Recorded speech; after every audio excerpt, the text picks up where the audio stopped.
If you can linger on Confucius for a little bit, you write that one of the most famous statements of Confucianism is the belief that, quote, people are pretty much alike at birth, but become differentiated via learning.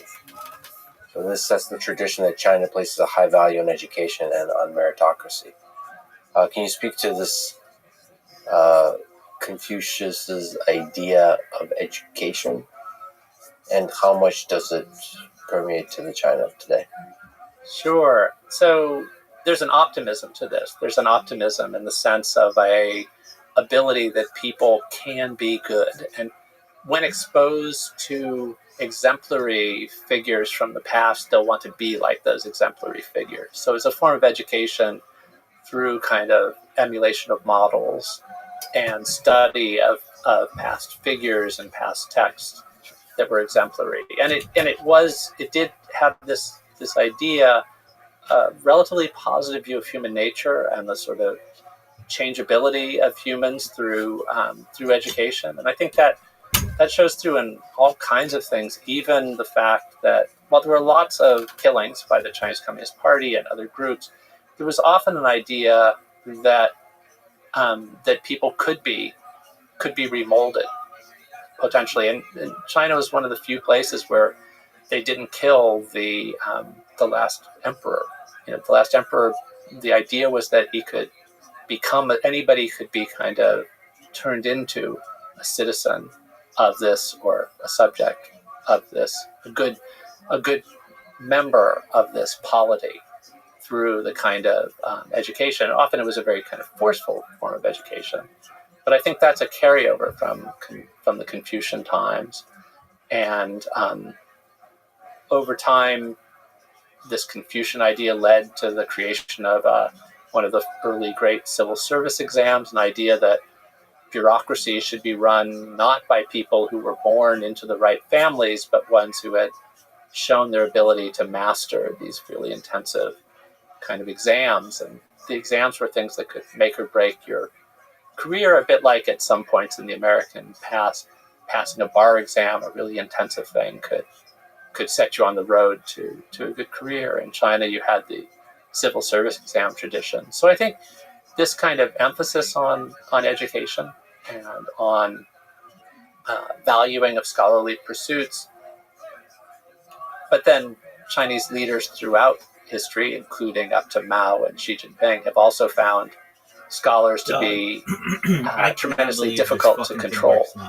So there's an ambivalence to it, or contradiction again there. Couldn't be happier. But to which degree this idea of meritocracy that's inherent to the notion that we all start at the same line? Just the best. I cannot. There's a meritocratic view of human nature there, where if you work hard and you learn things, you will succeed. And so the reverse, if you haven't succeeded, that means you didn't work hard and therefore do not deserve the spoils of the success. Does that carry over to the China of today? There's such a challenge in all these forms of meritocracy because you had the civil service exams, but the question was if you had a really good tutor, if you could afford a really good tutor, you had a better chance of passing the exams. One thing that happened there was families would pool together resources to try to help the brightest in their group to be able to become part of the officialdom. And this kind of pooling together resources to help as a family was an important part of that structure. But there also was a kind of, there was always a tension of that. So what if you don't succeed? Some of the leaders of rebellions against emperors were failed examination candidates. And, you had this issue, and then it became something. Well, the system was out of whack, and it needed a new leader, and also there was something built in that was not so much Confucius himself, but one of his main interpreters, early interpreters, Mencius, had this idea, which can be seen as a crude justification for rebellion or for a kind of democracy, to say that even though the emperor rules at the will of heaven, if he doesn't act like a true emperor, if he's not morally upstanding, then heaven will remove its mandate to him, and then there's no obligation to show deference for a ruler who's not behaving like a true ruler, and there it sort of justifies rebellion. And the idea is that if the rebellion isn't justified, then heaven will stop the ruler from being killed. But if heaven has removed his support, then the rebellion will succeed, and then a new ruler will be justified in taking power. So it's an interesting sense that the universe in this Confucian view has a kind of moral dimension to it, but it also it's when things actually happen that you see where the side of morality is. Okay, so it's meritocracy with an asterisk. It does seem to be the case, maybe you can speak to that in the Chinese education system, there seems to be a high value for excellence. Hopefully I'm not generalizing too much, but from the things I've seen, there are certain cultures, certain peoples that, it's just part of the value system of the culture that you need to be a really good student. Is that the case with the China of today? There's been a lot of emphasis on education and sort of working really hard and excelling at some subjects, and having there isn't the civil service exam, but there is the Gaokao, an exam that really can determine where you get, what kind of institution you get into. And I think, getting back to this idea of meritocracy, which is strong in a lot of tradition, it also a kind of what it opens you up to is when there is a sense of unfairness in who's getting ahead and how the spoils are being divided. This leads to a kind of outrage. And some of the biggest protests in China have been about this sense of nepotism, which really seems to subvert this whole idea of kind of meritocracy. And the 1989 protest at Tiananmen, even though kind of in the Western press in particular, it was discussed as a movement for democracy, but a lot of the first posters that went up that got students really angry were criticisms of corruption within the Communist Party and nepotism, and this sense that people, despite all the talk, despite the fact that most people seem to be having to study really hard to pass these exams to get good positions in universities, that some of them were being handed out via the kind of back door, and that led to a kind of outrage. That's true in many places, but I think it gives a special anger against nepotism because of that, the way in which so much emphasis is put on kind of the standard exam way of getting ahead. I hope it's okay if we jump around through history a bit and find the threads that connect everything. Since you mentioned Tiananmen Square, you have studied a lot of student protests throughout Chinese history, throughout history in general. What happened in Tiananmen Square?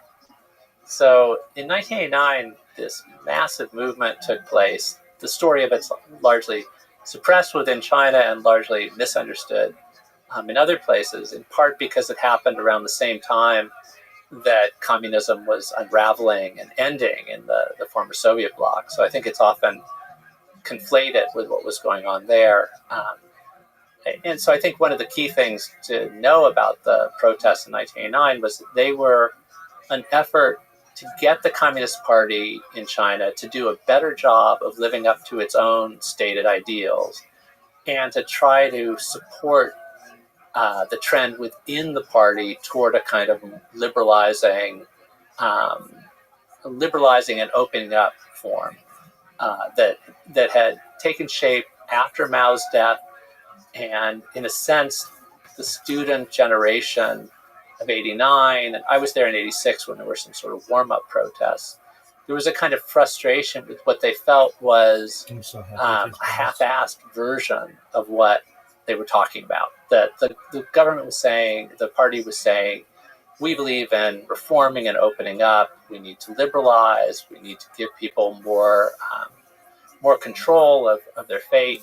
And the students felt that this was being done more effectively in the economic realm than in the political realm, and that there were a lot of sort of partial gestures that suggested the party needed to be pressed to really, really move in that direction. And it'll seem like a very trivial thing, but I found it fascinating in '86 when I was there in Shanghai in late '86, and students protested. And this was the first time that students had been really on the streets in significant numbers since the Cultural Revolution, or at least since '76. And the students were inspired by calls for democracy and discussions of democracy by this this physicist, Feng Li-jur, who was a kind of a Chinese Sakharov. He was a liberalizing intellectual.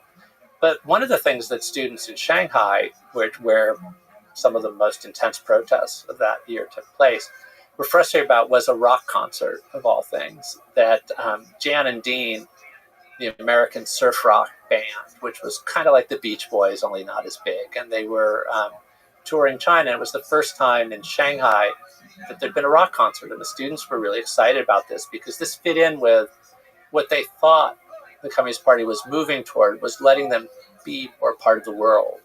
And for them, that meant being more in step with pop culture around the world. And at the concert, some students got up to dance because that's what they knew we were supposed to do at a rock concert. And the security guards made them sit down. And for students in Shanghai, this sort of symbolized what was, a feint toward openness that really didn't have follow through. We're going to give you rock concerts, but not let you dance. And so the protests went on for a little while in '86, and posters went up. The officials at universities said, no, this is out of hand. We had chaos on the streets during the Cultural Revolution. We can't go back to that. And nobody wanted to go back to that. So there were posters I saw that said, this is new red guardism. And the students didn't want to be associated with that. So it wound down pretty quickly. And they thought, we're not like the Red Guards. We don't want to make chaos. We also are not fervent loyalists of anybody in power. The Red Guards have been passionate about. Now, the analogy partly sort of scared them, and also it meant that the government was really serious about dealing with them. So then in 1989, this protest restart, and there are a variety of reasons why they can restart. The space for them, students are thinking about doing something in 1989. It's a very resonant year, 200th anniversary of the French Revolution. People are thinking about that. But more importantly, it's the 70th anniversary of the biggest student movement in Chinese history, the May 4th movement of 1919. And the May 4th movement had helped lay the groundwork for the Chinese Communist Party. Some leading founders of it had been student activists then. It was an anti-imperialist movement, but it was also a movement against bad government. And so the students thought, the anniversary of that movement was always marked, commemorated in China, and people took the history seriously. People were reminded of what students did in the past. And so there were a lot of reasons why people were itching to do something. And then a leader, Hu Yaobang, who was associated with the more kind of reformist, more liberalizing group within the Chinese Communist Party. He had been stripped of a very high office, demoted, after partly taking a fairly light stance toward the '86-'87 protests. And so he was still a member of the government, but he was not as high up in power. He had been very high up. He had been Deng Xiaoping's potential successor. And he dies unexpectedly, and there has to be a funeral for him because he dies still as an official. And the students take advantage of the opening of there having to be commemorations of his death. And they put up posters that basically say the wrong people are dying. Hu Yaobang was younger than some of the more conservative members. They said, so some people are dying too young, some people don't seem like they're ever going to die. And they begin these sorts of protests. This is in April of '89. And the government tries to sort of get the protests to stop quickly, and they use the sort of same technique. They issue an editorial in People's Daily that says this is creating chaos, which is a code term for taking us back to the Cultural Revolution. And this time the students say, no, we're just trying to show our patriotism. We believe that there's too much corruption and nepotism. There's not enough support for the more liberalizing wing within the party, and so they keep up the protests. And there's a lot of frustration at this point. There are also economic frustrations at this point. The economy is improving because of the reforms, but it seems that people with good government connections are getting rich too easily, and so there's sort of a sense of unfairness. The students are also really frustrated by the kind of macro-managing of their private lives on campuses. So the protests at Tiananmen Square and in plazas all around the country and other cities as well become this mix of things. It's an anti-corruption movement, it's a call for more democracy movement, it's a call for more freedom of speech movement, but it's also a kind of, has some counterculture elements that are like, there are rock concerts on the square, the most popular rock musician, Sui Jian, comes to the square and is celebrated when he's there. There's a sense of kind of a variety of things rolled into one. And I brought up how it sort of gets conflated with the movements to overthrow communism in the Eastern Bloc. It was actually, in many ways, I think, more like something that happened in the Eastern Bloc 20 years earlier. It was more like Prague Spring and other 1968 protests in the Communist Bloc, which was about moving toward socialism with a human face, more like trying to get the parties to empower to reform rather than necessarily doing away with them. So there was a kind of disjuncture. It happened at the same time as moves to end communism. But of course, so there was a possibility when all the protesters were on the square, it seemed that for a time that this might be seen as an acceptable kind of movement to just have a kind of course correction.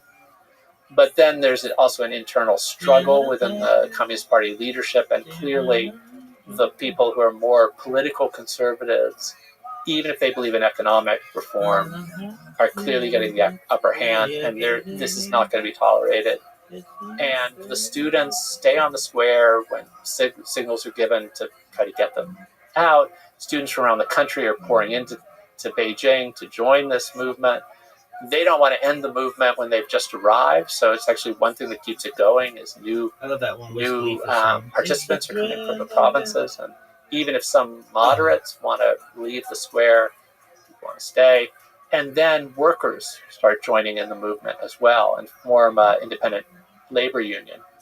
And that really, the Chinese Communist Party, to a certain extent, they might put up with student protesters, but they know from past experience that sometimes student protests lead to members of other social classes joining them because they look up to students as sort of potential intellectual leaders of the country, and admiration for scholars is part of this, that people turn out when students protest, something very different from the American case where there's a kind of often suspicion of student activists being necessarily on the same side as everybody else. But in China, there had been from the history of the 20th century a sense of students as potentially a vanguard. So once there are labor activists joining the movement, then troops are called in, and there's a massacre near Tiananmen Square on the middle of the night, June 3rd and early June 4th.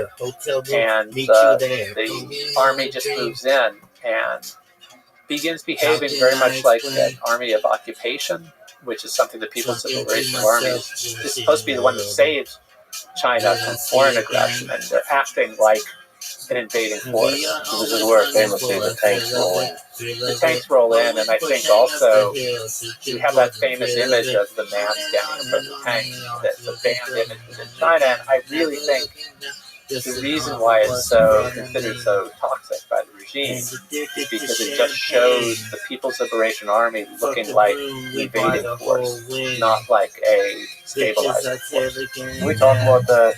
Who's now called the Tank Man, the man that stood in front of the row of tanks. This was on June 5th in Tiananmen Square. What do we know about him? What do you think about him? The symbolism. It's an amazing symbol. He's on this boulevard here, the square, with this long line of tanks, and it's unquestionably this act of incredible bravery. And there's some interesting things about it, some that are forgotten. One is that in the end, he climbs up on the tank, and the tank swerves, it doesn't run him over. And the Chinese Communist Party initially showed video of this and said, look, the Western press is talking about how vicious we were, but look at the restraint. Look at this. He wasn't mowed down. And they tried this whole story with Tiananmen initially, saying, look, the students were out of control. Everybody should remember what happened during the Cultural Revolution. And the army showed restraint. And there were a small number of soldiers who were actually burned alive in their tanks once the massacre began. People got outraged and they attacked the soldiers. But by selective use of footage, the Communist Party could say, look at this. The heroes, the martyrs were these soldiers. And they tried for the first months after it to try to get this narrative to stick. They talk about Tiananmen a lot. They talk about these things. They show images of tank camp. The problem with it is that lots and lots of people around Beijing had seen what happened and knew that, in fact, there's first been the firing on unarmed civilians with automatic weapons. And there had been many, many people, some students, but a lot of ordinary Beijing residents and workers who were just mown down. So lots of people knew somebody who had been killed. So that story just didn't work. And then I think the claim had to be made to try to suppress discussion of the event, and particularly to repress that visual imagery that was that image of the man in front of the line of tanks. Whatever the tanks did to him or not, the main takeaway from it would be this idea that there were lines of tanks in a city that was that the image was of the government as having lost the mandate to rule, and they really didn't want to have that image out there in the world. Yeah, we're watching the video now. He's got grocery bags in his hands. It's such a symbolic, I've had enough. That kind of statement. Yeah, and it's probably not a student. It's often described as a student, but he probably was a worker. And it is a powerful, powerful image of bravery. And, I brought up the 1968 parallel for Eastern and Central Europe. There was actually a very powerful photograph of a man bearing his chest in front of a tank in Bratislava during, think of as Prague Spring. That was a famous image of bravery against tanks. And in 1968, in Czechoslovakia, then still Czechoslovakia, the tanks that rolled in were Soviet tanks sent down there. And so, not that people would know, but that was an image, what was so powerful in that was saying, we're not going to put up with this invasion. Again, I think you have the People's Liberation Army looking like an invading force, and that's what the Chinese Communist Party, in a sense, can't deal with now. Even though sometimes they could tell a story about 1989, and they do tell a version of this, and some people believe this, I think, is that in 1989, China went one route of not having the Communist Party dramatically change or relinquish control, and the Soviet Union and the former Soviet states went another. And you could say, well, look, and after 1989, the Chinese economy boomed. Life got better for people in China. Life got really terrible for a lot of people in the former Soviet blocs. Maybe this was the right way to go. And you can make that kind of argument, but if you show the tanks and the man in front of the tanks, you just have a different kind of image of heroism. It's one of my favorite photographs or snapshots ever taken, videos ever taken, so I apologize if we linger on it. Sometimes you don't understand the symbolic power of an image until afterwards. And perhaps that's what the Chinese government didn't quite understand. They lost information war, they mean war. So I have to ask, what do you think was going through that man's head? Was it a heroic statement? Was it a purely primal, guttural, like I've had enough? It's so interesting to just speculate, and we just don't know because he was never able to be interviewed afterwards. But I think your emphasis on patriotism is really important because one of the students' main demands was, then I think it might have been the thing that would have gotten them to leave the square, would have been to say, we want this to be acknowledged as a patriotic, that our goals are patriotic. We're not here to take China back into the Cultural Revolution. We're here to express our love for the country if it goes in the right way. So will you admit that? And you mentioned about the power of the image. And I do think the Chinese Communist Party learned something, or have taken to heart the power of the image after that, because we saw this when there were protests in Hong Kong, the government on the mainland really wanted to tell a story there of crowds out of control. And initially there were, in 2014, and again initially in 2019, there were very orderly crowds, and it had trouble with that story. So they tried very hard to ban images of peaceful protests until there were some incidents, as there almost always are, of violence by crowds. And then they would show those images over and over. They also worked very hard when Hong Kong protests began in the 2010s to try very hard to avoid any use of soldiers to repress them. It was all the police. And they tried very hard and managed to success, because the Western press was often saying, will this be another Tiananmen? Will there be a massacre? Will there be soldiers on the streets? The movements in Hong Kong were suppressed without the use of shooting to kill on the streets. They were shooting to wound.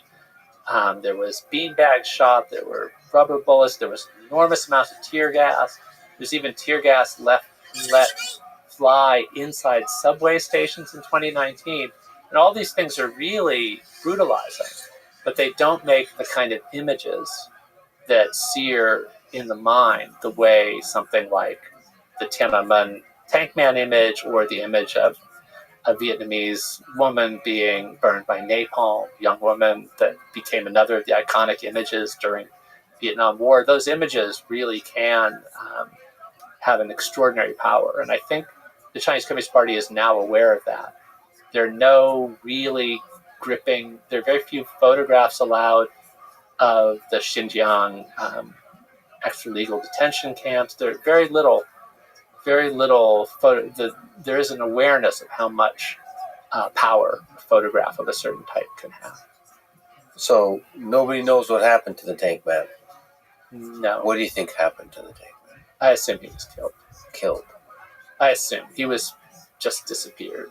It's interesting because very often figures are made an example of in one way or another. I mean, Liu Xiaobo was imprisoned and not allowed to, get enough medical care, so you could talk about him having, died earlier than he should have. But there's been relatively few of, for political crimes recently, sentences to death and things like that. It's much more just remove them, imprison them. But the tank man, there was never a trial. There was never even a trial that was one that you knew what the result would be, which there was for Liu Xiaobo and others. Not even a hidden trial, but simply disappeared. And there's been somebody who's like another figure like this who's disappeared. A couple of years ago in Beijing, there was a lone man who put up a banner on a bridge, Sitong Bridge in Beijing, and it was extraordinary. It had denunciations of the direction Xi Jinping was taking the country. It was denunciation of COVID policies, but also a dictatorial rule. And the banner, somehow he managed to have it up and get it long enough to be filmed and to draw attention, and the film to circulate. Again, another image of the power of images. And he's disappeared. And there hasn't been a show trial or even a secret trial. And again, we don't know if he's still alive. But these are cases where I think the Chinese Communist Party really doesn't want a competing story out there. They don't want somebody to be able to answer what he was thinking. How much censorship is there in modern day China? by the Chinese government. So, there's a lot of censorship. One of my favorite books about Chinese censorship, Margaret Roberts, where she talks about there are 3 different ways that the government can control the stories. And she says there's fear, which is this kind of direct censorship thing, like banning things. But there's also friction, which she says. She has 3 F's: fear, friction, and flooding. And she says they're all important. I think this is true not just in China, but in other settings too. So what friction means is you just make it harder for people to get answers or get information that you don't want them to get. Even though you know that some people will get it. You just make it that the easiest way, the first answer you'll get through a search. So a lot of, tech savvy or globally minded, tapped in Chinese people will use a VPN to jump over the firewall. But it's work. The internet moves slower. You have to keep updating your VPN. So you just create friction so that, okay, some people will find this out. And then flooding. You just fill the airwaves and the media with versions of the stories that you want the people to believe. So all those kind of exist and in operation. And I think the fear is the easiest side to say what's blocked. So I'm always interested in things that you would expect to be censored that aren't censored. You can read all sorts of things in China about totalitarian. You can read Hannah Arendt's book on totalitarianism, which would be the kind of thing you just, you're not supposed to be able to read that in a somewhat totalitarian state or a dictatorial state or anything. But it's not specifically about China. And so censorship is most restrictive when it's things that are actually about China. Things about leaders of the Chinese Communist Party, there's intense kind of censorship of that. And certain events in that way. But a sort of like something through allegory, something through imagining a place that looks a lot like Communist Party ruled state so that people are going to read it. There were things that were banned throughout up until like the very last period of Gorbachev's rule. Things banned in the Soviet Union that are available in Chinese bookstores. You could buy 1984 in a Chinese bookstore. Been able to since 1985. You can buy, again, it's not about China. And actually for some people within China in the mid-1980s, where they focused on the part of 1984 that's like the 2 minutes of hate, these rituals of denunciation of people, for some people in China, it seemed like it was about their past, not about their present. And then by the 90s, 1984 is a very bleak culture of scarcity, a place where people just aren't having fun. And people said, like, you could read, some people would read 1984 and say, look, this is the world we're living in. It's a big brother state. But others said, well, that has some similarities to us, but, he wasn't talking about a country like ours. Look, we've got supermarkets, we've got McDonald's. I mean, this is not, we've got fast trains, we're living so much better in some ways than our grandparents did. And this isn't like that bleak world he was imagining. Yeah, you've actually spoken about and described China as more akin to the dystopian world of Brave New World than 1984. Which is really interesting to think about. I think about that a lot of recently. We read, over the past couple of years, we read Brave New World a couple of times, and also 1984. It does seem that the 21st century might be more defined to the degree it is dystopian, any of the nations are, by Brave New World than by 1984. There are mixed elements. I think there are moments when it can seem more one than the other, and there can be parts of the same country that seem more one than the other. I think, and if we just think about control through distraction and playing to your sense of pleasure, and one thing that people forget sometimes or don't know is that Aldous Huxley, who wrote Brave New World, taught Eric Blair, who became George Orwell, when he was a student at Eden. And they were sort of rivals. And in fact, in 1949, Orwell sent his former teacher a copy of 1984 and said, look, I've written this. Basically, it's kind of almost a little Oedipal, like, I've written this book that displaces yours. He didn't say that. He just said, I want you to have this. But he had criticized Brave New World and reviews as like not having imagined a world of capitalism run wild like before realizing the kind of totalitarian threats of the middle of the 20th century. But Huxley wrote Orwell a letter in October of 1949, same month the Communist Party took control in China. Not that he mentions China. And he just said, it's a great book and everything, but I think the dictators of the future will find less arduous ways to keep control over the population. Basically saying more like what was in my book than in yours. I have to say, I think Huxley might be really onto something there. It's really a visionary. Although to give points to Orwell, I do think as far as just a philosophical work of fiction, 1984 is a better book. Because Brave New World does not quite construct the philosophical message thoroughly.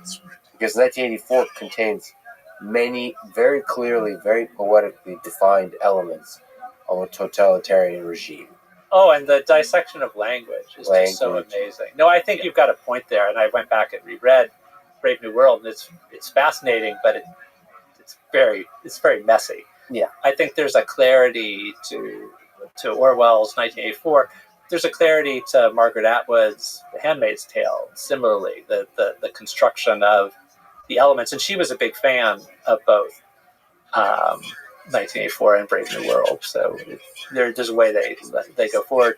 But there was a kind of, it's not exactly a sequel, but Huxley did write something called Brave New World Revisited. Yes, he did. In the 50s. And he kind of said, actually, it seems, and he mentions China there. He says that in Mao's China, they're kind of combining the two things of this. And I'm really fascinated by that because they published in China, on the Chinese mainland, it was published in Taiwan and Hong Kong too. It's called the Dystopian Trilogy. And it's a box set where you have Zemiatin's We, who inspired both Orwell and Huxley to some extent. That's one book. And then there's Animal Farm in 1984. It's the second book. And then the third volume is Huxley's Brave New World and Brave New World Revisited. And it was published in Complex Characters. You can buy it in Hong Kong. But I compared it to the book you can buy on the mainland. And it's all the same, except the parts in Brave New World Revisited that refer to China are scalpeled out. And this, I think, shows the subtlety of the censorship system. You can buy these books and you can read about them, but the parts that really show you how to connect the dots, that gets taken out. And I do think the Brave New World side of things, I think with China, I was feeling it was definitely moving more toward Brave New World, except Tibet and Xinjiang being more the crude boot-on-the-face 1984 style of control. But then during the COVID lockdowns, when people were being so intensely monitored and controlled, even places like Shanghai, that had seemed much more the Brave New World kind of style, had their Orwellian moment. So you have it now, I think it's, there are more 1984, more Brave New World parts of the country, and there are also more Brave New World, more 1984 moments. I see why it could give a sense, after you've thoroughly internalized the fear, that you have complete freedom of speech. Just don't mention the government. So you can talk about totalitarianism, you can talk about the darkest aspects of human nature, just don't. You can even talk about the government in a sort of metaphorical, like poetic way that's not directly linkable. But the moment you mention the government, it's like a dumb keyword search. And I think it's like one of these really good examples of how China's distinctive, but it's not unique. You have other settings where you have these like no-go zones that you learn. And one example is in Singapore. There was this.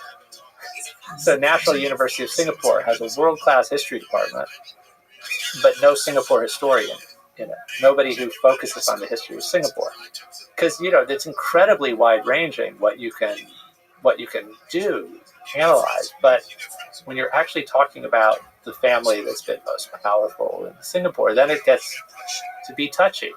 In Thailand, which I've been working on recently, you have this lèse majesté laws that make it very, very dangerous to say certain kinds of things about the king.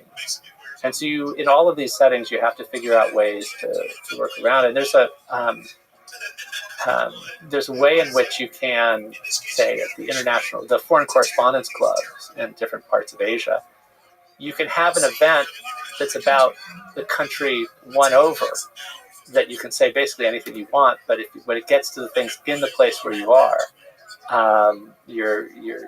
Stati, I should give credit for that insight. Shivani Matani, who's co-wrote a very good book on Hong Kong Among the Braves, she was talking about that in Singapore, at the Foreign Correspondence Club, you could have an event on Hong Kong that could say all kinds of things that you couldn't say at the Hong Kong Foreign Correspondence Club. But at the same time, when I saw her in Singapore, she said there was a Singapore refugee, a political refugee in Hong Kong, who was giving a talk at the Hong Kong Foreign Correspondence Club, saying kinds of things that he couldn't say in Singapore. And in Thailand, I gave a talk at the Foreign Correspondence Club, and then I went to hear a talk there because I was just curious about what the culture in this Foreign Correspondence Club. And there was somebody talking about human rights abuses in different parts of Southeast Asia, saying things very directly, and then said, and there are things going on in Thailand that we're not going to talk about. And there was this kind of, self-censorship can be a very powerful thing. One of the things I learned about all of this, which is interesting, I want to learn more, is about the human psychology, the ability of the individual mind to compartmentalize things. It does seem like you could not live in a state of fear as long as you don't mention a particular topic. My intuition would be about the human mind. If there's anything you're afraid of talking about, that fear will permeate through everything else. You would not be able to do great science, great exploration, great technology. And that idea, I think, underpins the whole idea of freedom of speech.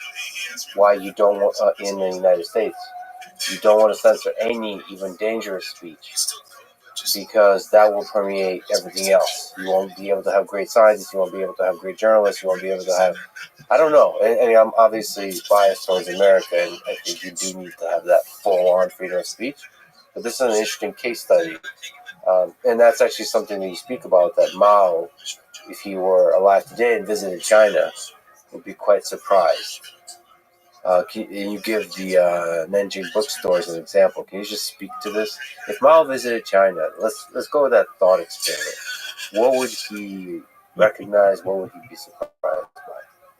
So I wrote about imagining a revivified Mao, wandering in this really cool Nanjing bookstore in the early 2000s, and just being amazed at what you could read there, and what books were for sale. And I thought about how he'd be like, what's going on? Is the Communist Party not in control? I mean, he talked about how art and politics needed to, in some ways, go together, and you've got all these kind of things. He also would have been shocked by there were all these books about how to start your own cafe and bar, and sort of celebrating entrepreneurship, how to get into Harvard. It's all of these things just wouldn't compute from his time.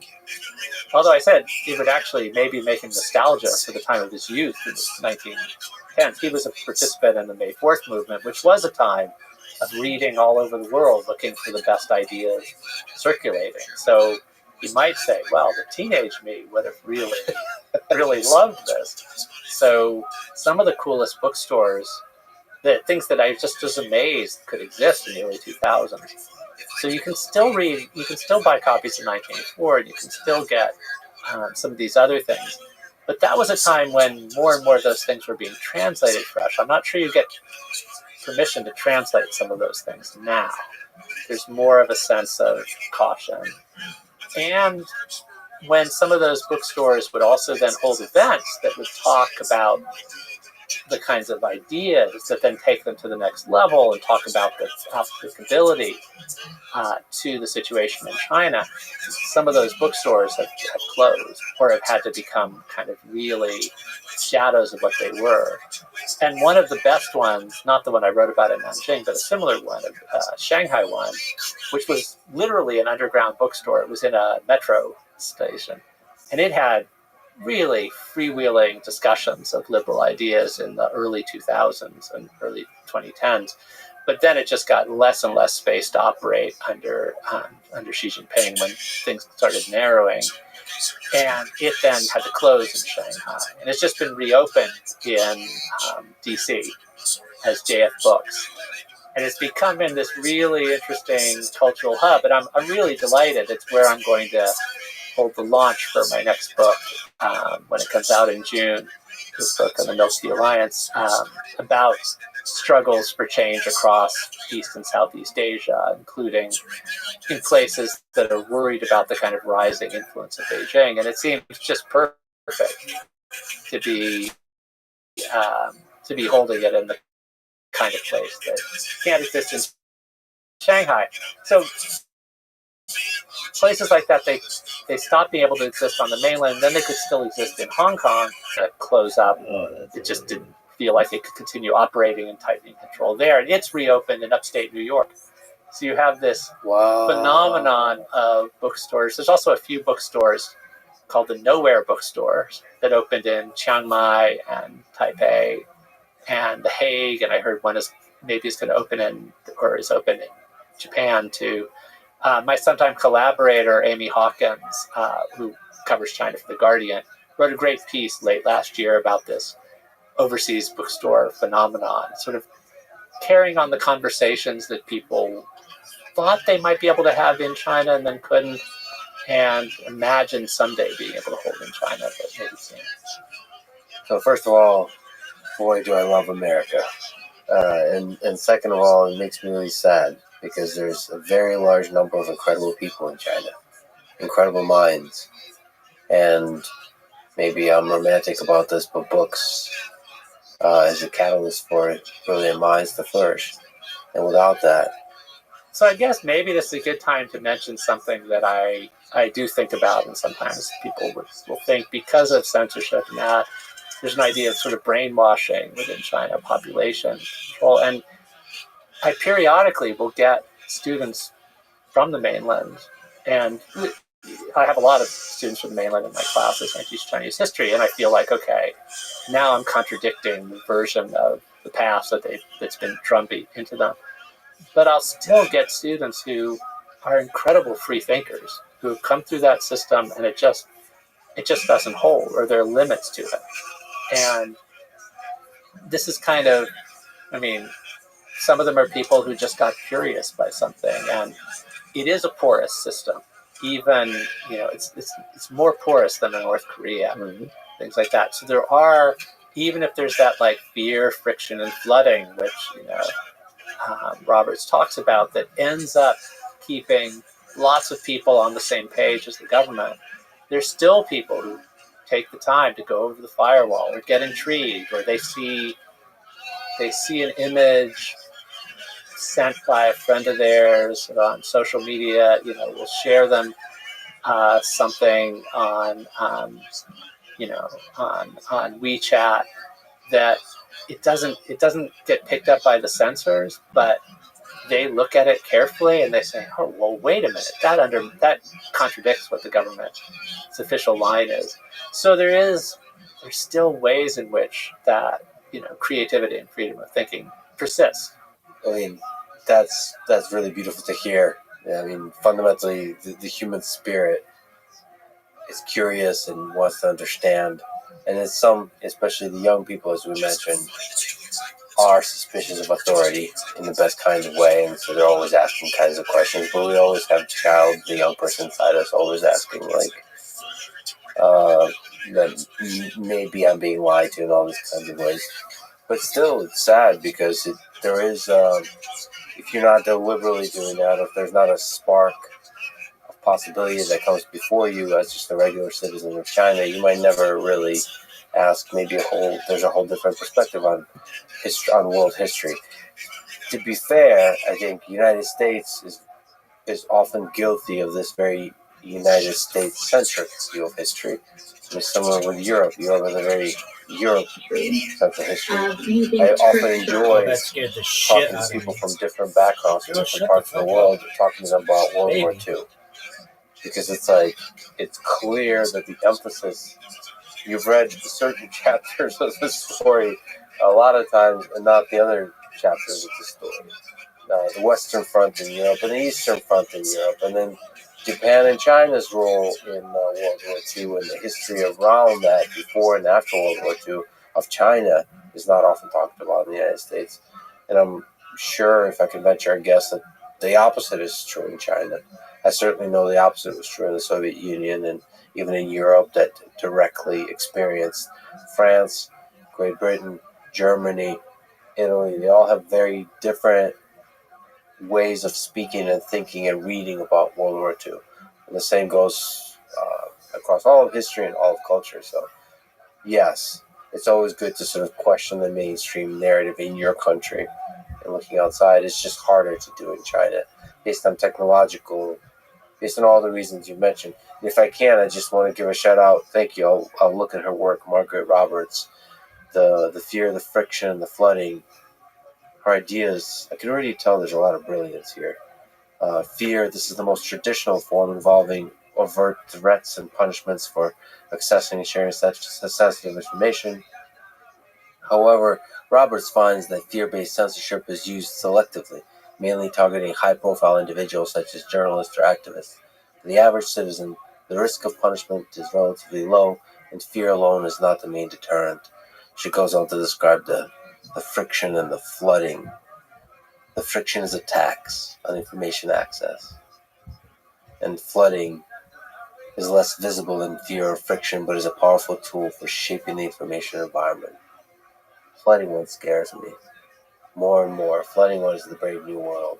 Yeah, it is. And I think it's the whole kind of the world of short attention spans and social media and how this all works. And Chinese Communist Party leaders, I brought up Singapore, and Deng Xiaoping and some of the leaders were like looking at that. And they're looking at, there are all kinds of things that it both, going to Singapore can sometimes make you feel like you're in this futuristic setting in terms of a lot of things that eventually came to other parts of the world would be tried out there. And I think the seductiveness is that some of these things are really, they both add to convenience at the same time they strip away.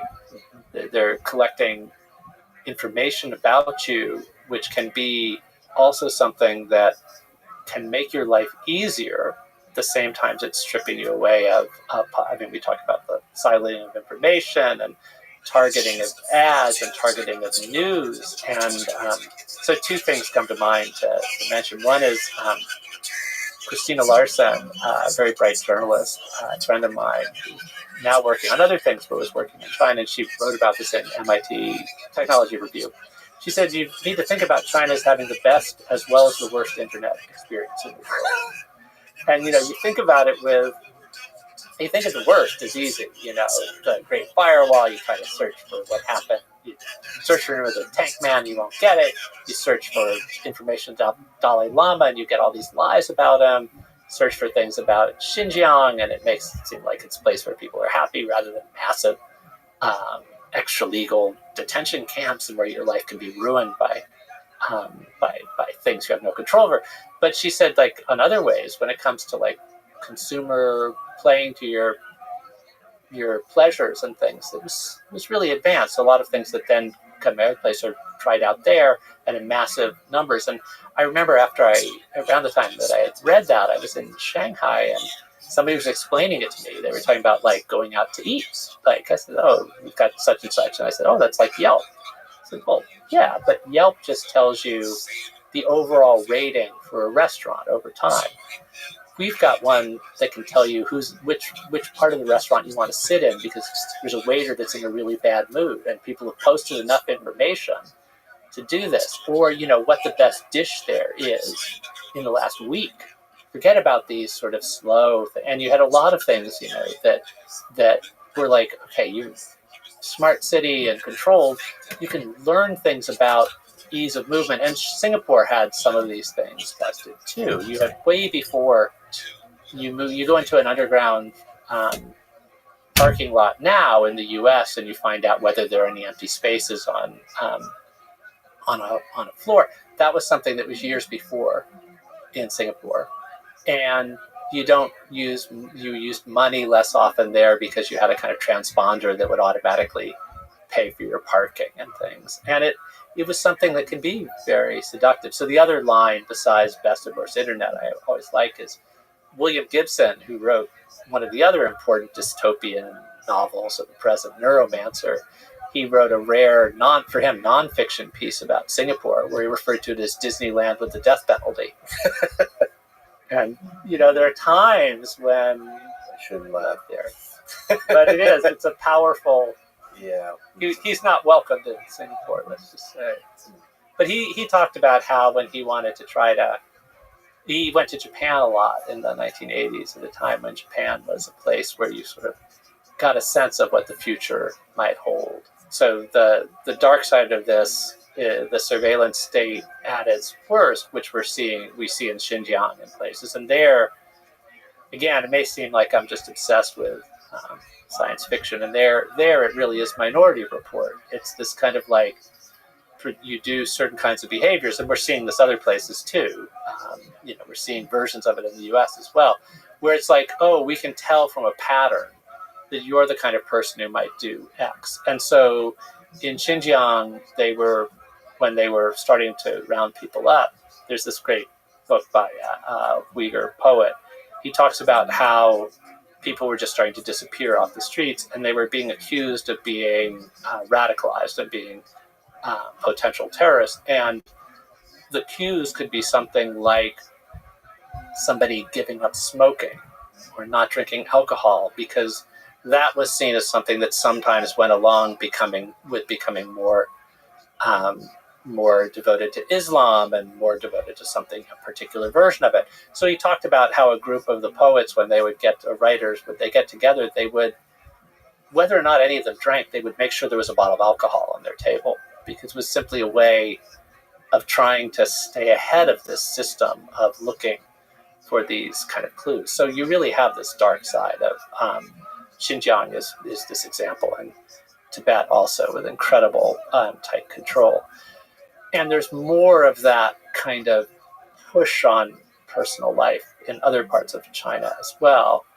But I think the question of whether we give up too much and who can abuse what we do give up is something that is being asked in the United States now about big tech companies, as well as it's asked about governments, but it's also asked about big tech and what you have as a trade-off. But I hadn't thought about it till this conversation, which I can tell is why people find it stimulating to have these extended conversations, because you have set lines, but then you the conversation goes, you think in a different way. So what I used to always say about China after 1989 was the Chinese Communist Party wanted to stay in power, and they realized that the Soviet Union, Soviet bloc was falling apart. They knew that one reason why people, this is like the simple way of, one way I think you have to understand why communism fell in Eastern Europe, was partly about ideals and thirst for freedom, that we're having more fun and getting better stuff. And when some East Berliners got over the wall, one of the first places they went to was this department store to see if the images of better food and more choices were available there. And it was true. And I think this is as human as the desire for more freedom. So one of the things that the Chinese Communist Party, they never articulated this way, but how can we try to get to a stage where we don't have things like Tiananmen again? Well, what if we tried to make a deal with people? We'll give them more choices in their daily life. We'll give them better stuff. We'll give them more choices at the store. We'll give them more choices about what to read, too, because, we'll give them more choices in consumer goods and intellectuals. consumer goods they want are to watch the movies and read the books that other people like them around the world are reading. So we'll give them more choices. We won't open the floodgates completely, but we'll give them more choices, but not give them more choices at the ballot box or in politics. And this was the new social compact. Allow us to keep ruling, and we'll make sure that you're living better than the last generation in terms of choices and in terms of material goods. Now, one of the things that's happening now is the Chinese Communist Party, the economy isn't booming the way it was before. The sort of sense of clearly we're living better materially than the generation before. It's not as easy an argument to make when you have slower growth rates and things like that. But the Communist Party makes different kinds of arguments now about the rest of the world is in chaos and we're more stable. But the thing that I now am going to think about differently is the argument was we'll give you more choices and you'll have more of a private life, more of this. But now, the period we are globally, now there's a new kind of suspicion about the degree of any kind of private choice. I mean, there was an idea that the post-Tiananmen generation was promised to have a little bit more space away from the prying eyes of the state. Mm-hmm.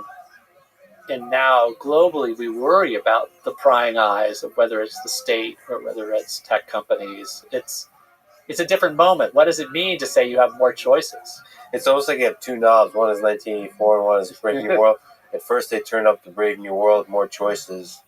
And now they're turning up keeping the choices, but turning up the 1984 with more surveillance. So the choices you make have to be more public. Do you have a sense that the thing we've been talking about, the increase in censorship, does that predate Xi Jinping? Is Xi Jinping a part of that increase in censorship? Like, what is that dynamic? What role does Xi Jinping play in what China has gone through over the past, let's say, a decade and a half? That's a really great question. I was actually just writing a review of two books. One is called The Xi Jinping Effect, which was just a bunch of scholars, academic volumes, sort of looking at, take this topic and that topic, how much is Xi Jinping as a person really affected it? And they come up with all kinds of answers. But there's a book I really like. Emily Fang of NPR has a new book out called Let Only Red Flowers Bloom. And what she talks about, the changes in China as she was covering it from the mid-2010s on, was, and I think this really is Xi Jinping's, one of his imprimaturs on the country, is there's a narrowing of spaces available for variations of ways of being Chinese within the country. And this goes against the grain of a pattern in the sort of post-Tiananmen period of allowing more space for sort of civil society, but also allowing sort of way Muslims felt that they didn't have to choose between being, their Muslim identity and their Chinese identity. But there's more and more of a kind of, we see this in Xi Jinping becoming impatient with Hong Kong, where there was a way of which, okay, this is a city that's part of the PRC, but it really operates very differently. He seems to be uncomfortable with difference, I guess, and he's not alone in strongmen this way, of sort of wanting to impose a kind of singular vision of what Chinese identity means, what loyalty to the status quo means. And so there's been a kind of tightening of controls over all the borders. And even one thing she reported on was Mongolia, Inner Mongolia. It's been seen as an unproblematic kind of frontier area, and who cares if there was some revival of Mongolian language. But under Xi, there's been a less patience with those kinds of difference. There's been more of a resurgence of patriarchy. All kinds of things have happened under him. But how much is it just him, or how much is it also a kind of mood or group within the party? Some of these trends, I think, began before he took power in late 2012. I think really my own feeling going to China fairly often from the mid-1990s till about 2018 was that until 2008, the year of the Olympics, each trip it would feel like, oh, there's just more space, there's more breathing room for, it's not becoming a liberal democracy, but I would notice things that felt like, I'm surprised that happens, that there just people felt less worried about what they were saying and what they were doing. That kind of trend line up until about 2008. But from the Olympics and then the financial crisis after that, the Chinese Communist Party felt, I guess, more, it's still insecure, but it felt cockier in some ways. And you had like, okay, maybe we can start asserting more control over things. So I think that's been stronger under Xi Jinping's time in power. And he was already the designated successor by 2008. He was in charge of security for the Olympics, and the Olympics was supposed to be a moment possibly of more opening up, because when Seoul hosted the Olympics, South Korea became a less tightly controlled right-wing dictatorship and moved toward democracy, and some people were hoping the Olympics might move China that way, and it went quite the opposite. You mentioned that we don't know the degree to which this change has to do with Xi Jinping or the party apparatus. And that question, going back to Confucius of hierarchy and how does the power within this very strict one-party state work, what can we say? What do we know about the structure of this Communist Party apparatus? How much internal power struggle is there? How much power does Xi Jinping actually have? Is there any insight we have into the system? So James Palmer, who worked in Beijing as a journalist and now is an editor at Foreign Policy, wrote an important piece a few years ago about just we should really be straight about what a black box of the Chinese elite politics are, and really not try to pretend we know more than we do. We did used to have more of a sense of these kind of ideological factions, but also partly about different views of how much tinkering there should be with the economy, things like that. And they were also partly based on personalities and personal ties. But we did have a sense, you could sort of map out these kinds of rival power bases and things. And we just have much less of a sense of that under Xi Jinping. It's very hard to know, other than this sort of small group around him, how it works. We don't have a major defector who says, yeah, this is how Xi Jinping... We have Xi Jinping's self-presentation and a lot of things that are then said about him. There were some false expectations about him that some people thought, oh, he's going to be a reformer because his father was a liberalizing figure. That doesn't work that way. And he does seem to care about orderliness. He does seem to care about certain things. He wants to present himself as a kind of scholarly figure in touch with China's deep past. We know he's a strong nationalist and a kind of cultural nationalist as well as political nationalist. But beyond that, we don't have that much of a sense of what makes him tick. We get little hints. There's a secret speech where he leaked out that he talked about how the Soviet Union had collapsed because the leadership didn't pay enough attention to ideology. And he also said that none of them were manly enough to keep control.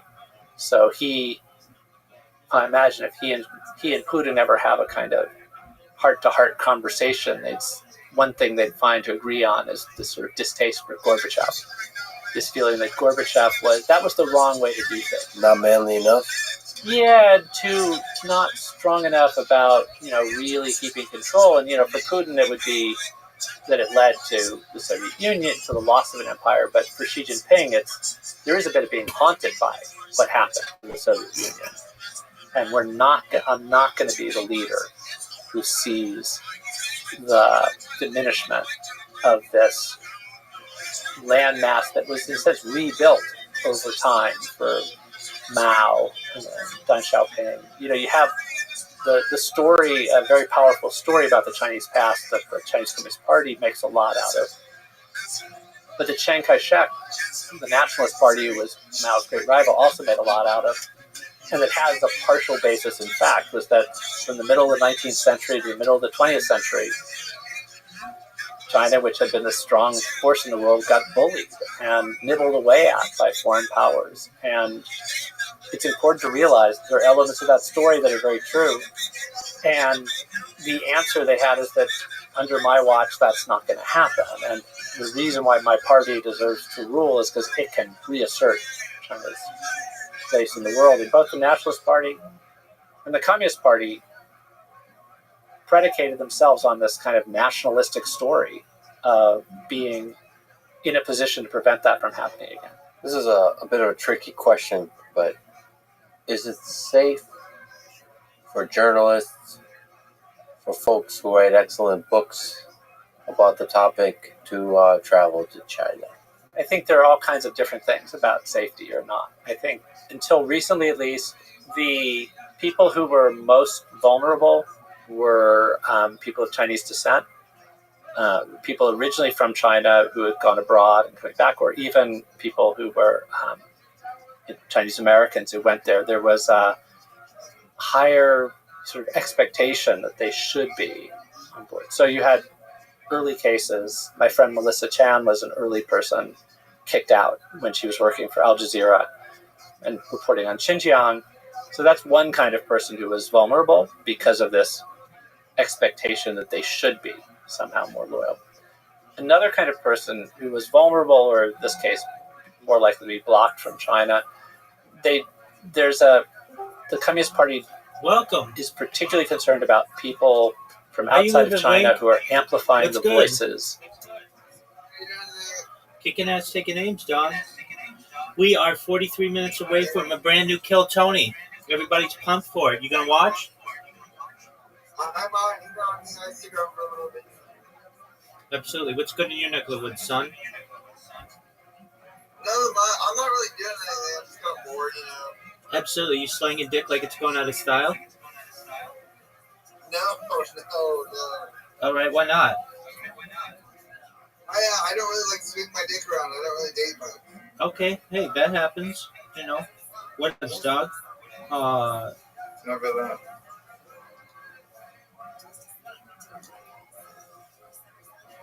So, what is on your agenda for tonight? My friend might come over. I don't really know about that yet. I'm just kind of waiting on that. Okay.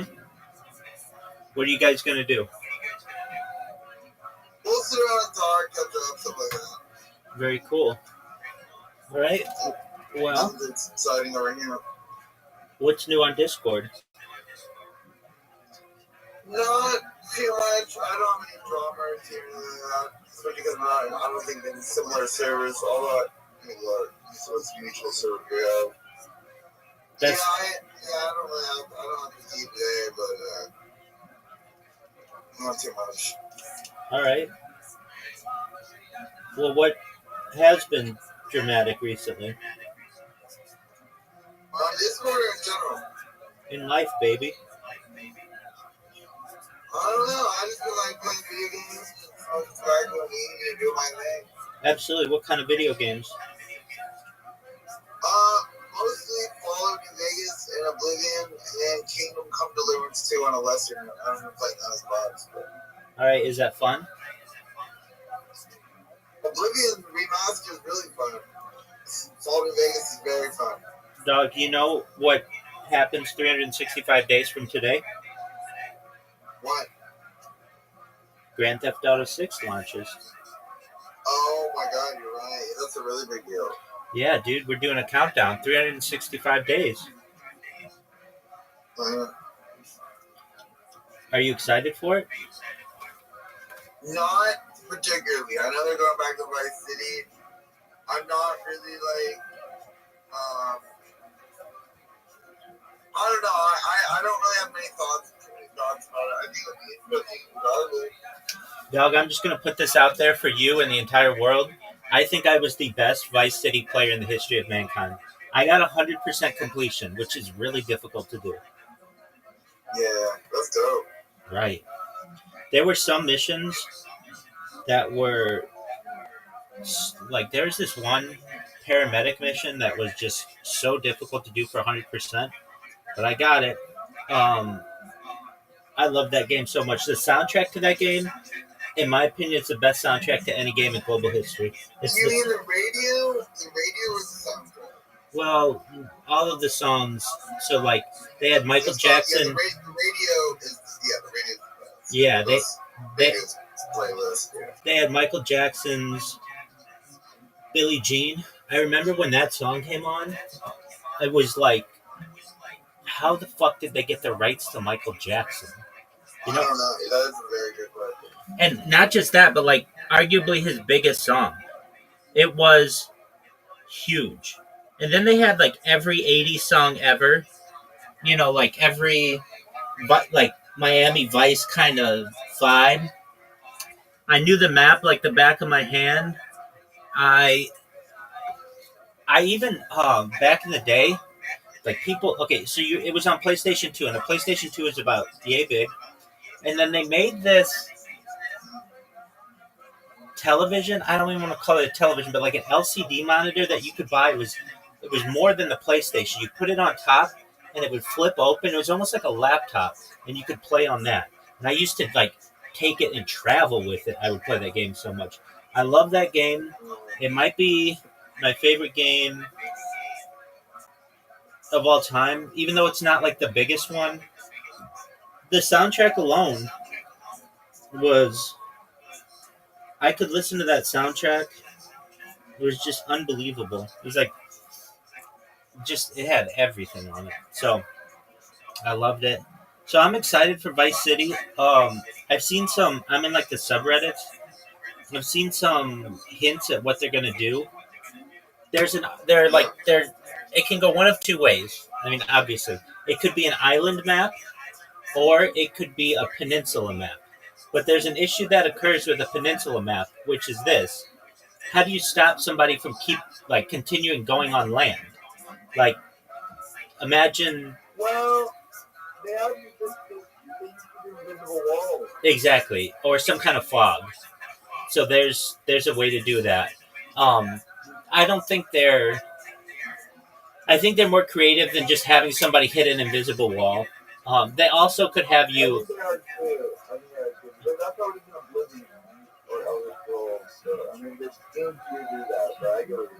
Right. I would like to see probably just infinite fog at that point, because I don't want to just hit a wall unbeknownst to me. The map's supposed to be super big. I know you're supposed to do a lot of drug mule missions, basically like flying stuff to South America and like, other islands and stuff. I've heard, I don't know if it's true, but they're going to actually have like podcasts on it. I've heard yeah, Brian Redband is like a huge rock star fanboy. And there have been discussions that they might put the whole Joe Rogan experience on it, on the radio. I'm just telling you what has been rumored. And that would be great. Well, that potentially could be. Now, Vice City was like, it took place in the 80s. I don't think this one takes place in the 80s, though. It takes place today. So, like, that's going to be a different take on it. I think that from what I've seen, like, they don't let a whole bunch of information out about it. But it's not going to be on computer. It's just going to be on Xbox and PlayStation at the beginning, at least.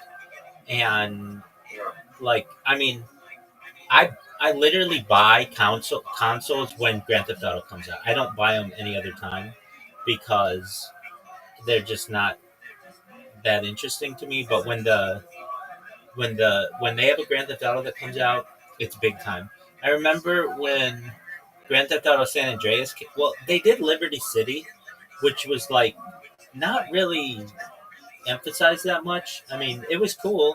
But then they did Grand Theft Auto, or they did San Andreas, San Andreas they came out in like 2006 or something, 2005.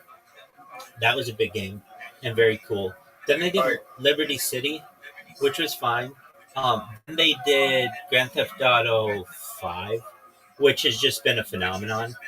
And they've been living off the royalties on that and online gameplay for a decade. Now, the interesting thing is this game has been in production. Grand Theft Auto 6 has been in production since like 2016. So it's like 10 years old, basically. But nevertheless, it's going to be a phenomenon. It might be a $1 trillion game at the end of the day. I mean, it's definitely going to be a $1 billion day on day one, billion dollar game on day one. And depending on how long they want to let it play out, it could globally have a huge impact on some economies. I think it's going to have a huge impact on Florida. I think you'll just get random people who get more interested in Miami and living down there because they think it's cool. The same thing happened in LA. I was in a hostel in LA like 10 years ago or so, and this guy, he was from Italy. I'm like, why did you move here? He was in like film school, but he's like, honestly, I just got so obsessed with Grand Theft Auto 5 that I just had to see what it was like in real life, and I basically know my way around the city because of that game, and that's true. I mean, it's pretty accurate. Now I've seen some alleged maps of what Grand Theft Auto 6 is going to be, and it's a little different than Miami. It's like it's got more, I would say, like bay or like Biscays or like how do I want to say it? Like more like little strips of land that are like South Beach and such. But I think it's going to be a phenomenon, and we're 365 days away. I'm excited for it already. I mean, I've been excited for it for years. I've been talking about it and rumors about it. And I had a hunch like 3 years ago it was going to be in Vice City before they even announced it. And here we are. Now it's going to be interesting that you're working as like a woman and a man. This will be the first time. I don't like to ask. Yeah, I mean, I actually do. I like it. They've had men all the way through this thus far. You've never been able to really play as a woman. So I think it's kind of cool that you'll be able to play as a woman this time. And I think I think her name is Lucy, Lucinia or something. And I forget the guy's name. But I've seen some graphics from it that were taken from the game. And I mean, the graphics are pretty outstanding in comparison to what Grand Theft Auto Vice City were, certainly. And just really excited for it. I'm excited for the soundtrack as well. I really loved the soundtrack for Vice City, as I previously said, but I don't think they'll reuse it because it's not, and it'll be taking place in modern times. So it'll be interesting to see what happens. There's going to be a lot of swamp and like alligators and crocodiles and stuff, which would be cool. A lot of speedboats, cigar boats. I bet you're going to have to go to Cuba a lot, or whatever they consider Cuba. And I guess like the main thing that you're going to be doing, or a lot of it, is going to be flying drugs from like South America, basically. So that's pretty baller. I'm super thrilled about it. I know it was supposed to come out, or there were rumors that it was going to come out this fall, and I just thought that was too soon. They hadn't put out a trailer yet, and that was supposed to be like the trailer was going to be approximately like 3 months before it comes out, and that just doesn't seem like a Rockstar thing. A Rockstar thing is to put something out like a year in advance and then just let people salivate on it for a year, which is now what it seems like they're doing. But the fact that they've actually given a date, I believe it now. May 26, 2026. That'll be big. It'll be right before the summer. People will get out of school, be able to just live in that world, I'm psyched.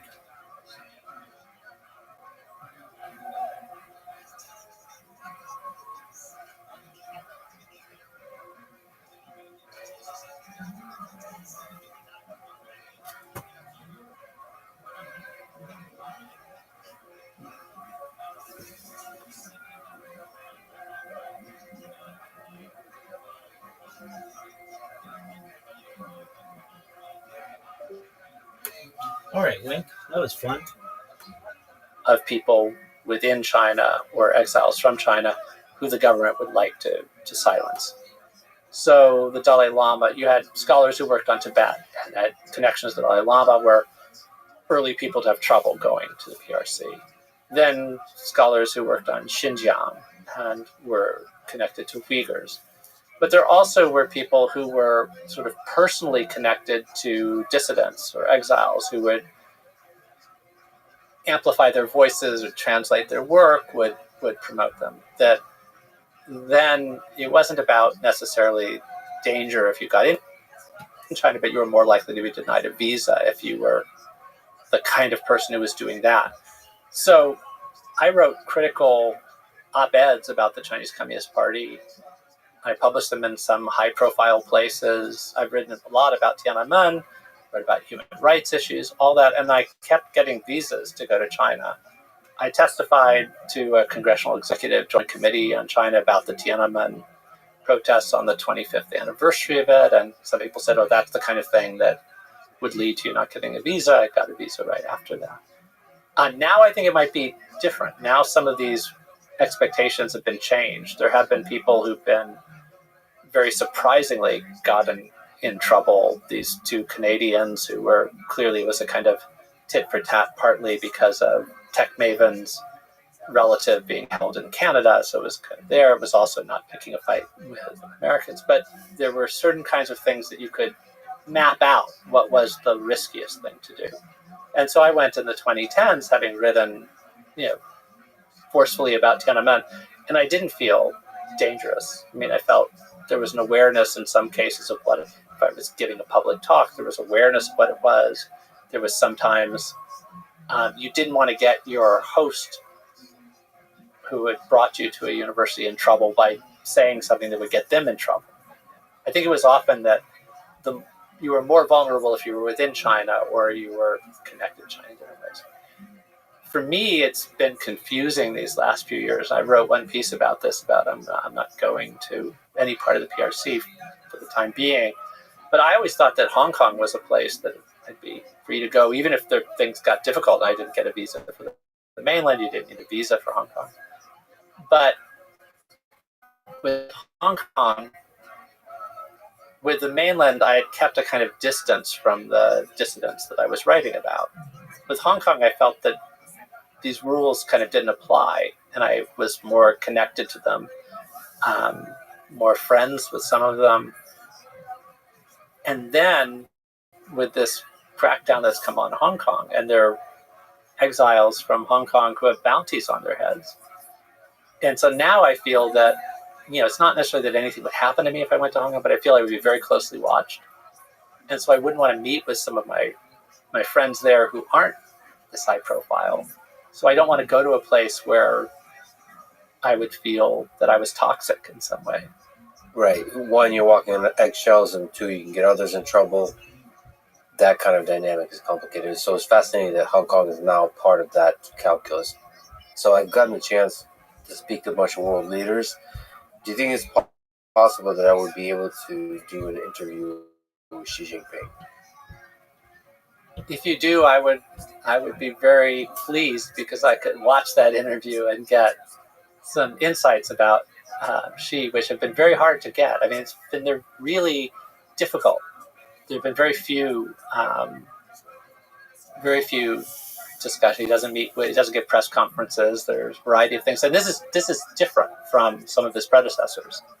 Jiang Zemin famously was interviewed by Barbara Walters and asked about Tiananmen, and he tried to make out that it wasn't a big deal. There were a variety of things, but he had relatively spontaneous conversation. I was going to say, he's the only Chinese leader I've met but I met him before he was a major leader. He was the party secretary or mayor of Shanghai. And it matters because the party secretary is the more important role. But anyway, he just met with a group of foreign scholars who were going over to Shanghai in '88 for a conference on Shanghai history. And just to show you the limits of anybody who thinks they can predict what's going on in Chinese politics. Predictability is just very hard in general in the world.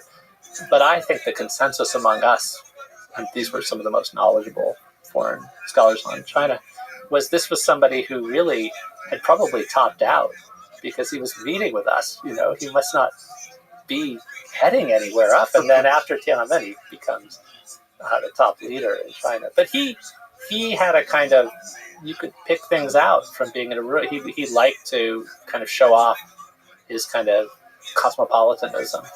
Xi Jinping gives these speeches about all the foreign authors he likes and has read, but it's all very kind of scripted, at least in his own head too. It's very carefully done to present a certain image of himself. And we really don't get many senses of what he's like in unguarded moments, or has them. And sometimes we get the illusion of them. Like there was an image of him and Obama in their shirt sleeves at the Sunnylands meeting. And the photo would show them walking and talking, but there's no translator in the image. And so like, how are they talking? What language are they using? How is this?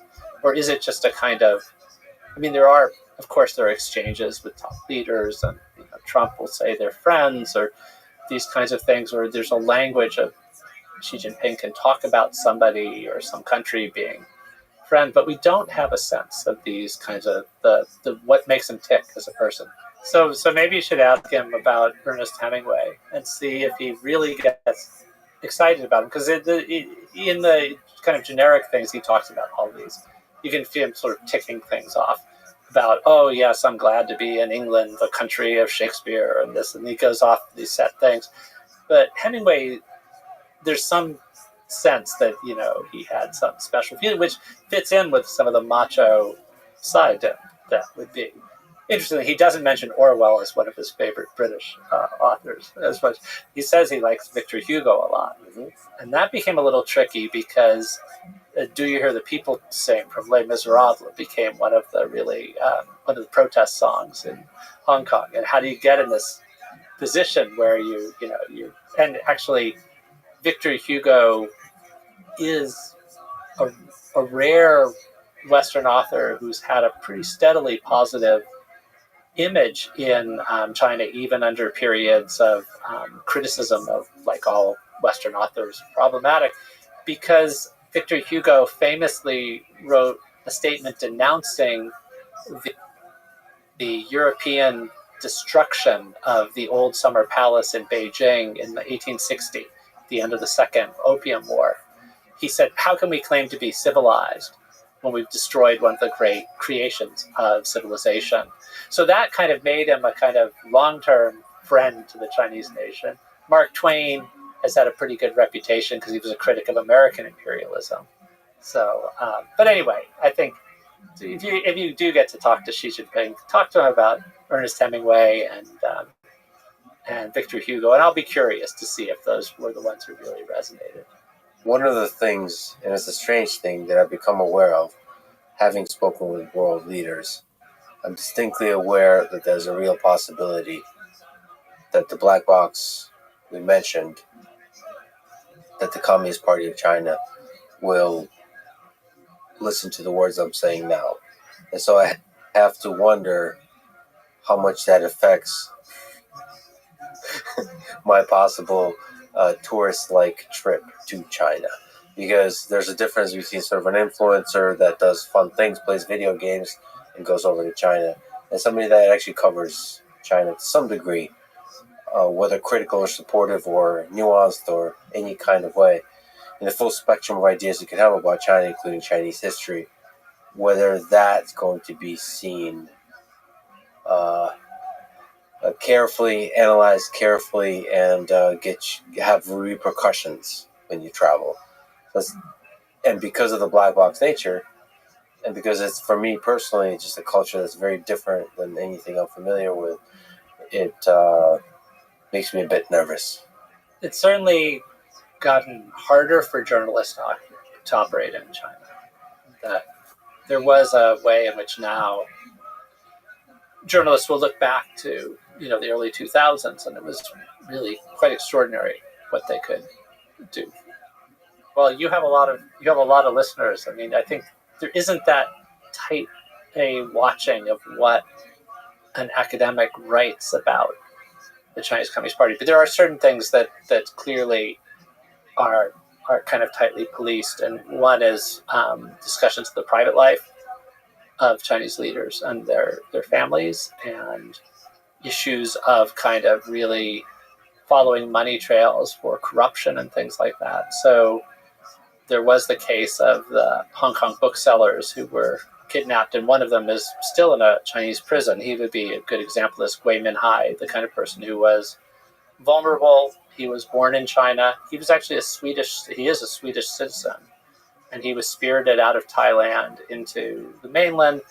And the reason why he was on the radar of the Communist Party was because the publishing house in Hong Kong that he was connected to was publishing works about the top tier of the Chinese Communist Party and contradicting the kind of vision of them as a certain kind of moral exemplars. And that's different from writing things about China has a bad human rights record or something like that in ways like I did.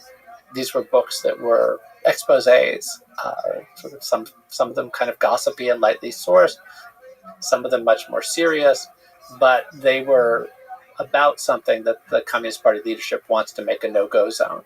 And I thought sometimes that Xi Jinping seems to have lèse-majesté envy, but I don't think it's kind of general criticisms of the Chinese Communist Party as a authoritarian structure or place that doesn't deserve to rule in kind of very general terms. I don't think that's something that they then pick you up at the border and say, no, we can't let that person in, because people are let in. It's not rational. It's not a rational process. There are people who've been denied visas. It seems pretty inexplicable. There are things that now I think the rules are changing very quickly all over the world for kinds of what's safe to say and do. Well, either way, I do know that the Communist Party and likely Xi Jinping himself watched my conversation with Prime Minister Modi. They responded to it, and I do hope, and I will definitely go to China, and I hope to talk to Xi Jinping. It's a fascinating, historic, ancient culture, and is the major player on the world stage in the 21st century. And it would be fascinating to understand the mind of the leader of that great superpower. Speaking of leaders, what do we understand about the relationship between Xi Jinping and our current president of the United States, Donald Trump? Is there really a human connection, something approximating a friendship as they've spoken about, or is it just purely realpolitik maneuvering, world leaders playing a game of chess, or is it a bit of both? There's a degree to which I think there's some confusion about a couple things. I mean, one is when there's a sense that Trump is sort of uniquely tough on the Chinese Communist Party, he has periodically said things about praising Xi Jinping as a leader, even sort of praising Xi Jinping's strength and things. So I think for some ways, for the personality cult of Xi Jinping, some of this is kind of useful because the story that the Chinese Communist Party, they need to tell a story about why they deserve to keep ruling. And one of their stories is that because the world is a dangerous place and there's not a lot of enough respect for China. So when there's very tough talk about China coming out of the White House, that's useful. And then the other part is about Xi Jinping being just the right person to have at the helm.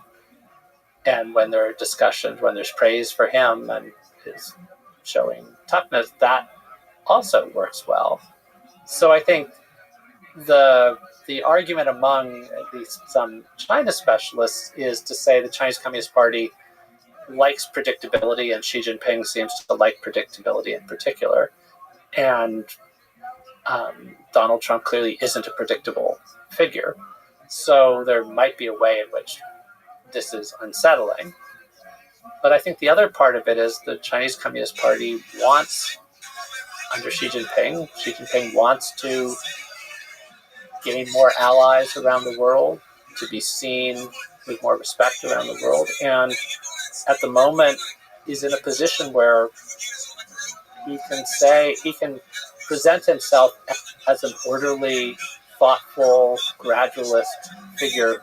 In some ways, I think, as much as there's tension between the two capitals, there's a way that things are going in a way that benefits Xi Jinping, and can see that doesn't explain what their personal relationship is and how they actually see each other when they're in the room together. And whether that matters or is part of the calculus at all. Because after all, they are leaders of superpowers.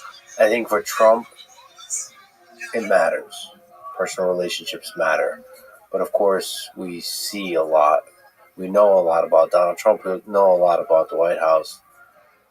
And actually, let me just say as a tangent, for whatever you think about this particular White House, one of the things I really like is that every single member of the cabinet is willing to talk for many hours every single week, talk about what they think, how they see the world, explain Donald Trump's approach. It doesn't matter if you disagree with what they're saying. Maybe you say they're dishonest, maybe you're misrepresenting, but there's a lot of information.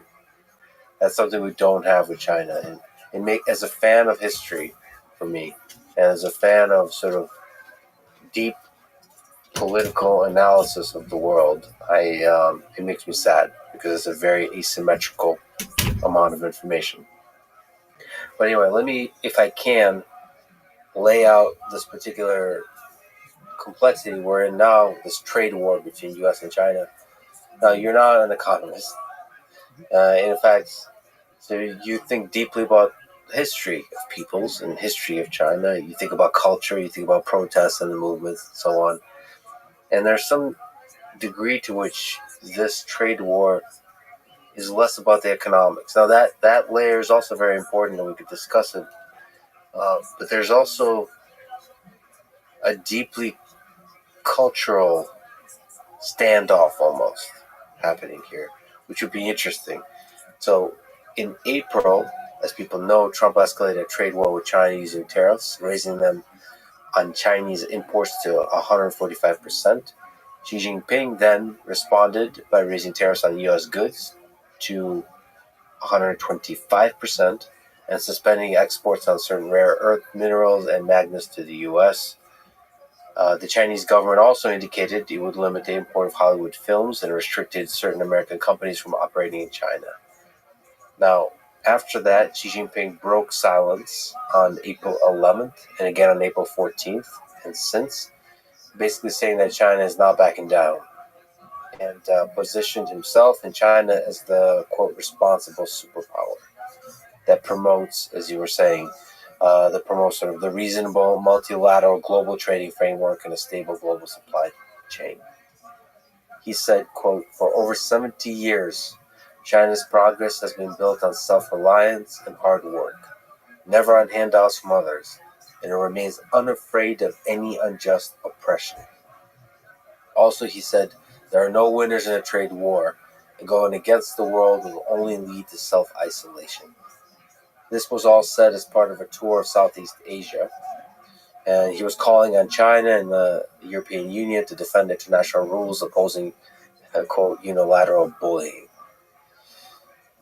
At the same time, I saw that China is escalating internal propaganda, including, interestingly, it would be nice to talk to you about it, the use of the Mao Zedong 1953 speech during the Korean War, where he says, we will never yield. My question is, with this standoff, who do you think will blink first? Where does this go? So I think one persistent, there's a lot to unpack there for of a historian too. I mean, I think that the reference to being bullied by a foreign power is something that comes up periodically and plays to this kind of notion of the 100 years of national humiliation that's been talked about by generations now of Chinese leaders. To talk about that period from the 1840s to the 1940s, there were a group of foreign powers who were involved in bullying China in one way or another, and you can selectively pick one or another. So there is a way in which this can be, and if Xi Jinping gives that kind of speech in Southeast Asia, he's speaking to a place where there is knowledge of times of the past when the United States was aggressive force there. It's also a part of the world where there have been times when China has been that. So there is a way of positioning vis-a-vis other parts of the world that is crucial part of this. That I guess, I'm circling around it, but there's a tendency in discussions of U.S.-China relations to think about it in terms of a bilateral discussion or dispute, even though time and again we realize that places other than the United States are key variables in these things. So the U.S. and China being at odds in the Mao era, what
Hello, do you see me?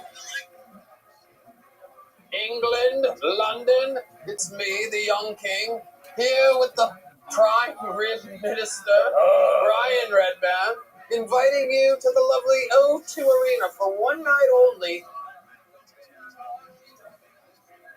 June 7th. That's enough. It's enough. Too much sauerkraut for you. Oh. Your hat. Get in front of the sign, you buffoon. That's why you're not true royalty. Oh. Hey, this is your only chance to see us on the other side of the world. We're pure blood Americans. We're putting on an act right now, pretending to be English. Just to get you to buy tickets, making us feel like we're connected in some way. But we are coming. The #1 live comedy show in the world is coming to the O2 Arena, London, England, June 7th. Get tickets right now at the only place where you can get them, TonyHinchcliffe.com. And we'll see you there. For royalty waits for no one.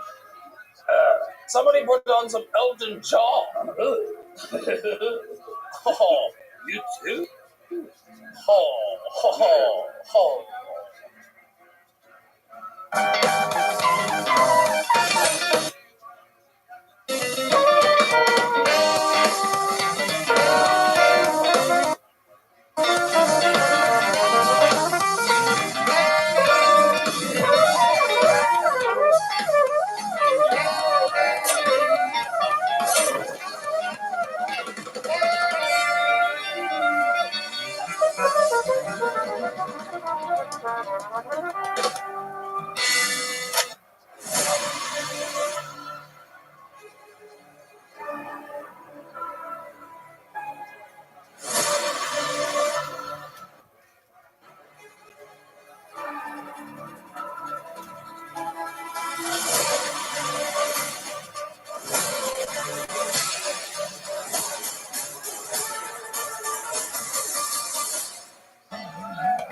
Hey,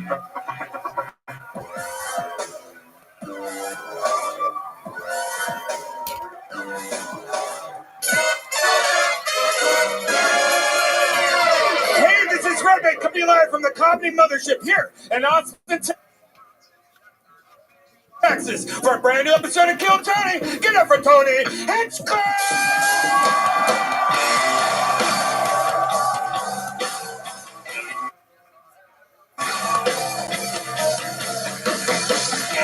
Who's ready for the best fucking night of their lives, huh?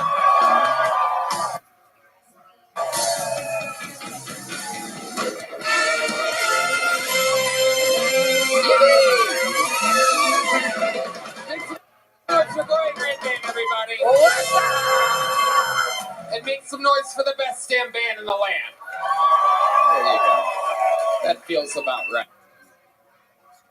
Holy shit, what a performance, huh? This is J-Mo joining us on the keys tonight, everybody. Sean Greenberg on the electric guitar, while John Dees and Matt Muelling are out of town. That, of course, is Huevos Rancheros Grooveline horns over there. Carlos Sosa, Raul Vallejo, Fernando Castillo, Nachos Belgrande. That's the great Michael Gonzalez on the drums. Big Mike getting a little bit bigger every week. We have a little thing. We put his head against the wall and use a pencil. He's getting bigger and bigger every single week. Big Mike. We love Big Mike. That's a good trumpet. I've never seen a Latino do a Trump impression before. You know what? You're going to the White House, buddy. And ladies and gentlemen, this is indeed the one and only D Madness on the bass guitar. Live in the flesh. The real deal. D motherfucking Madness. We have a hell of an episode planned for you here tonight. I'm very excited about it.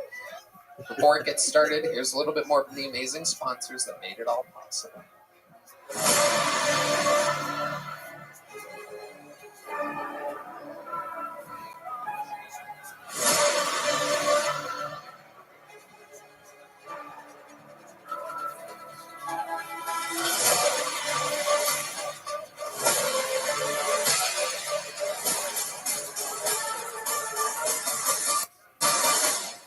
You guys ready to start tonight's fucking show? Seems like all the volume's coming from this side. Is this side ready to start the fucking show? Every single week, I book the show strategically, myself, all by my fucking self. And I have been excited very few times more than tonight. For this is one of those nights where I knock off someone who I've wanted as a guest on the show since its inception 12 years ago. Every Monday for 12 years, we've put out an episode, and this man has never been on before. One of the greatest comedians of all time. Get on your fucking feet and make some noise for the great and powerful Carrot Top! Oh, yeah. Let's fucking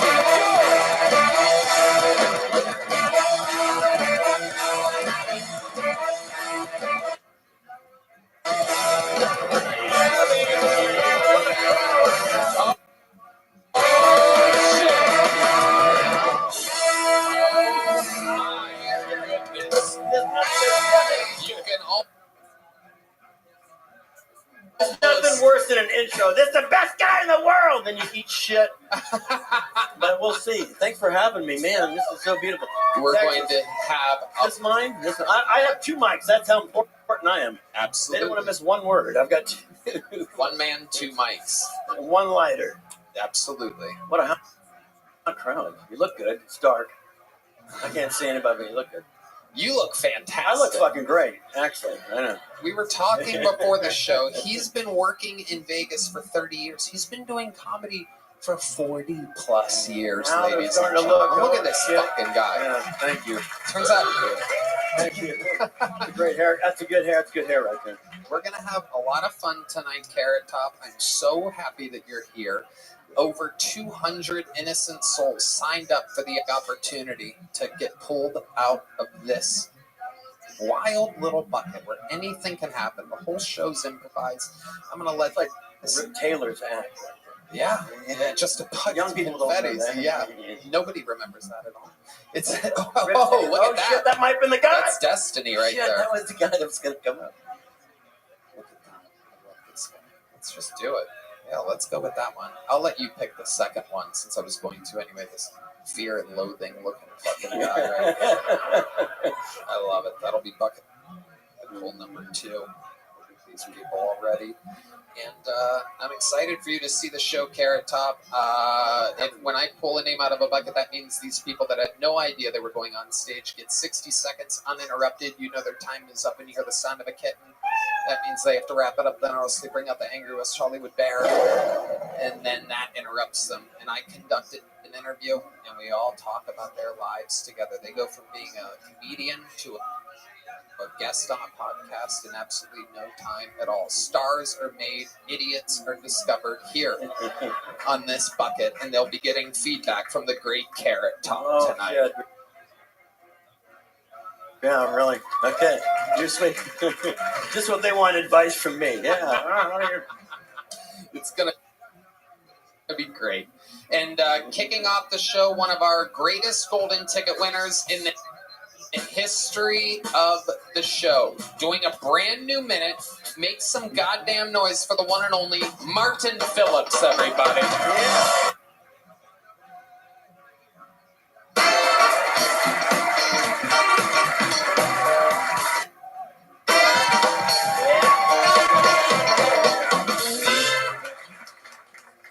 Cool. Yeah.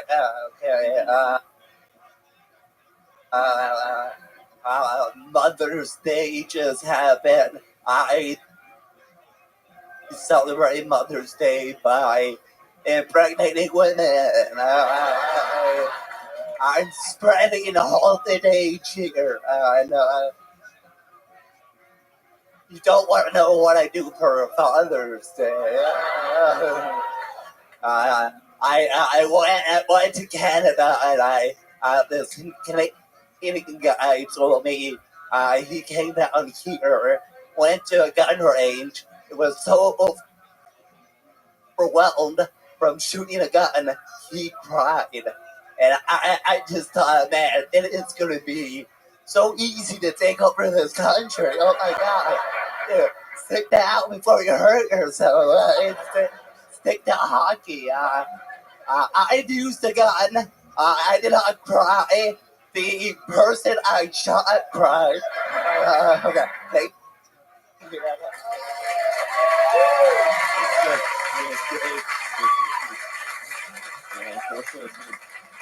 Yeah, You fucking nailed it. You killed it so hard. That was absolutely yeah. Okay. Unbelievable. Carrot Top. Fucking brilliant. Yeah. Everything you said was brilliant. Funny, man. Thanks. Really. That's like all the time. He comes up, he wobbles his ass out here, and he just fucking crushes harder than almost 99% of what we would consider able-bodied people. Well, fair. Yeah. I'll take it. Absolutely. And it very rarely has anything to do with his condition. He's not like one of these guys that just is a one-note guy or like a real comedian that just so happens to have cerebral palsy. It gets tiresome after a while, like we get it, we get, we get it, so, yeah. And clearly you make your own, you paint your own Welcome. t-shirt. How are you? That's incredible. It's a cool shirt. Yeah. Welcome. Who is this? I'm Rabbi Rothschild. How are you? Great, thank you. How'd you find out about me? Through my friend Cool Cat. Cool Cat, how did you find out about me?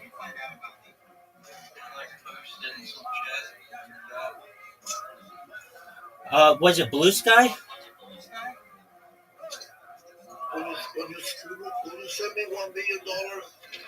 Yeah. Oh, it was Blue Sky? No, I think so. Sure.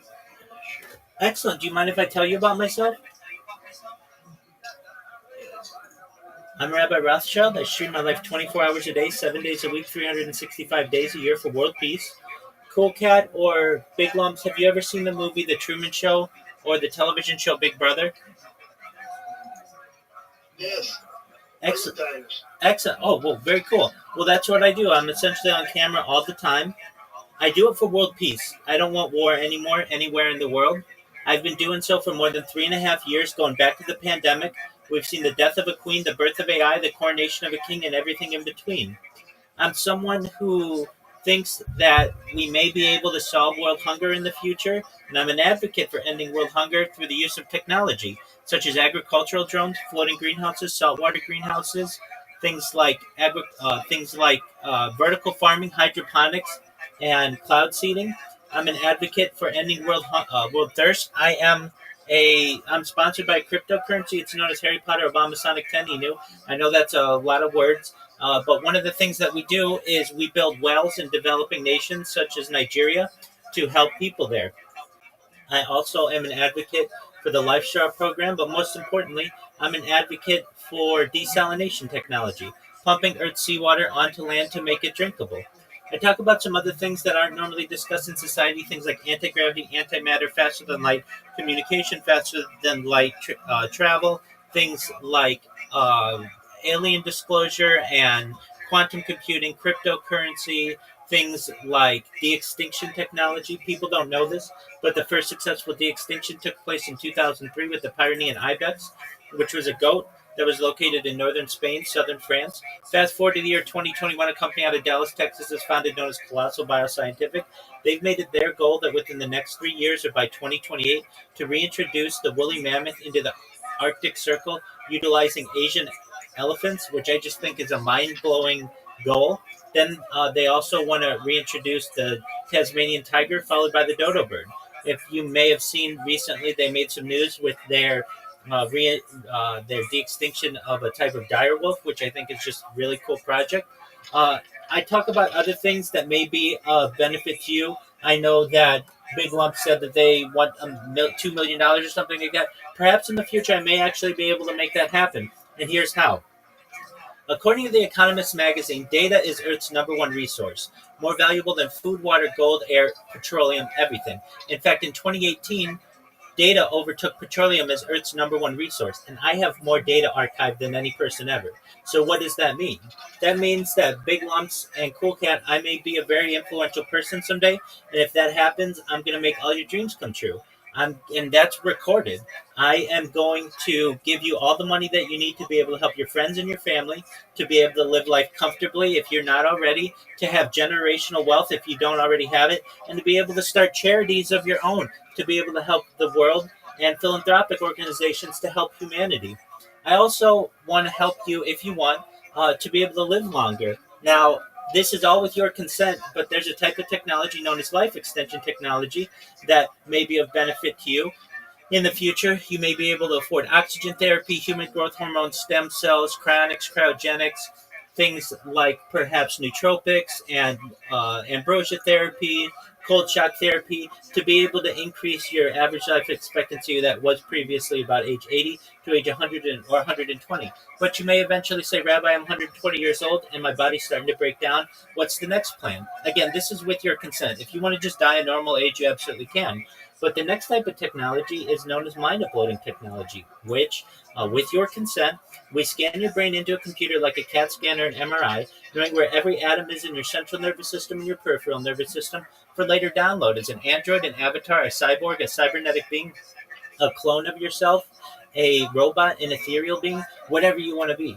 But essentially what I'm saying to you, Big Lumps and Cool Cat, is that you may be able to experience digital immortality. What are your thoughts on everything that I just had to say?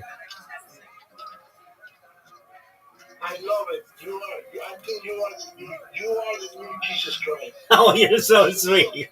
Big Lumps, I love you. I, Are you born in Israel? I was born in the United States, but I am Jewish and I am a rabbi. I pray every day. I daven every day. I say blessings on food. We light candles on Shabbat. I do my best to live as orthodox a life as possible while still streaming my life.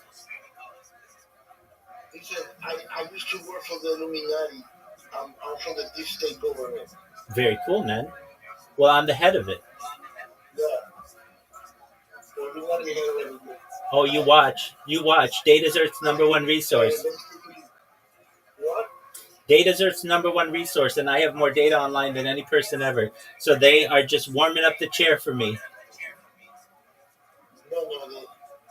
Listen, we are living in imminent catastrophic alien arrival. I am in a... I think we're like 2 months, 2 months max. We're gonna see the aliens. That very well could be. I mean, they've been visiting Earth.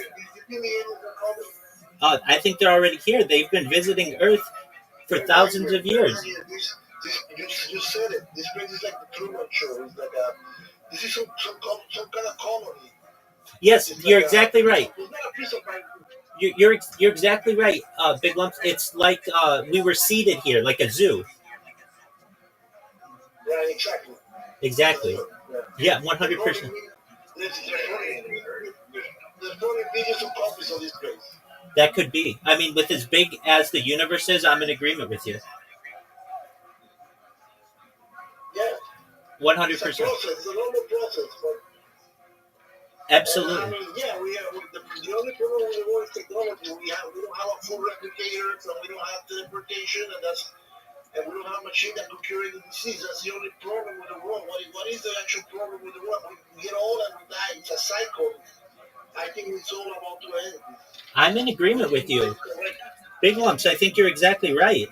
And I think that alien disclosure is imminent. In fact, I may be able to help bring it. Why do we have to live with rats and ants and cockroaches? I mean, this place is not designed for us. This is not. Why do we have to? Why can't we live in a sterile place? Why do we have to have? I killed like 10 million ants like last week. Okay, well, you're right. We will in the future be able to live It's not for us. It's over. in sterile containers, and we won't have to worry about that anymore. Yeah, I know, that's why everybody's gonna go into like a mothership, in a Michelin 5-star hotel with full replicators and everything's gonna be like magic. I see it happening. Like I think it's over. It's really over. I really believe it. I'm in agreement with you. And the thing that's the biggest proof that for this is because when something happened, they could have like created a new world government. They could have put Mickey Mouse as our leader. But why did they stop the COVID agenda? Because it's over. And now on top of that, they have Trump. They put Trump in place because it's completely over. Why would you let Trump win the election? It's just to make sure it's the whole signs that we're living in, but they were like 2 months max, man. Completely over. Well, I'm ready for it, and I've been streaming this entire time, so I'll have it on camera. I can guarantee you that we're very close to it. I think you're right. I absolutely think you're right. What, you think it's the end of the world? No, I don't think it's the end of the world. I think it's the start of a new world. Yeah, hopefully so. It's gonna be crazy.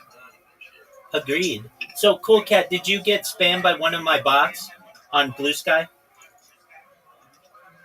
No,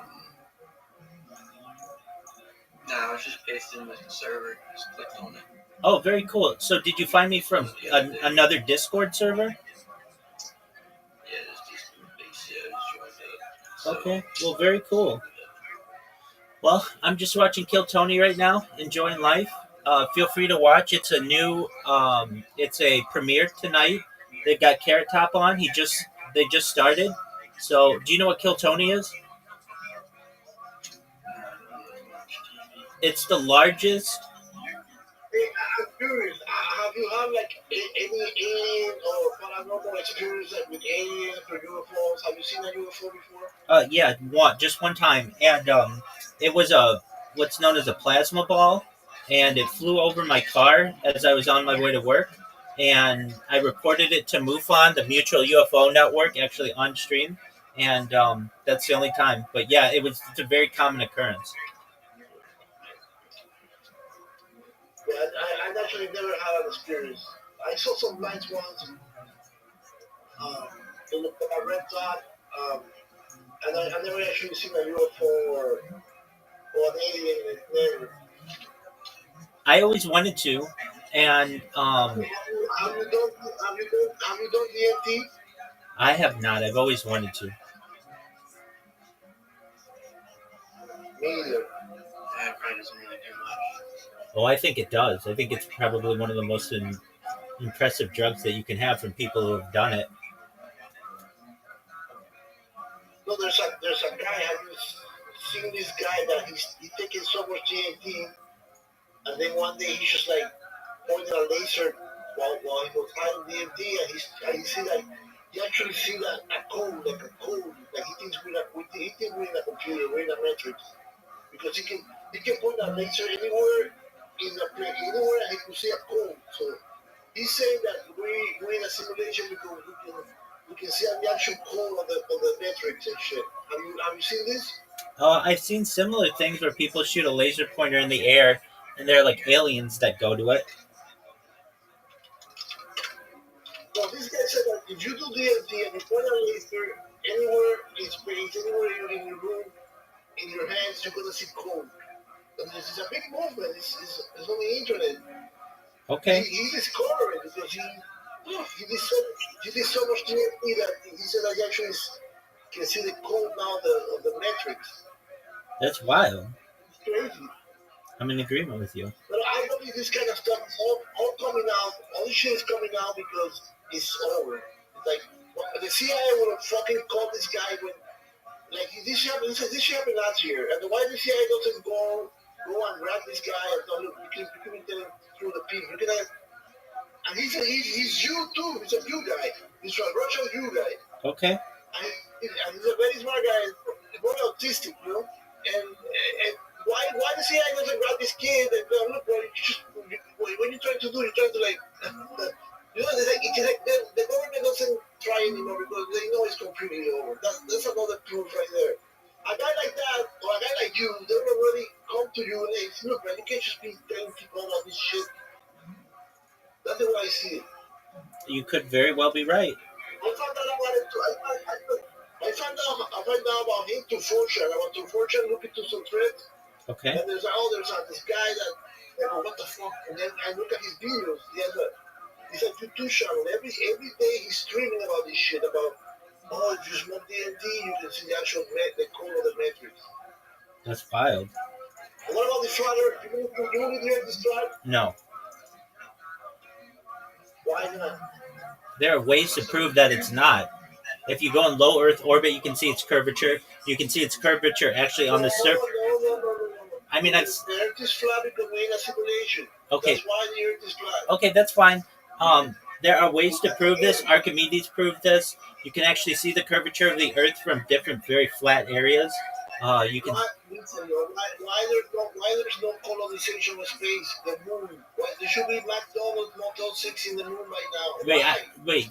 The moon's 250,000 miles away. I have my own. It's very simple. Just point the camera from the moon 24 hours. Why? Why doesn't a young guy like you or cool cat should be? They're going to actually be explored in space. None of that shit's happening. We're stuck here for a reason, man. Okay, that's fine. You can have those beliefs. A very easy way to essentially disprove the flat Earth theory is just how do you explain eclipses? Because it's a what you see is a game. It's a simulation, bro. It's like a clock. It's a system, bro. You know the people have seen stars to the moon. If you're looking at the moon that they can see, it's a projection that's they're projecting us to us. Maybe it's embedded in our brain, or it's like it's near this flat. Okay, we can agree to disagree on that one. Very well. Well, I want you guys to know I really appreciate you coming by. You're always welcome here. More than anything about which I discuss, I'm here to be a positive person in your life. I'm here to be optimistic and just to give people hope. So if there's anything that you ever need from me, We'll stop this slave system, money system, slave system, basically. Soon to be over. I believe it. okay, very well. Well, if you guys ever need anything, I'm here to help you, and I really appreciate you coming by. All right. Excellent. All love, Biddy. Take care. Come back soon.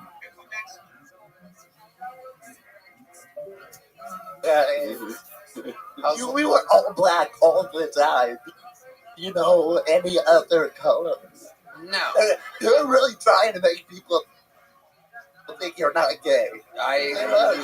Dark colors, dark colors. I look. D Madness is my stylist, and I wear what he sees. Okay. Sick. We trade off. I dress D, and he dresses me. That's my motto. It says that right above my closet, which I. He looks like shit. What? How dare you? That is not true. That is not true. You look fantastic, D. Oh shit! What a fight it would be. Cerebral palsy versus completely blind. That would be once he gets his hands on you, he will not let go. He would play you like a fucking bass guitar.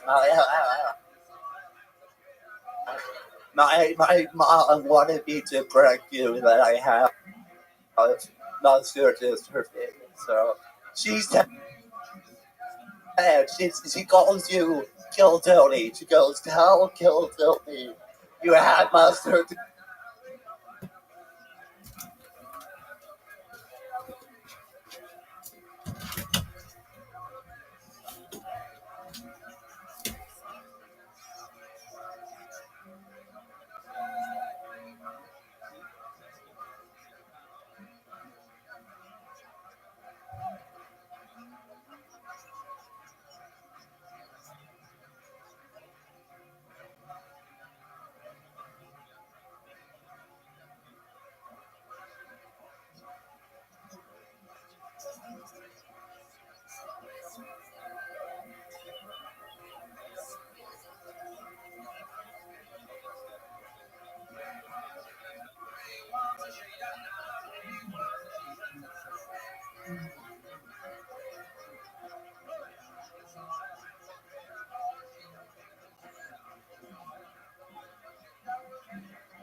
I was like, you got it, ma. Oh. Sometimes I need a little translator of my monitor. Subtitles are hard for me. I got it. Yeah. That's good. How's everything else in life been lately? It's been okay. Oh. Well, okay. Not exactly a ringing endorsement of life. My dog got out. It's lost. Your dog what? He got out. He escaped? My friend was watching it and got under the fence. But I'm hoping, because this comes out like 2 weeks from now, I'm hoping we have it by the time. So wait, when did your dog escape? It was this weekend. I had my friend watching. I might have him in here. Hold on. Wait a second, Carrot Top. Don't even I have everything but a dog prop. I have everything but a dog prop. joke about that. That's not funny. Wait, I think I hear him in there. Yeah, everything but a dog prop. Fuck. Oh, no, I hear him. No, no. It's okay, stop. Your daddy's here. Your daddy's here. Nah, buddy. What kind of dog is it? It's gone. It's gone. What kind of dog was it? Yeah, it's gone. Yes. Well, the breed's called a Lhasa Apso. It looks like a Shih Tzu type thing. Yeah. Wow. Yeah, but I'm hoping we have it by the time. Good news and bad news. Good news is I'm going to hire someone to find your dog. The bad news is it's Deep Madness that I'm hiring as revenge. Wow. Okay.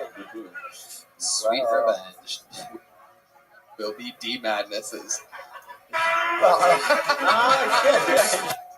don't see that goddamn. Are you fucking kidding me? I don't see a goddamn dog nowhere. Here, boy. Hey. Get your ass over here, dog. No, he's blind, so his other senses are elevated. Oh, that's true. It'll be the first time where a man has sniffed out a dog. This is incredible. This could be really historical moment. Yeah. So. Damn it, Martin. I hope we find that goddamn dog. You don't live near the freeway, do you? I'm not too close to it. That doesn't sound good. That is the sound of the bell tolling. What was his name? Andy. Andy. Oh, poor Andy. R.I.P. We're gonna find him. He's good. I think, like I heard sometimes, pigs get loose and they come back as like wild boars. So maybe he'll be a fucking wolf. Wow. Yeah. Pigs come back. That's true. Red Band's here every Monday.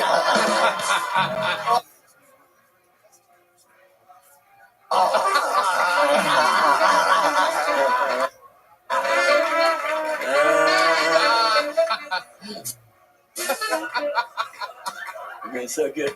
That's so I good. love that the horn player played the actual song.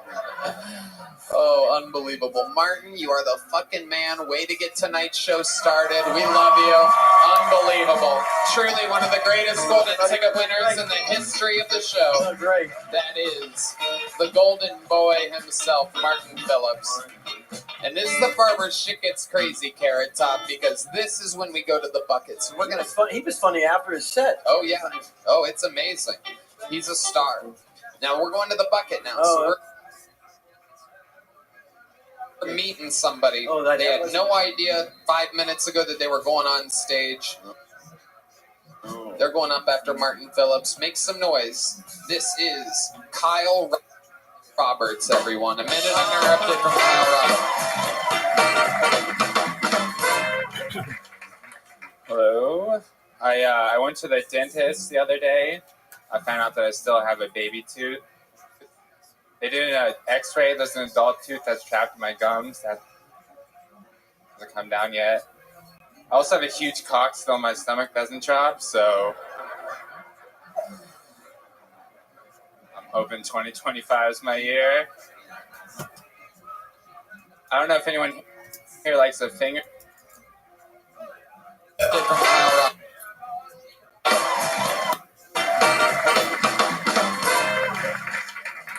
Hello. I went to the dentist the other day. I found out that I still have a baby tooth. They did an x-ray. There's an adult tooth that's trapped in my gums. That hasn't come down yet. I also have a huge cock still in my stomach doesn't drop, so I'm hoping 2025 is my year. I don't know if anyone here likes a finger in their ass. Me too, thanks for asking. I feel like a finger in the ass is kind of like having to take summer school to graduate. It's kind of humiliating, but it's the only way I can finish.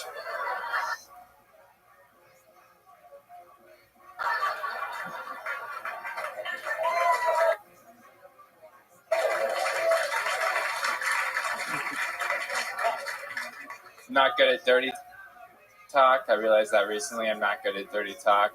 My friend told me, he's like, whisper something sexy in her ear. I tried that. Didn't go great. I was like, I'm having a hard time getting a boner right now.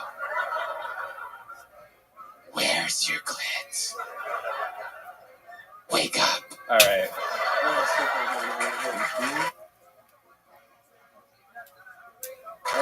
Boom. Kyle Roberts. A stunning Kill Tony debut, correct? I was on 2 years ago. Oh, you're on 2 years ago. Yeah. Okay. Hell yeah. You're funny as hell. Thank you. You weren't that funny 2 years ago on the show, No. were you? No, not at all. I'd remember you if you were. But look at you now. You've been working hard? At the gap. No. Yeah. That I is. can't fuck with you, Bum. No, it's good. That is you are correct. That is a starter set clothing straight off of a mannequin. Yeah. I didn't want to wear like distracting clothing. Well, you played it just right, my friend. Perfect. We need Martin Phillips to draw a little something on there afterwards. Give it a little color. I love it. So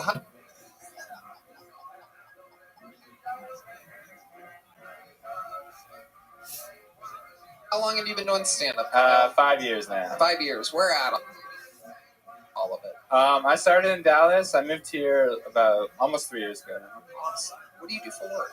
I work at Chewy's Tex-Mex. Ooh, wow.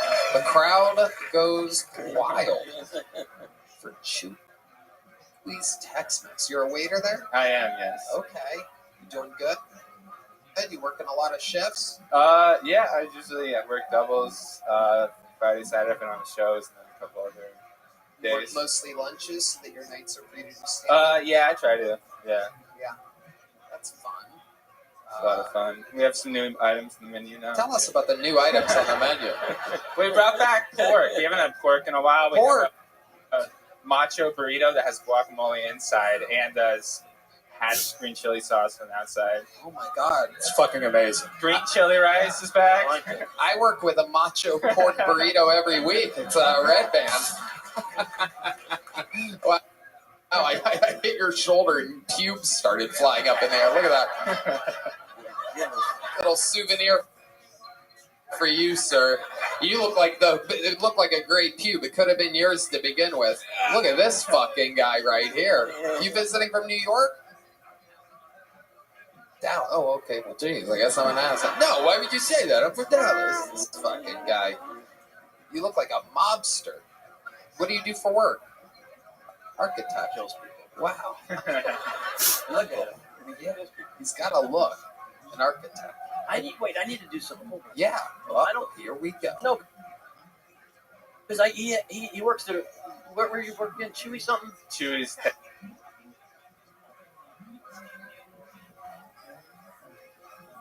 Tex-Mex, yeah. Chewy Tex-Mex. I only have a joke for sushi. When you eat sushi, you do this. You look like you're really wow.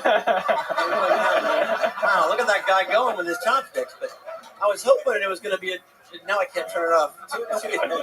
The kids in the sweatshop make this shit for me. I don't know how to operate them.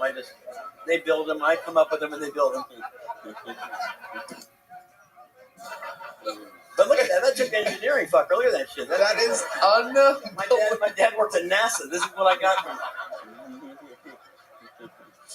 It's gonna be Every so. time I have. It's gonna be so funny in a half an hour when I ask somebody what they do for work and they're like, "I work at a sushi restaurant." You'd be like, "Fuck! I wasted it on the Mexican restaurant guy." I gotta find something Mexican. Yeah. I do have something. Hold on. Oh, I love this. All right, people misspell. This is so old. I forgot the joke. People misspell graffiti on walls all the time, right? So they should have. Hold on. Can I do this? Yeah. This might work. So this is a spray paint can that has a dictionary, so they get it right. And they do it, and when they get done, you're like, what the fuck? And you look. Oh, yes. Eat more posse. Wait the fuck. Wait. No, that's not. No, that's stupid. No, they're all stupid. That fucking. Oh, fuck yes. This is exactly what the fuck Thank you. I wanted to happen. All duct tape together. Fuck. That is. But that was it. It was a spray paint can with a dictionary on it. No, sorry. I had to. Do you have the Braille version? Yeah. I might actually. No, we'll wait. Kyle, Yeah, right. Kyle, don't ask so many fucking questions. So what do you do for fun, Kyle? Well, I have a lovely girlfriend. We're about to move in. Ooh, about to move in. Have you lived with a girl before? Well, I've stayed over at her apartment, but not before that. Right, but you've never lived together. You've stayed over at a girl's house. Yes. How old are you, Kyle? How old am I? Yes. I'm 31. 31. So this will be your first time living with a girl. Yes. Do you have any weird habits that you're kind of nervous Look about? at 'em. Uh, Have any weird habits? well, she doesn't. I sometimes scream before I pee. I don't know why, but yeah. Not like a blood curdling one. Just do you know some people sigh?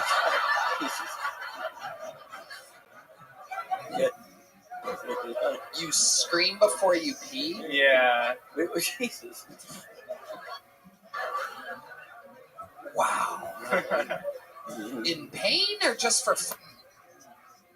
Fun is just I really like. I don't know. I like peeing. I don't know. I'm just it's an excited scream. yeah. Does I- it burn or something? Or No. you know. This is incredible. So you scream before you pee. How about when you stay at her place? Have you noticed anything weird about her? Does she have weird? Anything Weird what? stand out to you? Women can be, Yeah. just from my experience, they can make the bathroom a little messy. They can put their shit everywhere. Are you ready to have an actual female roommate? I think so. I mean, we spend a lot of time together. Yeah.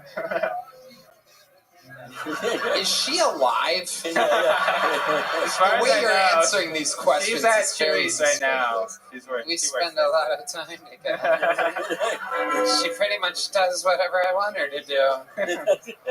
It's everyone's consenting. Yeah. Oh. Incredible. What does she do for work? She works at Chewy's. Yeah, she works at Chewy's. That's how we Oh, met. It's a Chewy's wow. love story. She's the manager. Oh, wow. Yeah. I love it. Incredible. Yeah. Do you have any pets or anything? She has a cat. She has a cat. Yeah. So you're going to be living with a cat too? Yeah. How do you feel about this? I mean, I usually just forget it's there when does the cat like you? Have you I seen don't The think Lost so. Dog? We've been looking for a dog. Maybe there's a cat. Now we're looking for a dog. I have a cat. Joke? No. This is incredible. So it's going to be your first time living with a girl. You're excited. Do you have any special moves in the bedroom? You seem like a real creepazoid. So I'm excited to find out. Is there something I that mean, And I come every time. I just try to make up for a lack of talent, maybe with just enthusiasm. You know?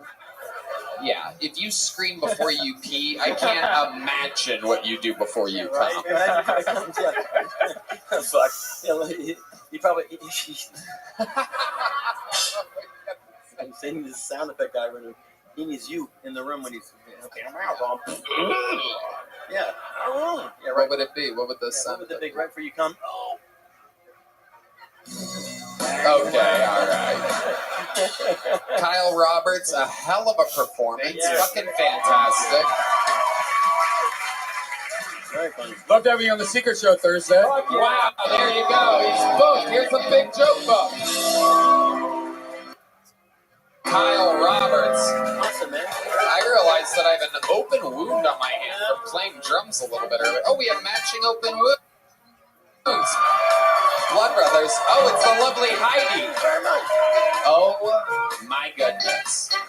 What a special treat. Sorry. Easy on the eyes. Hey, y'all. This podcast is sponsored by Incogni. Here's the problem. Data brokers are gathering your personal information and selling it for profit. They scan the web for names, addresses, social media profiles, court records, and build detailed profiles on individuals just like you. This data then ends up in the hands of scammers, which leads to spam, identity theft, and even loss of control over your own personal data. Sounds like a big problem, right? Well, not anymore, thanks to Incogni, Red Band. Incogni solves this problem by reaching out to data brokers on your behalf and requesting they remove your personal data. The whole process is automated. I love knowing that my personal info is safe with Incogni, Tony. That's really good, Red Band. Absolutely incredible. While you can ask these data brokers yourselves to delete your personal info, this process takes hundreds of hours to do manually. So let Incogni do it for you. Take your personal data back with Incogni. Use code KILLTONY and get 60% off an annual plan at incogni.com/KillTony. That's INCOGNI.com/KillTony. All right.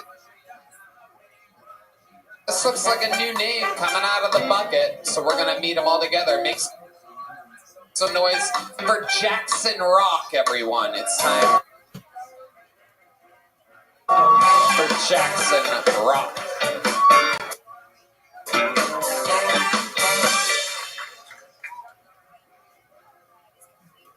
I love cougars, Word.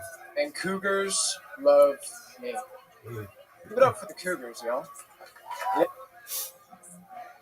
Yeah. I love a woman who's not afraid to take away my Xbox. My first experience with a cougar was with a 48-year-old woman named Mrs. Lawrence. Mrs. Lawrence made love to each and every one of the dudes in my friend group. When it came to be my turn, I only lasted about 2 minutes. Which is not bad for a 13-year-old.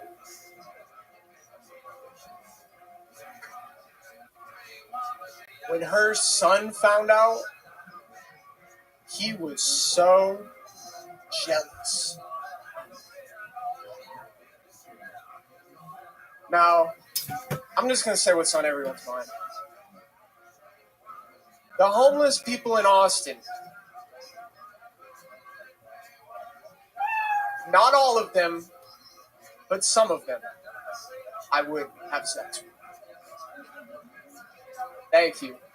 Okay. Wow, there it is. Jackson Rock with an absolutely frightening set. Pretty sure he admitted to about 2 or 3 felonies in 60 seconds That guy there. works for the government. He'll have to hear. Yeah. Wow, Jackson, how long you been doing stand-up? It's my first time ever, Tony. Wow, okay. How old are you? I'm 26. 26. How many times have you signed up for the show? I signed up once back in like October 2023. And this is your second time, October 2023? Yeah. And you haven't signed up since then. No. This is your second time, and you decided in between October 2023 and now to not practice anywhere whatsoever. Your thought was, I'll just go in there, come out guns a-blazing, looking like a out-of-work magician, and I'm just going to take over the scene by storm. Just had to say, fuck it, dude. Okay. All right. What makes you think homeless people would want to have sex with you?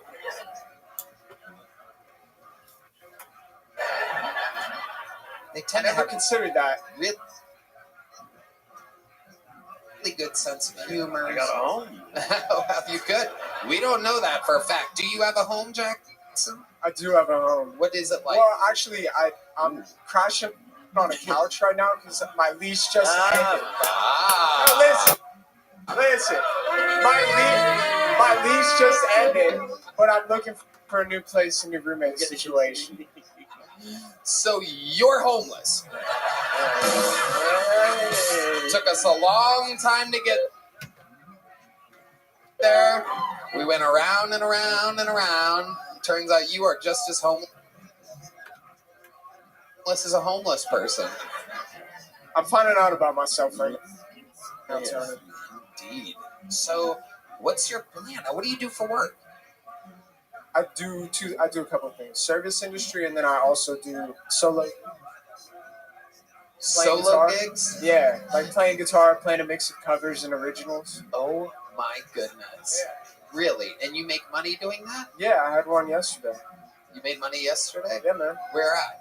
Over in Bastrop. Okay. Yeah.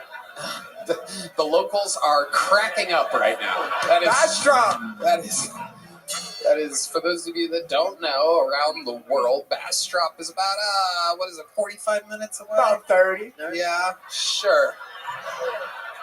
Sure.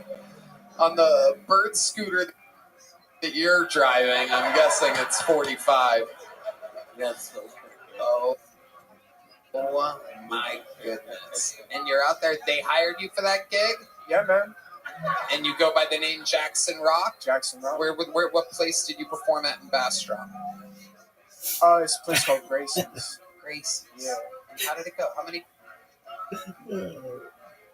people were there? Man, it's a restaurant. So I just realized that you Mother's Day gig. It was fun. I mean, people were nice. But I'll never I played my songs. and I will keep saying them all the time. It killed, dude. 13-year-old was so good. People are like, this is a worst Mother's Day restaurant meal I've ever had. That's what I said. Yeah, it's great. I'll be back on Father's Day.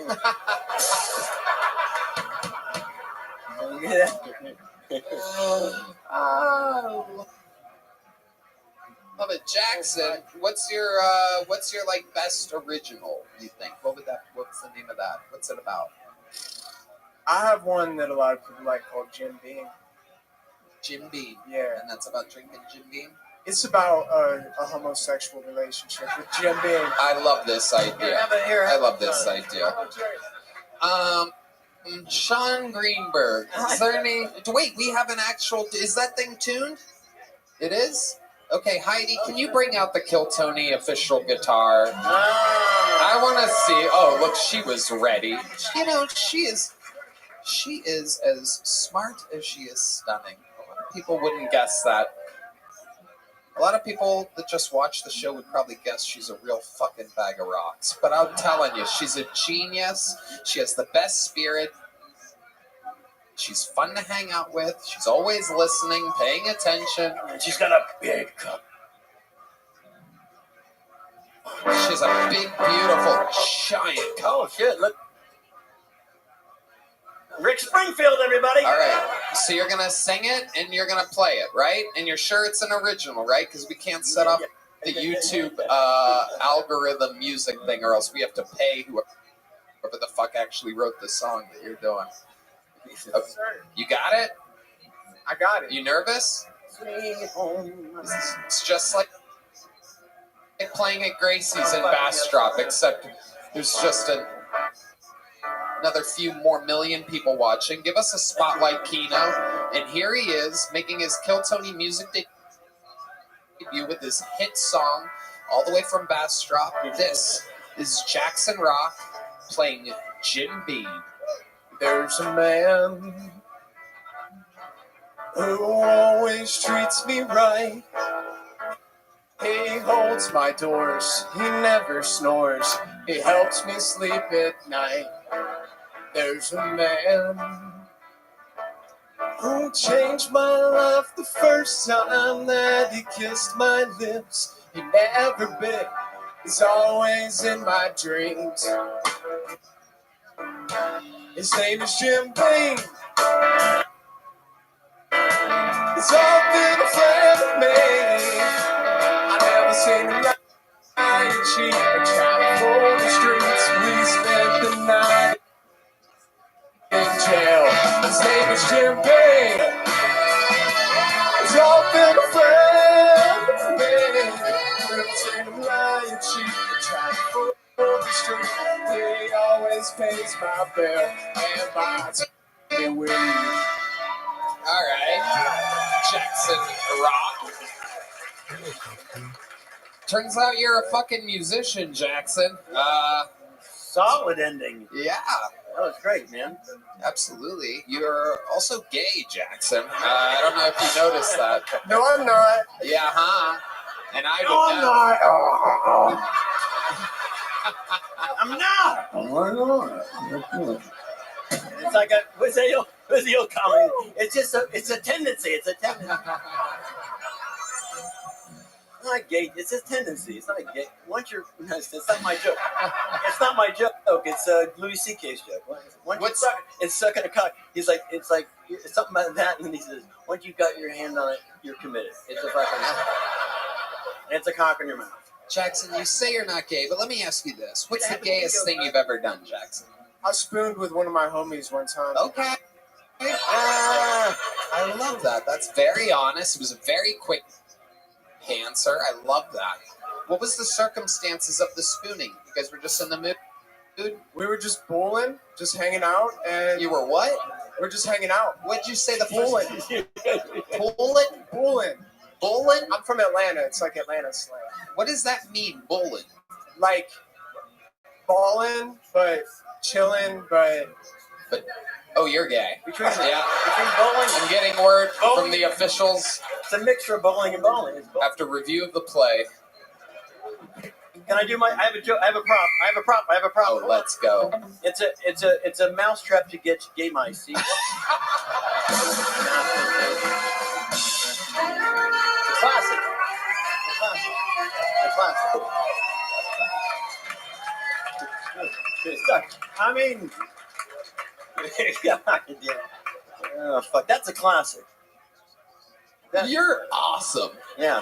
You I am just- very. I have no fucking life. Is what I am. You get to duct tape things together and become a multi-millionaire. This is incredible. Yeah. What an art form it is. Yes. You are a You know what's funny is master. I really did find. I found a mousetrap at Home Depot, and then I found a mirror ball, and I was like, "Well, there's got to be a fucking joke in this." And the lady ringing me up was like, "Is this going to be one of your jokes?" I said, "Yeah, it's a gay mousetrap," and she's like, "Great."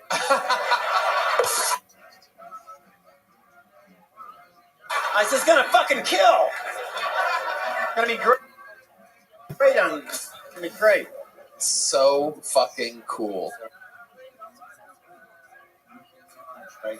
This is And awesome. it set me up. I had a good one. I was like, Yeah, I love it. That's true. I can tell he's drawn to the disco ball. I can see what he's looking at. I know. Somebody wants the cheese, huh? Yeah. Jackson, so is this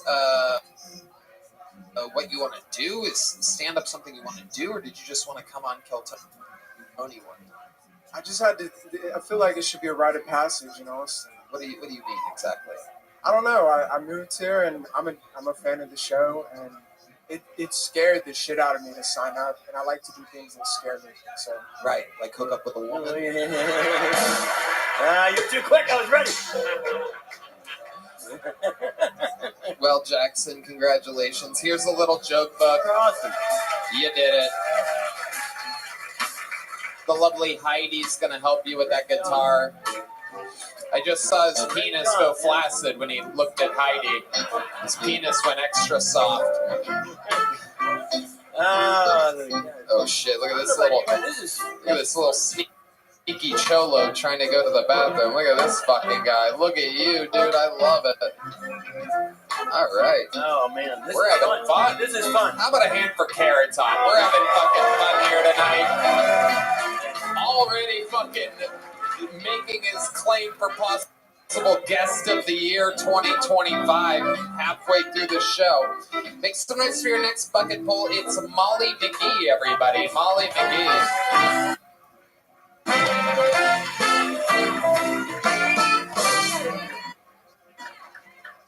Hi. I'm new here. I recently escaped California with my son's genitals still intact. He said, "Mommy, am I a boy or a girl?" I said, "Toddler, you a boy?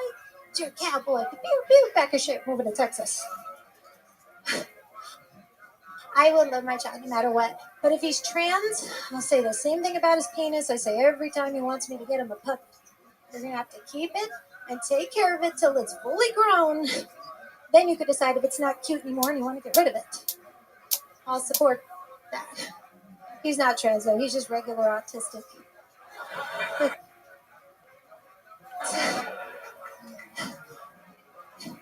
It took a long time to get him diagnosed too, because he's good looking enough to everybody just assumed he was an asshole this whole time. Because when he was really little, doctors were worried that he might be mentally retarded. Yeah, they didn't call it that though, they called it starting to look like his father.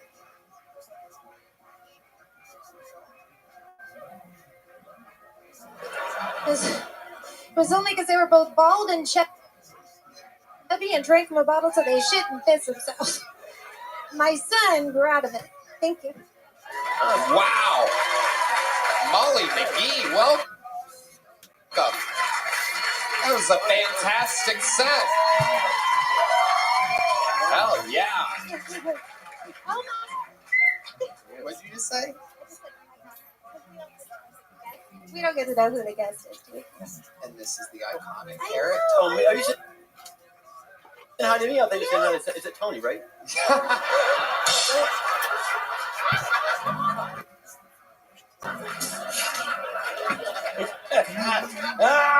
Let's fucking go. I love this. Yes. Molly McGee, this is an unbelievably great minute. I guess I'm just surprised. We've had, not to be sexist, but the female comedians as of late, especially the last month or so, it's been real rough. So my expectations when it came out were very low, and your stuff is topical. It seemed.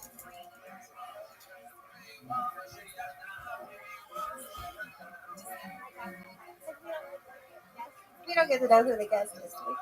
And this is the iconic Eric. Tony, are you saying hi to me? I think When he was really little, doctors were worried that he might be mentally retarded.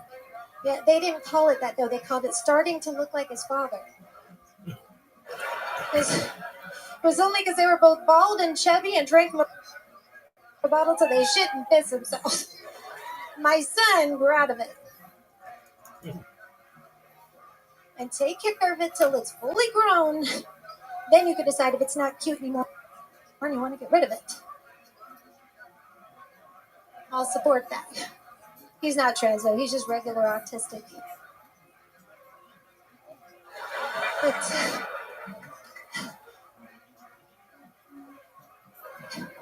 It took a long time to get him diagnosed too, because he's good looking enough to everybody just assumed he was an asshole this whole time. When he was really little, doctors were worried that he might be mentally retarded. Yeah, they didn't call it that though, they called it starting to look like his father. It was only because they were both bald and chubby and drank from a bottle till they shit and piss themselves. My son grew out of it. Thank you. Wow. Molly McGee, welcome. That was a fantastic set. Hell yeah. Oh my. What did you just say? We don't get to know who the guest is, do we? And this is the iconic Eric. Tony, are you saying hi to me? I think you said hi to, is it Tony, right?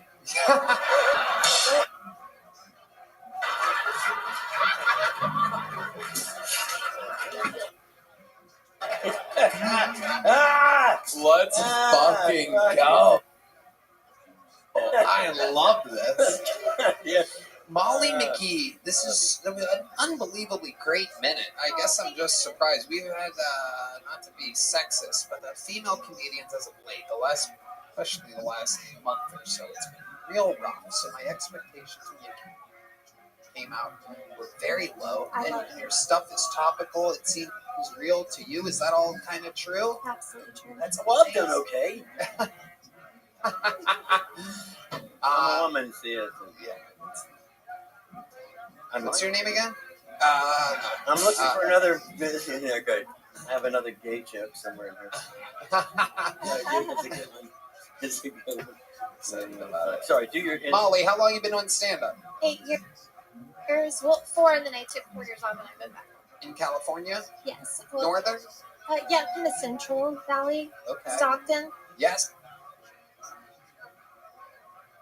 We know Stockton well. We are friends with the Diaz brothers. Oh, yeah. 209. You have a 209 area code? Yes. Absolutely. There you go. And what do you do for, how long have you been here in Texas? A little over a year. Okay. What do you do for work? I'm a disabled veteran. You're a disabled veteran. Holy shit, you are cool as fuck.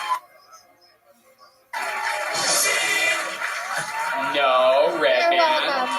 You're welcome. No. Red Band likes to go to the disabled veteran female strip clubs and watch them roll around. That's hi. God. Oh. You get a discount if they have less limbs than a normal stripper at the disabled veteran strip club. It's called the Camouflage Rose. It's in Bastrop, for those of you that don't know. So Molly McGee, what branch of the military were you in? Air Force. Okay. Hood. Wow. Oh, and what did you do there? I was a dental assistant. Like the least cool military thing you could do. Wow. And how did you become disabled? Oh, I was assaulted and I had my head slammed into a cement wall repeatedly. Oh my God. I Beside had your ass now? Yeah. Was this an Iraqi soldier or an American? no, it was American. It's in San Francisco. Yeah, one of them was a cop, One of them was a a cop? military cop, A military? off duty. What made him slam your head? It was 3 females. Wait, they were females? Yeah. And what made them do that?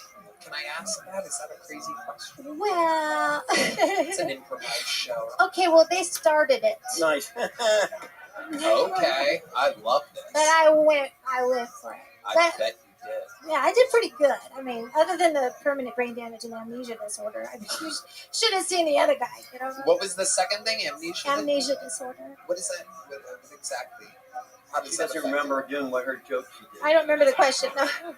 Right. So that is that like short-term, long-term memory loss? It's a little bit of both. Like I have some things long term I just cannot remember, and then sometimes I have little episodes where like I'll forget like everything for like a couple minutes, or sometimes I'll forget categories. Like I'll be doing the dishes and realize an oven mitt is in the water too, or like because I put it in with the dishes. Oh, Like it's just really bizarre. It's just kind of bizarre. it's incredible. So you Or I'll forget how I know somebody. Like one time I totally forgot that someone was my cousin. Thank God that really well. right. I could have went a lot worse. Wow, how cool. You're amazing. This is incredible. You're so funny. How old's your kid? He's 11. So you really did get him out of California at the right time. Shit is going Yes. a little wackadoodle dandy out there. Yeah. Yeah, it's wild. Mhm. I love it. So how do you like Austin? What do you do for fun here? Well, so I live near New Braunfels. So I'm Okay. like right between here and San Antonio, in the comedy direction. And I love it. I like it over there. It's chill. I'm like a small town kind of girl. You have a boyfriend? Are you sure? Do you just not remember him right I now? know, right? Yeah. I don't know. He's watching the show like, what the fuck? I mean, I could use that if I ever. I swear to God, I'm you a ever, nice lady, but you I ever love forget about me again, you're going back in the cement wall. Yeah. All right. Oh, come on. Too soon. I have a fun fact about me. Yes, let's do I it. also do comedy songs too. Oh my God. Yeah. Do you play guitar or you just go Play solo? guitar and I have it somewhere. I have it in that. You brought a guitar? Heidi, oh my God. What a special treat this is. How many times have you signed up for the show? Tons. Tons. Tons. Can you give me a ballpark? Since you I'd got say Almost like every. 10 or 15. I have an amnesia disorder, so let's say. Okay. You are correct. Let's say That'll 10 work to for pretty 15. much Does that any sound question. like a good number? I And this guess. is your first time you always bring the guitar when you sign up? Yes. Okay. I love this thing around. I love it. Do you have a name for your guitar? It's a brand. Amnesia Jenkins. All right. Well, this I is. didn't want to bring it out because I don't want to be presumptuous. Goodness gracious. We just heard your brain waves on the microphone. After Ladies and gentlemen, what's the song you're going to play for us? It's an original, right? Because we can't do covers. What's it called? It's called Jack Daniels.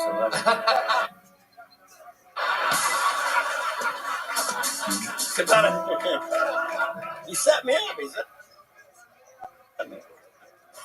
So it's kind of important. It's so I have a lazy eyelid, and a lot of you may not realize this, but the lazy eyelided community is very underrepresented in Hollywood. So there's really only one reason for that, which is we've had a megastar on top for several decades who stopped at nothing to hold the rest of us back. That ends today. Forrest Whitaker. Spotlight. I'm Whittier, and I'm your nemesis.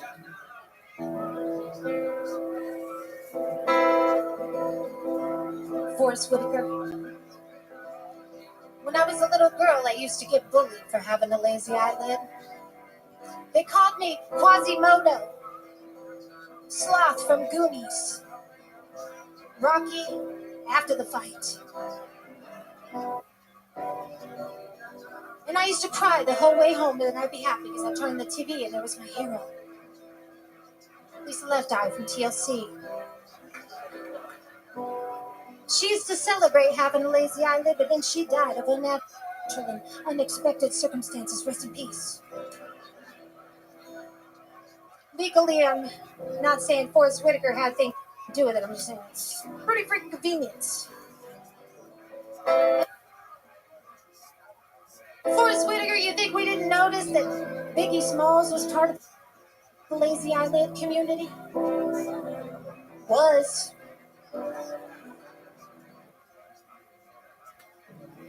They never did find his killer, did they? It's almost as if the detective was so close to the case he couldn't see the forest through the trees. Not even with two good eyes. How many children won't be oppressed anymore when you fall, when you fall? How many lazy-eyed stars will be born when you fall, when you fall?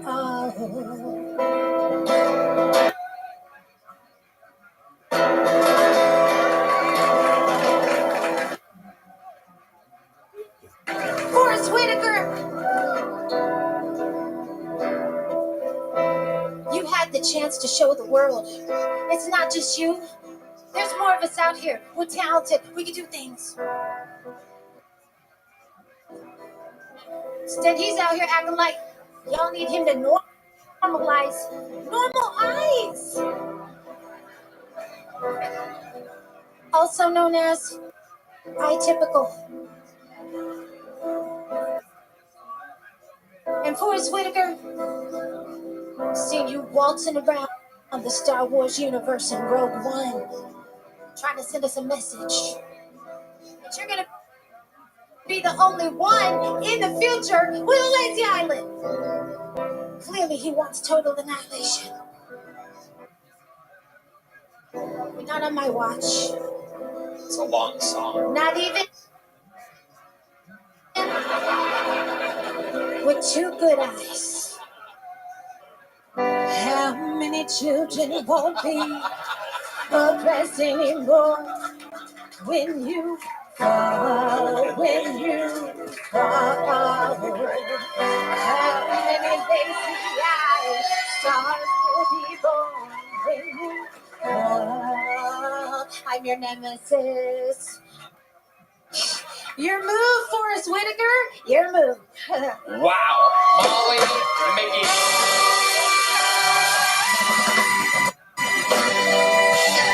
Molly, you are cool as shit. Song's a little long, little Pink Floyd-esque. I didn't realize. Mellencamp song is like, Yeah.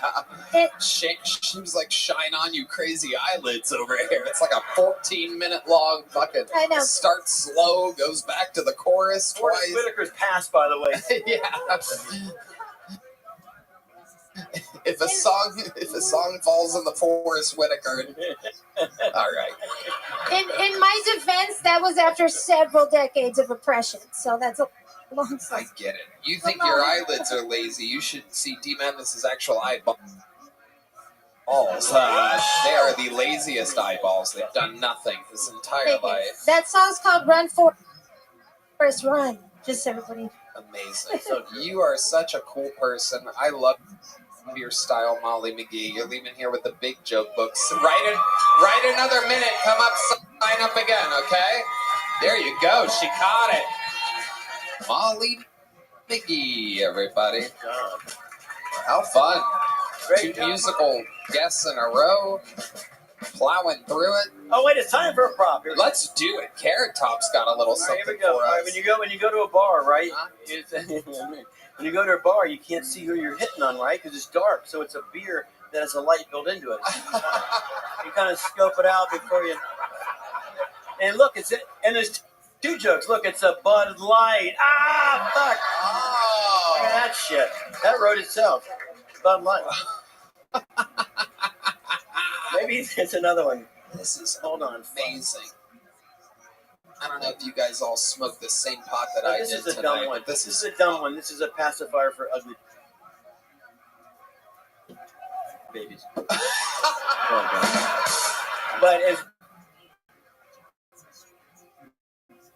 it's dumb. I mean, they're not all cleverly done.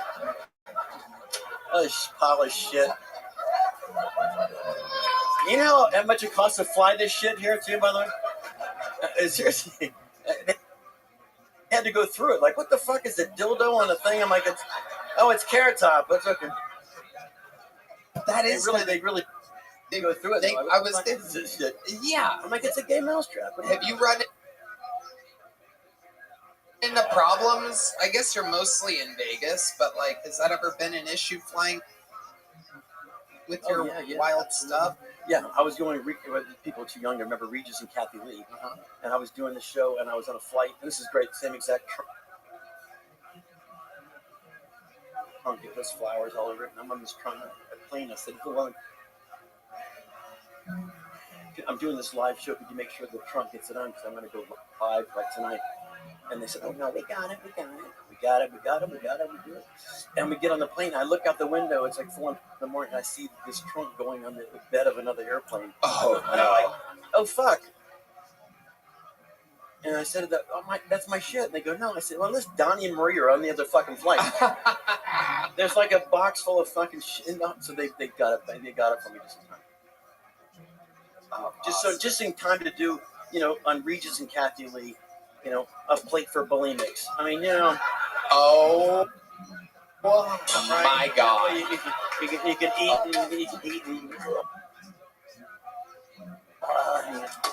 plate for You said be bulimics. politically incorrect tonight, so I'm love it. bringing all my dark Carrot Top shit. I love it. You guys are, by the way, the best. You're the best. This is fun. This is fucking This is so awesome. fun, man. Everybody that's on here is so fun. Yeah, we're having you guys having fucking fun out there? This band is unbelievable. They're the shit. Seriously, We're having a you're blast. doing okay. The band, honestly. All right, let's get back to this bucket. We're going to meet another comedian. Make some noise. 1 minute uninterrupted for Jordan Gilpin, everybody. All right, Jordan.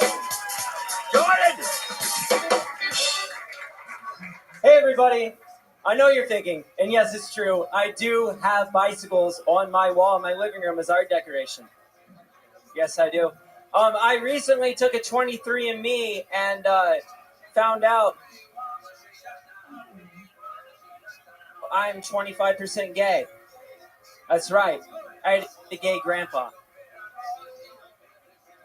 Sometimes with the long deliverer, a quote doesn't really work the right way, right? I went by a crystal shop, really inspiring quote. It said, it's a great thing to think that your best days are still ahead of you. But told by Anne Frank,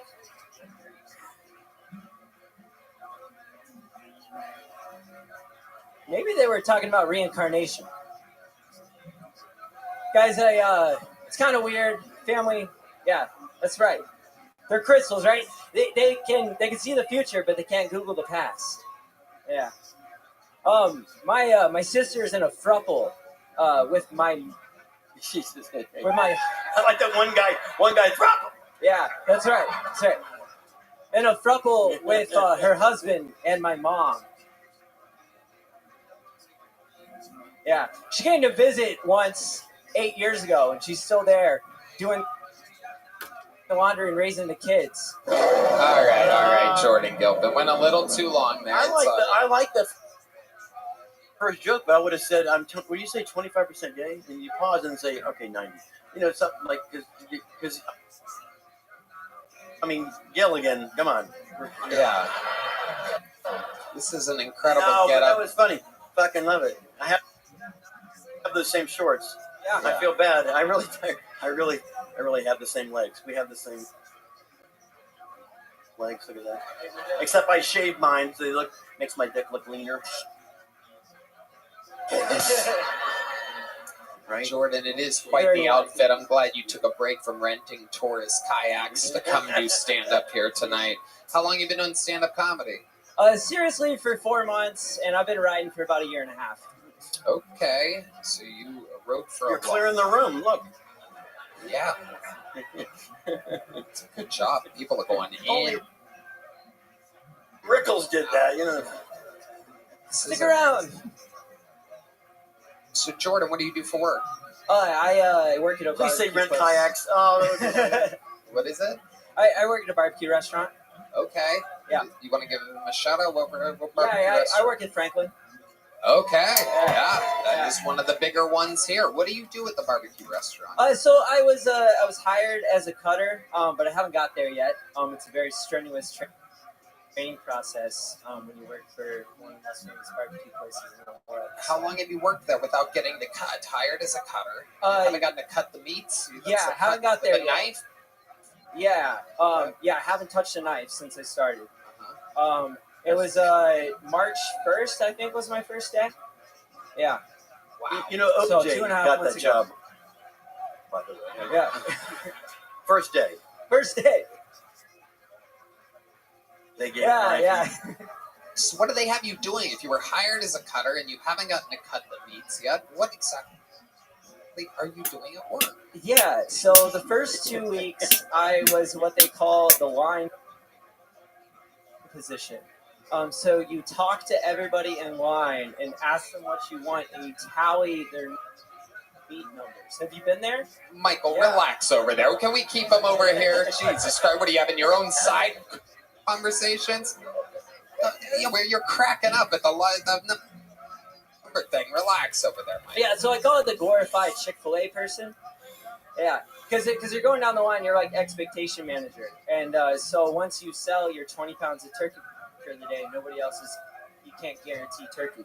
So if like somebody's got their heart set, waiting 3 hours in line, and it's like, sorry, I'm out of ribs, so you got to try tomorrow. So you got to sweet talk them out of it. Yeah. Okay, so let's do a little thing. Give me a little barbecue music. And I'm going through the line here at the barbecue restaurant, and I've been waiting in line for hours. And here we go.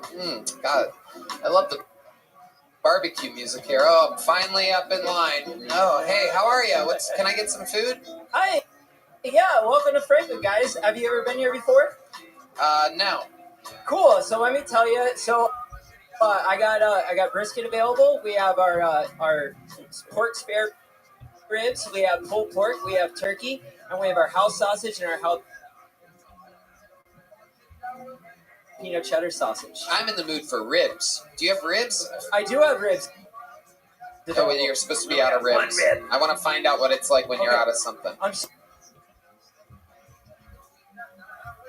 You have all that stuff, but I'm really here for the ribs. I've been waiting all day for ribs. So I can't guarantee you ribs, but my guarantee is in the pink sweater about 20 people ahead of you. So once she gets up to the front, I'll come back to you and I'll let you know if I still have some. If you're lucky, you can have them. I can't mark you down for them, but if you have them, you can grab them. I like What a fucked up system. Let's go regular lighting here. I just figured out what you do. That is so interesting. So they're deep in the line when you talk to them. Yes. And they're starving. Yeah. And they've been waiting for hours. Yeah. And you just come up to them. Are you dressed like that when you go up to these hungry, angry, starving people? Just hello, like the lady in the pink sweater is gonna eat what she wants. Best of fucking luck to you. I can't guarantee anything. What the fuck? That's just. What's the angriest somebody's gotten at this part with you? Has it happened yet? Has there been like come on, man? Not too many people. I bet you get a lot of bribes. There was an angry lady who didn't understand that she couldn't just reserve a table for 2 hours while they waited in line. A liberal, am I correct? Liberal vibes, purple hair. No, she was like suburban San Antonio. So Okay. I think like she was like she was a country club kind of person. She didn't realize like why they couldn't just like bribe me $100 to like skip the line. Right. Is that the most you've been bribed? No, I mean she didn't like. I mean, didn't for barbecue, ask for a bribe, but I mean people will like ask if they could. What's the highest you've been offered? Me personally, I haven't been offered, but I know people have. Yeah, you don't look like you would even. You look like you would just take the money. They'll like give me a sandwich, like yeah. Was it Frank? I give off more of that vibe. Yeah. It's a good barbecue. Wait, do you try any of the other barbecue? Do you eat barbecue? I do. Yeah. Yeah. Have you tried the competition? Yes. Some of them. I really like Leroy and Lewis and Interstellar. KG, I tried a few months ago. That's really good. You don't even say the TB one, do you? TB? You're scared of TB, aren't you? Well, okay, no. Terry Box is funny because it's always the one that people go to first when they come to town, and then they come to us when like they really have time to dedicate to it. But I would say like everybody's like surprised is when they're like, oh wait, like we went to Terry Box and this is way better. Let's go to our senior barbecue correspondent, Brian Redband. Is it true that you go through the line, though, to ask what people are getting before the restaurants even open, though? So you're almost, like, creating this weird, like people can't get anything no matter what. He's going to think of a better question in just a moment. Yeah, that's what we just described. Yeah, No, exactly. but you do it before the restaurant's even open, though. Why do you just not make enough? Yeah, so we open up the restaurant at 11, and we start talking to people in line at like 8:30, 9 o'clock. So by the time we open at 11, like we already know, like who's gonna, be guaranteed beef ribs or pork ribs. Beef ribs are only on Friday, Saturday, Sundays, so you gotta show up early for those. I like that. Yeah.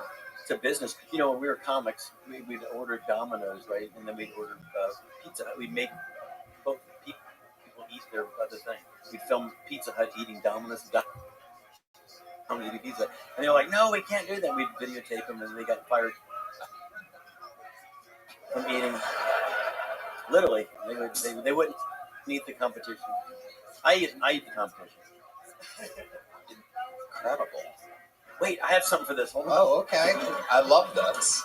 Carrot Top All right, going these are into good. the. These are good. I gotta stand up for this one, dude. Yeah. Only because you're wearing those goddamn things. Well, you know, it's hot Wait, look, today in Austin, wait, so I got to be prepared. there's to skinny swim. jeans for fat guys. So that way, so when you wear them, you're like, you look so lean.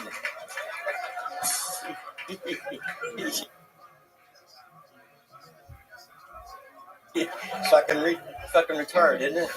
This is the. I mean, I'm retarded. You can't say that word anymore. This is the best. Show and tell with liquor. I love it. Hell yeah. All right, Jordan. Well, good job, Jordan. Fun times, my friend. Good interview. Good insight into the barbecue world of Austin, Texas. There's a little joke book. Thank y'all. There he goes, Jordan Gilpin, everybody. Right. And it's a perfect time to bring up one of the greatest regulars in the show's history, everyone. Ladies and gentlemen, a juggernaut, an absolute superstar flying through the cosmos at 1 billion miles an hour. I present to you truly who I believe is the top young rising comedian in the world. Make some goddamn noise. This is a brand new minute from Cam Patterson.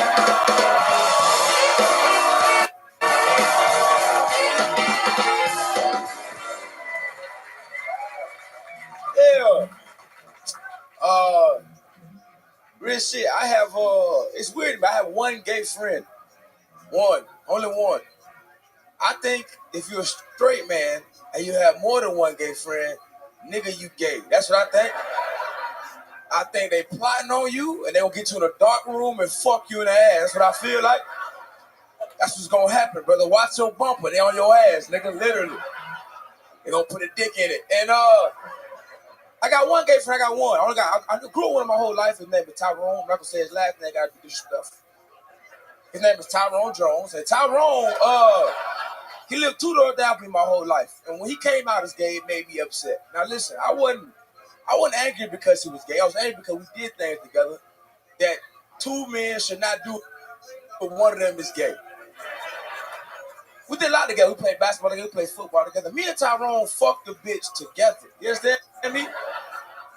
We was in the 11th grade. We was at his grandma's house. It was 12 o'clock at night on a school night on a Tuesday, dog. I was fucking her from the back. She was right here. And Tyrone was fucking her face. Yeah. And we was high-fiving this shit like this. A good old-fashioned Eiffel Tower. Dog. That's a great core memory for 2 straight young men. When one of them become gay, that's a totally different memory, dog. And when it came out, he was like, I want everybody to know, bro, I'm gay. And I like me. And I was like, listen. All my homeboy like, listen, bro, we don't care. We love you, bro. We still love you. I was like, wait a minute, bitch. I got questions. We fucked the bitch together. What do you mean you not gay? What do you mean you gay? And he looked at me. He went, you know how I stayed hard the whole time? And I went home and I cried that night. You understand me? I don't know. Fuck yes. Cam Patterson with the brand new minute. Hell yeah. That was great. Hell yeah. Hell yeah. Great. Oh, man. And there it is. It's another new minute. Now, you've been doing comedy for a long time. Sorry, take your job. You've been doing comedy for a long time, right? Oh, 4 years. No, because you're good. Thank you, man. I really appreciate that, bro. Solid. Hell yeah. Solid. Thank you, man. Solid. That's love. Sorry about my stupid dreads. I'm sorry about that's that. Listen,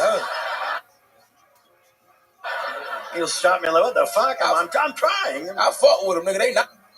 Hell yeah, I like them. Hell yeah. There's a lot going on, but I like it. Hell yeah. Thank you. Thank you. Not bad. Nigga, you Carrot Top. Live your life, brother. Have a good time. Brother, hell yeah. Good. You great, man. Hell yeah. Do what you want to do, nigga. Nah, all right. Probably has the same hair as Tyrone Drawls. Is that his name? Oh, fuck, nice. Drawls? Nah, Jones. I said Jones. Jones? I don't talk good. Oh, okay. I don't talk great. That's a fake name, though. I'm not gonna say his real name. Okay, good. That's nice. That's good. That's nice of you. People might not know who their gay black friend is. Great joke, though, isn't it? That's a fucking great joke. It was. That is. It's incredible. But it wasn't a joke. It really fucking happened. Yeah, no. See, that's what I'm thinking. It's actually, I actually hate it. I do not like that story at all. That's fucking funny. It was some old shit I had. I had an old joke like that at one point.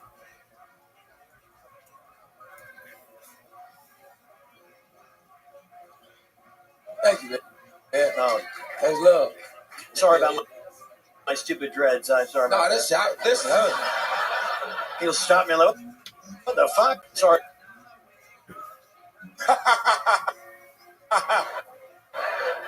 You know how I stayed hard the whole time? And I went home and I cried that night. You understand me? I don't. Yeah, fuck yes. Cam Patterson with the brand new minute. Hell yeah. That was great. Hell yeah. That was great. Oh, man. And there it is. Another new minute. Now, you've been doing comedy for a long. Sorry to take your job. You've been doing comedy for a long time, right? 4 years. No, because you're good. Thank you, man. I really appreciate that, bud. Solid. Hell yeah. Solid. Thank you, man. Solid. That's love. Sorry about my stupid dreads. I'm sorry about that. Listen, He'll stop me like, what the fuck? I'm trying. I fuck with them, nigga. They nice. Hell yeah, I like them. Hell yeah. It's a lot going on, but I like it. Hell yeah. Thank you. Thank you. Not bad. Nigga, you carrot top. Live your life, brother. Have a good time. Brother. Hell yeah. Good. Great, man. Hell yeah. Do what you want to do, nigga. All right. Probably is the same hair as Tyrone Drawls. Is that his name? Oh, fuck, nice. Drawls? Nah, Jones. I said Jones. Jones? I don't talk good. Oh, okay. I don't talk great. That's a fake name, though. I'm not gonna say his real name. Okay, good. That's nice. That's good. That's nice of you. People might not know who their gay black friend is. It's a great joke, though, isn't it? That's a fucking great joke. It was. That is. It's incredible. But it wasn't a joke. It really fucking happened. Yeah, no. See, that's what I'm thinking. It's I actually hate it. I do not like that story at all. That's fucking funny. It was some old shit I had. I had an old joke like that. At one point we were playing basketball, but the real story was we fucked the bitch together, and I was very angry about that. Yeah, and he was looking at you the whole time. Yeah, that made me angry. I was like, wait a minute, bitch. Yep. Fuck you got going on, man? He probably never even looked at her. He was just staring at you. This nigga doing great. He's doing phenomenal right now. I love it, Cam. What's been going on in life? Anything crazy? Shit, imagine running around doing shows. You know what I'm saying?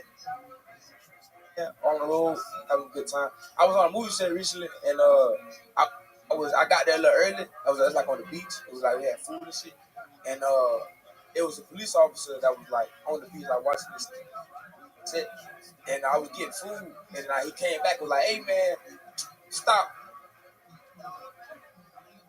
grabbing the food from the movie set." And I was like, I'm on the movie. He was like, "No, you not." And I said, "I am." And he went, "Well, show me some papers." I said, "What? You would have movie papers if you was on the set." And I was mad that he was Mexican, so I was like, "Bitch, show me some papers." Yeah.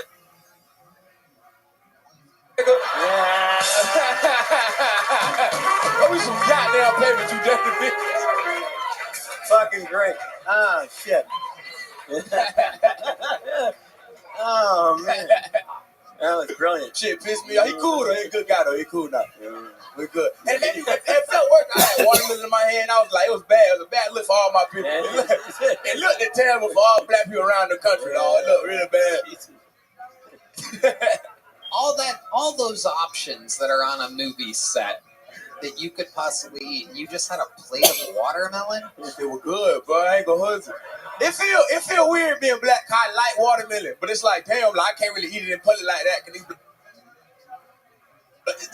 So I got like, but if I had it, eat it, I look crazy. You know what I'm saying? I can't duck around corners and eat watermelon like this. That look fucking insane.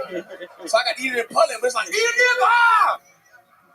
Get a fresh juice also. Like, damn, I can't eat watermelon by myself, nigga. Shit. Carrot Top, you got a prop for this? I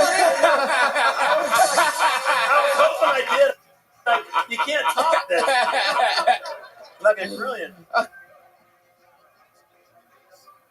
No, I don't have shit that would top that. No.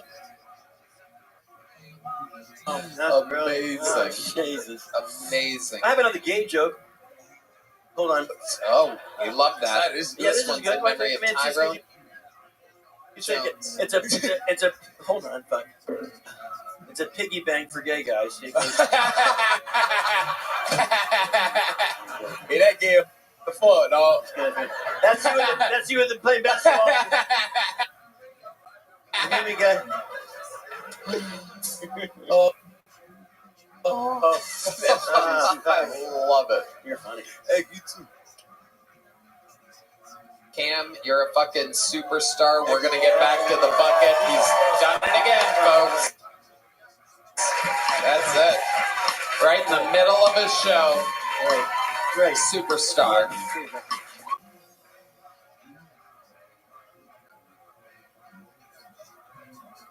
Cam motherfucking Patterson. He is something else. There's never been anything like it. Someone like him writing and performing a new minute every week while putting it together, the long sets that he does on the road, and somehow kicking out a new minute every week on this show. This looks like a familiar name coming back out of the bucket for the first time in a while. Make some noise. A new minute from Jake Coulter, everyone. Jake Coulter.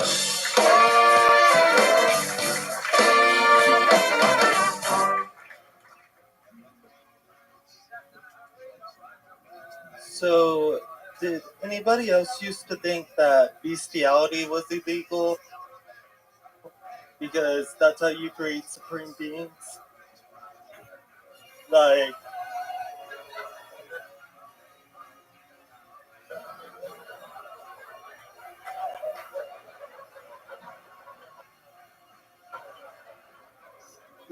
getting a dog pregnant creates werewolves. Getting a horse pregnant creates centaurs. Flushing your cum down the toilet sends it to the ocean.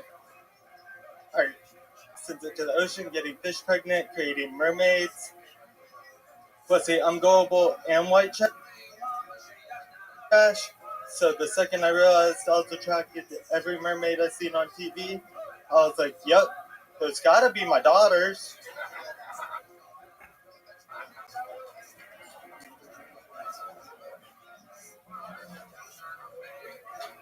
And like, I've seen The Little Mermaid, so obviously my next move was to go get some scuba shit so I could find some octopus, somehow convince her to use her magic to take my new kids' voices away before my new kids tell someone else that I'm their dad, and I get charged with bestiality. There it is, all the way to the limit. Jake Coulter. Welcome back, Jake. Thank you. I remember you. I hope that's a good thing. Do you remember Tony? Oh, yes, for sure. Jake, remind us, how long you been doing stand-up? I hit a year in September, so about a year and a half now. Okay, a year and a half. Remind me what happened last time you were here. It was something kind of epic, right? I remember a big moment happening. You thought I was retarded. That's right. That's right. That's right. but in an unbelievable twist, you're not. What is your condition? I don't think I have one besides like social anxiety. Okay. All right. I mean, like I could put my foot over my head. I don't know if that's a You can put your foot over your head? Huh? Let's see that. I mean, we gotta see it. Wow. Wow. That is incredible. Now do both. Do both. Can you do both? Yeah, do both. No. No. All right. It's nothing then. I'm sorry. Incredible. Well, Jake. Okay. If you did both, we might have a prize for you. What do you do for work, Jake? I just started at HEB. Oh, nice. The best. The absolute best. A Texas delicacy. The greatest grocery store in the world. What exactly do you do at HEB? So I'm cross-functional, so I do everything. Is that what the doctor said you are? Yes. Cross-functional. Oh, man.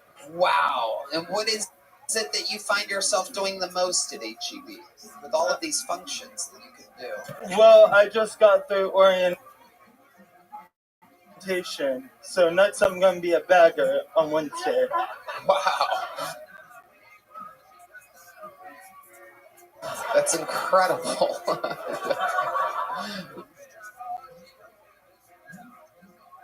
Red band, why would you hit that?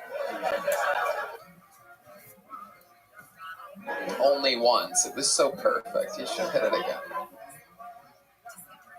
I love it. So they told you that you're cross-functional. They said you're highly talented, and you haven't done anything yet, but you're going to start as a bagger.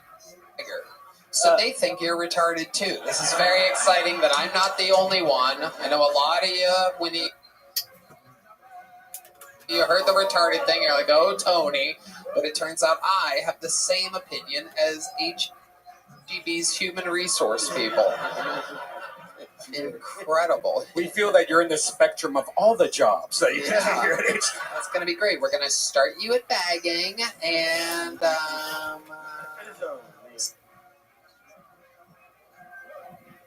see how that goes, and we'll see your other functions. Incredible. How long is training at HEB? Well, I think it's just one day. They have me. Yep. Put the things in the bags. Yes.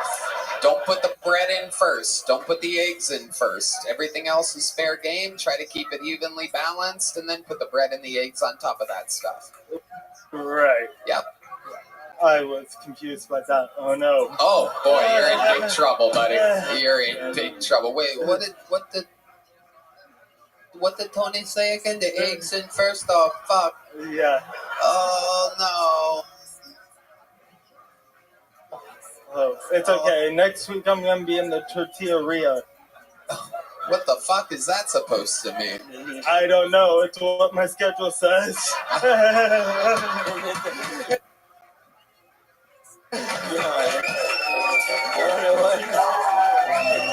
The tortilla is a part of the HEB. Yeah, I really hope so. Wow. Otherwise, that's very mean of them. I wonder if they have special music over in the tortilla. Yeah, what do you think it sounds like over there?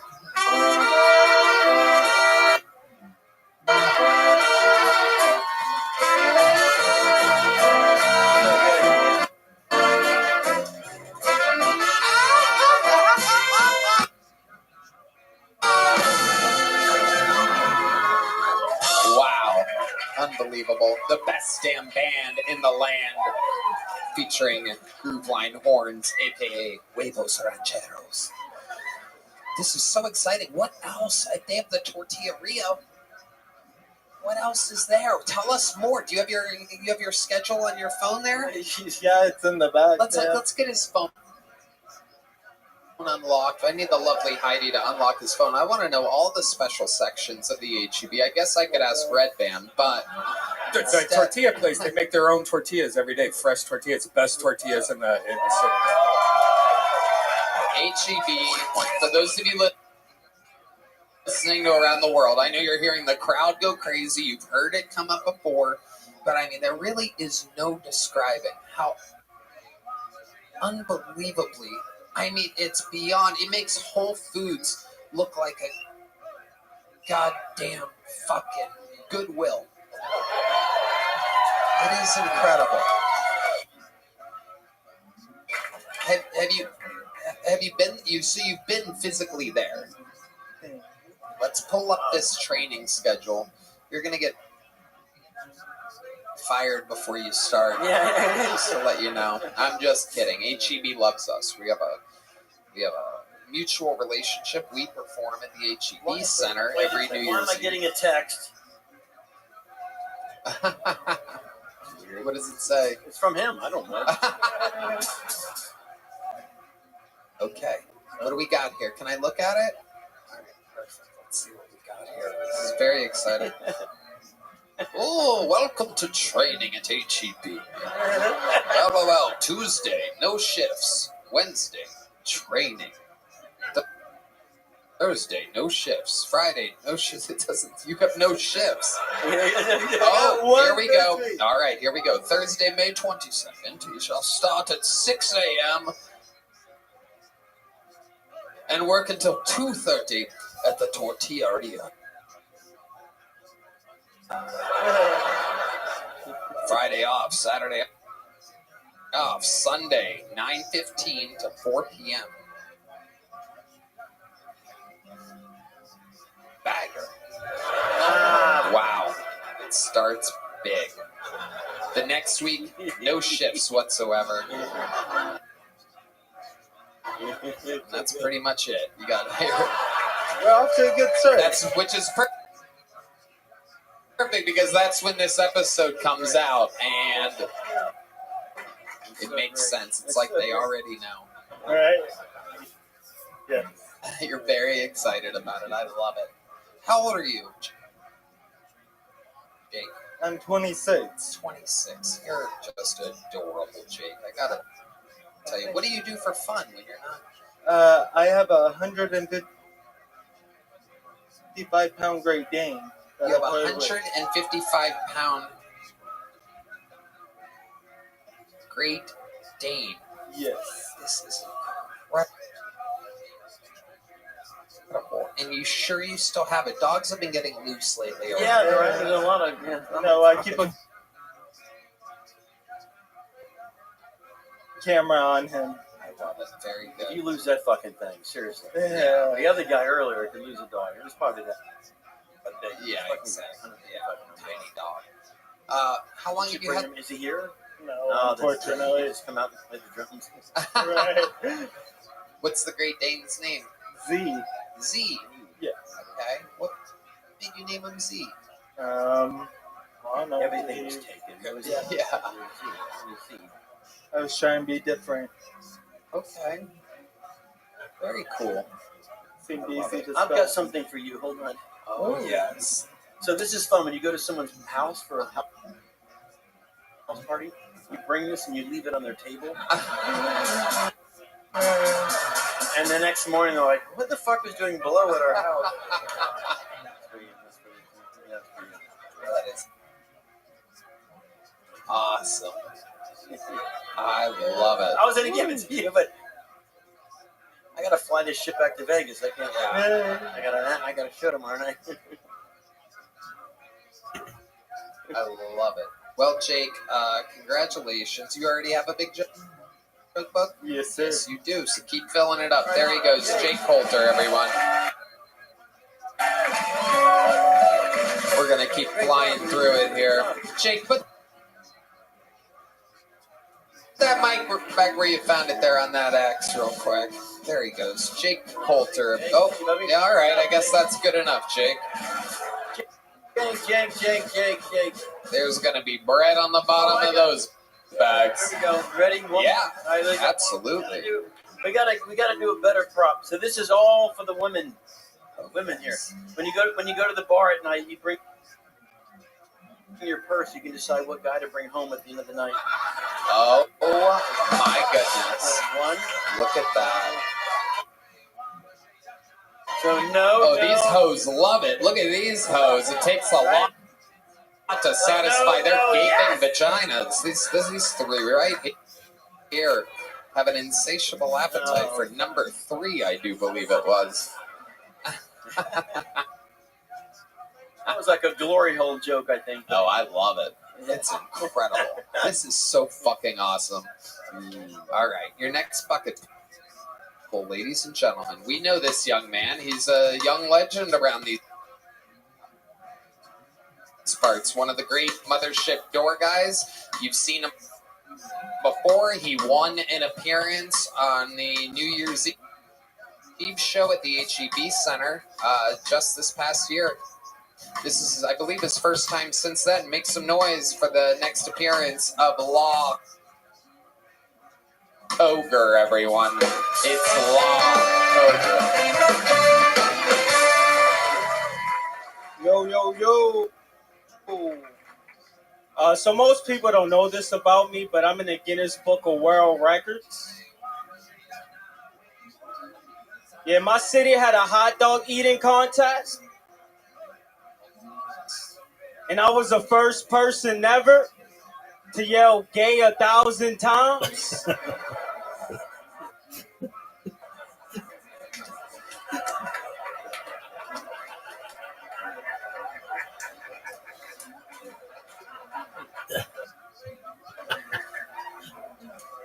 Yeah, so I'm in therapy.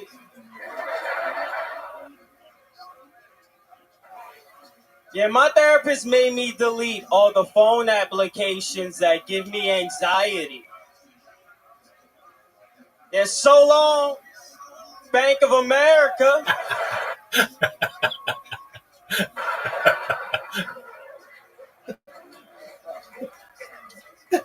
I remember one time I was messing with this white girl. No.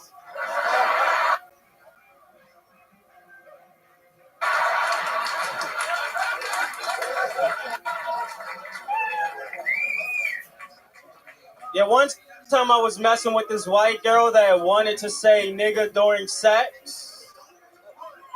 No.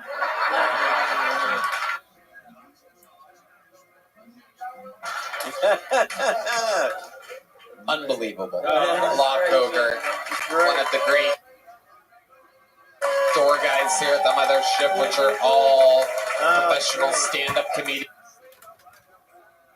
selected by the booker at an EGOT, doing a lot of spots every single week.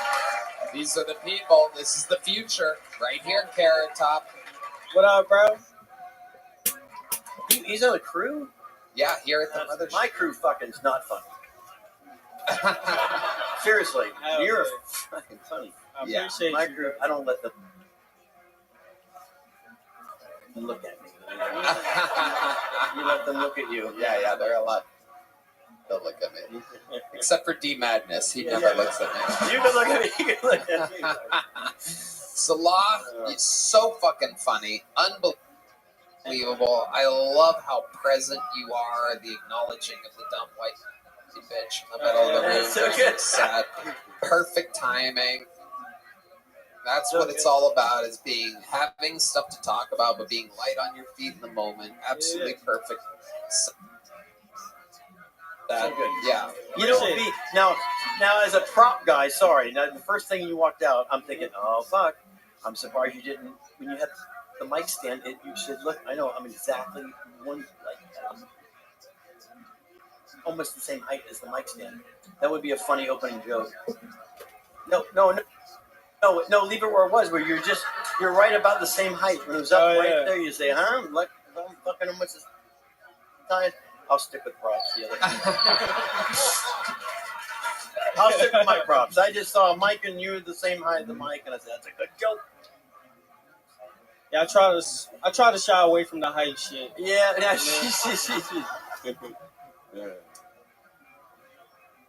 But you open with something like world record something, so that made me think you're gonna say that. I'm the shortest man alive. No, you're not the shortest man alive. No, you're not the shortest man alive. You call me a short ass nigga, bro? We're all thinking it. Just to let you know. Just to let you know. I saw deep madness looking at the ground when you got on stage. Oh, damn. The sound waves are coming from over there. Law, what's it like being a short ass? Now, so you're his boss. You can say that. I can't. I can say 2/3 of it. 2/3. I'll say the nigga part. There you go. I mean, it's cool. You know what I noticed? Just like tall women love me. You know, I get a lot of I can fit in their back pocket and shit like that. Right. Yeah. Yeah.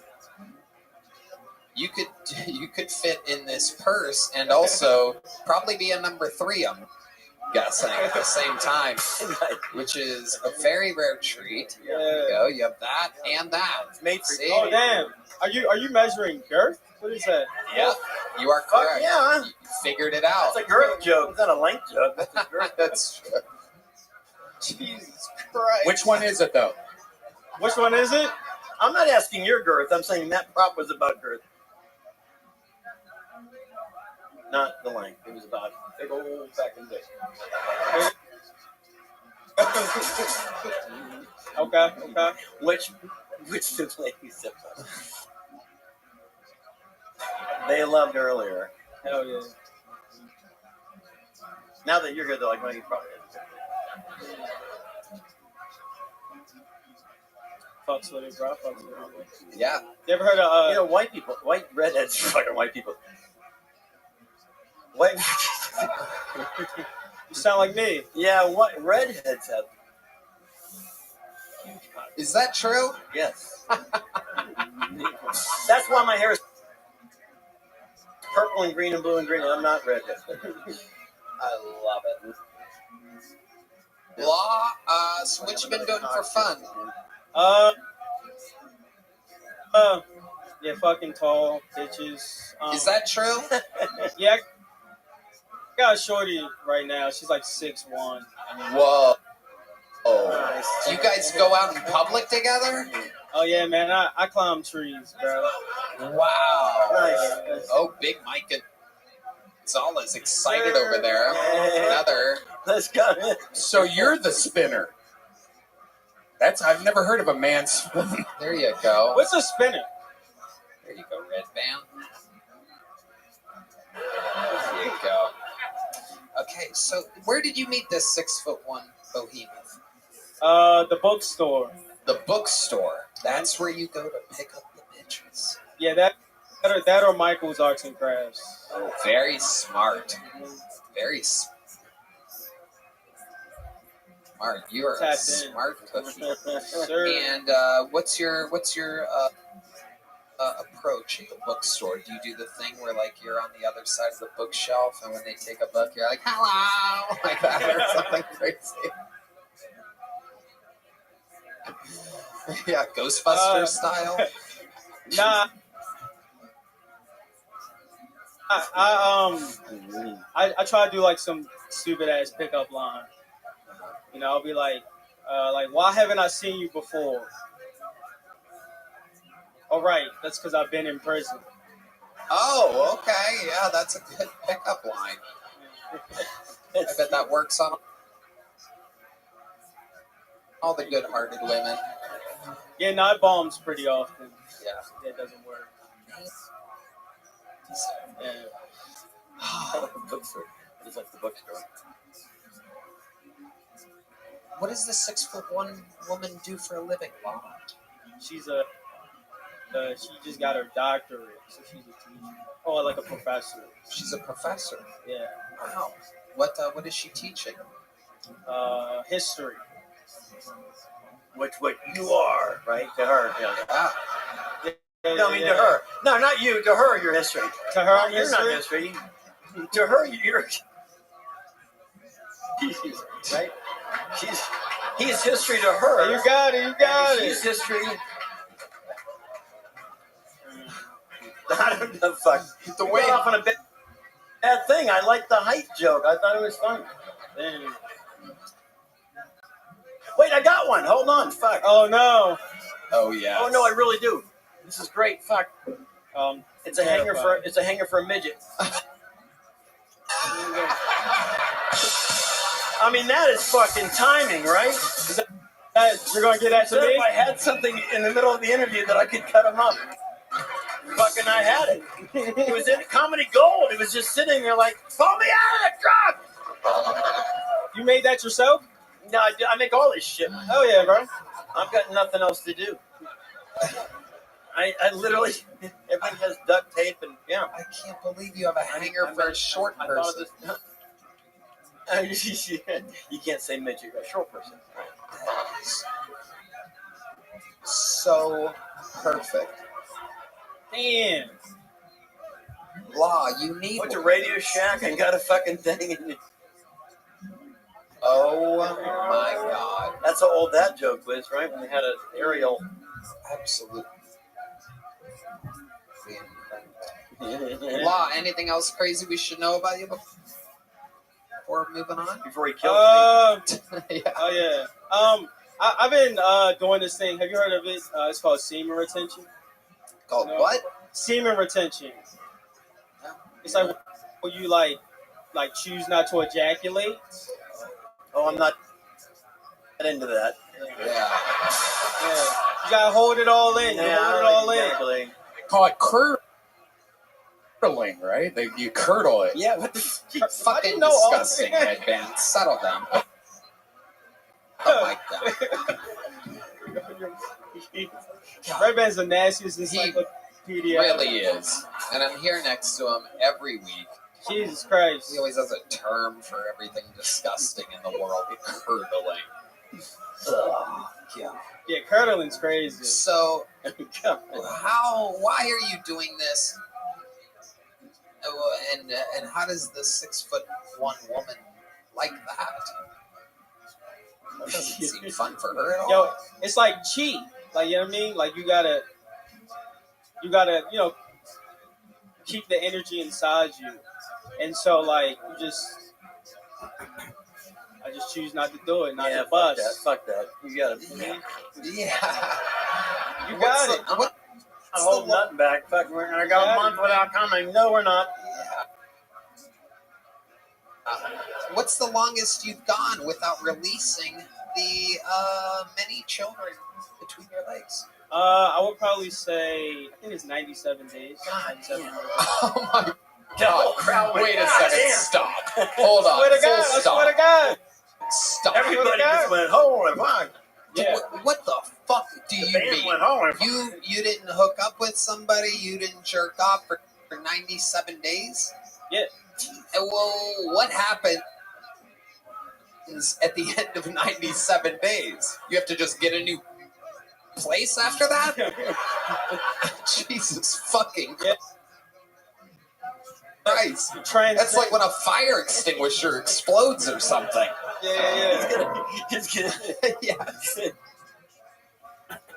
Oh, fuck. So what was that like after, what made you finally, what happened on day 97 where you're like, I gotta just do this? Yeah, you just, I just found a little shorty. I gotta ask you this. Is there any chance it was a blowjob and this poor girl is just fucking basically bonging a beer of semen? Just what the fuck happens there? Was it sex? Did you just shoot or? Yeah, I mean, it was definitely sex, but it's not as much as you think it'd be. Like, it's pretty, regular. It just feels It's crazy. It's like I became Buddha. You know, like I transcended to another level. Yeah. 97. Well, we're all proud of you. No, thank you. All right, we're all thinking that's a good thing. But maybe I'll try that. Starting tonight. Yeah, you should. Starting tonight. Yeah, totally. For Christmas, I'm telling you. Yeah. Yeah, and I'm never smoking another cigarette again. I'm done with it all. I'm jerking off in the hotel you got me tonight, by the way. No doubt about it. Hell yeah. Mini bar, I'm going in there. Yep. I'm not going to come Yeah, to it's the a mini good bar. time. I'm going to drink the mini bar. Right. Yeah. That'd be weird, wouldn't it? If someone came in the mini bar. Yeah. Like, fucking Carrot Top, then kill Tony. Fucking came in the mini bar. He left the fucking mousetrap. Yeah. I don't know. Red Band? I would love to have you on the Secret Show again. Law Coger's done it again. A fantastic rising comedy star. And on it goes. The great Law Coger.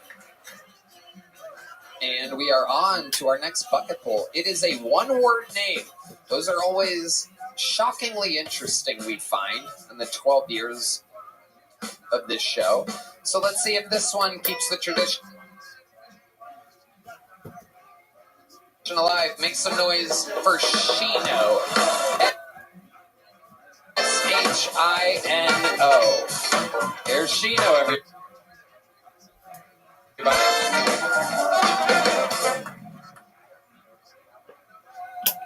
Shino is my high school nickname. My full name is Sean Shinohara.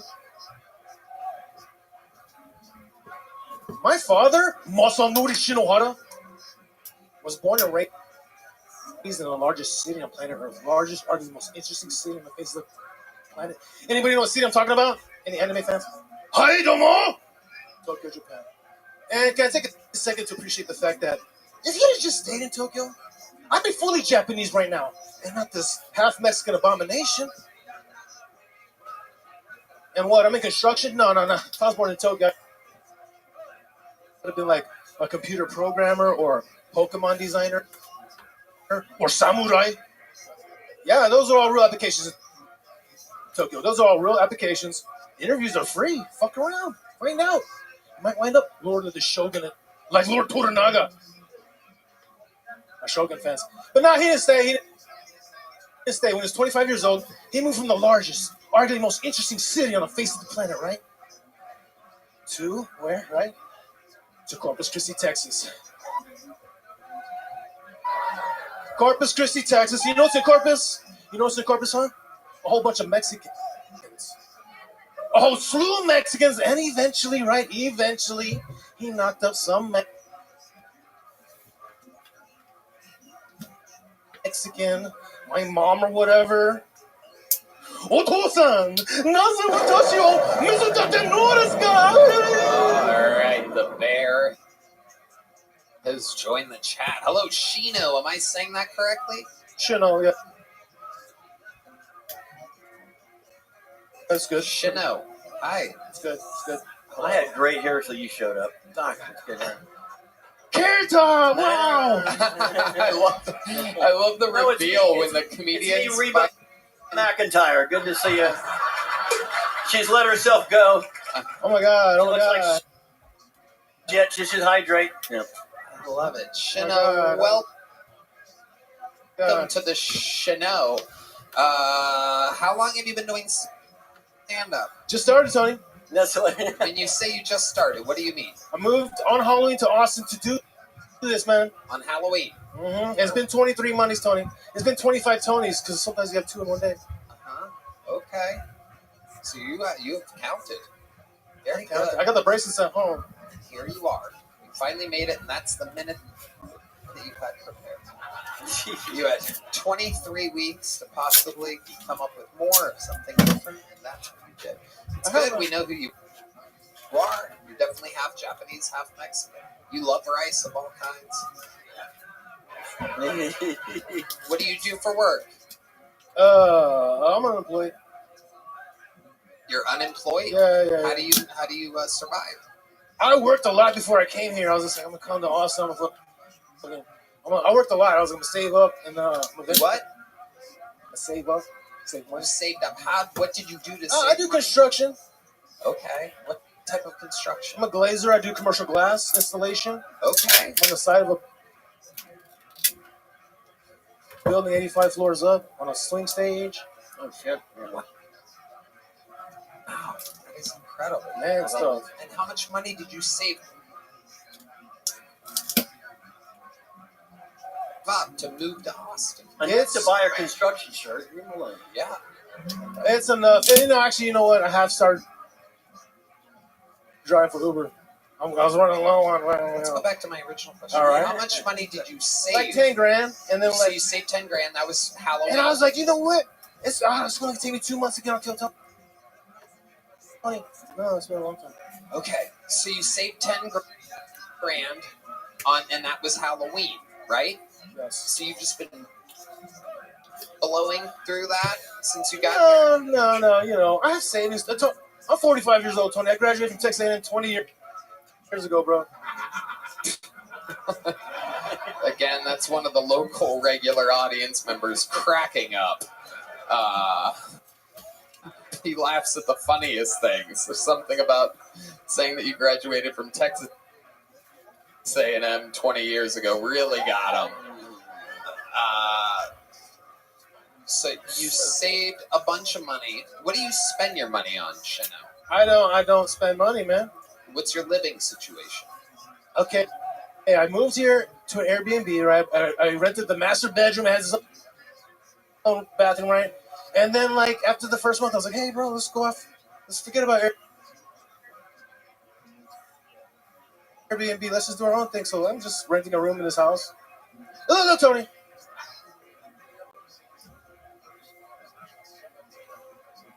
Done a lot of things in my life. I've taught English in Thailand. I've graduated from... I didn't want to do any of those things. Tony, this is the first time I've ever had a clear goal in my life. I moved to Austin for this, Tony. You turned really Japanese right then. The Japanese side really came out. Did you guys notice that? He was kind of just Arigato. So you moved to Austin specifically to become a star on Kiltony. Have you been practicing? Have you been doing other open mics? It's a long story, Tony, but... It's so bizarre that people just wait and don't practice. It's like if you went to go perform at the Grand Ole Opry in Nashville, Tennessee, and it's like, I'll just wait to learn guitar there. I'm going to pick up a guitar when I get there in Nashville, and I'm going to show them. You could do, there's literally open mics fucking everywhere, every night. There's like 15 a night minimum here within blocks of each other, and you've chosen not to. I was doing those, Tony. I did them for a long time, for the first till January, and then it'd been 15 Mondays, and I was just like, oh. You're like, this has been 2 months. I can't do it anymore. I can't do it. Dude, open mics are open mics. I need an audience, Tony. Okay. You need jokes first, then the audience will come. Oh. I wasn't funny. It is true. You're a little bit. You have your business a little out of order. I'm going to give you a joke you can do. So when you go out, you have a... What the fuck? Let's find a good one to share. There's not been a good one yet. So when you go out, you say, so this is for redneck women so they can still feed their babies and still smoke. We're going to watch the... I don't know.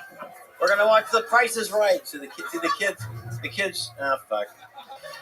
If it's not working with him, oh, shit. Lipstick stain. You know, he actually has he's half Japanese, half Mexican, so you have a little eating utensil. You have an eating utensil that would work. This is a thermometer holder, so you get the right one. So, you don't want your mom to give you the wrong one. We're getting to the bottom of this case, folks. Check your temperature. I got a shitty one. It's getting real scary at the bottom of this trunk. You know, the sad thing is I'm just drilling a fucking hole in this. Seriously, I'm backstage. What are you doing? I'm just drilling a hole in this fucking baby's asshole. But it's going to be great until Tony. This is so fucking awesome. You're getting to the bottom of the box. It is getting It's getting wacky down there. Chanel, what's the craziest thing that's ever happened to you in your entire life? Give us something that sets you apart from everybody that's ever been pulled out of this bucket before. There must be something that's happened to you or that you've done or something that you've seen in your life. What's the craziest shit?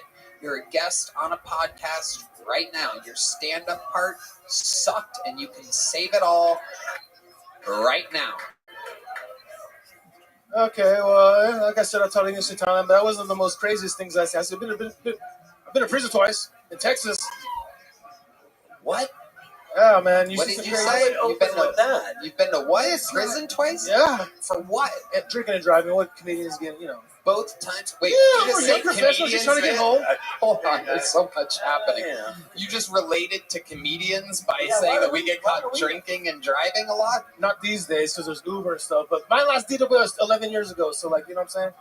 But how did you go to prison twice for Well, Tony, you get enough of them, they send you to prison. How many did you get? I got 4. At the first 2. No. I got 2. Okay, look. I got 2 at university, and I graduated right. I came to Houston to do sales and marketing. You get caught a lot, so you drink like a Mexican and you drive like a Japanese guy. Solid. Chanel, here's a little joke book. We're going to keep it moving along. Solid. This guy's shocked, by the way, for some reason that he got a little joke book and I said his set sucked. He's absolutely shocked right now. Chanel, do you think you did great or something? Well, help me to understand. Did I do good or no? Yeah, you did great. There you go, buddy. Oh, there he goes.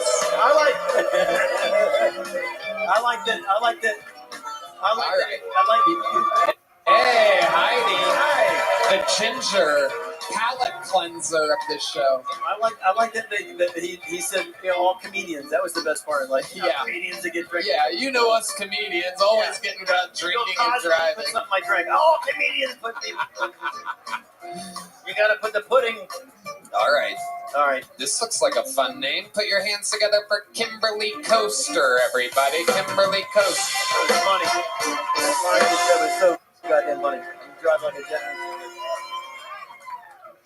Oh, when I see a hot guy, I'm like, damn. I could have gave birth to him. Probably screwed his dad in college. Yeah. I do get hit on a lot. I wonder if, men have a menopause fetish. Damn, that cougar could tear me up. I would tear me up. Because I'm dry as fuck.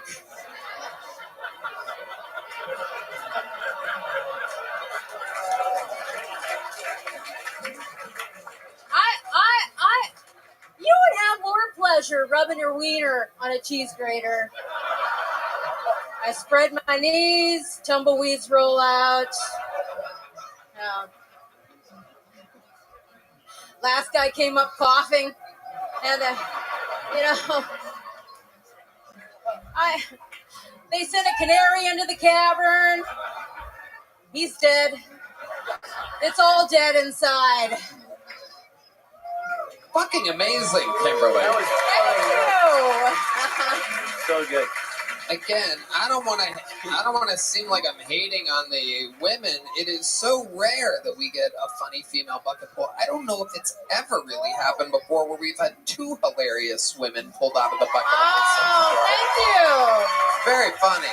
Thank you. I know Molly, too. That dry pussy joke really caught us all off guard. Self-deprecating and perfectly put. I mean, welcome, Miss Aquarius. You've been missed. How you doing, girl? I'm busy with my best friend. She got married. She got engaged yesterday. How'd it go? It went good. She got engaged. Excellent. She said yes. Was it a surprise? We went to the election college and whatnot. And, we haven't seen, we used to work with her and stuff like that. So she's happy for her. So I'm happy. Was she surprised? He seems like a nice young man. I finally got to meet him. Oh, excellent. Was she surprised? Yeah, she was. She was very surprised. She didn't know nothing. She did not know nothing. That's amazing. That's really exciting. When's the wedding? Yeah. We don't know yet. She just got a baby yesterday. She just proposed to her yesterday. We don't know yet. Okay, yeah, I guess that's right. She's still trying to, take it all in. So she said it's gonna give her a few weeks. And, it's gonna give her a couple of weeks. She's gonna give her a couple of weeks to let it sink in. Sure. Does she really like him? Yeah, she does. She's been with him for years. Yeah. They live together. So they live together. They live right next. They've been living in this apartment for like 6 August. So they've been living here for a minute. All right. Well, ma'am, you have an family loves him. His family loves her. So we got to meet his family. So they seem nice. We got to wait. All right. Are you going to be in the wedding? It's mostly me. I am. Excellent. I'm a best friend. I know. All right. I better be. You better be. You have an invitation. I better be. And she said, of course. I said, yeah, I better be. If I don't, I'll be there. I better be. Okay? Better be. Emotion it up real quick. So give me a minute. I just got out the shower. Take your time.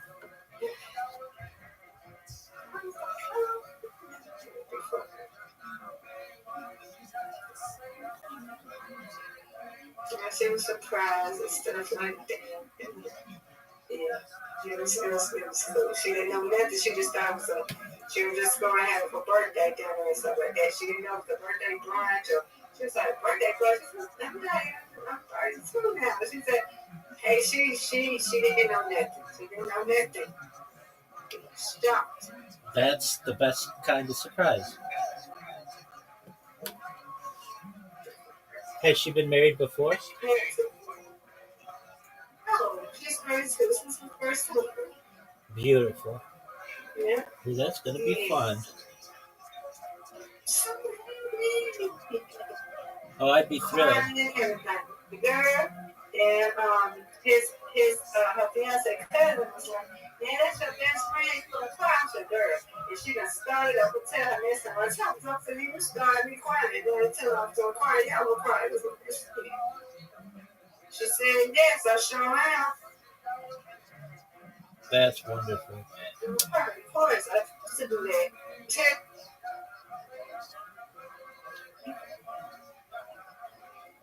No baby no more. She a big girl now. That's right. She always puts the weights herself there. Happy. I'm happy for her. Because now she might come. Take a nice one. Take your time. It's probably not here, right? Today, it was like 12 o'clock. I was like, you know what? Just tuck it up. That's right. It's too late. Just tuck it. We had a long day. How was your day? It was good. My hours are reversed because I've been up really late with my friend from Australia, so I slept most of the day and now I'll be up most of the night. But it was. Is it a male friend? Yeah. And I make these robots on Blue Sky, which is like Twitter, and yeah, I got a Blue Sky. Excellent, and more people are finding out about me, and that's great. But I had this issue where I would have to be awake to make the box, and I figured out a way how to do it while I'm asleep, and that's the key, because now it works 24 hours a day. So that's just absolutely thrilling to me. That's cool. Absolutely. And I finally figured out how to do the jukebox in another server I've been in. I finally figured out how to put music Very in cool. there. I'm happy about that. Yeah. What songs have you been listening I to? know how to do it. To what songs have you been listening? Yeah. Different stuff, different songs, okay? Different things. I'm gonna get like one song, I don't know, it's called Headphones or something like that. Then one song called Butterfly. It's nice. I like it. I mean, we've been playing different stuff. We've been playing some T.I. We've been playing. There's a lot we do. We had fun with it. I think it was last week. Last weekend. We had fun.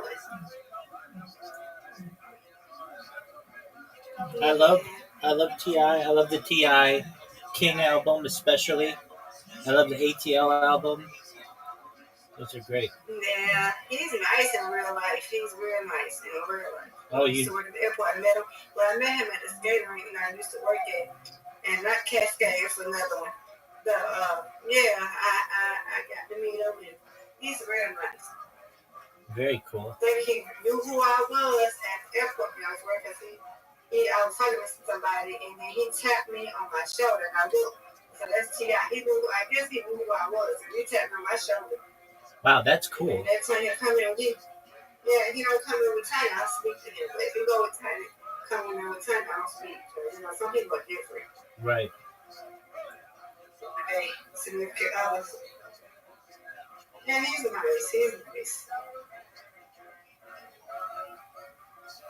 That's not really Matumbo. Yeah, I met Matumbo. He passed away. I'm just sad that he passed. He was nice. I talked to him a couple of times. Very cool. Well, he's real nice. We've got Zoot. We've got Zoot here. Hello, Zoot. Okay. Yeah, I'm good. I just got back from the gym. Zoot, do you want an invitation for bowling? Yeah. Okay, I'm good now. Let's play. I gotta go to work tomorrow. I'm supposed to for 4%. That's fantastic. Miss Aquarius, don't join the bowling for 2 people. Join it for the one for 3 people. I don't know which one is that. Because you got 2 of them. All right. I'm trying.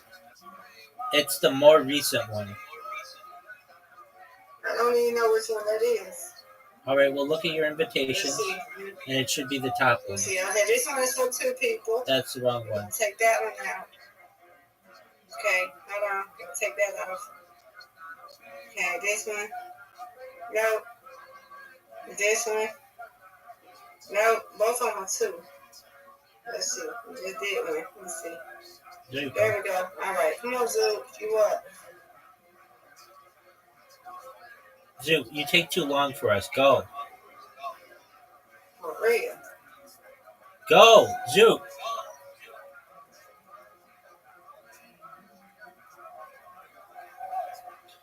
So you have to understand, Miss Aquarius and I are important people. Nice spare. We got things to do. Rabbi, I watch your whole life on stream. I know. I know what you do over there. You watched me last night. Well, I have to go to work in the morning, so I have a job to go to. There you go. I have a life. I have a real life. A life to do. I have things to do. There we go. Oh, we tied. Yeah, Zoot, we did tie. Zoot. Gutter ball. Gutter ball. Zoot had 2 gutter balls in a row.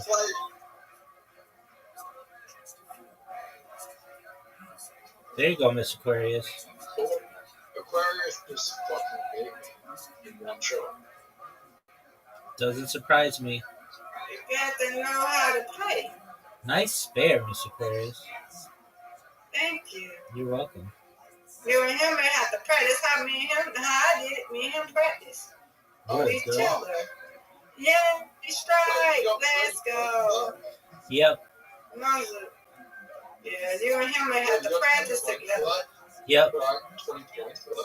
Yep. There you go. Okay. Yeah, but I'm tired. But you and him may have to practice together. No, we could practice.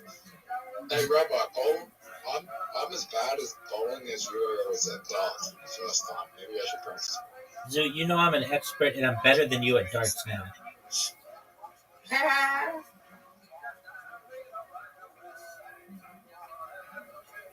I mean, you're probably going to beat me. Probably going to get a few first games and darts. First rounds.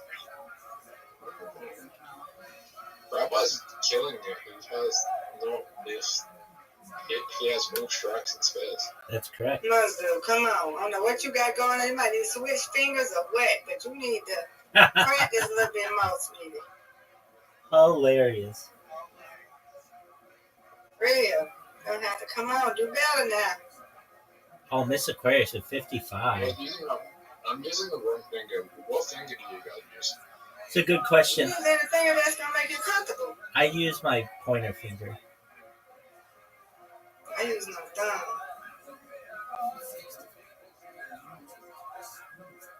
This my has the hardest shot in English. 7-10. It's not 7-10, but it's close. 7-10's the corners.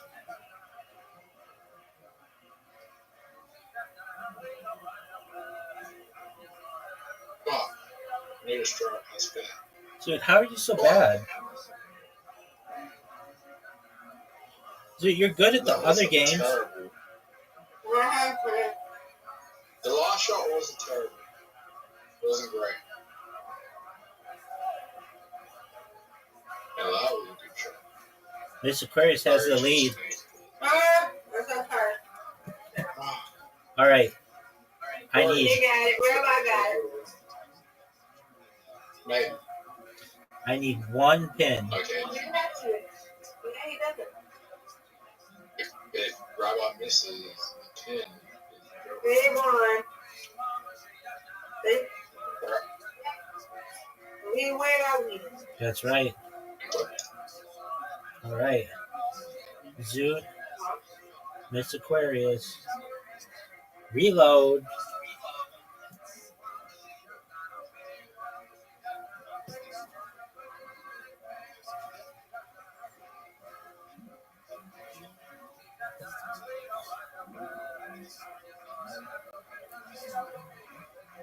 Zoot, you got a total of 0. That was terrible. Are you using your foot? Can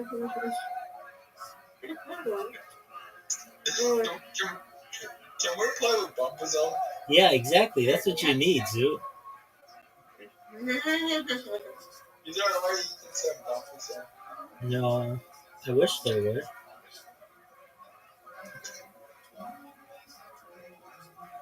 All right, here we go. Come on. I want a perfect game. Nope.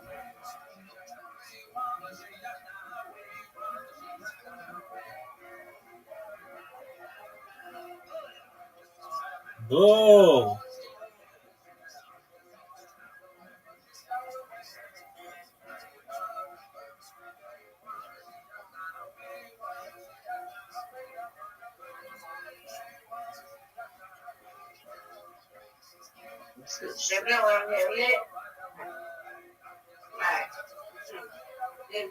I'm coming. Might be a little bit. Pardon me. Zoot, do you know the Australian electronic music duo Empire of the Sun? Yeah, I can't even say this. That's okay. They're good. Or they have at least one song I like. It's with Wiz Khalifa. It's called The Thrill. Now let me know when I'm next, because I gotta go to the bathroom. Hold on. Yes, ma'am. Don't worry, you got a little time. I'm waiting. I'm waiting for King Gizzard and Wizards for Hanglock. When does that come out? June 13th. Yo, dog, Zoot, do you know what happens in 365 days? GTA 6. Word, dog. I'm doing a countdown every single day. Miss Aquarius, you're up. Why do you think GTA 6 will be like the AI moment for video gaming? I don't know if they're going to have AI in it. No. The AI moment for video gaming where like people be like, holy shit, this is like the best game ever made. Yes.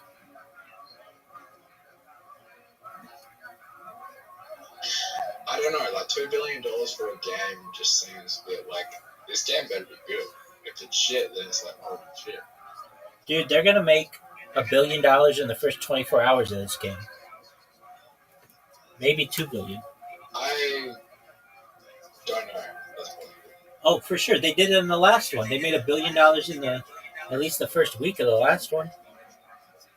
And that was 10 years ago with inflation. No. Video gaming doesn't sell a lot of games.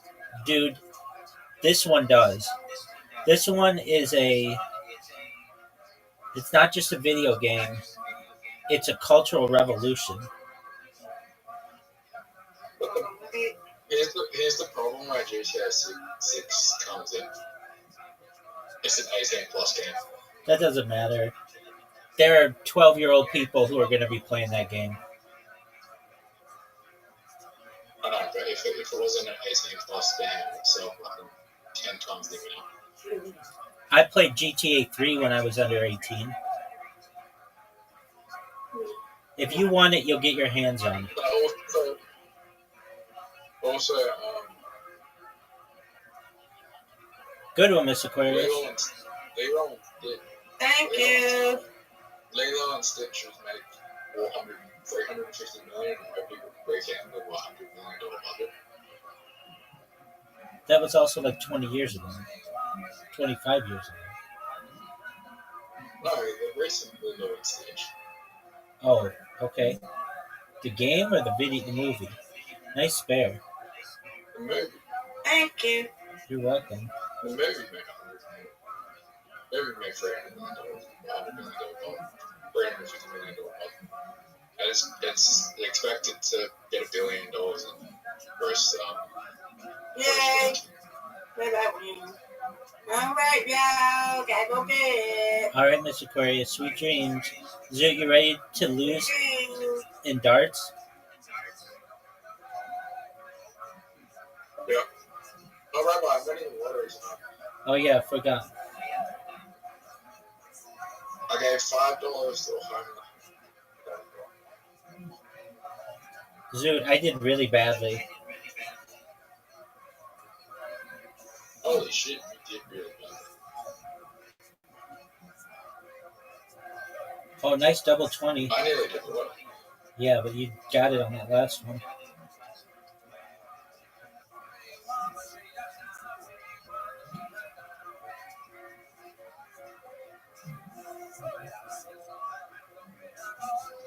$20. Get that double 20.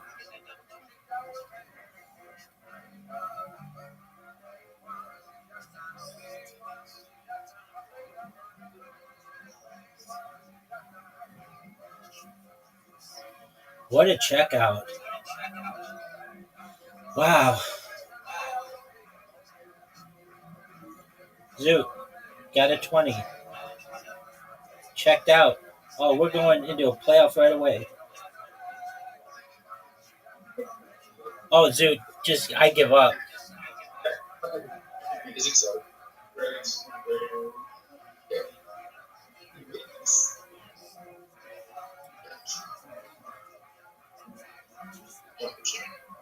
All right, you're up 48 games on me.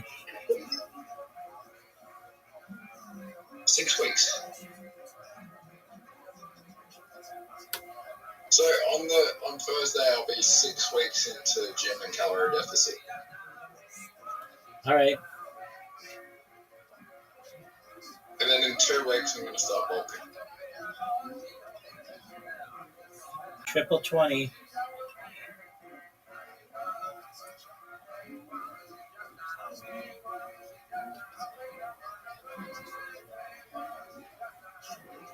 Oh, get that 35. Get that 30 double. Okay. Here we go. Gotcha, B.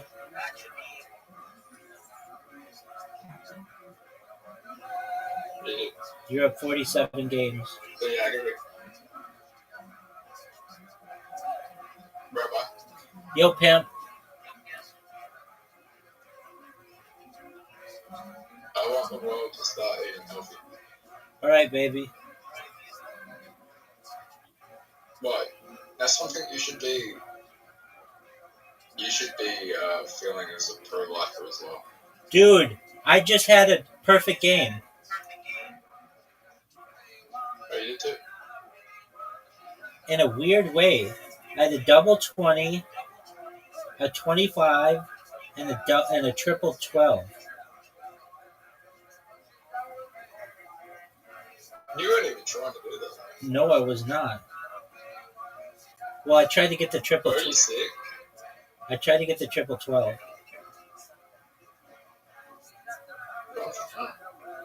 That was wild shit, dog.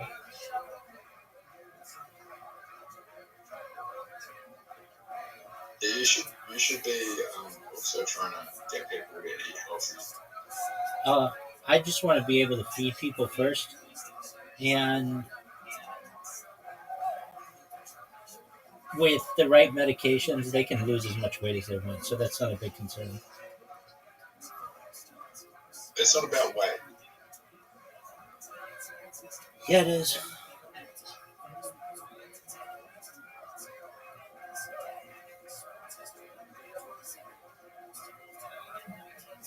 About having a healthy lifestyle to live on. Okay.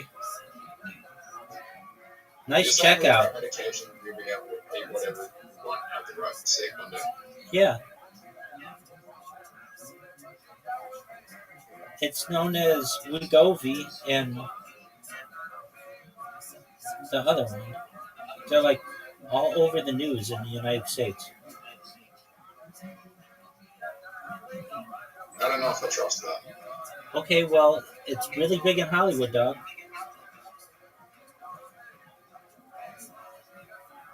Ozempic. That's a weight loss drug. Dude, yeah, and everybody in Hollywood's using it.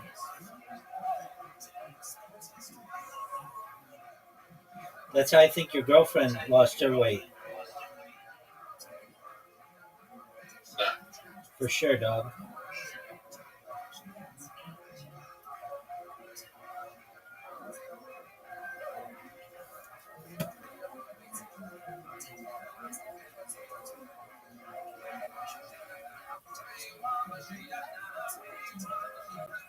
He doesn't look for a little bit. She lives close enough, dog. I mean, everyone in the United States is using it. It's very popular in California, but it's also like one of the How much most. is it? You can get it. There's like a special law that since it's in such high demand, you can get it for like $5 a day. Get that one. Nice bust. Nice bust, Zoo. $5 a day? Yeah.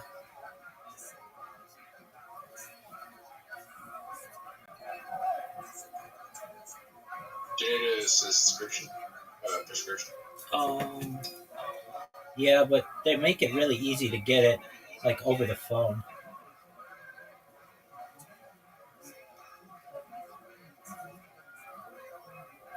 Yeah, I don't need that drug. I'd rather just eat healthy and have it organic bleach.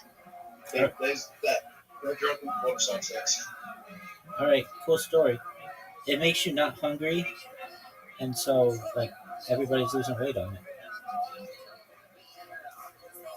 I must hear an advertisement for it. I must hear an advertisement for it 15 times an hour. You could just eat no sugar and you'd not be hungry. Yeah, but this allows you to eat sugar.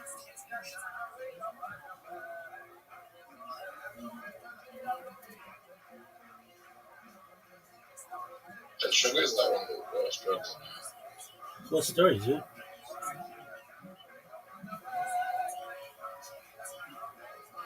Oh, fuck that. Remember, we talked about it. We talked about it a couple of weeks ago. Like sugar didn't even exist. Like humans weren't even consuming sugar like 300 years ago. I know, dude. I'm the one who told you that.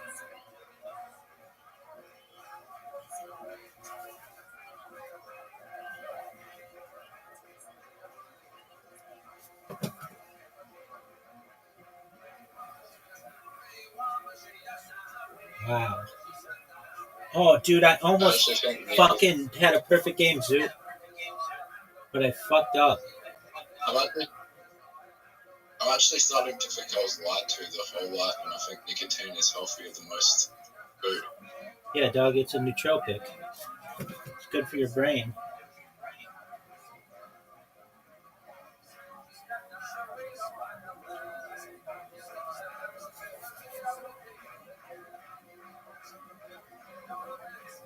Don't bust. Nice checkout.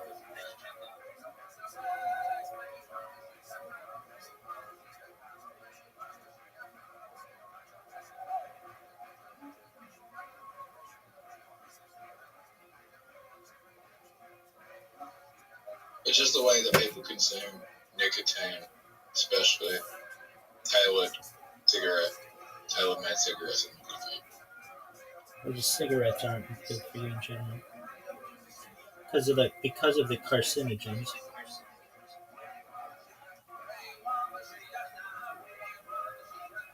Dude, that was really good.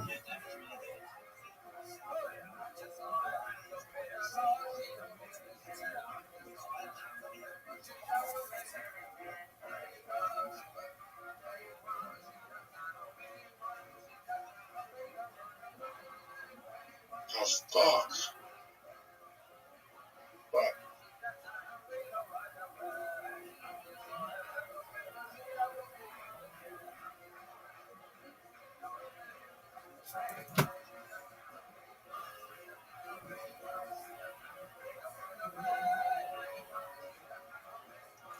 Got it.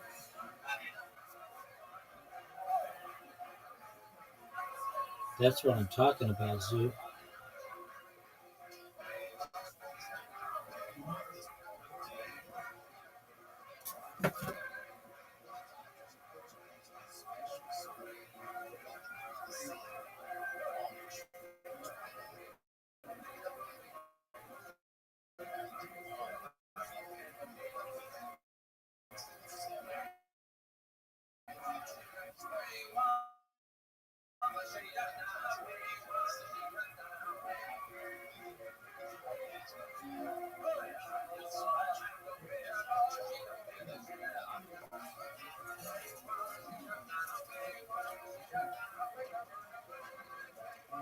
Oh, double 20.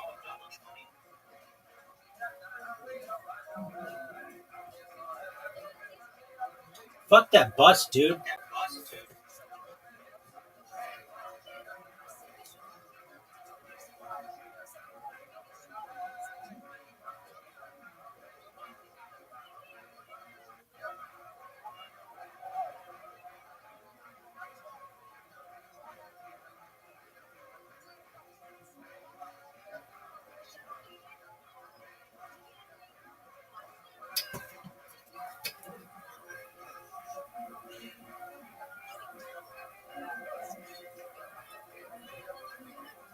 Fuck.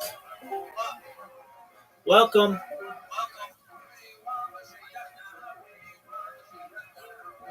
Dude, we've busted so many times.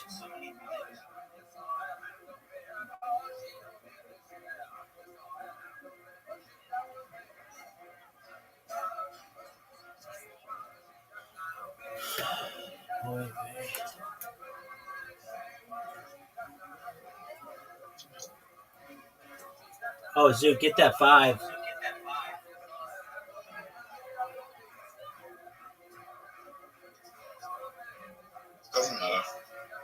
You're right, because I just got 0. 50 million. 50 million.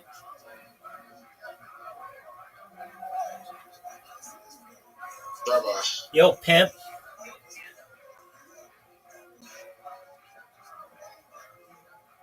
Dog, I was up Always had this feeling. all night for you, and you didn't even come back yesterday. Okay.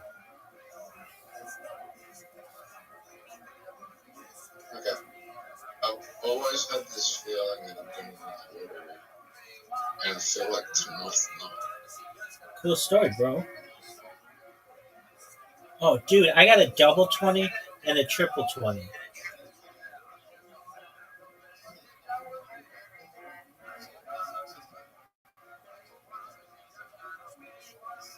Nice checkout.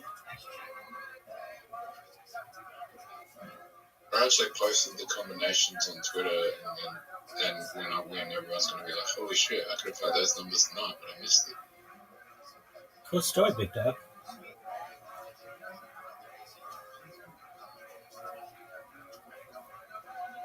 It will be a cool story when I win. Cool story, bro. You ready? Yes, sir. Should I go for a bullseye? Yes. I won. You're done. Wait, you're already ready. Well, you already got it. Fuck, I already busted. Yeah, I have a feeling you're going to bust that. 20. Holy shit. Bust. Holy, I told you I had a feeling I was going to bust. That's so annoying I hit the bullseye though. I busted too. If I had that shot in the tiebreaker, holy shit, we'd be fucked. One. Yeah, we're going to go to a tiebreaker. I think you're right.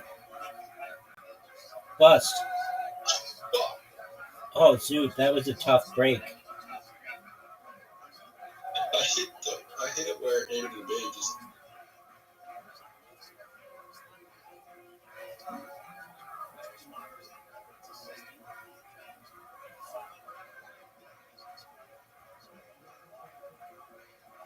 Nice.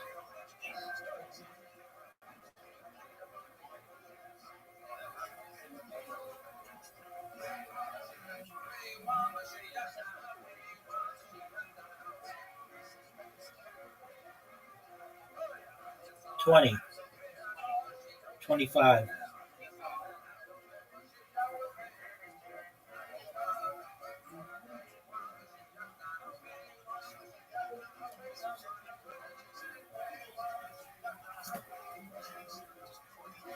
I just got a message on Snap. Is it from some dude? Yeah. Cool story, man. Oh, get that 18, son. Nice checkout, Zoot. I just say nice dick, bro.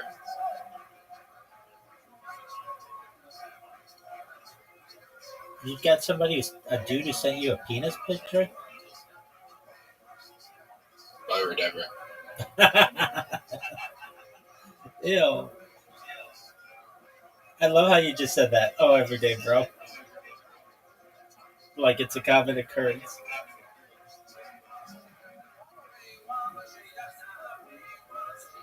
Alrighty, Zoot. It's time for golf.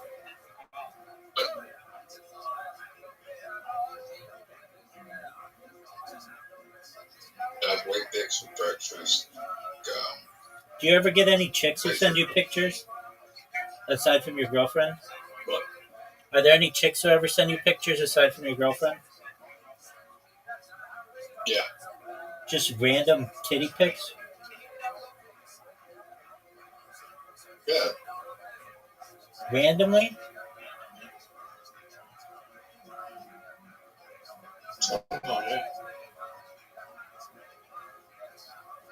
Look how good this shot is. Get there, baby. Get there, baby. Are you fucking serious? Your best friend will send me pictures as well. Oh, I'm your best friend, big dog. You don't get. I said her best friend. Oh shit. Her best friend just sends you random titty pics? Yeah. There you go.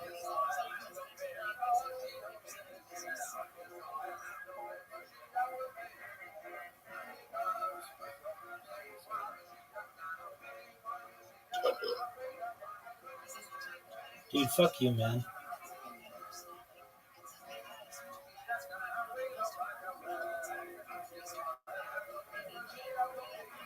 I think you can still catch up. Yeah, because I'm sexy. Holy shit, you did the most perfect shot. Yeah, because I'm sexy. But you know what sucks? Fuck you, man. You could do the most perfect shot. All you want. You gotta do that shot again now. Look how good this shot is, Zoot. Oh, baby girl. Fuck! There's literally no point in me knocking you in.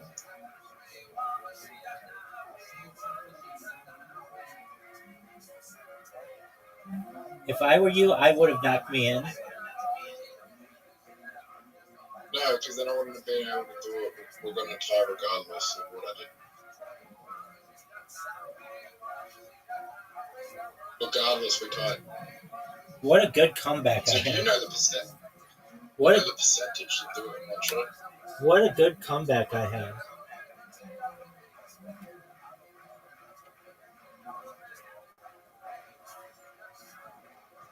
That's a weird hole to get first as well. I think it's not that weird. Is there algorithm, like, there's certain holes in the algorithm that never go first and always go last? I'm in agreement with you on that. I don't know if always go last, but never go first. Have you seen, like, is there an algorithm to what holes get played and what don't? Yep. There's some kind of deal. Like, whenever we play, I just play random holes. But there's a way you can just play easy holes. And the easy holes don't have any black shit. They don't have time? Correct.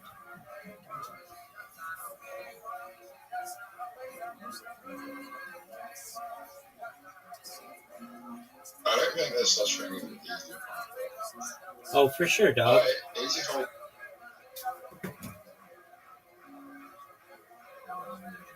What difficulty would you give this hole? Like a 5. I'm not good at it. I always get fucked up by the pink shit. Oh, fuck. Oh, fuck, yeah, you fucked up your shot.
Oh, no.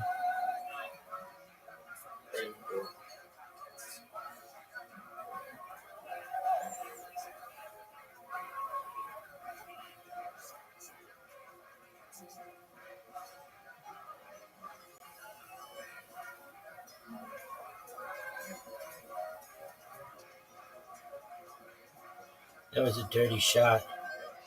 One of the sexiest shots you've ever seen, son. Go right for the hole.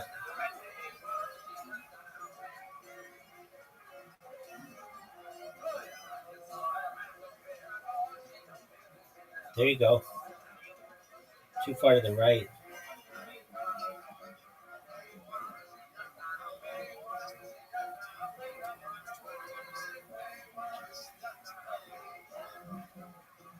But here's the thing. I have the lead on you, 3-2.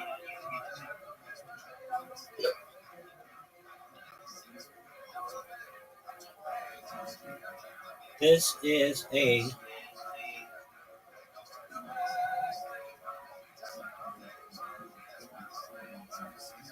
come on, baby. What a great shot. Stop. Actually, that's a really bad shot. Take out the tree. Go in the water. Oh, dude, you helped me so much, Zoot. Zoot, you just gave me the win.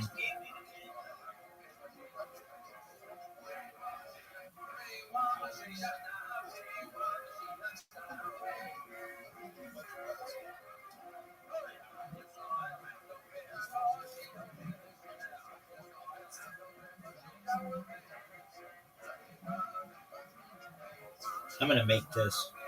How about you? No. Do you think you're going to get me? No, I don't.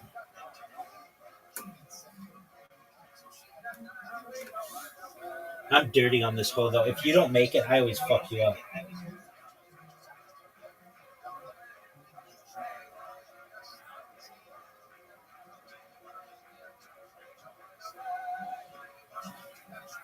What are you going to do to me?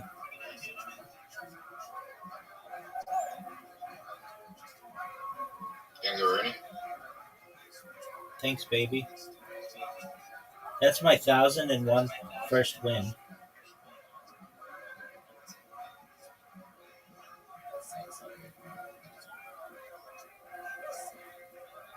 That's one win in a row, pimp.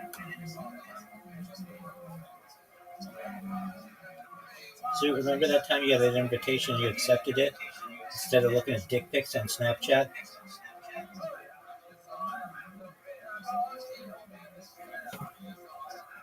I'm not looking at stick pics on Snapchat, but yeah, I have.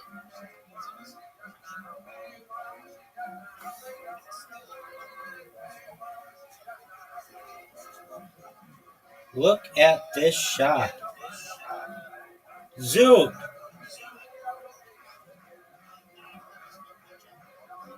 That was gorgeous.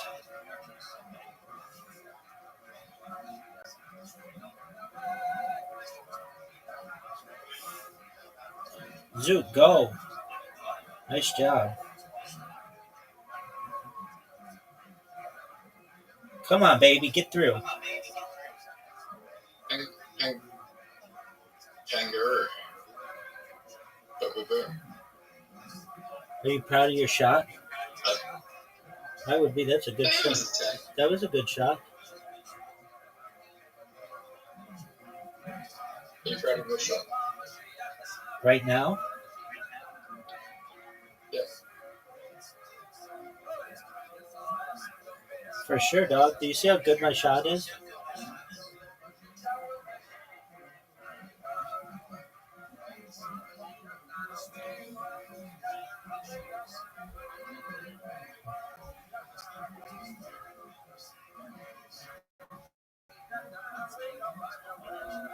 Short. Fuck you. Thanks, baby. Because I'm going to get it in 3 shots. Let's see it. No, you're not. You've got the turkey in the way. No. There's no way you make this. Zoot, you're down. 59. I'll get it in.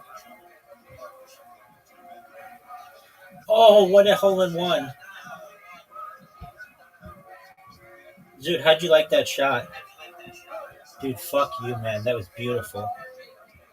That was a beautiful shot, Zoot. You are not good at this one. You're playing really shit. Like, really dick move. I play to win, baby.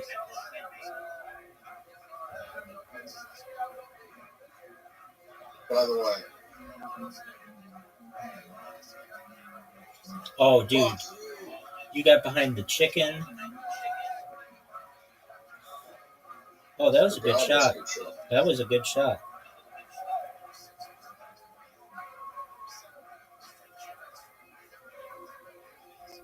Fuck you, Rabbi. You I don't understand why you just play to progress. Because I play to win. And if we tie this hole, then I'm guaranteed at least a tie for the win. Yeah, but you could get a higher score if you progress. Higher score doesn't mean anything in this game. It's all about W's, baby.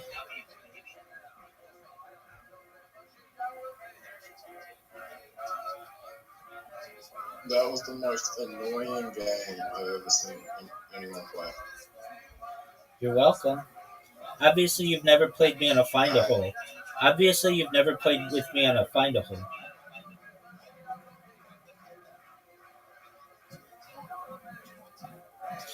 Wow, that's mean.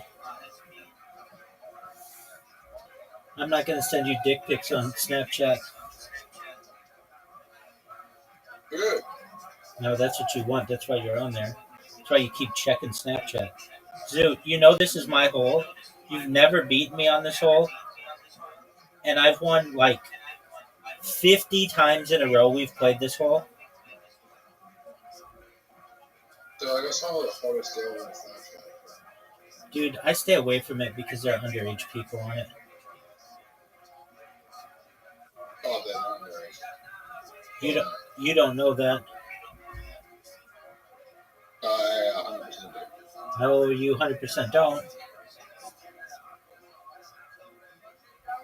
Maybe having conversations with the people and realizing that they're adults and knowing them for multiple years. Cool story, bro. You just lost.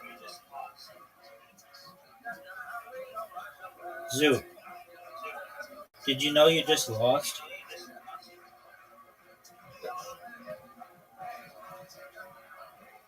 All right, we're taking a break after. We're taking a break after this game. Maybe doing video chats with them as well. Maybe yeah, I don't know. That people are talked to differently over the age of 18. You don't necessarily know that.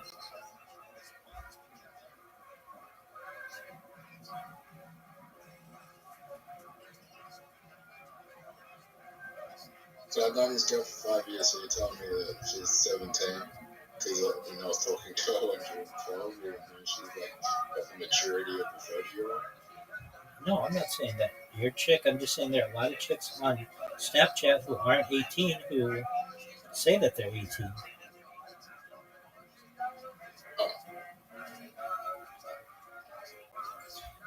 Just like I say that I just had. Oh, Zoot, are you fucking serious? That didn't go in?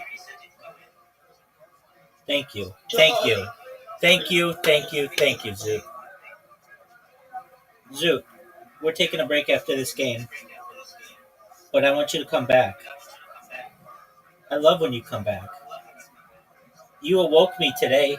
I heard you come in and you're like, come wake up. And I'm like, all right, I'm up.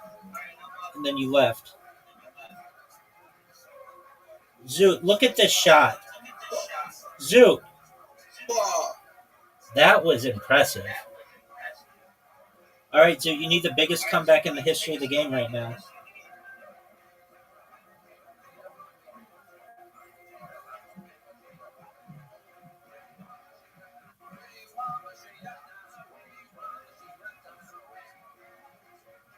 Are you proud of your shot?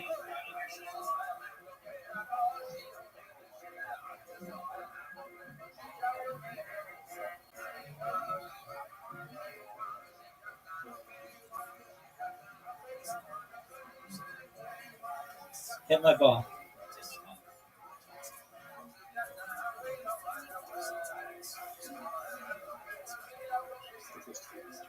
Did you just say biggest dick? Thanks, baby.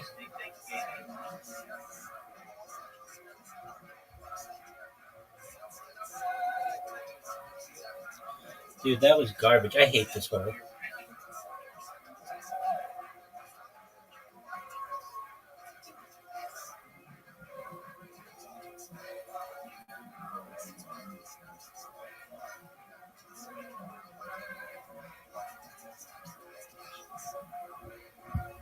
Are you fucking serious?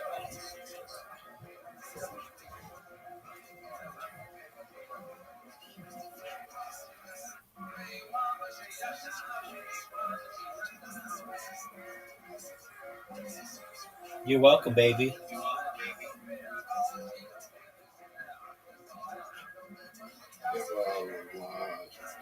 Thanks, baby. I appreciate it. It's phenomenal, phenomenal insight on your part. Look at this shot. Zoot, look how good that was. The whole world's in I know.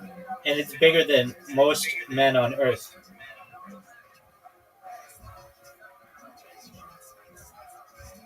It's average. Just ask LeBron, baby. And it's going to be bigger once I go viral. I'm going to pump it full of peptides and whatever else needs to be in there. And I'll have an 18-inch penis. Zoot, I dedicate this shot to you.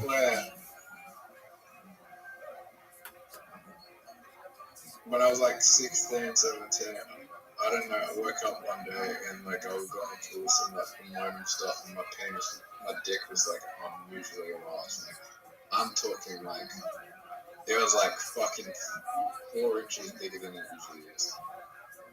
All right. That's a strange question, strange story to tell the world, but that's cool, dog.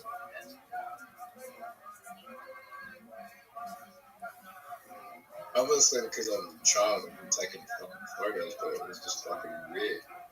It happened like 2 or 3 times. If cameras are available like that, when I was a kid, I would have taken so many dick pics, and I'm sure I would have sent them to so many people. I'm serious. When I was like 11 or 12, maybe, not even, and I went to a baseball game with a friend and his family, and they brought like everybody in the family. It was a really big family, and everybody could bring a friend. And so my friend's sister's friend was there. Did you ever there before your time? But do you know what a disposable camera is? Yeah. Okay, so she had a disposable camera, and my friend dared me to take a picture in my pants. And because it's disposable, you didn't know what you were taking a picture. And I took a picture of it, and she got her film developed. And his sister now, she went to Harvard Law School and is going to be a Supreme Court justice someday, perhaps. And she would have seen my penis.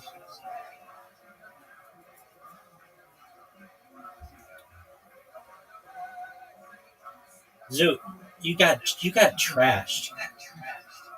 Zoot, you got trashed. You need a break. Go take a break. Go count your body fat, and come back in an hour. I'm 67 kilos, 175.3 centimeters. That's an amazing story.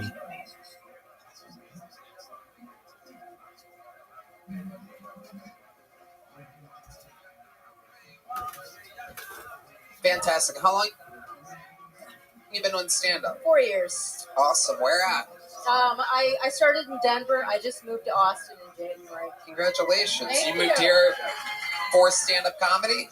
Say that again? For stand-up? Yes. Well, yes. Also, I just became a single mom. Or, sorry, an empty nester. Uh-huh. And You know, I just. How many kids have you had? I have 2 boys in their 20s. Okay, and Yep. they're out and about. They're out and about. They're coming up Yeah. next. Yeah. What do they do? Well, one of them moved to Oregon, and the other one He's is growing pot. Yeah, probably. Yeah. And the other one is joining the army. He actually goes to boot camp in 2 weeks. We love it. We love it. Yeah. Patriots. We love the army. Yeah. We love our country. It's good to have a great military, not necessary to always have to use it. So here we are, Kimberly, and now you get to be, you're single? I am. I've been single for 15 years. Awesome. Okay, Thank again, you, yeah. the same girls that cheered for the big dick purse are going wild right now. Who would have guessed? I became a single mom when they were 5 and 7. Okay, so the father's black? Mexican.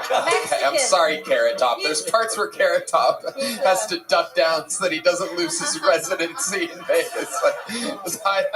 Get in your trunk, Carrot Top. Get in the trunk. I'm going to pull you out of the trunk. I got one for you. You guys are going to love it. No, it's Carrot Top.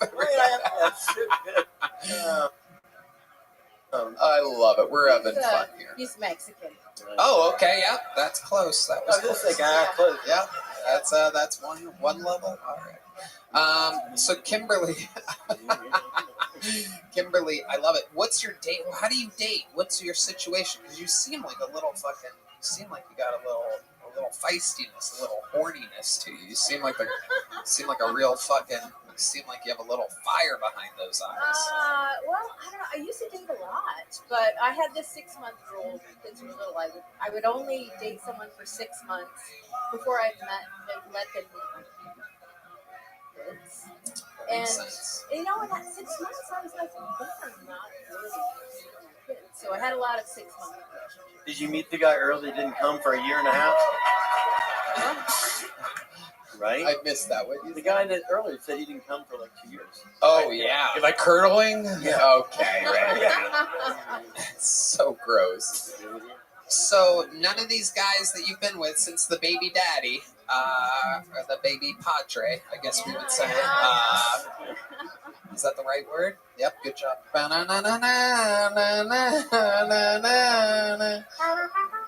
Okay. So you haven't dated anyone longer than 6 months. Not really. How about just banging? You ever have a good one-night stand? Oh, occasionally. Did you hear the pitch that she went to? Yeah. She had a flashback there for a second. Amazing. Hell yeah, you're a little funny Kimberly Coaster Cougar. What do you do for fun now, Kimberly, now that you're a Texan? I do like karaoke, and I'm afraid to say that because I don't want you to sing. I would never. I would never. Love That's Shack, what baby. That's all. They always sing that fucking thing. Love Shack. Love Shack. With the love Shack. Sorry, I don't know what the fuck. You're in the zone. I love it. In the zone. Love it. I was Fred Schneider for about 2 seconds. Yeah. In Colorado, I had like As big as a whale, and it set sail. Sorry, I'll stop.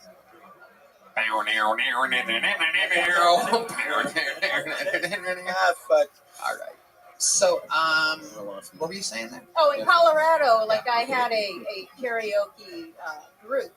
Oh my god! We would go around to every. I know, That's great. They're good. We would go around to every karaoke place, and you'd always know the same people. Like And I'm fine. That is so cute. You're such a sweet lady. I bet you find it just fine here. I hope so. Have you been to the karaoke places around here? Jackalopes after Kill Tony. Okay, you need to try, what's that fucking Egos on Congress. Yeah, you're gonna love it. The place is a real fucking little just divey, crazy dump. I love It is good just a dive bar. hot fucking dumpy. I mean, it is as Texas creepy karaoke as it gets. The people there fucking are there every night. It's the same people. You will fall in love with this place. You drank? Yeah. I love it. Yeah, I Okay. do. Yeah, I do. I love it. Okay, relax, you little fucking. There's a dumb slut in the middle of the room. Okay, we're having fun here. Kimberly, anything else crazy about your life we should know about you before we let you go? You know, I think my apartment's haunted. Ooh, tell us more. I was practicing yodeling, and oh my god, you're haunted. Yeah. I didn't, you know, and this light just kept flashing on and off, and it hasn't done it before or since, and I don't know if it liked yodeling or hated yodeling. Well, let's see. We need to hear you yodel. Let's see if you can make the lights flash here, ladies and gentlemen. She's not gonna sing karaoke, but one of the first ever comedians to yodel in Kill Tony history. You never know what can happen here on Kill Tony. 1 second, we're laughing. The next, we're yodeling. Ladies and gentlemen, this is Kimberly Coaster. Yodel, yeah, yeah, yolo, oh, oh, yodel, yeah, yeah, yolo, Whoa, it's haunted. Yes, wow. Ladies, the crowd goes wild. The crowd goes wild. I see my producers are absolutely ecstatic over here. Wow. Kimberly, I'll tell you what. You need to sign up again. This is a big joke book. Kimberly Coaster, everybody, making her Kill Tony debut. That was great.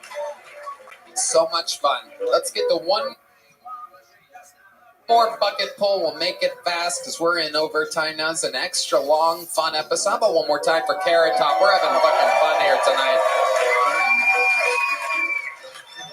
Oh, this is so much fun. Built it into the. This is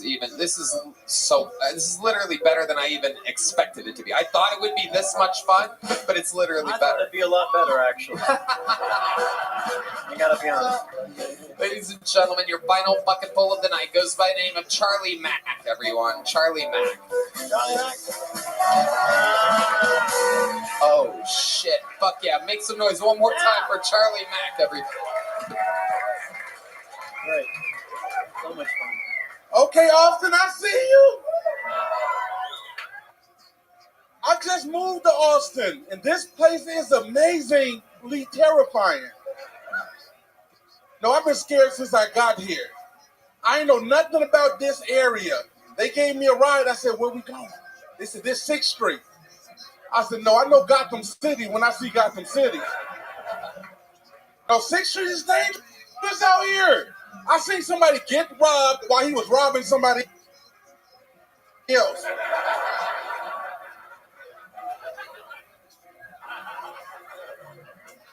And then they tried to put me in a hotel on 6th Street. I asked the dude in front, I said, hey, is it safe here? He said, if you can fight, you can be all right.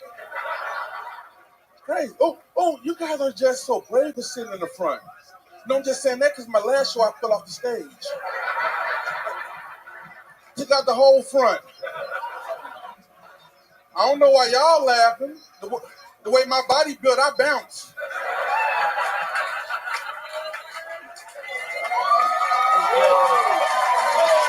Thank you. Ladies and gentlemen, he has arrived. Charlie Mack has joined the fray. Holy shit, Charlie. Yeah. Oh, you're going to fit in just fine around here. My goodness. For a second, I thought the curtain fell off the back and started floating to the front, and then I realized it was a human being. They always think I'm security. I got $20 today. You are funny. Something else. Funny, yeah, right? You are very fucking funny. How long have you been doing stand-up? 6 years. All of it in Houston? No, I live in Austin. Oh, you live in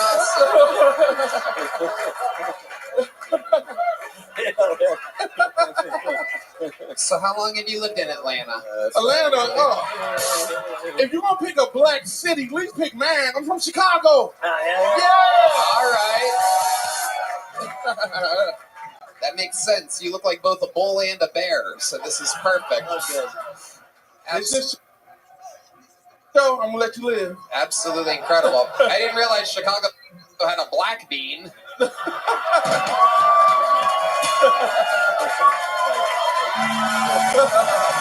Yes, that is a callback from 1 year and 3 months ago.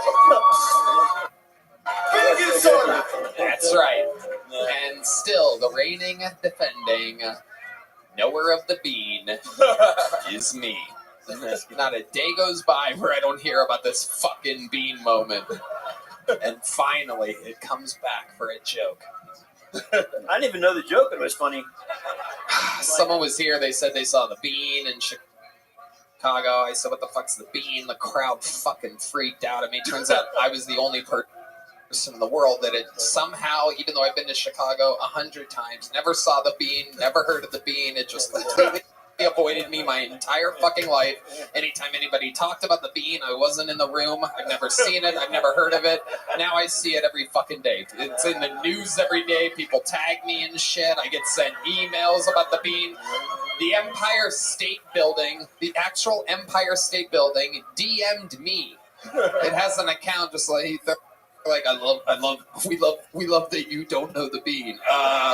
If you ever want a free tour, you and the crew come to the Empire State Building. I get hit up by other landmarks because they love that I don't know the bean. Fuck, I'm glad I asked. Yeah. And now it comes full circle. They sent me here. The black bean. Yeah, that was so good. I love it. I have 432 questions for you, Charlie. Let's go. So you've been doing stand-up, what was it, 6 or 8 years? What was it? 6 years. 6 years. Yeah. And you're from Chicago. I've been living here about 4 years now. Okay, what made you move to Austin 4 years ago? Y'all have good crack. No, I don't know. I don't know. No, I have family in Dallas, Houston, and San Antonio. And this was the central hub. I'm like, I can see everybody from here. I love it. I love it. What do you do for work? Oh, I do fraud. I mean,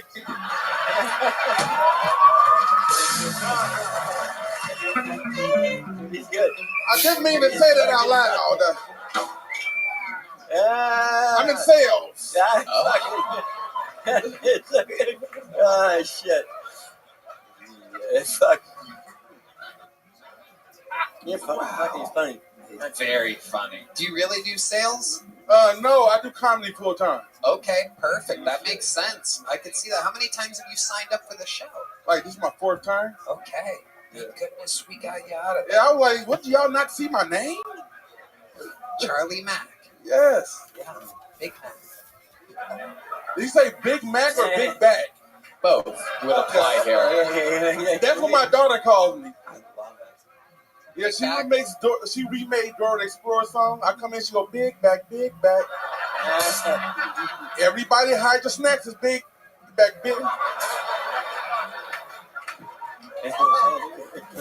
I love it. He's so good. I love it. What do you do for fun in Texas? A lot of stuff, but nothing. But listen, Yeah.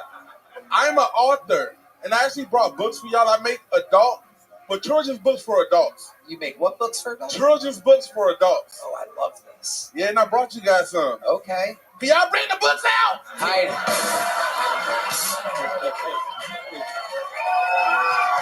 Thank you. Oh my God. Hey, you're stealing my act. This is incredible. Man, Fuck Them Kids by Charlie Mack. This is hilarious. Let me see this one. What is this one? Fuck them kids. This one's a kid in a crib. It's called Lay Your Ass Down and Shut the Fuck Up. Oh my God. That's great. Incredible. That's great. That's great. Absolutely amazing. Am I missing one? There's still just 2, No, right? just 2. Okay, perfect. I got the hard copy. Love it. Yeah. Oh, yeah, there is that's a hard for you. copy. I got the original. Wow. That is amazing. So Read the first page on Man Fuck Them Kids. okay, perfect. No, whatever you want me to do, I will do, Charlie. That is, I'm taking orders from you. Whatever you say, I will do. First of all, the first page says, "To all pedophiles, I truly apologize for the misleading title."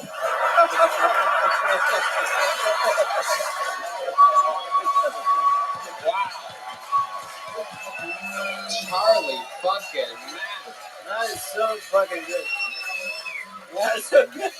Charlie. Now you gotta see the second page. I mean, this is unbelievable.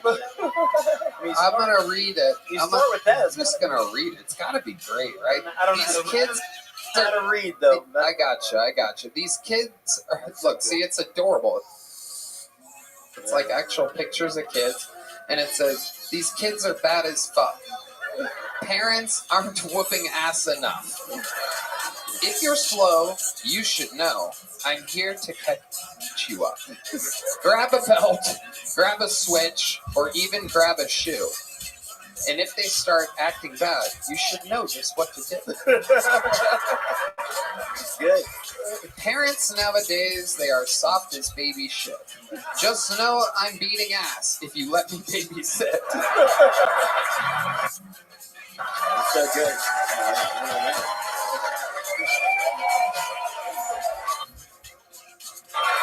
You know, I'm not going to read the whole thing because I want you to sell these things. How can people buy them? Where can people find your books at? www.funnycharliemac.com. funnycharliemac.com. Wow. You are a fucking superstar. You're built for this shit. This is absolutely incredible. Thank you. I love it, man.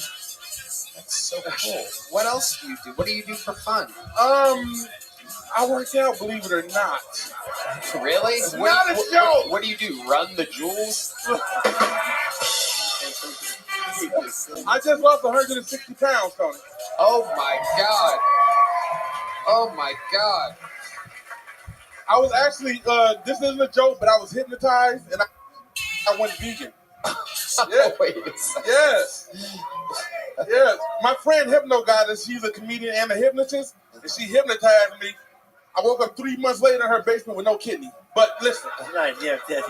No, for real, but she did hypnotize me, and I haven't eaten meat since last May. Isn't that wild? Hypnotized was also one of your hit songs back in the day, wasn't it? Baby, baby!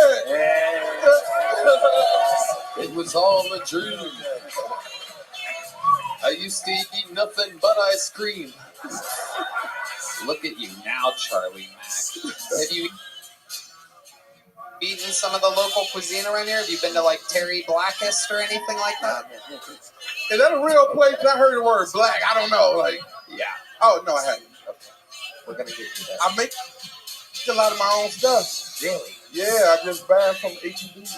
Oh, another HEB shout out. I love it. We love HEB around here. I love it, Charlie. My goodness. I am, yeah.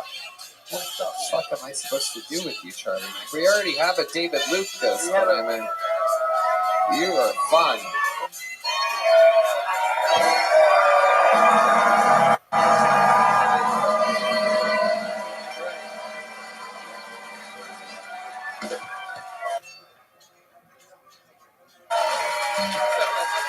We'll just call it. You're a golden ticket winner. Congratulations. There you go.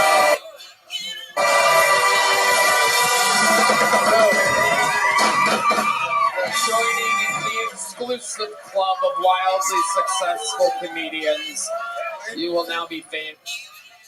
You will sell a lot of books, and we're sending you straight upstairs right now to perform in the longer set. And the little boy said the full-time talent booker, the best talent booker in all of comedy, Adam Egan, formerly of the Comedy Store, now of the Mothership. He's going to watch you do a longer set, and perhaps you can become a more full-time comedian here at the Mothership. You fucking did it. Here's a big joke book. Charlie Mack, ladies and gentlemen, you saw his Kill Tony debut. He's going to be at the Secret Show. I'm not going to be on the Secret Show Thursday. He's doing the Secret Show as well. And there you go. That's how it happens. They're all discovered here, out of the bucket. A fucking perfect episode of Kill Tony. And ladies and gentlemen, what a special moment this is. William Montgomery went to go see one of his favorite bands tonight. But in his place, I present to you a young man who just so happens to be the talk of all of Los Angeles, all of the industry, all of Austin, Texas. Truly a freak of nature. And one day, very soon, will be an American citizen. But for now, he remains the Estonian assassin. This is Ari Matty.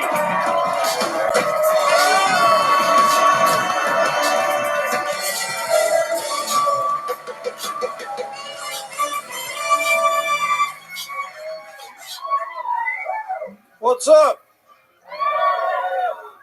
Any fat people here? You're fine. I mean like medical fat.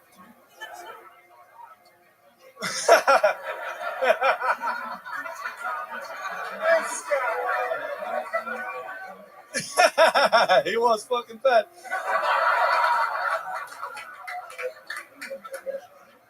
I have one fat fuck friend. His name is Matt. Fat fuck. One day we were talking, and I noticed that me and Matt, we have to use the same toilet bowl. And I noticed that the distance from Matt's cock to his ass is quite a journey. So I asked Matt, what do you do? Do you just fucking shove it in there? And fat fuck Matt goes, no, I gotta choose.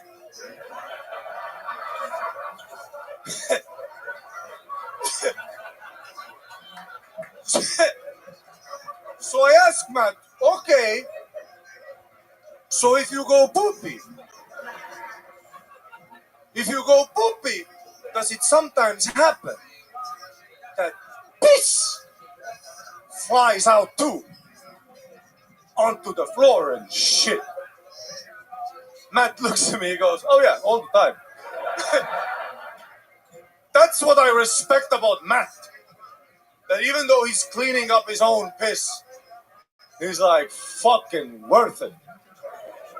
Then he goes, you think that's bad? Matt goes, sometimes I come home and I fucking eat so much shit that every hole, shit, piss, and puke. And he has to sit in the bathtub and just fool Coachella. Just fucking.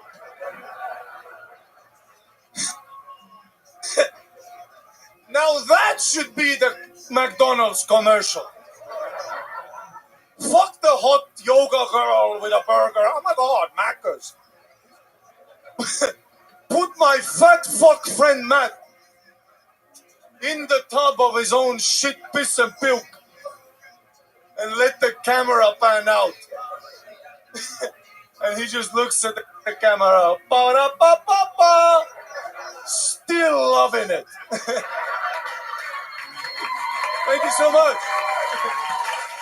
Thank you so much. The iconic Ari Matty with the new 2 minutes and 50 seconds. Let the record show that he does it every week, and meanwhile, he does extremely long sets, flexing above and beyond even the parameters of the show with long, brand new, fresh off the fucking presses bits. You've done it yet again, my friend. What's up, Tony? What's up, Brian? Hello, Garrett. I love it. You called him by only his first name. I was the one that was going to wear a Texas shirt to suck up to the crowd, but now someone else can wear a Texas shirt. Look at you. Can't have too much Texas. You're very funny. Thanks. Yeah. We've been having fun here all night. Wow. What's that? No, I was looking at the What do we got in there, Carrot Top? I don't have props. I didn't. Anything else you want to blow through Maybe. before? Let's see. Hold on. This is it. Ari's the last Hold on. comedian. Oh, this is a good one. Okay, here we go. Hold on. Let me get my mother mic. You show the black Ari's baby. sneaking in there. You better keep an eye on You him. can pick one out and guess. That'd be fun. Oh, yeah, that's There you go. Black baby. Oh, hey, what is that? No, that's a great game. Now, what is that? I don't remember what it is. What do you think that is, Carrot Top? That's a good baby. Oh, don't shake the baby. No, That's like so it's close though. Well, here.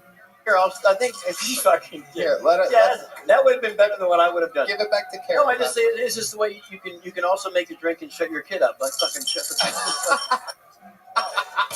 If you want to make a drink, hold on, one more. I made a shake weight that has a piece of plexiglass in case it shoots off when you're doing it.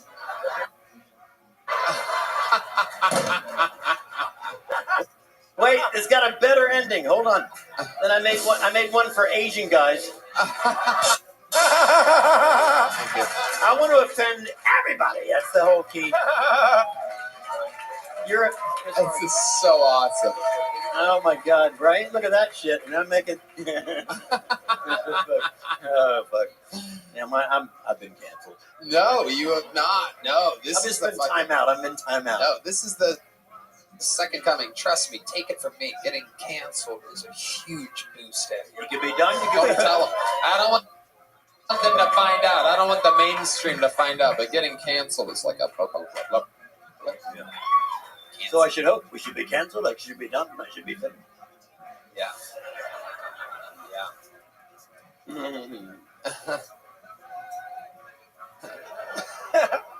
All right, Maddie. Anything else crazy happening with you? Well, okay. You know I got bad luck. When I was in Florida, Fort Myers, I found out at the show that, do you know who Tito Ortiz is? Tito Ortiz? Tito Ortiz, Yes. former light heavyweight champion, UFC. Yes. Apparently he owns a bar called Tito's Cantina.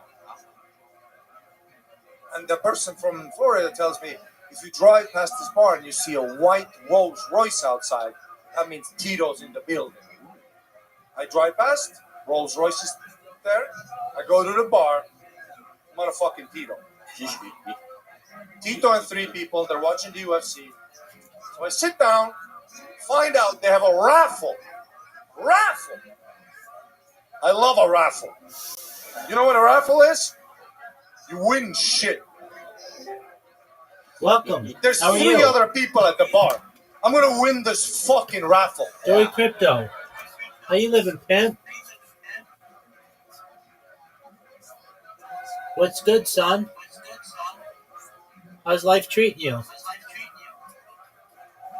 Yo, dog, if you're talking, I can't hear you. But I'm here. We're watching Kill Tony, slanging dick like it's going out of style. Hope you're living like a pissy. Like a pissy. What's up? Can you hear me? Yo, dog, if you're talking, I can't hear you. No one can hear you. What's up, baby? You throwing gang signs up like it's going out of style? Dory Crypto.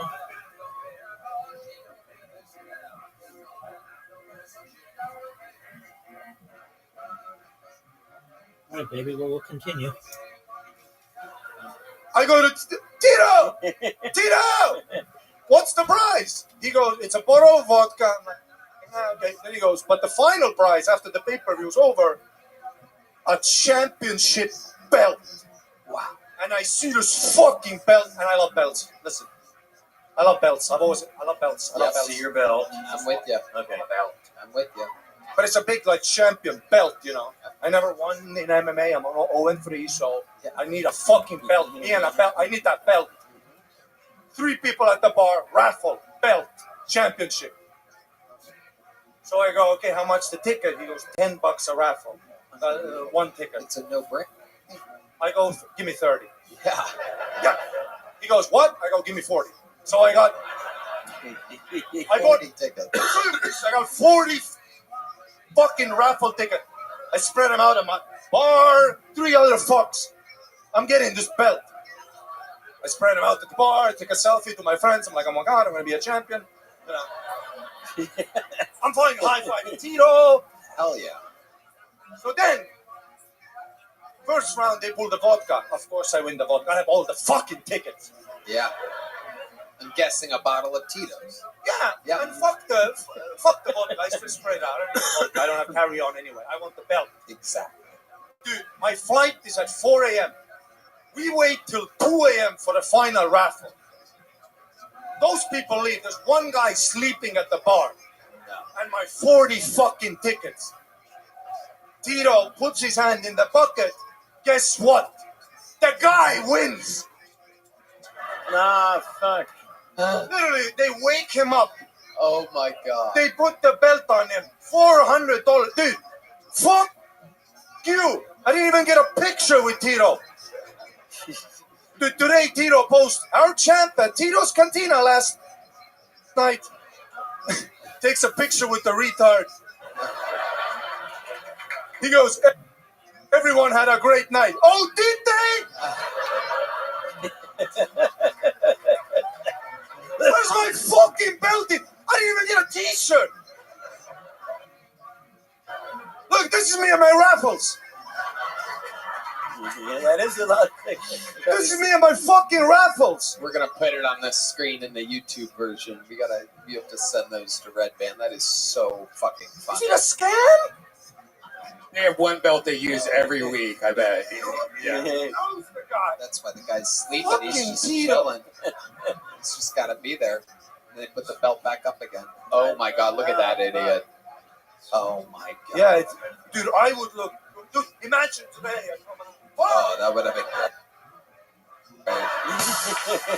That would have been great. 40-1. Fuck my life. Well, you know, we've done a raffle here. And I think there's something in there. There's got to be one more thing that we can win. Remember, we're getting to the bottom of this thing. I love it. I love the bottom. For some reason, I like you like the bottom. I like the bottom more than busted. I like the bottom more. So when you run out of gas, right? You look like a dick when you're walking down the street. Like, hey, can you help me get gas? You fucking dumb shit, right? Yeah. No one's gonna pick you up. So I made this. So you put the gas can inside here, and then you hold that, and you're like, hey, you want to help me?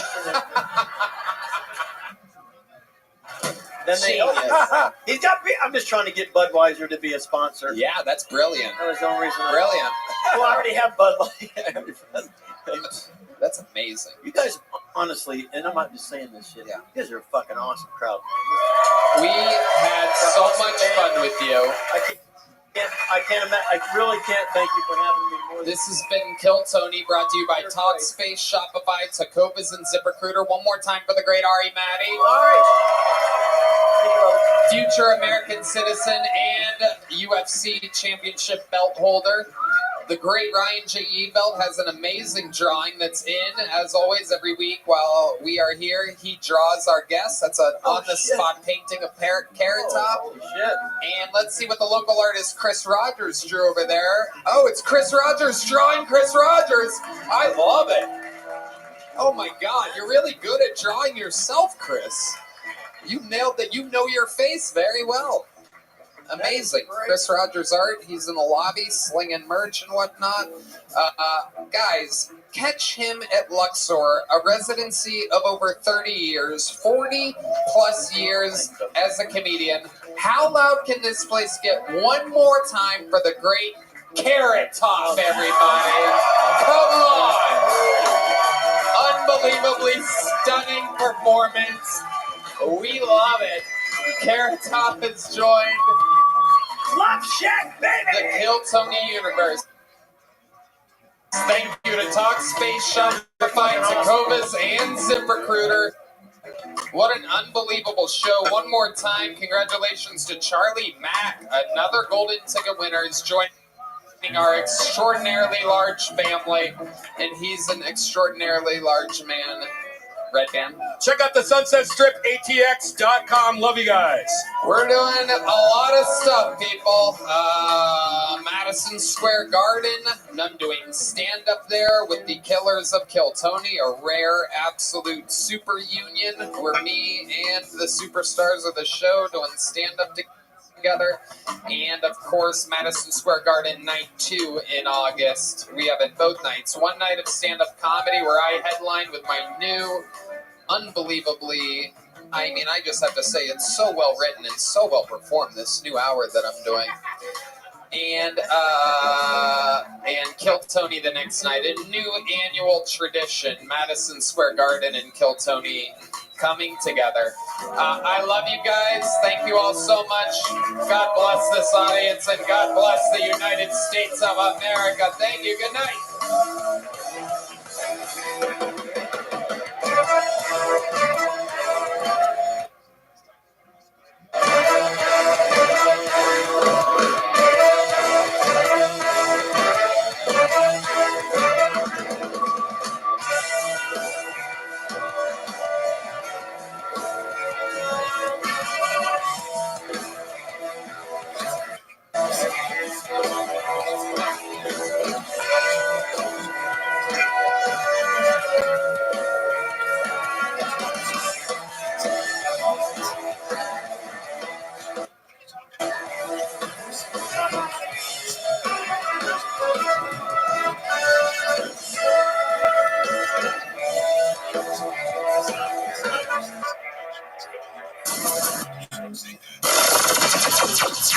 The Sunset Strip Comedy Club in Austin, Texas is now open. Check out Red Band's secret show every Thursday. Go to sunsetstripatx.com for tickets.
changed things dramatically for that wasn't so much even a change in, yes, Nixon was the one who went to China.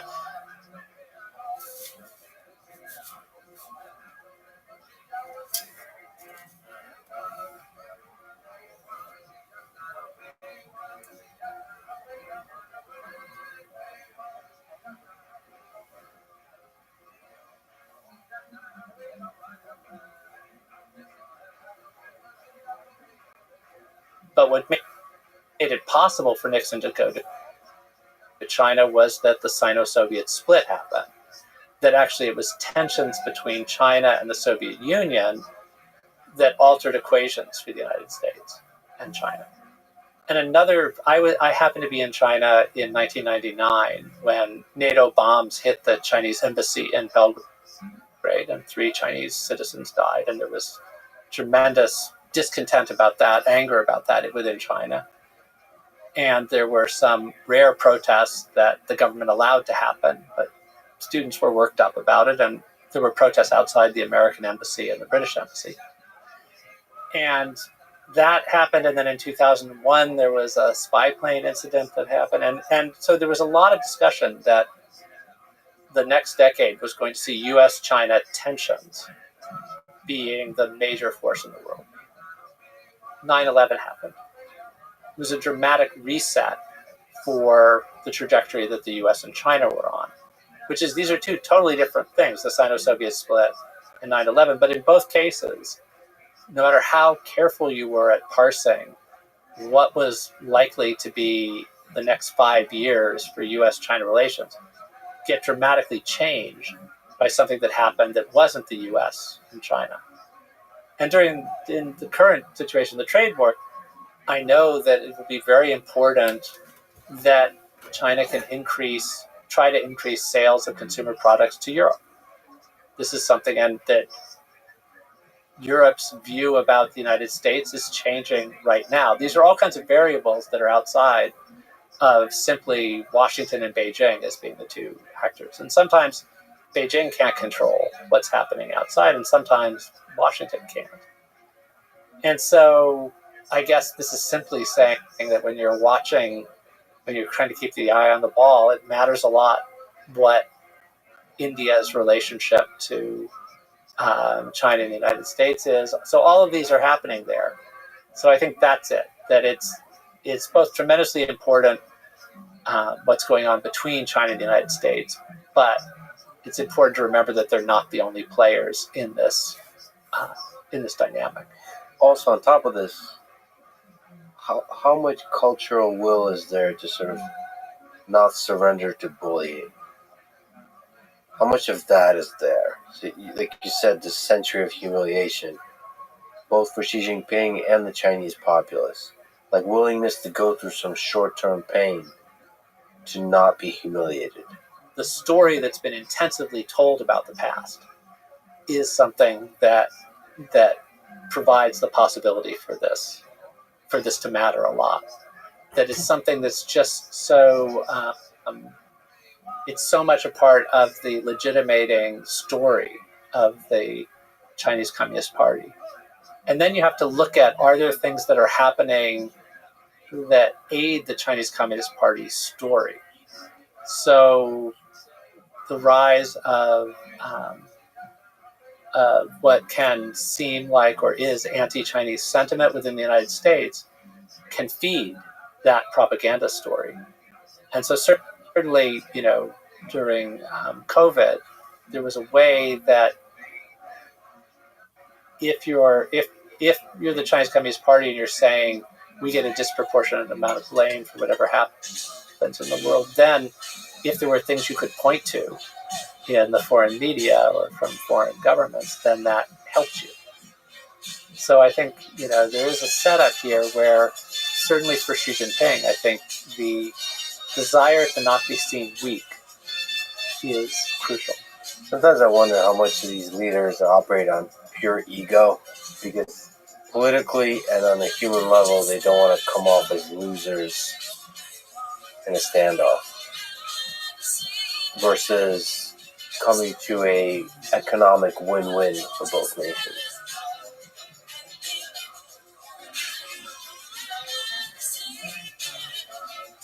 And I worry that there is a real pride here, that the center of accumulation has deeply saturated the populace, the Communist Party, this idea where they're just not going to back down. And that, I think, will cause tremendous pain in the short term for the United States, I think for China and the world, because it completely transforms the supply chain of everything. There is a global nature, there is a multilateral nature of all the economic partnerships that are formed throughout the 21st century. And this kind of protectionist, nationalistic kind of ideology goes in the face of all of that. And it's going to create a huge amount of pain, like for regular Americans. But also I worry that this increases, not decreases, the chance of a global war or conflict of different kinds. Do you see a hopeful possibility for resolution, for de-escalation? It's a hard time to figure out what you can to sort of hopeful angles. I mean, I guess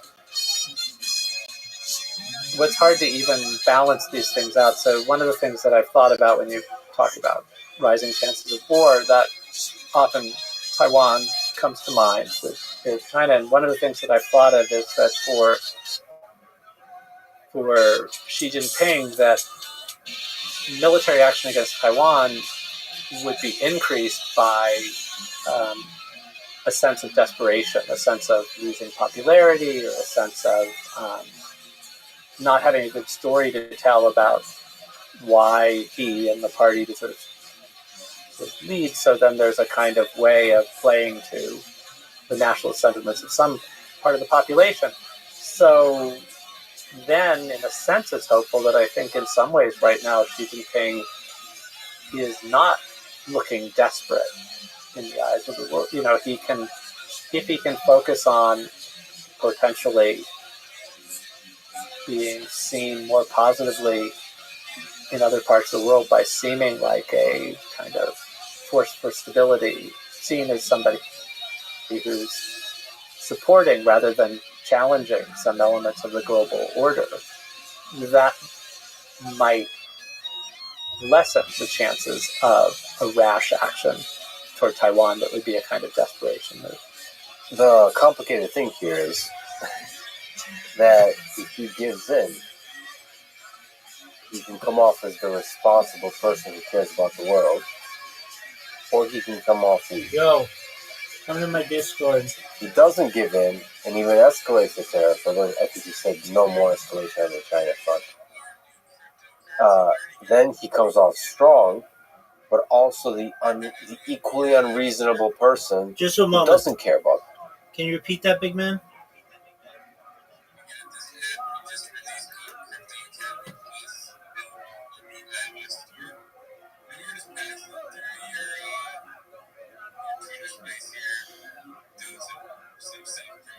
Absolutely. Please feel free. Post all you want about it.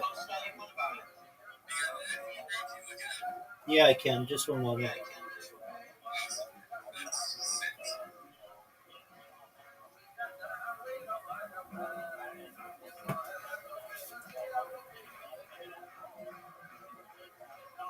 All right, so it's called Crypto Academy.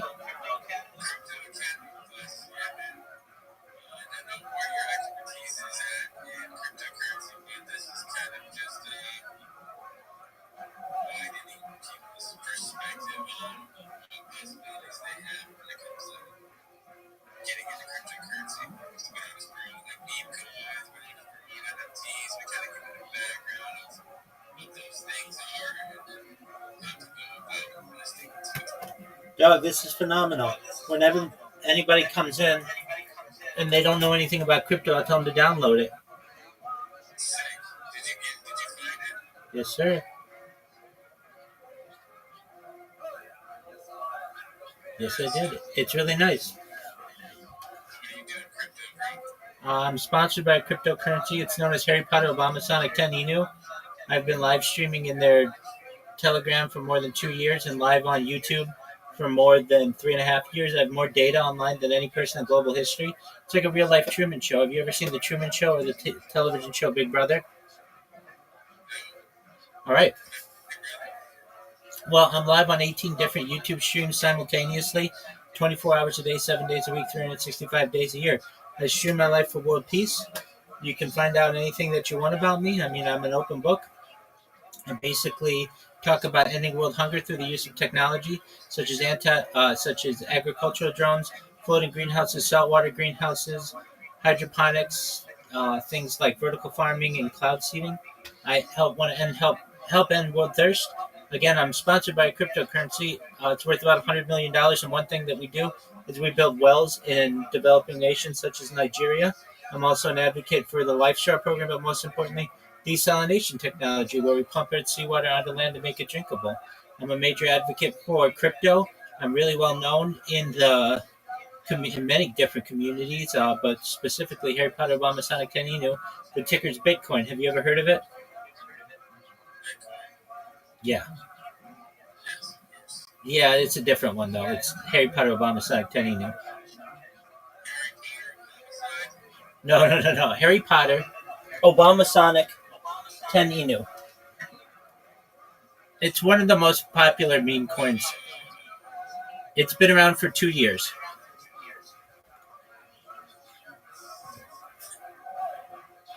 So that's...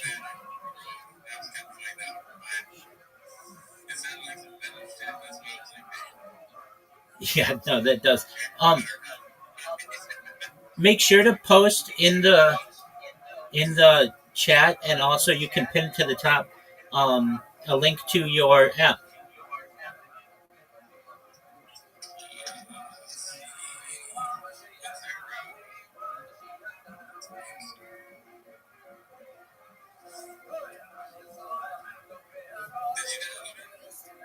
Not as of yet, but I will.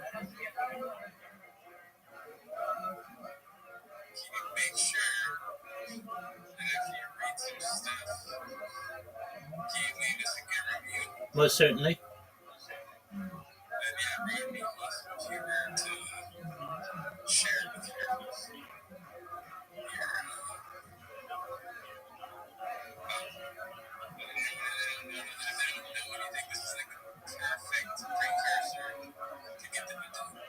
Absolutely. I'll make this a big time app. Everybody will know about it. You're welcome, my friend.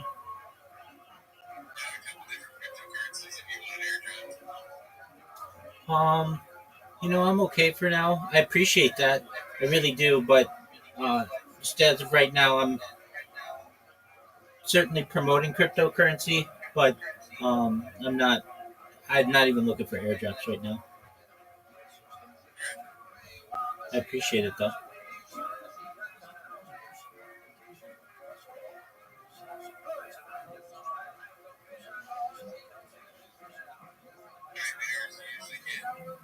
Oh, in here, it's pretty limited, but on Discord a day, I get dozens, and actually more than that. Like right now, there are 18 people in one Discord watching me, another 35 people in another Discord watching me, another 3 people in another Discord watching me, another 6 people, and that's just Discord.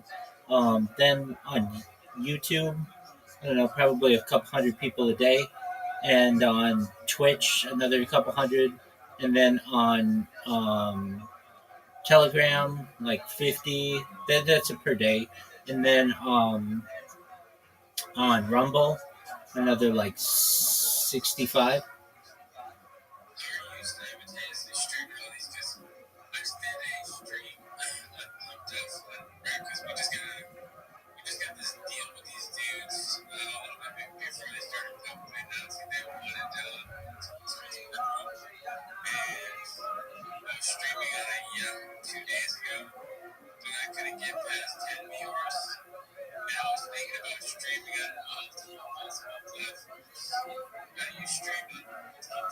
Certainly. So it depends on what kind of device you want to do it on. Do you want to do it on a computer or on a phone?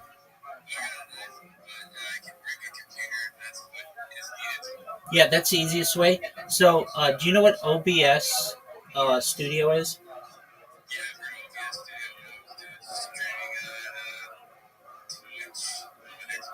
All right, so there are some add-ons to OBS Studio, but you don't even need that. If you just have a Rumble account, it has free multi-streaming opportunities. So you can, like, I'm live on like 33 different platforms simultaneously just with Rumble Studio. So you just create a Rumble account, and in the upper right corner, there's something called Rumble Studio, and you go in there, and you'll see that they have the ability to input what are called RTMP addresses. So basically, that's real-time messaging protocols. This sounds very technical, but it's not. You have one of these in a YouTube account. You have one in a Twitch account. You have one in a Twitter Premium account. Basically, all the different accounts, and you just take the keys and put them in. And it's even easier for things like YouTube and Twitch and Twitter. You don't even need the keys. You just need to log in with your account. If you ever want help, feel free. I'll walk you through the process. If you ever need help, just let me know and I'll walk you through the process. I appreciate it. Do you have Discord? Oh, excellent. Dude, join my Discord. It's discord.me/Rabbi, and you'll see all my whole setup. And you'll see I've got a link in there. You can see all my YouTube accounts simultaneously. I'll show you exactly what I do.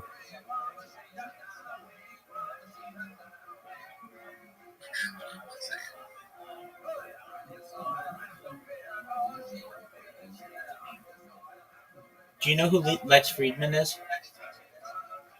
I'm watching the Lex Friedman podcast right now. Do you know what Kill Tony is?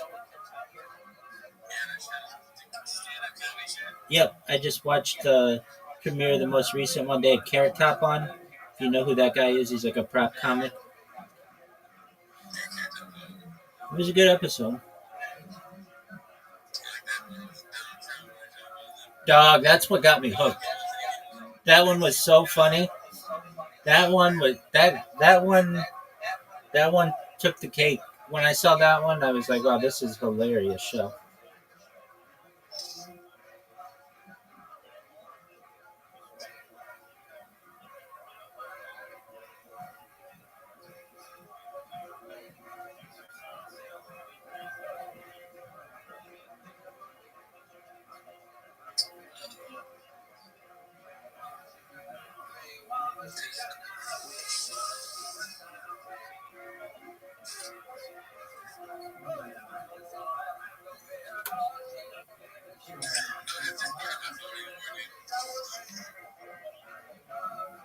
That's okay. You can open it in a browser.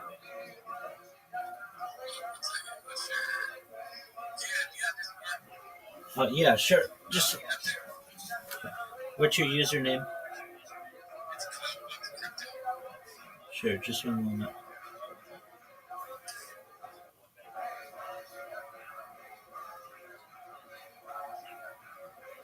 Okay, spell it for me.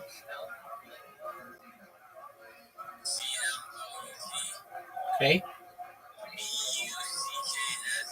Okay.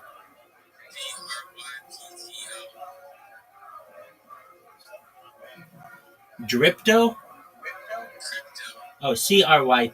Okay. So Cloudbucks CRYPTO. Cloudbucks Crypto. Excellent. I sent you a friend request.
Take your time, big dog. In Discord?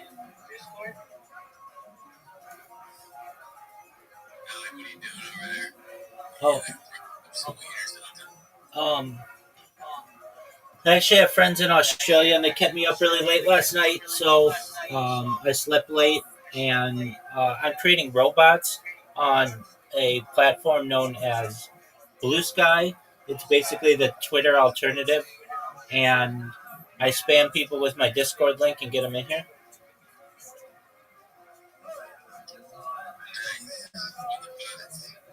Yeah, I've got very cool.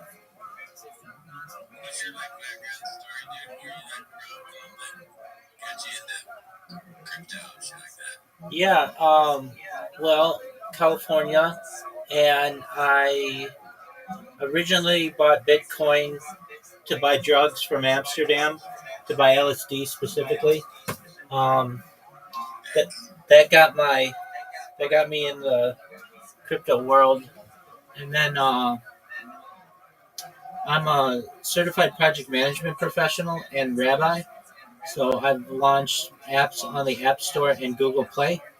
I have over 1 million downloads to some of the apps that I've launched, and just overall, am someone who is interested in futurology and technology.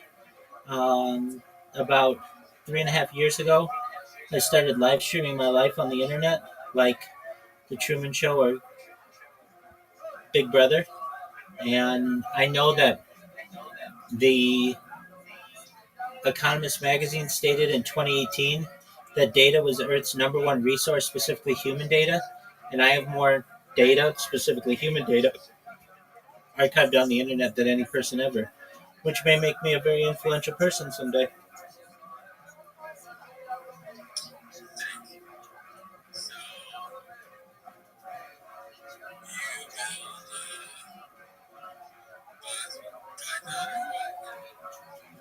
Um, Generally, I just use macros. It's easier and it's more adaptable. Yep. Basically, it's just like a program that auto clicks for you. Yep. So basically, all of the clicking that you would normally do as a person, it just it just memorizes that and records it, and then it can. It's very adaptable. You can have it click certain pictures or certain text, and it has like optical character recognition (OCR).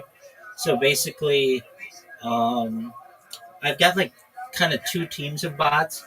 I have a set of bots that I use that just create accounts for me and I have to do captchas. That's the only thing I have to do is the captchas, because there's really not a way to automate those, because some of these captchas that companies use are really difficult. And then what I do, oh yeah, that's easy. Yeah. Yeah. And then, so I use, just like reusable, email addresses. And then, I've got 3 computers that I use that are like pretty advanced with their macro recordings. And basically, what they do is like and repost every new message that comes on Blue Sky. And then in the name of the account that I use, it says, please join Rabbi's Discord, and then it has my Discord link.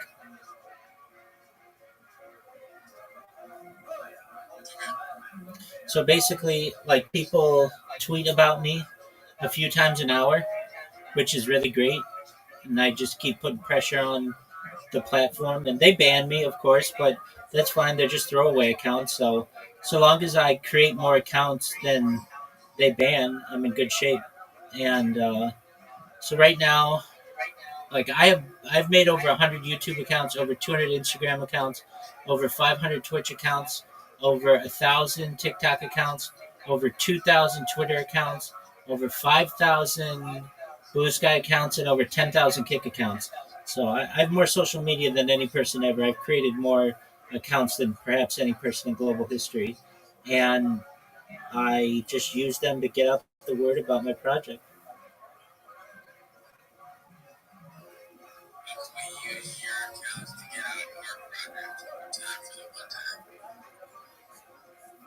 You mean your iOS app? Well, I mean, I can teach you what I do, and probably for like, I mean, I do it for free. I mean, I do it meaning like it doesn't cost me anything. But if you had the equipment, it wouldn't cost you anything either. I can teach you what I do, and basically, you would just have a bot or 100 of them, however many you want to make, and what you do is just say, please download our cryptocurrency app, and then you're linked to the app store, and then you do it for a day, nobody will pay attention to you. You do it for 2 days, you might get a couple people who start to pay attention to you. You do it for 3 days, then a bunch of people pay attention to you, and then they remember you as the bot that is always promoting the iOS app.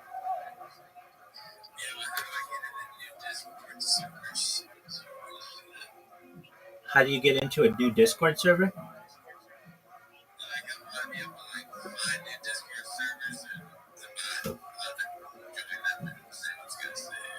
Oh yeah. So yeah, the best way to do that.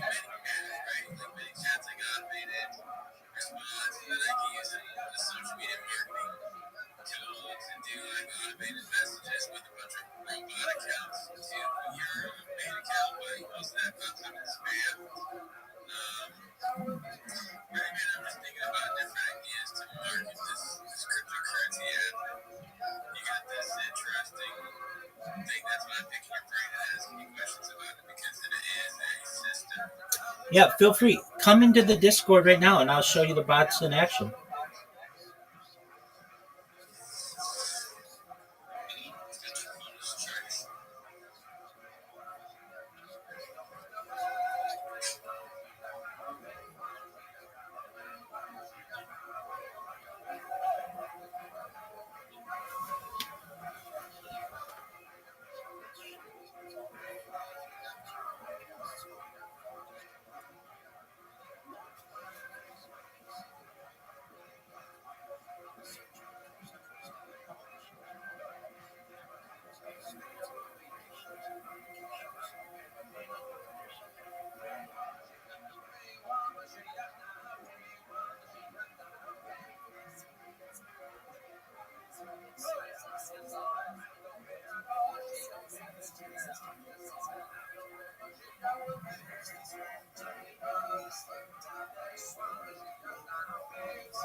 the world, who only cares about his own ego and maybe some aspect of the Communist Party maintaining power. Because just like with Tiananmen Square and the Tank Man, you don't know, once you make the decision, how the world will read that decision, what kind of things will become viral memes about the telling of that story. And of course, in part, I think Donald Trump's reach is much wider because he's constantly out there. And I think there's a more reserved, less messaging out of Beijing. So it's a really chaotic environment in which to make strong decisions. But since you brought it up, we'll talk about Hong Kong, but let's talk about Taiwan, and maybe there's some parallels there. Given Xi Jinping's emphasis on the great rejuvenation of the Chinese nation and the unification with Taiwan being a crucial part of his vision for China, what do you think are the chances, and how willing is he to use force to annex, to forcibly gain control over Taiwan in the coming years? I'll frame it in a way that I think does lead into talking about Hong Kong, because I think these are connected issues. In 1984, when the year, not the book this time, that's when a deal was struck basically between London and Beijing over what would happen to Hong Kong. So Hong Kong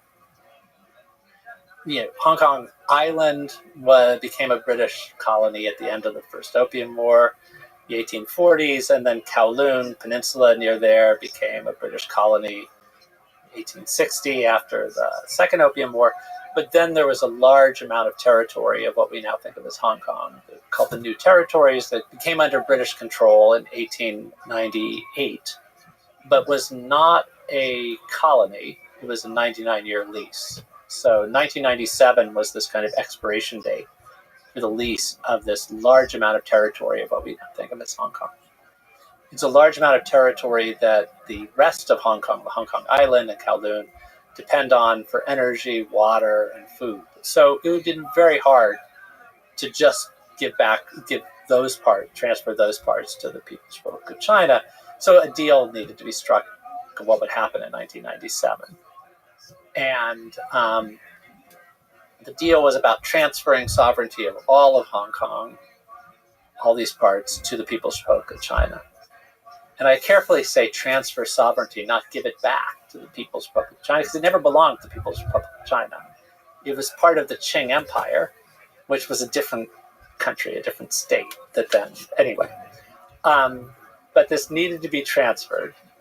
And the deal that was struck was that the London side wanted to do something to protect what was going to happen to people there. And remember, this is not what usually happens to colonies. Colonies usually go from being part of an empire to being some degree of self-governed. And because of that, the Chinese representative at the UN insisted that Hong Kong was not a colony and Macau was not a colony, because then they would have to be decolonized and go to independence. But so anyway, there was an understanding that something would have to happen in 1997, and London wanted some protection for the people in Hong Kong, who they knew were living in a very different way than people lived under Communist Party rule. There was a different kind of rule of law. There wasn't democracy, but there was some degree of input in governance. The colonial authority and the most powerful person in Hong Kong was appointed by London. After 1997, the most powerful person would probably have to be somebody who could work with Beijing. But in this negotiation, something was come up with called One Country, Two Systems. And Hong Kong would become part of the People's Republic of China in diplomatic terms, wouldn't have its own military, but it would have its own system for 50 years, was the idea, from 1997 until 2047. There was a tension from the beginning over what that other system, what was going to be the part that was going to be separate. And clearly everybody agreed would need to have a different economic system. It had capitalism, so people agreed on that. But there was tension from the start of, well, what about legal, what about cultural and other things? And things were written into this deal, which would be over time, Hong people would govern Hong Kong. But Beijing thought they would govern Hong Kong, but it would be a Hong Kong person who Beijing had played a role in choosing. But the reason why Taiwan is relevant to all this is in 1984, or as they were discussing this, the Chinese Communist Party said, and we'll come up with this arrangement, and people in Taiwan should pay attention to it because it could provide a model for what could happen with them being absorbed into the People's Republic of China. So the idea was, Beijing said, hey, people in Taiwan, watch what happens to Hong Kong after 1997 and think about it as a model for what could happen with you. Saying, like, watch how smoothly it will go. Over time, people in Hong Kong started saying, well, wait, Beijing keeps sort of nibbling away at, chipping away at these things that make us separate. And especially after 2008, there were reasons why Beijing went especially light on Hong Kong early, after 1997. Beijing wanted to join WTO. They wanted to host the Olympics. A big move against Hong Kong then could have endangered those things. Also, at that point, the PRC was heavily dependent on economics in Hong Kong, the Hong Kong economy. Also, just something, because I'm a university person, in 1997, when Hong Kong became part of the People's Republic of China, Hong Kong universities were the only universities in the PRC that were considered totally world-class. Hong Kong University and Chinese University of Hong Kong were highly rated institutions. At that point, Peking University, Beijing, Beida, and Tsinghua were not yet considered world-class institutions because they didn't have the kind of academic freedom and humanities that was, at that point, needed to be higher rated. Over time, that difference started to go away because global ratings of universities stopped caring as much about academic freedom and things like that, and Beijing universities surpassed Hong Kong. So by the 2010s, when you started to have these protests in Hong Kong, pushing back against what was called mainlandization and sort of clamping down, Hong Kong protesters in 2014 put up a banner at the time when Beijing was holding the line against Hong Kong. People wanted to have real elections to choose the chief executive rather than a kind of one where there were elections, but only people who Beijing approved of, basically, it could run. Hong Kong activists put up a banner saying, hey, Taiwan, look at Hong Kong. Taiwan, beware. Hong Kong's today could be Taiwan's tomorrow. So basically spinning the one country, two systems argument and saying, yeah, Taiwan, you should watch what happens here. So one way to think of Chinese leaders since Mao is that Mao and those after him wanted to make China bigger territorially than it had been, to try to reclaim land. Under Mao, Tibet, which had been not part of China, became part of the People's Republic of China. Mao offered something a little bit like one country, two systems to it. Isabel Hilton, who writes wonderfully about Tibet, has talked about the parallels with the Hong Kong system. And some Hong Kong activists saw parallels as well.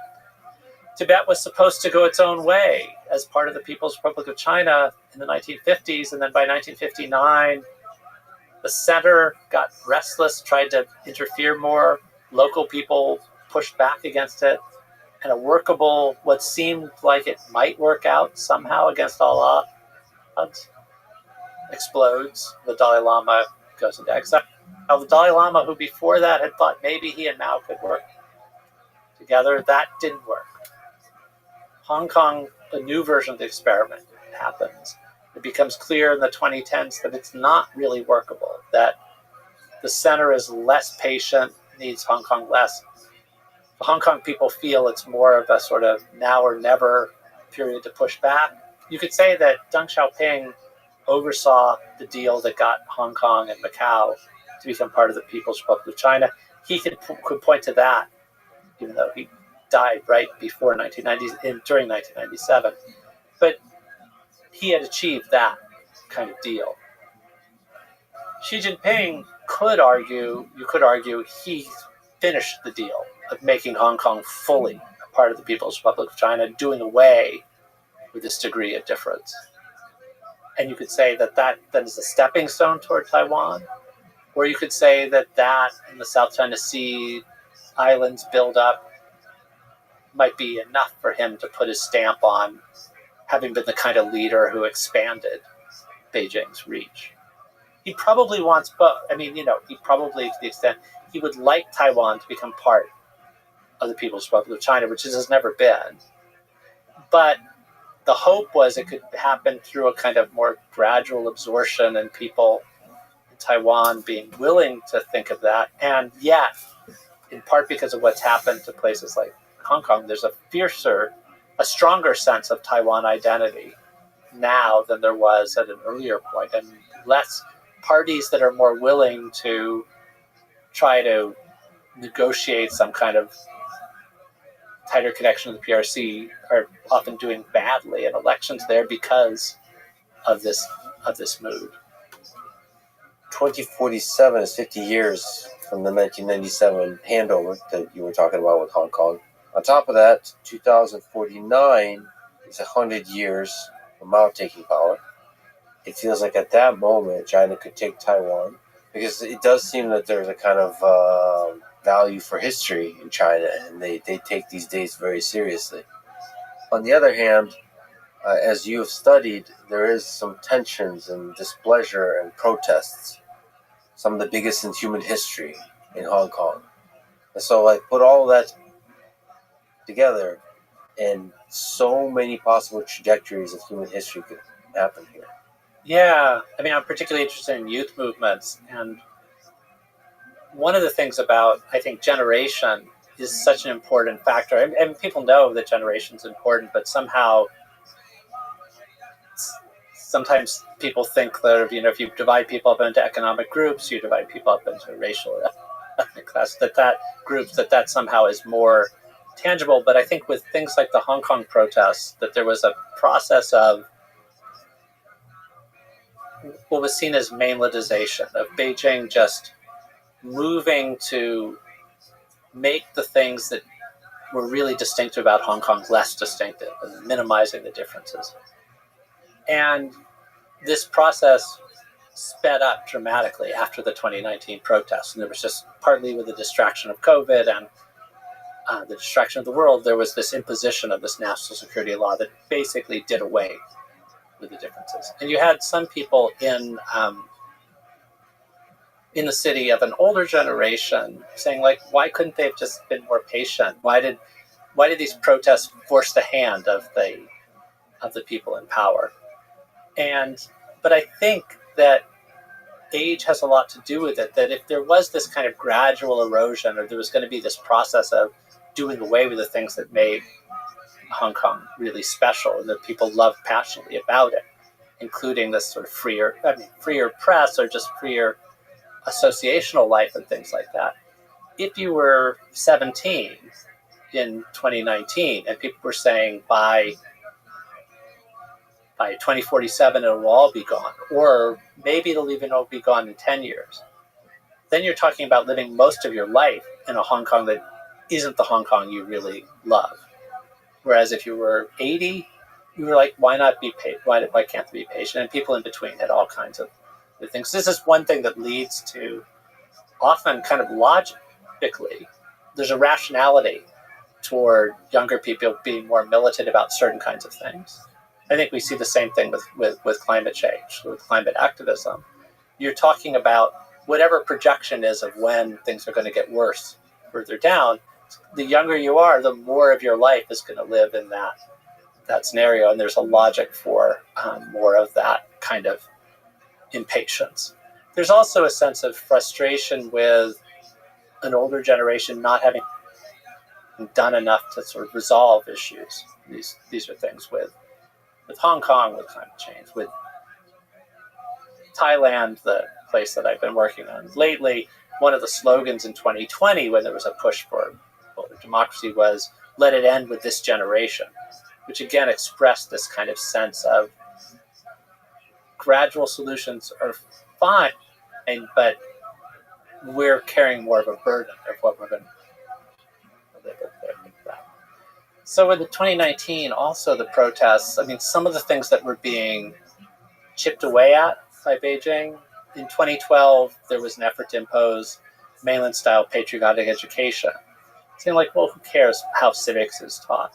But actually, that has a lot to do with the larger kind of political story. And the protesters that year, young people stood up and actually got the government to blink. The local authorities backed down on that, bringing in mainland-style education. 2014, the protest was to try to get full voting rights for the chief executive. The government didn't blink on that. That was something where they held the line. It was a big, colorful, exciting protest, but in the end it hit a dead end. 2019, there are even bigger protests, and at first it seems like surprising what the issue was. The issue was an extradition law that would have people potentially who committed crimes in Hong Kong being tried for them if the mainland wanted them on the mainland.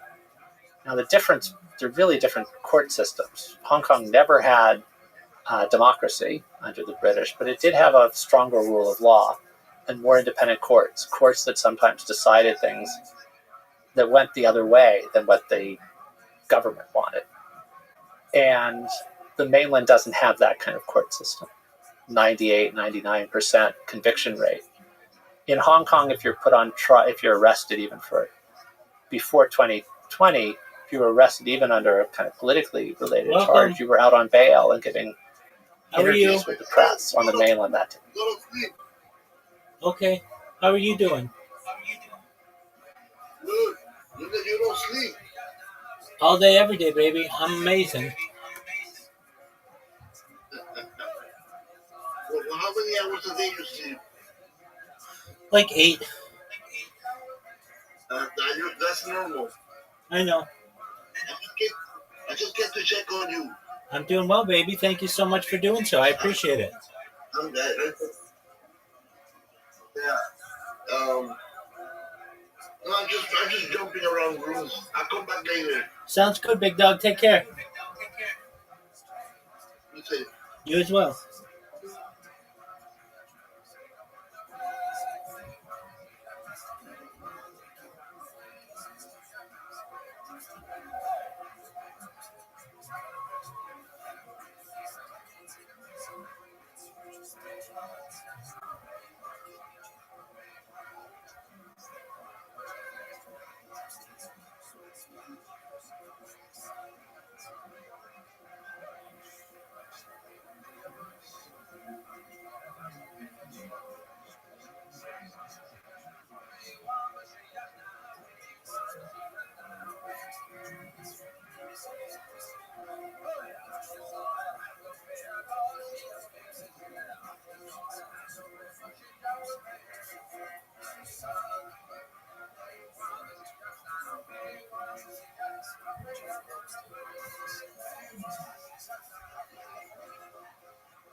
great guy.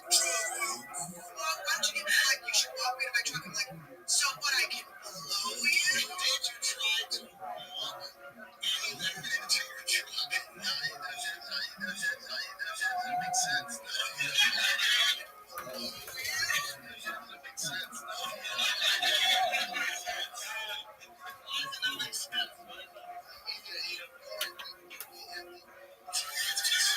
It's her perspective. I have nothing but love for her. I only have no idea what her issue is. Let's say I was like you, which I was never in. Let's say I was in, it's like, so wait, we walked to my car, I finished my spot, being very good at it, and not being good at it, not being good at it. You want me to stop doing that so I can walk you to a car to let suck your dick? Like, what would I get out of this? That I get to suck your unfunny dick? Like, I'm good. I'm good. That's fine. That's her narrative. That's how she feels. And I get it. Yeah. As far as Kyle. On New Year's Eve, when he was able to leave here with his family, he was like, what are you doing tonight? This year? Maybe 3 years ago. He was like, what are you doing tonight? I was like, left him on red. What do you want to do? My in-laws right now, do you want to go?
Yourself in a position to like knowing that stuff because it's like when I moved to LA, I hung out in a coffee store till 3 a.m. and I know for like a year and a half. And it's like, yeah, you just come across the wrong people at the wrong time, and like they're gross. It's like until the pandemic stopped. That's exactly what I'm doing. But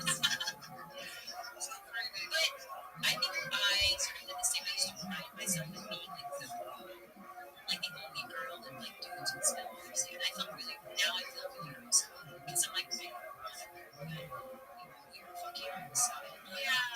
But then my therapist was like, why do you feel some type of way about it? It's not yours. It's not your information. It is real. Like I'm forcing this one guy. And he lied on you. This guy too. Yeah, he slid into my eyes.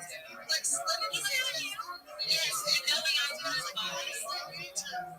And when I've had conversations, I just never went there. These comedians don't want me. It's not just the comedians. I'm glad you're going to do it.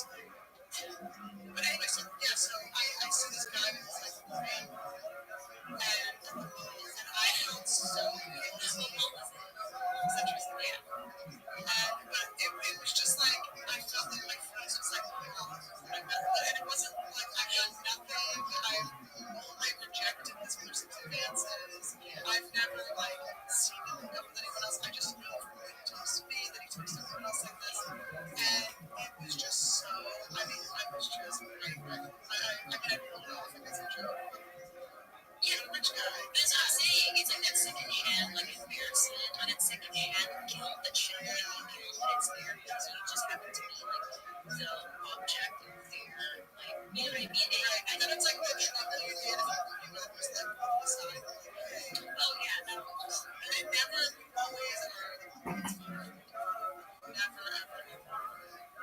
And it is also not your business to do that. Yeah, it is. Me and other female comics just talk about this. It's like I'm put in an uncomfortable position when people are coming out to the cons with their like mistresses or whatever, and like, what are we supposed to do? Like, I don't know, it just it puts everybody in that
It's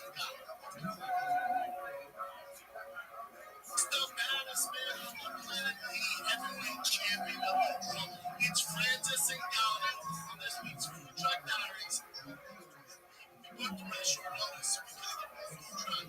So I went and picked up chicken sandwiches and got them out in the trunk of my car. This week's Food Truck Diaries with Francis and Gallo.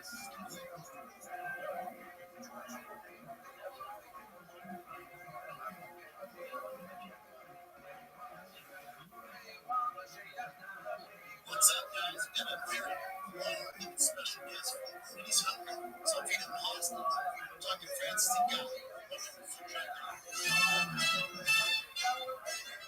He's the baddest man on the planet. He's the heavyweight champion of the world. It's Francis and Gallo on this week's Food Truck Diaries. We booked a really short notice, so we couldn't get a food truck.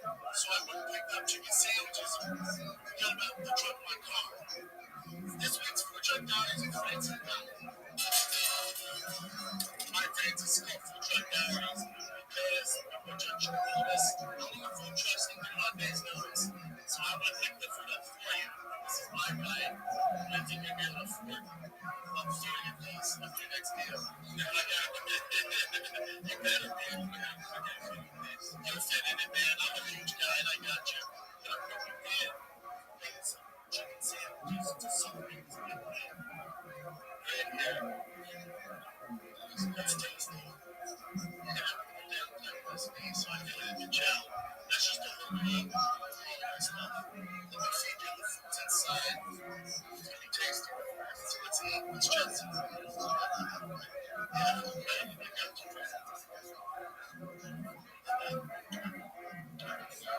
Let's do it. Let me feed you. Champion's meal. Big baby. Big baby. Your brothers and sisters.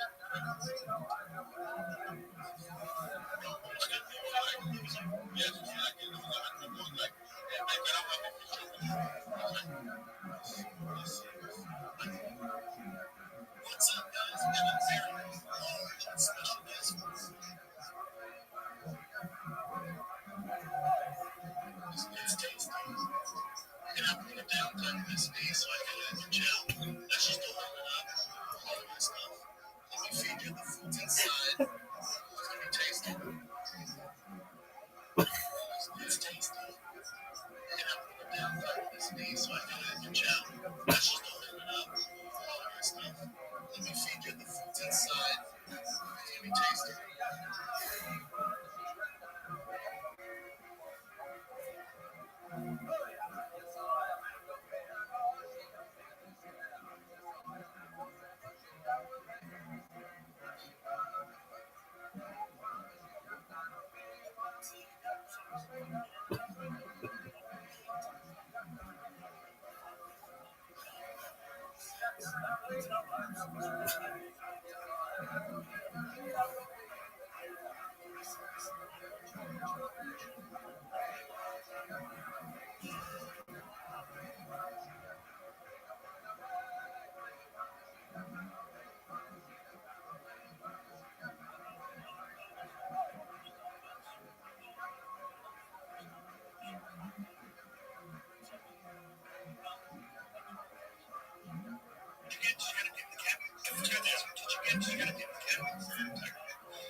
So I go online and type in best allergenic cats and like 10 cats, which only 10. Only like 1 or 2 are naturally non-allergenic. So it's very cool.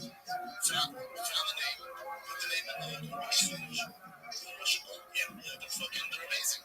So I go to this website too. So push blue. So which sites pop up? But I need a and I'm not too done with it, right? So we got Russian there, Russian kids for sale, right? Now it says all Russian kitties listed below for sale. Everyone nice bios, all of our names, no highly socialized, health guaranteed. And this is great. Reached out to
Look at this, show me the text. Just got text from him. Look at this, show me the text. English is on for me. Right?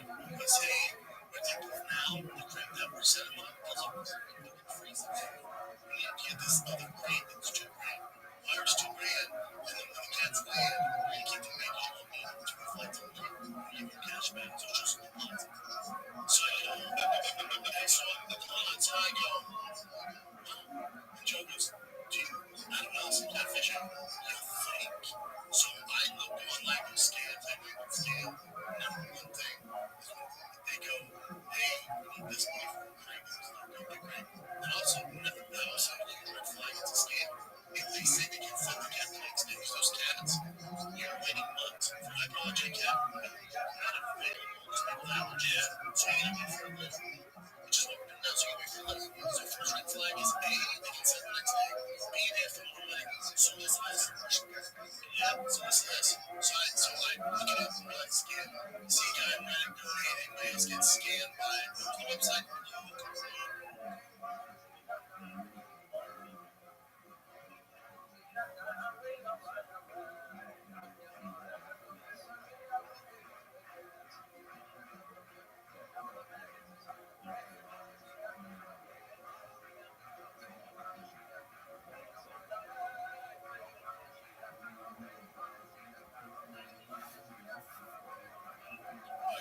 Have you seen the Tinder swindler? Oh, man.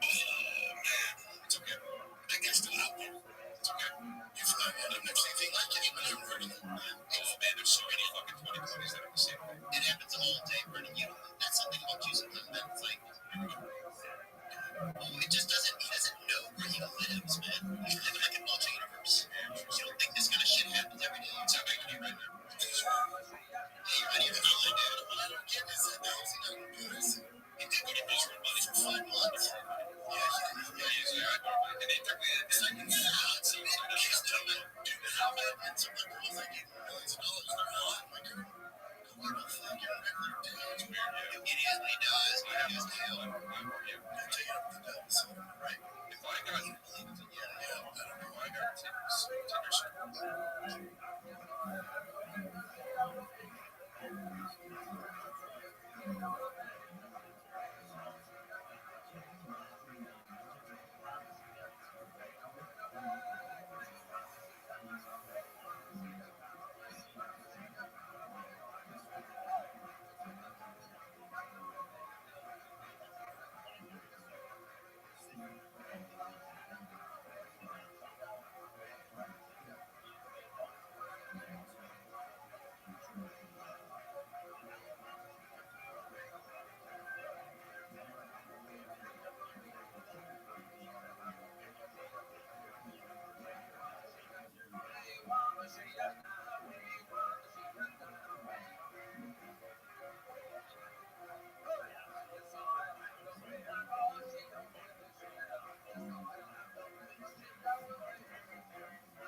This guy is.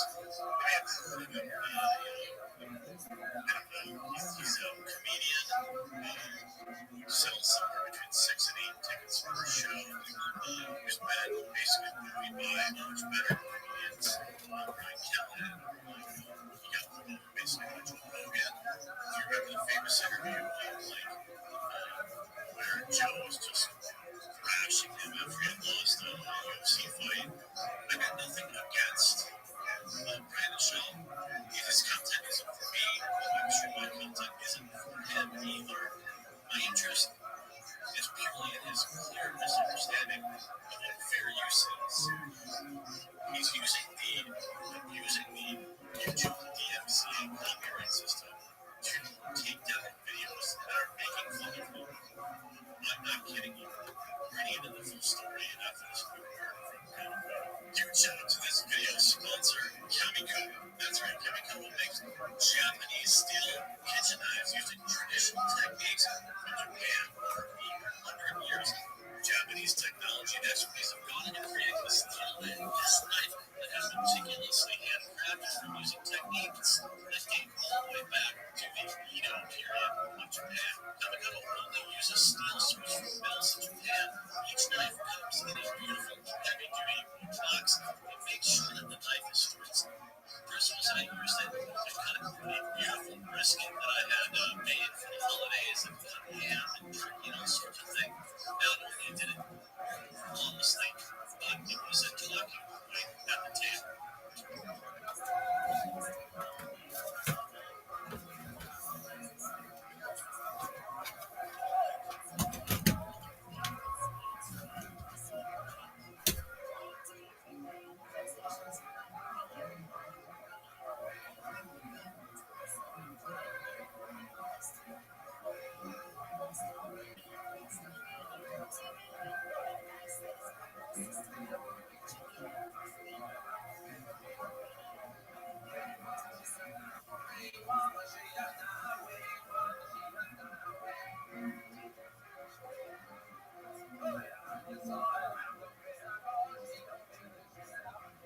Felt like the perfect way, you're perfectly balanced. And on top of all this, just for you, my subscribers, you guys can get an additional $15 off any purchase you make.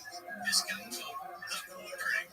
Click the link below, votercollege.com/ordering, and use promo code ordering to save an extra $50 today.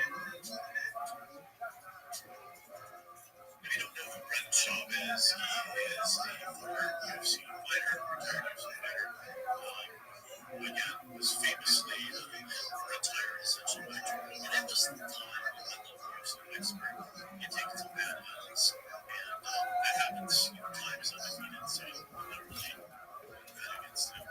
She's a guy who's 175 pounds overweight, at least up here, so I'm not really going to talk about anything his career that way. But then he slid into podcasting with co-host Ryan Callan. He kind of came up with all those guys that got really popular in the podcast scene at the same time. They were the same.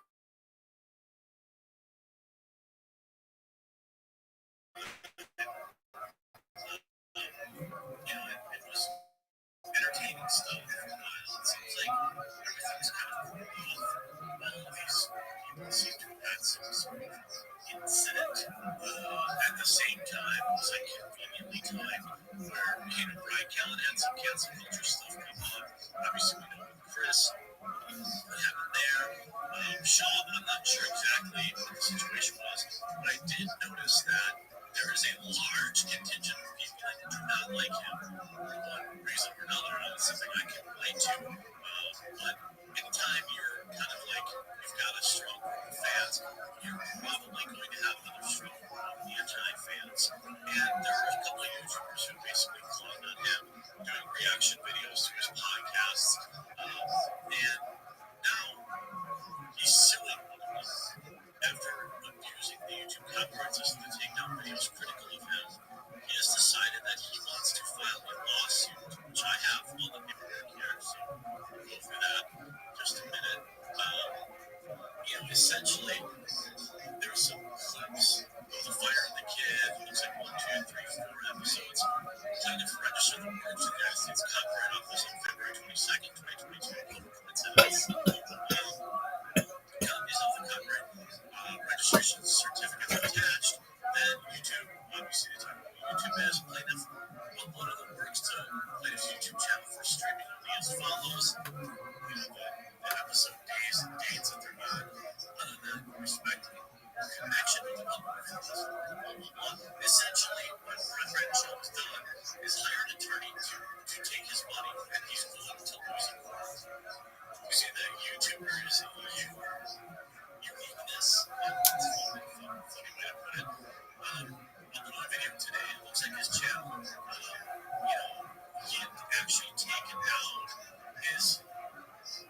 So I don't understand Brandon Shaw is there's this thing called Straight Out. I couldn't care less about your podcast or what you have going on in your breakfast burrito food truck thing, but I do care about fair use a lot. And it seems like you don't understand when I look at your Twitter account, you know, I notice you're still tweeting what you have to talk about. By the way, yikes. 807,000 followers and we got 30 likes. Yikes. 200 likes. 75 likes. 40 likes. 12. He's getting ready to shoot his own tweets.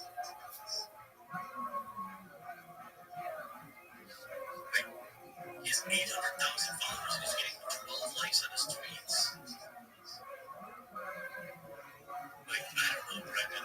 Like, this is messed up. You filed this lawsuit. You paid the whatever $400 or $500 plus you paid. You know, you paid the $400 to file it. I don't know if you paid the lawyer. Now, the person who made this video says that they do commentary. Now, McShane's like, you know,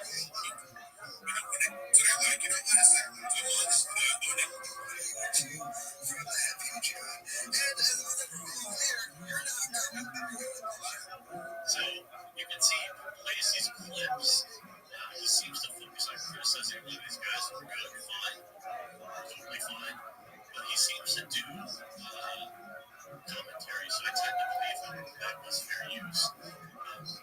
You know, the old Brian Callen, Brendan Shaw thing. This goes all the way back, you know, to 1999. He there were claims against Brian Callen. He denied an offering to trade stage time in Clubhouse. I don't know if that ever happened. I tend to hold on to things for 20 years and then talk about it on social media. Now, are there going to be some times where there's like legitimate evidence behind something that somebody said? Yeah, but if the very first time you were trying to do something about it, it's posted on social media, I tend to not believe it. So like these guys have all experienced some level of cancel culture, and so I don't want to, get in this situation where people are trying to cancel Brendan Shaw, but bro, you're smarter than this. You can't be suing YouTubers. So basically what happened is Brendan Shaw allegedly placed copyright claims on videos that the YouTubers who created the videos created a counterclaim saying, no, these are fair use. That puts the original claim in a position where they either have to let it go or they have to file a lawsuit. So 99 times out of 100, in fact 999 times out of 1,000, the original claimant just leaves it because they don't understand fair use in the first place. But in this case, Brendan's ego, Brendan's ego, has got him in a situation where now he has to file a lawsuit. And that is very stupid because you are going to lose. Like, you know how, like, you guys just sit around in chairs and react to people's content? Like, you understand that that's the same thing. You could just replace this Newsweek article with a video. And by the way, you do that all the time. And the thing is, like, that's totally fine. Here's a video that actors do that. And watch that. Brendan, is that fair use? No. Like, do you think, Brendan, that this woman should be able to take your video down because you goofed on her? Because you said a little differently? Like, is that it? Like, all you do on your show is just scroll through the internet and watch videos. And, like, it's the laziest content ever. There he is. I know. All right? But, like, you literally can't do this. Are you ready to lose? I'm telling you, as somebody who's been on YouTube for 20 years practically, this will end. Are you ready to lose? Yeah. Yo, Pim. I think I know how to end my drive break. Get a hooker? Sure. Get a hooker?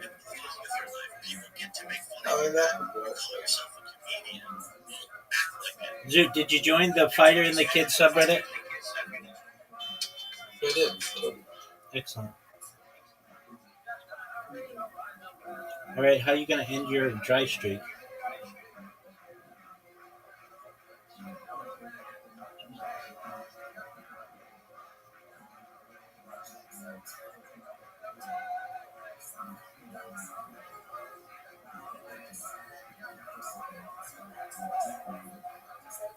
What are you going to do?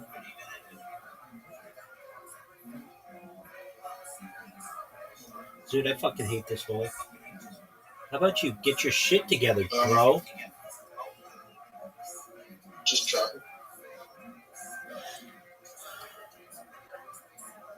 Dog, it's probably easier for you to just find a chick in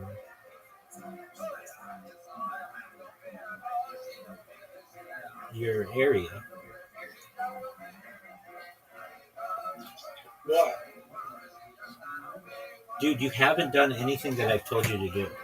So I don't really feel sorry for you. Remember what I told you to do? Tell me what I told you to do. Break the game. That's correct. And what else did I tell you to do?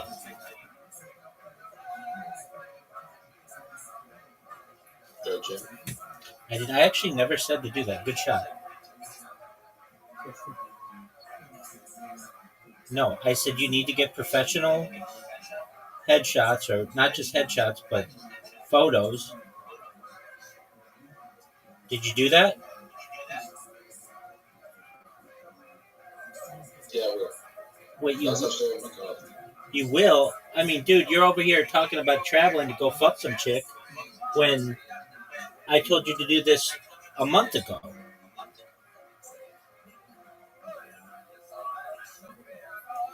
What did you just do? Where'd your ball go?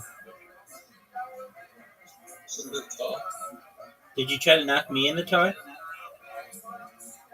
No. Yeah, you did.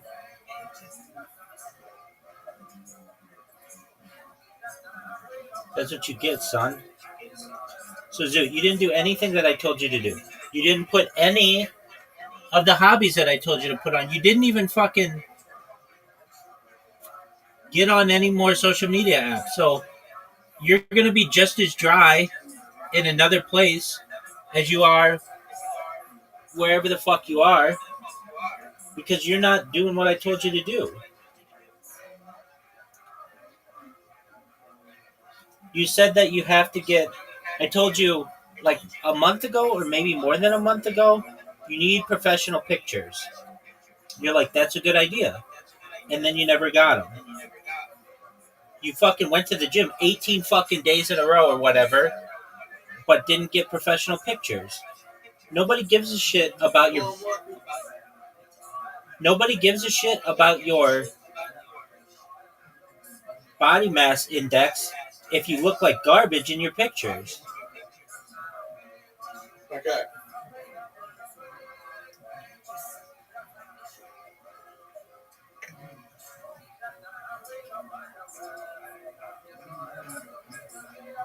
So 2 weeks, within the next two weeks, I'll get the photos done.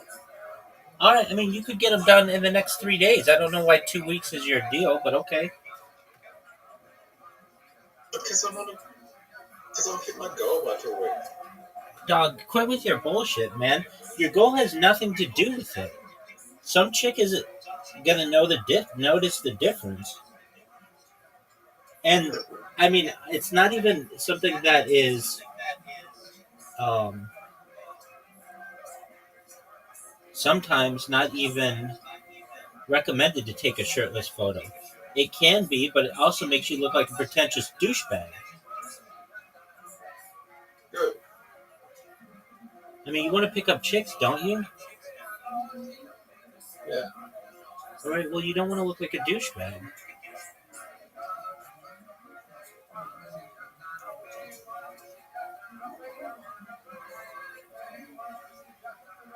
So a Rolex in a profile picture? No, that makes you look like a douchebag. A rich dude, bro. No, because it's very easy to just fake Rolexes.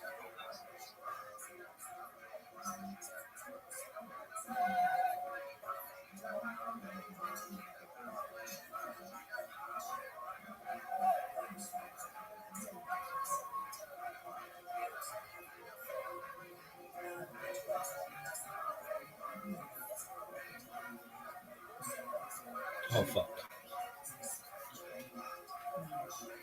Zoo, what kind of pictures did I say that you needed to take? Professional pictures. Not necessarily. There were some different kinds that I said.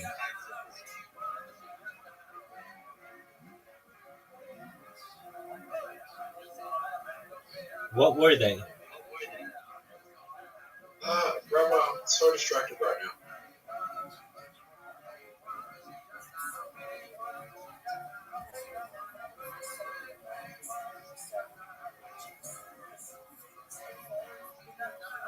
Why'd you do that?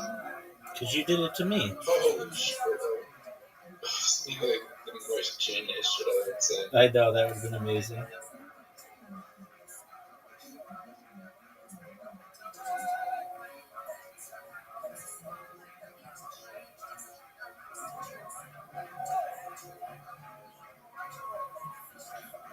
Okay, how are you distracted? Dude, I told you. Don't you remember? I mean, you don't listen to me.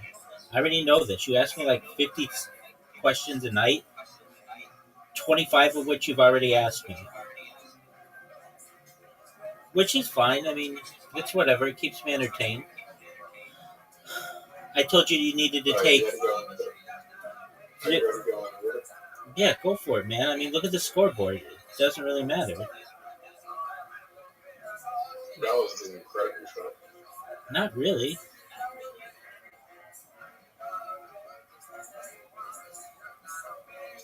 I mean, how was it? Make this shot. Make this shot and I'll be impressed. Wow. It's a hard shot to make. I mean, it's not... It's a hard shot to get past my bottle. Zoot, scoreboard.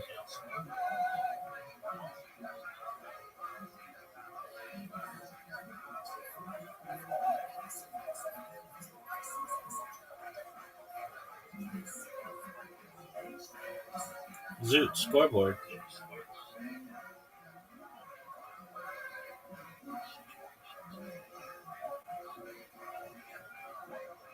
What kind of pictures did I tell you to take?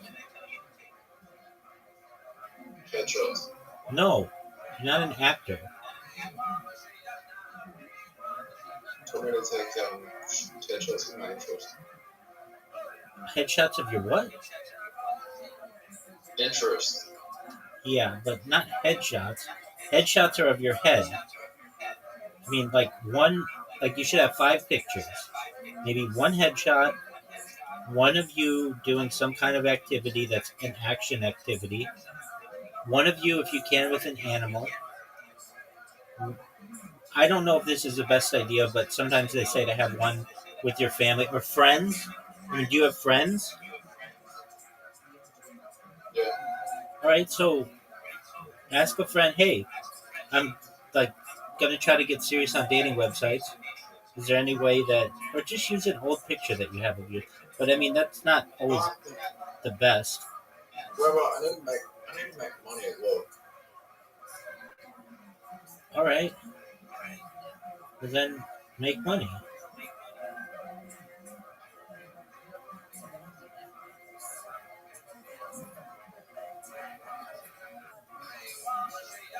Whatever happened to you going after the guy with the solar? No, he's a fucking cunt. I know he's a cunt. What happened with it? I don't know. Rabbi. What do you mean you don't know? You said you were going to give it a couple weeks. That was like a month ago.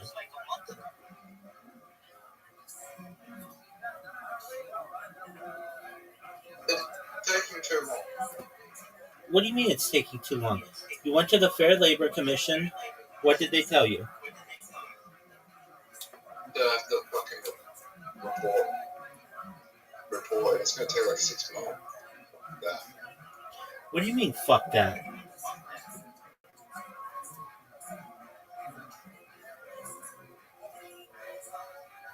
Zoot, like you said, it's the principle of them. It's the principle. Wait a sec, Rabbi. I'm gonna take a break off of this game. Okay.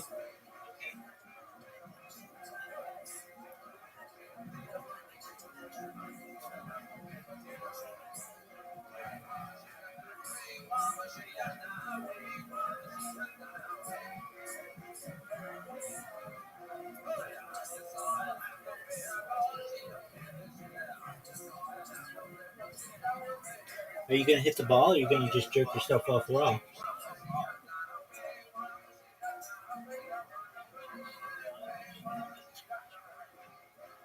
Everyone has to. Yeah. Nobody's perfect, big dog. Alright, that's the result of Black Man. What are you talking about?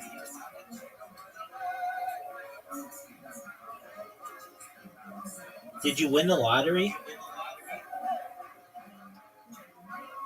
Nah, it's in 4 hours. 5 hours.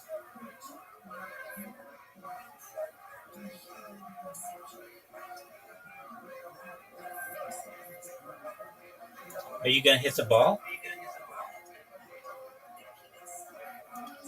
Oh, Zoot. I'm gonna shut you off, and I'm gonna fuck up your shot. Oh no, get in the hole. Get in the hole, get in the hole, get in the hole. You nearly gave me a hole in one. I know, Zoot, scoreboard.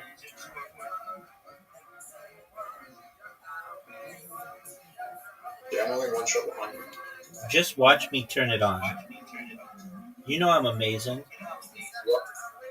You're good at this hole. We haven't played no one's gotten a hole in one in this hole. We haven't played this hole in a long time. No, I've played a hole in one of them. No, I've seen a hole in one of this hole. How did somebody get a hole in one on this hole? By doing a shot like that. Oh yeah, and then somebody hit him on their second shot. I can see that.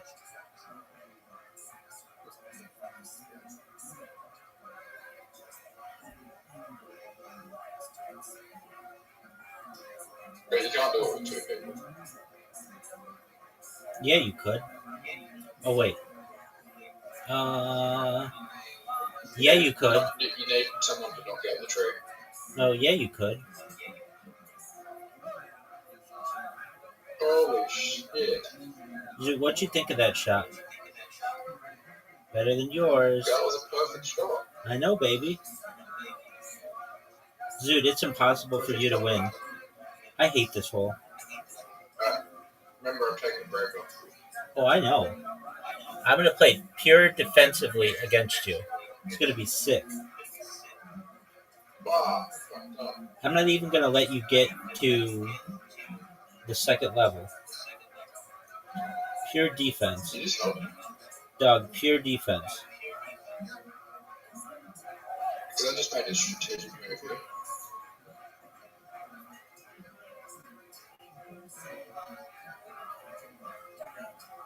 You just help me.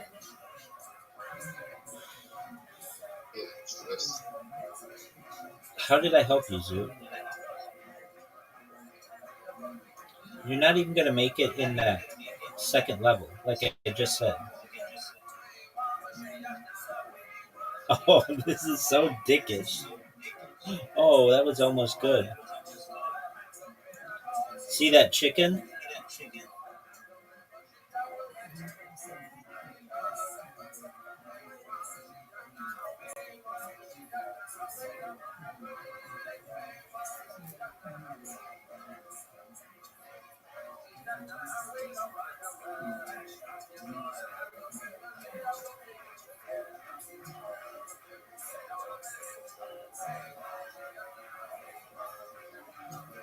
All right, enjoy your break. Come back soon. Hey, you've been playing with other people.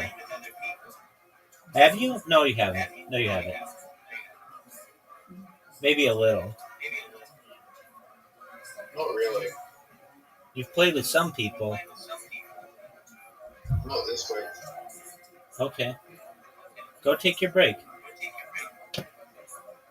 Alright, let's go. Zook, So, Zook, take your break. first things first, Rest in peace, Uncle Phil. let's put this guy's image into facial.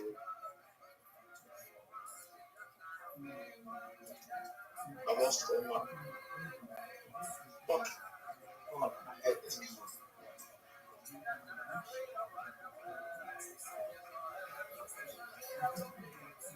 The guy from Instagram? Yeah. All right. So why don't you just make a bunch of Instagram accounts and say, you stole my money. You need to pay me. Yeah, look, he is. Wow, this guy's clearly on steroids. All right.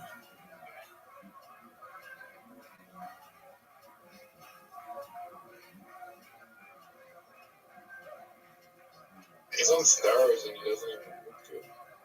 All right, dog. Why don't you fucking create a bunch of Instagram accounts and then tell him to pay you?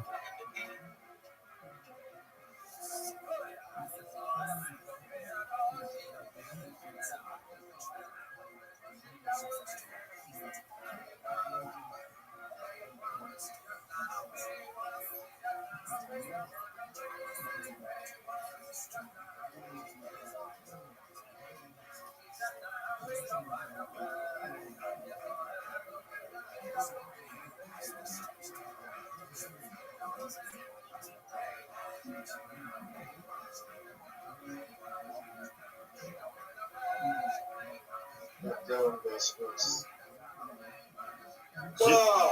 What's fuck? Every fucking shit from a 5 goes to 0. All right, Zook, why don't you just create a bunch of Instagram accounts and then just post on his shit?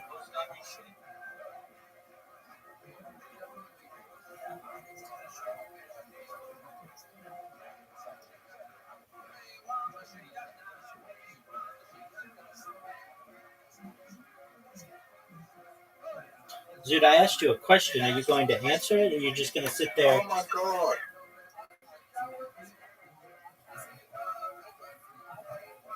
What, big dog? That's something on the table. Right, we'll figure it out. Anyway. Fuck, you know. Rabbi, I hate to make money. I know you can get $2,400 out of this guy. Oh, yeah, but All right, but you need the $2,400.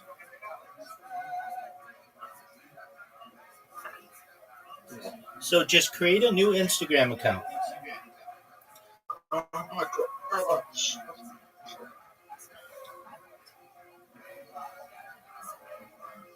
We are in. What's the guy's name?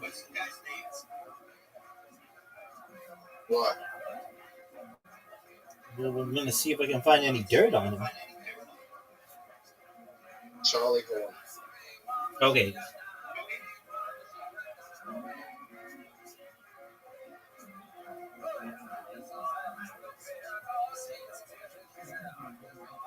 Like Christian Horn, sorry.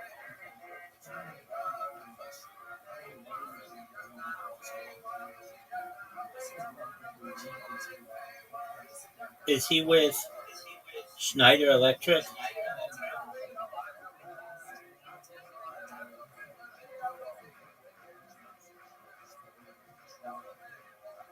No.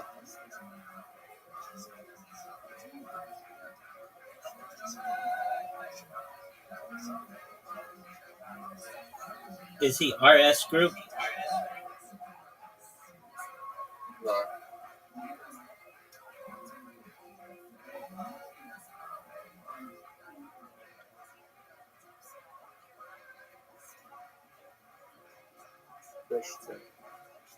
Russian or not so yes.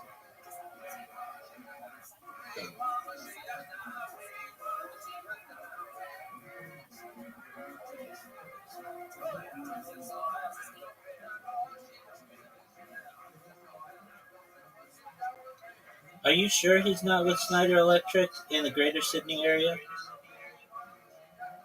No.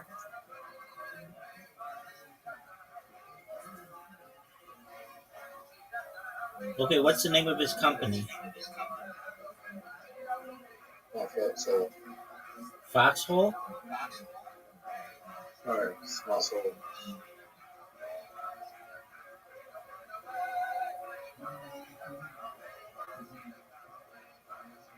I mean, what did the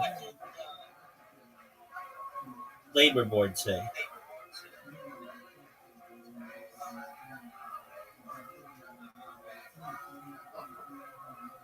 Is it smart commercial solar? Smart soul.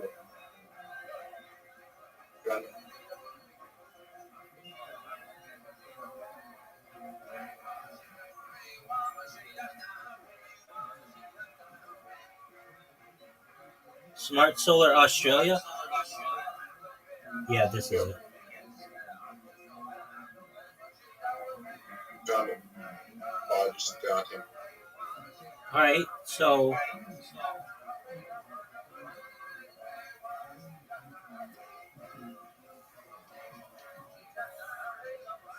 have you contacted him and called him directly? Yeah. And what did he say? You weren't an employee or he just hung up on you?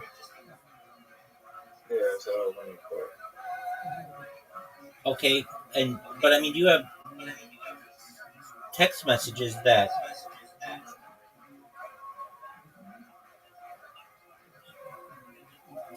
reflect that you were, correct? Yeah. Okay, so then send him the text messages and explain to him that you were an employee and that you want your $2,400.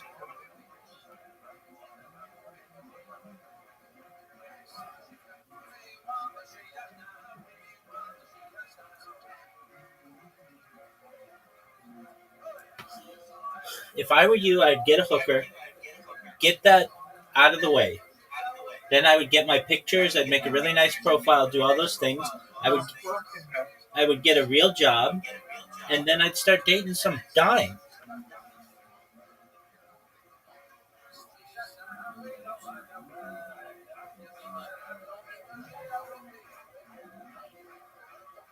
Dude, Australian chicks are so hot. They are like, I mean, I know probably like you could say the same about any country, but your average Australian chick is hotter than just about any other country. It's one of the hottest countries. So if you're like, well, they're not where I am, dude, they are. Don't lie to me. You just aren't able to get them right now.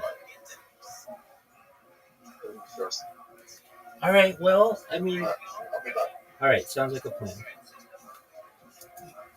That didn't happen. So I think in 2019, having lost the battle over voting, this idea that, okay, we've really got to take a last stand to defend the rule of law and a kind of degree of separation of powers.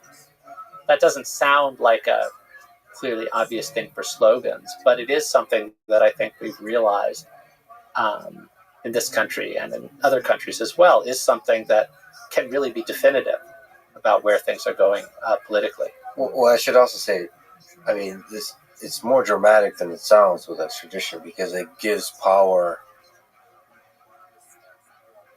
to mainland China to imprison sort of political activists and then try them in a very different way. So it's not just even a different system. It gives another lever and a powerful one to punish people that speak against China. And, I mentioned the Hong Kong booksellers who were spirited over the border, and one of them was still in prison for having published things in Hong Kong.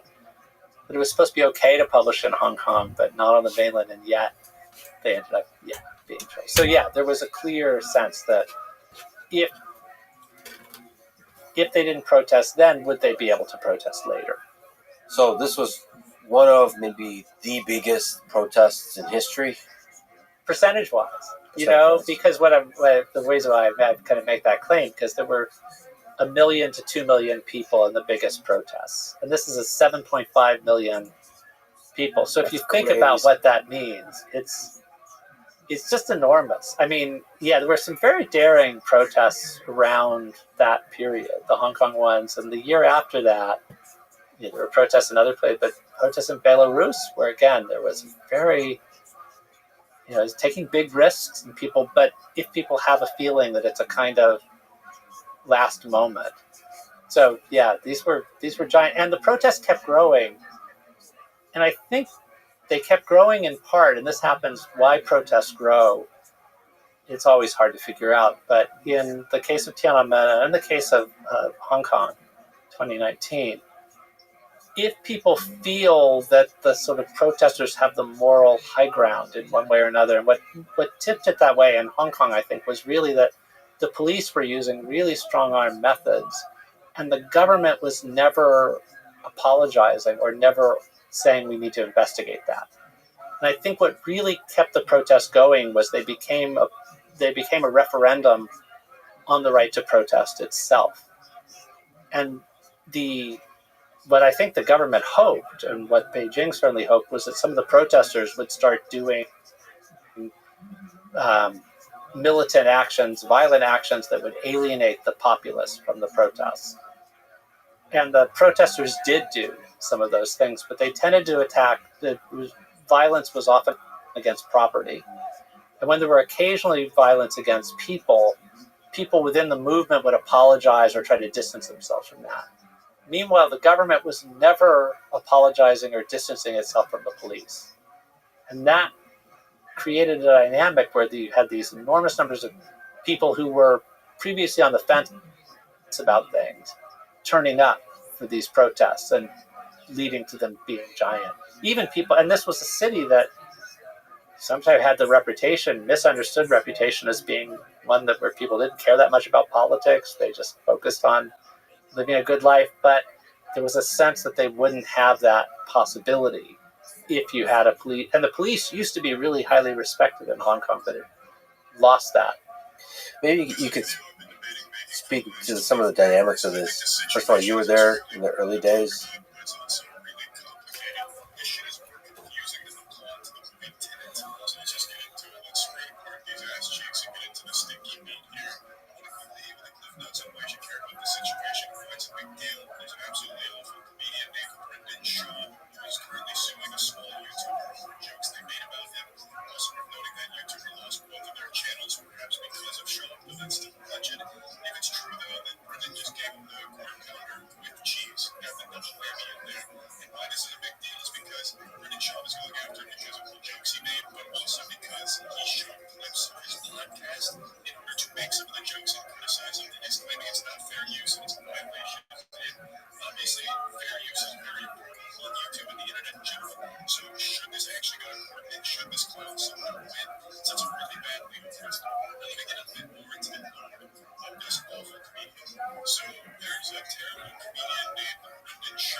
on this spot in order to almost.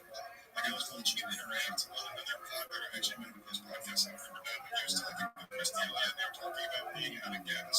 And Brendan Schaub just comes out of nowhere and raises his hand. Like, actually, I was out of gas like you guys, and with a much more way. You see, I actually just want to fight. And after winning a fight and having 15 threesomes, I was in like lower H2.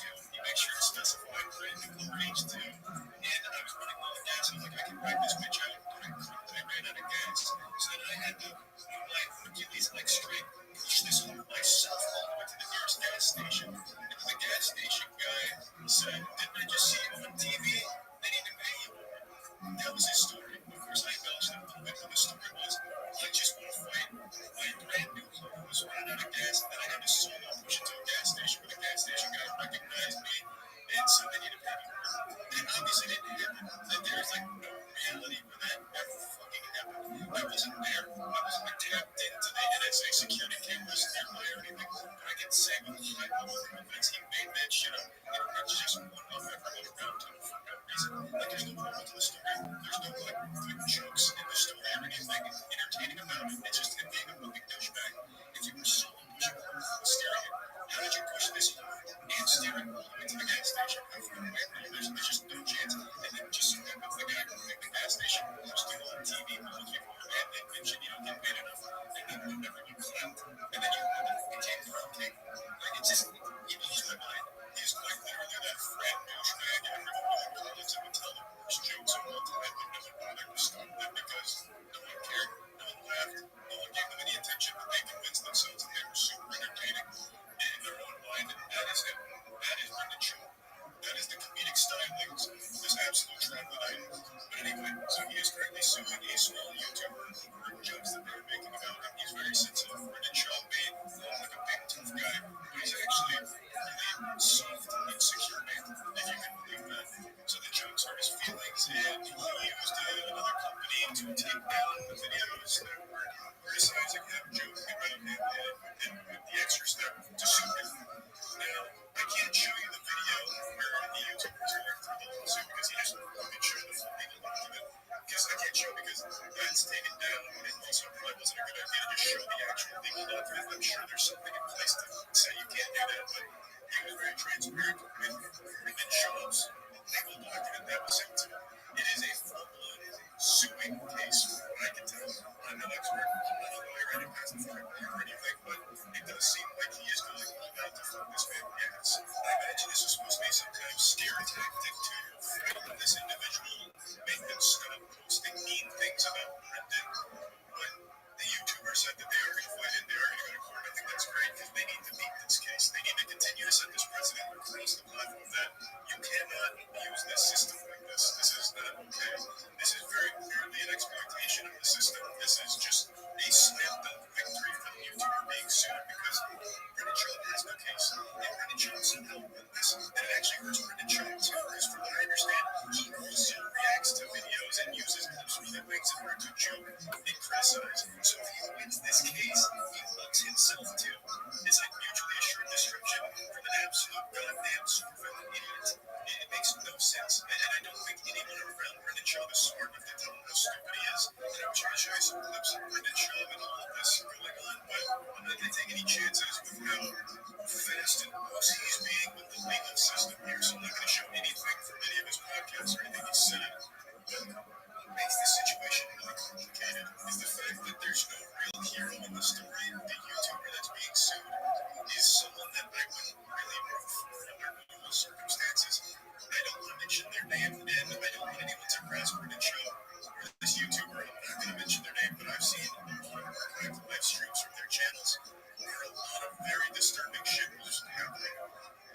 This individual sometimes would get drunk on stream and have incoherent ramblings and say some really fucked up and tasteless shit sometimes. And in one case in particular, I saw a clip of them leaving the stream and then arguing with their girlfriend, and it did sound like some type of domestic violence was occurring in the background. It was all alleged. This is only based off of live streams that have been archived, but over the course of like the last 2 or 3 years that I was able to look at this person, I saw a lot of people talking about frequent domestic violence on the street. I saw a lot of clips of him and his significant other constantly arguing, yelling, shouting, screaming, and just a lot of really disturbing things.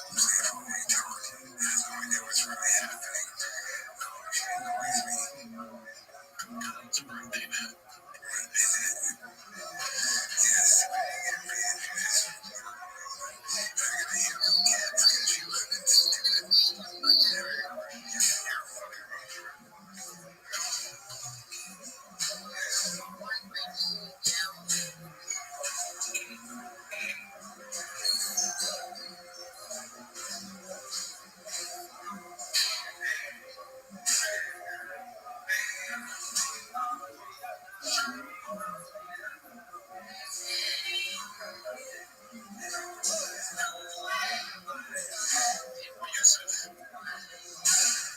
Like I said, his channels are down, so I can't look at his content myself and see him. I can only experience this through the re-uploads from his community and community members talking about the streams and talking about these clips.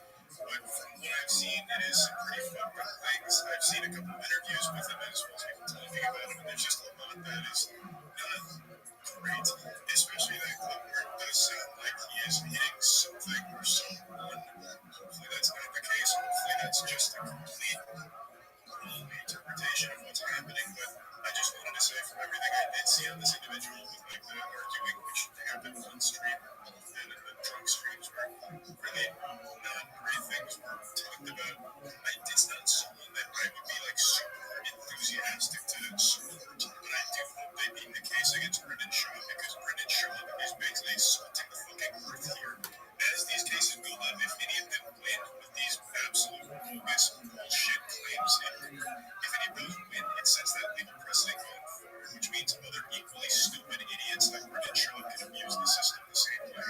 So I still hope that they beat Brendan Shaw, but I recognize that they might not be a good person themselves. But yeah, I do think this is an important case, because this is only one of a handful of cases where a YouTuber goes after another YouTuber on absolute bullshit claims. And hopefully, just like the previous cases with like Ethan Klein versus whatever the dude's name was, I'm already forgetting his name. Hopefully, this case will also result in that shit being shut down as well. Like I said, I think this was really just supposed to be a scare tactic that didn't work and might find its way to court, but I still do think that's unlikely. I don't think the case just gets dropped. It doesn't go that far. But if it does, hopefully it gets an absolutely biblical smackdown and court just gets fucking slapped off and don't have to worry about it again. But yeah, I just wanted to cover the situation because I do think it's an important one to talk about. And yeah, that's about it. So yeah.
As I understand, how does a protest of this scale explode? as it did. Like it starts with small groups of students, the youth. Like maybe you could speak to in general from all the studying of youth protests. How does maybe anger, maybe ideological optimism, maybe the desire for revolution and for better times amongst a small group of students, how does that become a movement, and how does that become a gigantic protest? So protests were one of the things that some of the most impressive books I've been reading about other places have been emphasizing is that protests are often preceded by other protests that may seem like dead ends, but actually provide people with the kind of skills and scripts and repertoires to then carry out things on a larger scale after that. So you often get, we get captivated by a moment that seems to come out of nowhere, but it often doesn't. The ground has been laid by, it can be by an earlier generation that passes on the stories about it, or it can be just a few years before. And sometimes a new generation will say, look at what they did, that was exciting, but we want to put our mark on things by generation. So there were these 1986 protests that sort of fizzled out that helped lay the groundwork for the 1989 ones. In Hong Kong, there were the 2012 and 2014 ones that laid the groundwork for 2019. Some of the times it was the same activists out on the streets again, but sometimes it was a younger generation that, yeah, okay, but that failed, so what can we do differently? And we see this in cases in the US, and we see it around the world of this kind of the percolating of things that happen, sometimes in conversations that continue, that happen. And sometimes, failures can seem like dead ends, but over a long period of time, we see them as succeeding. And it can seem irrational. It can seem irrational to try to do something after the last 3 times people have tried to do it have failed. But then occasionally, history shows that the 3rd time or the 5th time or the 20th time actually does succeed. There's enough countervailing, In Eastern Europe, you would say, like in 1956, there was a rising, it was crushed. In 68, there were rising, it was crushed. Poland, 1981, martial law imposed. In 1989, what were East German protesters thinking when they poured out onto the streets? And then it happened. But this time it wasn't. So I think there's a way in which social movements are fundamentally unpredictable. And there are just times when, against all seeming odds, something that seemed like it would be there forever just no longer is. And that's the case you make for when the odds seem impossible, it's still worthwhile. It doesn't mean that it will work. It doesn't mean that it will work, but I think history has enough examples of things that you thought. I mean, this is, it explains why certain figures are so inspirational for generations of activists that, people read. There's a reason why people talk about Václav Havel. Whereas if Václav Havel had died in 1988, people would have said, oh, maybe he was a great writer, but his political projects he didn't live to see come. But then he lives to 89 and becomes, against all expectations. So Rebecca Solnit, she's got a new book, No Straight Road Takes You There, Essays for Uneven Terrain. And she's talking about taking a longer view of some struggles that achieve things after the point when people might have imagined that they had run into dead ends. And she's talking about keeping your eye on the gains that happen, even incrementally, and the ways in which the need to take a longer-term perspective on some of these things. And I think it's a strange thing because there's also often an impatience in movements of people wanting kind of immediate results. But as a historian, looking at situations I've mentioned, sort of Eastern Europe and Central Europe, but Taiwan was a right-wing dictatorship under sort of a version of martial law for decades. And at each stage, it would seem that people struggling to change it were on a quixotic, impossible kind of mission. South Korea was in a similar situation. And then in the late 1980s, you start to have those things unravel. And it's partly because of a kind of steady resistance. It's partly because something in the world changes. But there's often a combination of those things. So I'm interested in that whole, we know that what happened in Hong Kong in the short run didn't work. And I don't see a way in which the national security law is reversed or anything like that. But that doesn't mean that it was a completely impossible effort, even though we know the result in that case was to have this failure. So the protests are generally worthwhile. I mean, they do give, as I look at the descriptions of the migratory routes ideas take, they do seed ideas in the minds of people, and then they live with those ideas, and they share those ideas, they deliberate through those ideas. They might travel to different places of the world, and then those ideas return and rise up again and again and again. There's two parts of the world that I think are fascinating and unpredictable.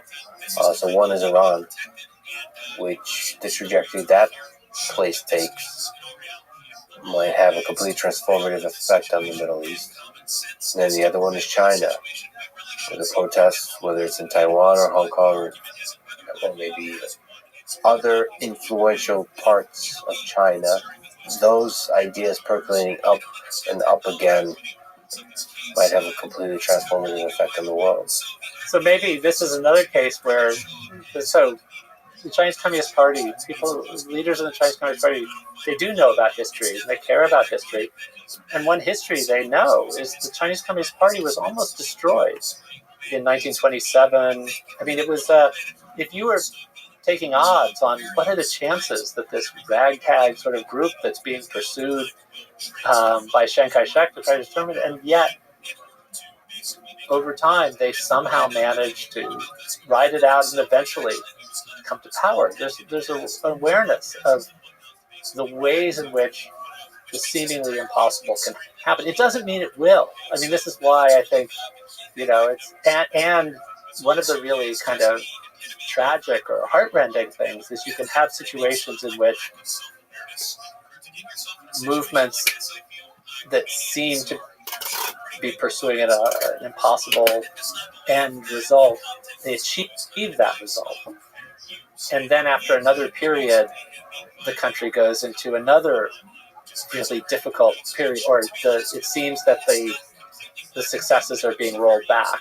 And my new Milk Tea Alliance book that I've just written, dedicated to two people who've lived through a variety of these things. One is a Burmese activist who was involved in a failed uprising in 1988. He then was in exile, who didn't know whether he could ever see his brothers who he loves back in Burma. And then something magical kind of changed. And in the 2010s, it seemed that there was a kind of democratization that turned out to be a false dawn. He was able to go back. And now he's again, when there's been a coup, a crackdown, he's now again cut off.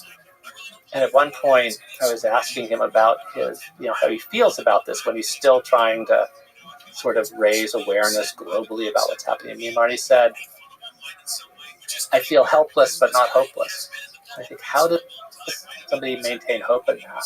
And the other person I dedicated to, Miklas Rashti, as a Hungarian friend of mine, who was an activist before '89 and saw this amazing thing happen with communism, Communist Party rule ending.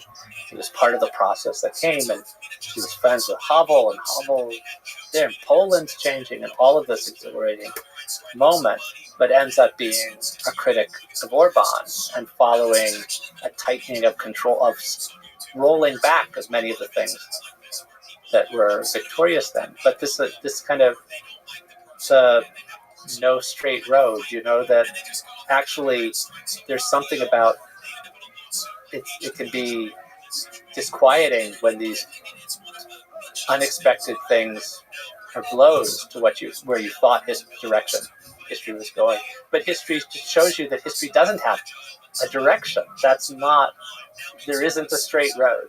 Yeah, and there's, the idealism of youth can lead to things like the Russian Revolution, and then you get Stalin, we'll call it more, and the purges and all of that entailed. So a successful protest and a successful revolution might have unintended consequences that far overshadow whatever ideals and dreams you had fighting for the working class, whatever it was in that particular case, that can cause immeasurable suffering.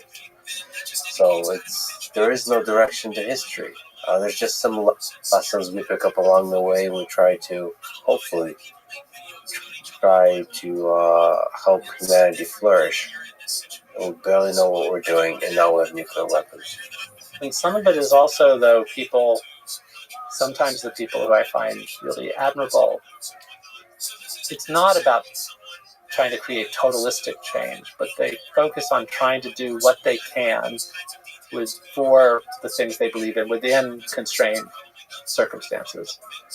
And in Thailand, they've sort of hit a roadblock now again over kind of trying to bring about electoral change. A party that did really well was then disqualified. And so the activists I know are focusing on local efforts to improve a neighborhood, to keep a neighborhood from suffering from a kind of unthinking gentrification. They're thinking small. They're thinking sometimes about just what can we do to improve the life of people within certain. How can we contribute to the kinds of social groups that might make some kind of incremental improvement to being the kind of world that we want to live in.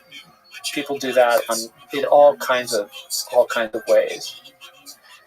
What kind of parallels can we draw between Taiwan and Hong Kong?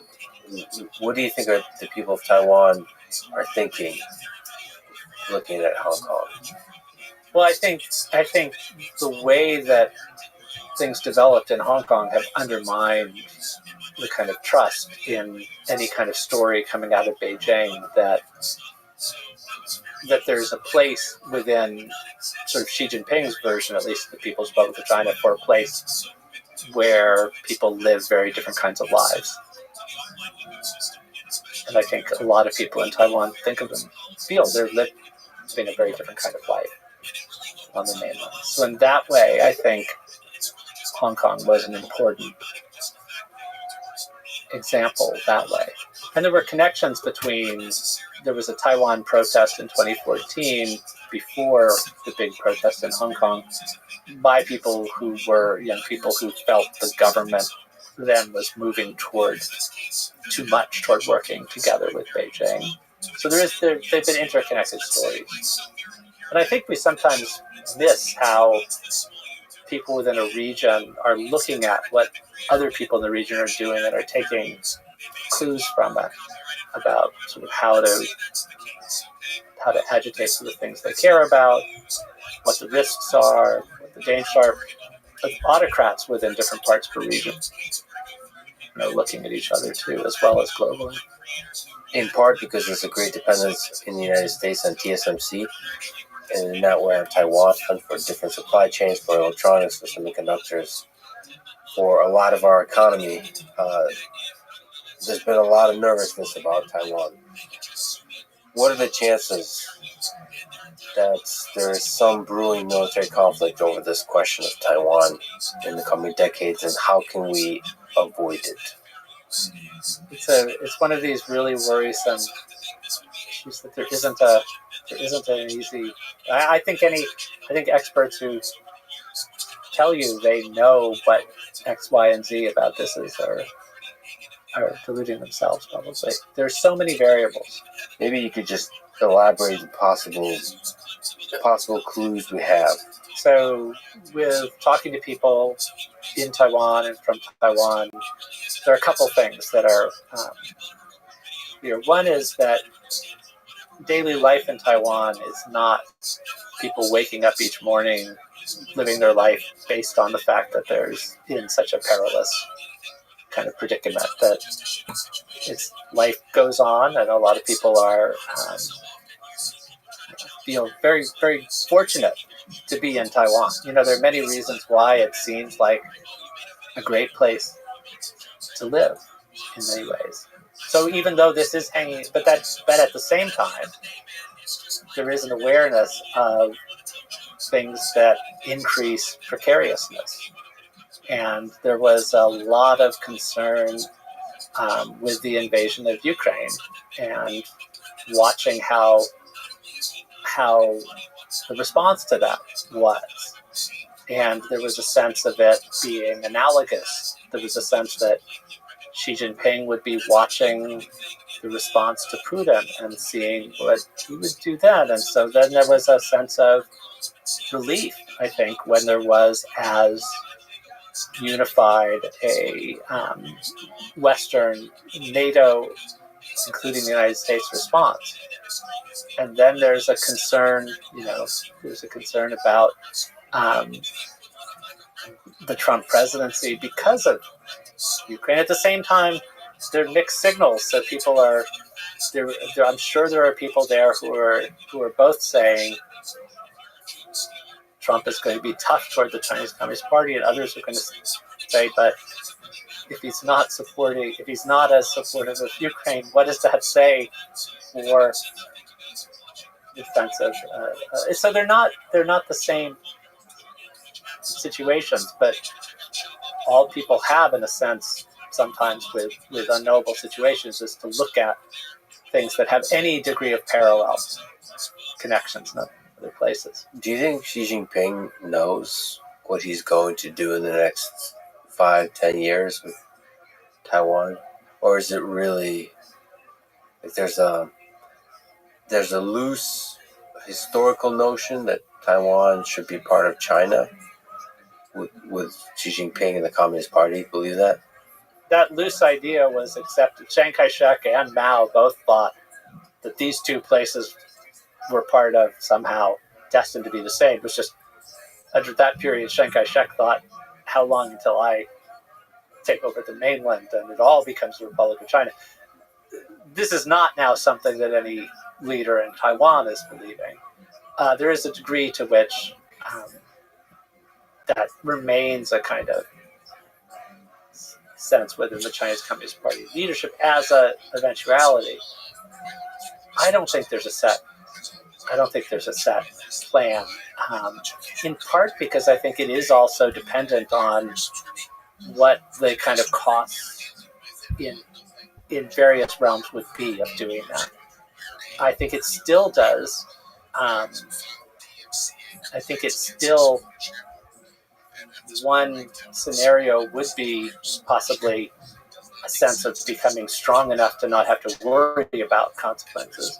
I think another, I still think to some extent more, would be a sense of weakness or precarity of maintaining power domestically and needing to do something to distract. And another complexity about this is it's not always so clear, the line between no conflict and conflict. So there's a lot of gray zone tactics of nonviolent pressure that China could exude. So it could do non-military violence. It could then escalate that to non-violent military intimidation. And all of this has consequences for the United States because there's a messaging thing going on here. And then, of course, that could then go to a full-on do-as-you're-told actions that come at a high risk of a hot military conflict. So basically, just don't do military violence, but just full-on pressure, ordering Taiwan to do things. And there, it's like in order, the only way to respond is with violence. You're completely trapped. You say no. You have to say no with a military force behind it, and then what do? And at every step in this, it's such an unstable, non-linear, dynamical system where anything could just unintended consequences could happen, and it could just escalate in a matter of days, if not hours. And so, like, this is where I think it's really important to find mechanisms and tactics and strategies for de-escalation. Which is why this trade war that's happening, one of the nice things of being so connected by trade is it creates a disincentive for any of this kind of posturing. Because I do agree with you, I think it will start, as these things often do, as a kind of military sort of early steps posturing in order to maintain power internally. That's China will just create military conflict of different kinds in order to distract. But then how does that escalate? If all that wasn't complicated enough, Taiwan isn't just one place or one island. There are islands that are closer to mainland Jinmen, and their degrees of integration. And anyway, so it's but your comment about integration of trade and sort of being a check on kind of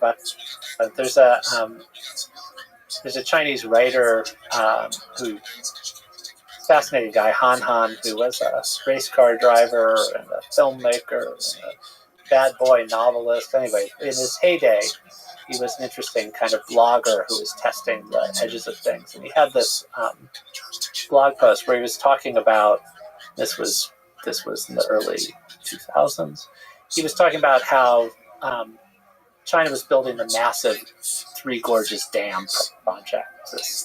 And he said some people are saying building these dams, it would be so easy for the Americans to just bomb them and destroy our country, and because it would be a massive flood.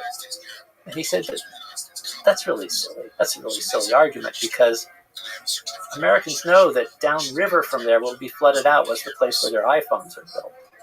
And, and they want their iPhones. So that's what, so this kind of notion, he was making to a humorous point, the way in which interconnectedness can be a check. And interconnectedness can be in all kinds of ways. The flow of people between places, and having people from one place living in another, traveling to another, studying in another. That can actually be something that helps to stabilize the world. I think that's an important thing to keep in mind. Since you mentioned the long march and the unlikely coming to power with the Communist Party, let's go back. We began comparing Xi Jinping and Mao. Let's go back to Mao. How did Mao come to power? The road to Mao coming to power, we need to first say that China was under rule by emperors until 1911, overthrown by an upheaval that was partly by people who wanted to change China into a republic, but also some people who wanted to get rid of the last dynasty was a Manchu ruling family, so they saw them as ethnic outsiders. So it was a strange combination of kind of ethnic nationalists who wanted China back under control of Han Chinese, other people who thought the time for rule by emperors was over and wanted to establish a republic. And Sun Yat-sen became the first provisional president of this newly formed Republic of China. But then he got nudged out of power by a military strongman. And then there was a period where the country was really divided. The Republic of China didn't have a strong government. But there were then two groups One rallied around Sun Yat-sen, had founded something that became known as the Nationalist Party. And then there was a small group of people who formed a communist party. Mao was one of them. These were intellectuals who were part of the May 4th movement of 1919. They were inspired by Marxist ideas, but they were also just inspired by the Russian Revolution. Russia was nearby. It seemed good to think with. It had a largely rural population, and somehow it seemed to be getting strong in the world. And there was this interest in sort of how China could do that. And the newly formed Soviet Union did something very important. There were a group of foreign powers, including Tsarist Russia, that had gained big concessions out of China when, in 1900, the Boxer Uprising had taken place and then been crushed by a consortium of foreign powers who had gotten privileges and indemnities out of that. And the newly formed Soviet Union renounced those, said, that was the old order, that was imperialism. And so Marx's ideas were attractive to some Chinese thinkers, but Lenin was very attractive because of this combination of anti-imperialism and his notion of a vanguard party leading a country forward.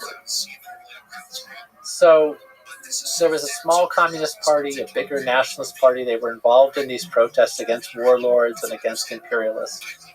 And while Sun Yat-sen was alive, Sun Yat-sen got the two parties to work together.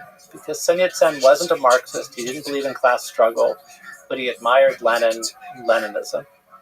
And so he said that actually the Communist Party and the Nationalist Party may have had different views of the path forward for China, but they agreed on who the enemies were. And the enemies were the warlords who were keeping China weak and too willing to compromise with Japan, and foreign imperialism. So China needed to get rid of the warlords and become a stronger country, and then they could sort it out of what road to take. Sun Yat-sen dies in 1925, and his successor, Chiang Kai-shek, is initially keeps the alliance going with the Communist Party, but in 1927 he turns against the communists and tries to carry out a purge against the Communist Party members. He's the head of the Nationalists. He's the head of the Nationalists. And he has some very different, he's a kind of culturally more conservative figure. But what's important in part about this is there are some members of the Chinese Communist Party who accept the basic ideas of Marxism, of revolution comes from the cities. But Mao has this idea that actually he loves this idea of peasant rebellions in China's past as driving history forward. And he starts writing about how, well, maybe in China's case, actually the peasantry, farmers can be a radical force. And so the Communist Party is on the run. It's being pushed around. The nationalists are trying to exterminate them. But eventually, the nationalists and the communists ally again after Japan invades China in the 1930s. They form what they call a Second United Front. But during this period, Mao is emerging as taking leadership in the Chinese Communist Party, and his idea of a different kind of vision of communist revolution that has the revolutionary vanguards somehow being the peasantry. After World War II, after the two parties have brokered a truce and sort of worked together against Japan, there's a civil war between the nationalists and the communists. And against all odds, the Communist Party wins. The Communist Party gets support from the Soviet Union. The Nationalists get support from the United States, even though neither of them are quite doing things the way that their backer would like them to. But there also is a way in which and this is something I think the Communist Party leaders remember, there's a feeling that the Nationalist Party doesn't really believe its own rhetoric, that in fact all it cares about is having power, and that it's internally corrupt.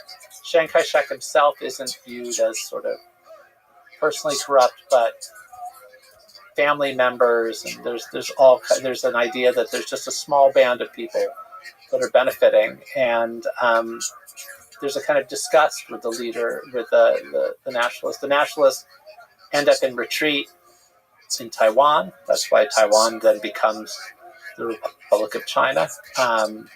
There's an uprising there that Chiang Kai-shek's people, the nationalists, repress, and it starts being, from the late 1940s on, this long period of martial law on Taiwan, and there becomes then this period where the mainland's under the control of a Leninist party, believes in one-party rule, and believes that it was a very bad period in Chinese history when China was unable to stand up to imperialists. Taiwan's controlled by a Leninist party that believes in one-party rule, limits on participation, believes that the bad time when China was being bullied by imperialists. What distinguishes Chiang Kai-shek has a personality cult, Mao has a personality cult.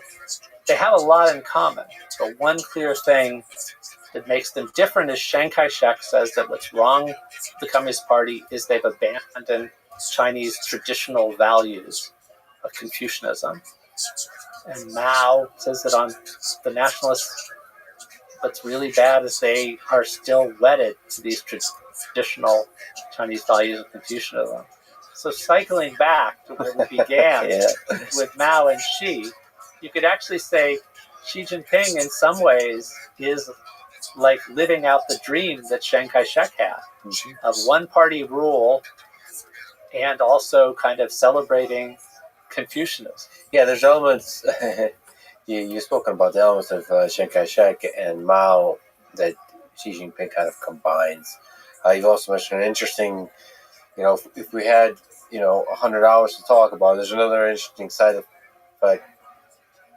similarity that you talk about where Xi Jinping's wife is out there, a known entity, a part of his public image, and same was the case with Chiang Kai-shek. Yes, and both of them, right, they had high-profile wives who were sort of celebrity figures and made a good impression globally and were more like kind of first ladies.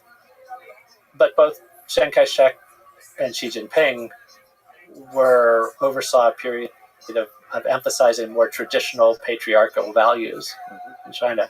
And one of the things I didn't mention before, Xi Jinping has been very, very in this idea of trying to do away with difference within PRC. He's been pushing against feminists, of any kinds of feminist movements. So going back to Confucius. Yeah, in some way. I mean, there are people who will argue for a less patriarchal Confucius, but it fits with that mode. So now that gets us close to Mao consolidating power. Then the story after 1949 with Mao is there were divisions within the Communist Party over sort of, Mao was impatient. He wanted to transform the country quickly.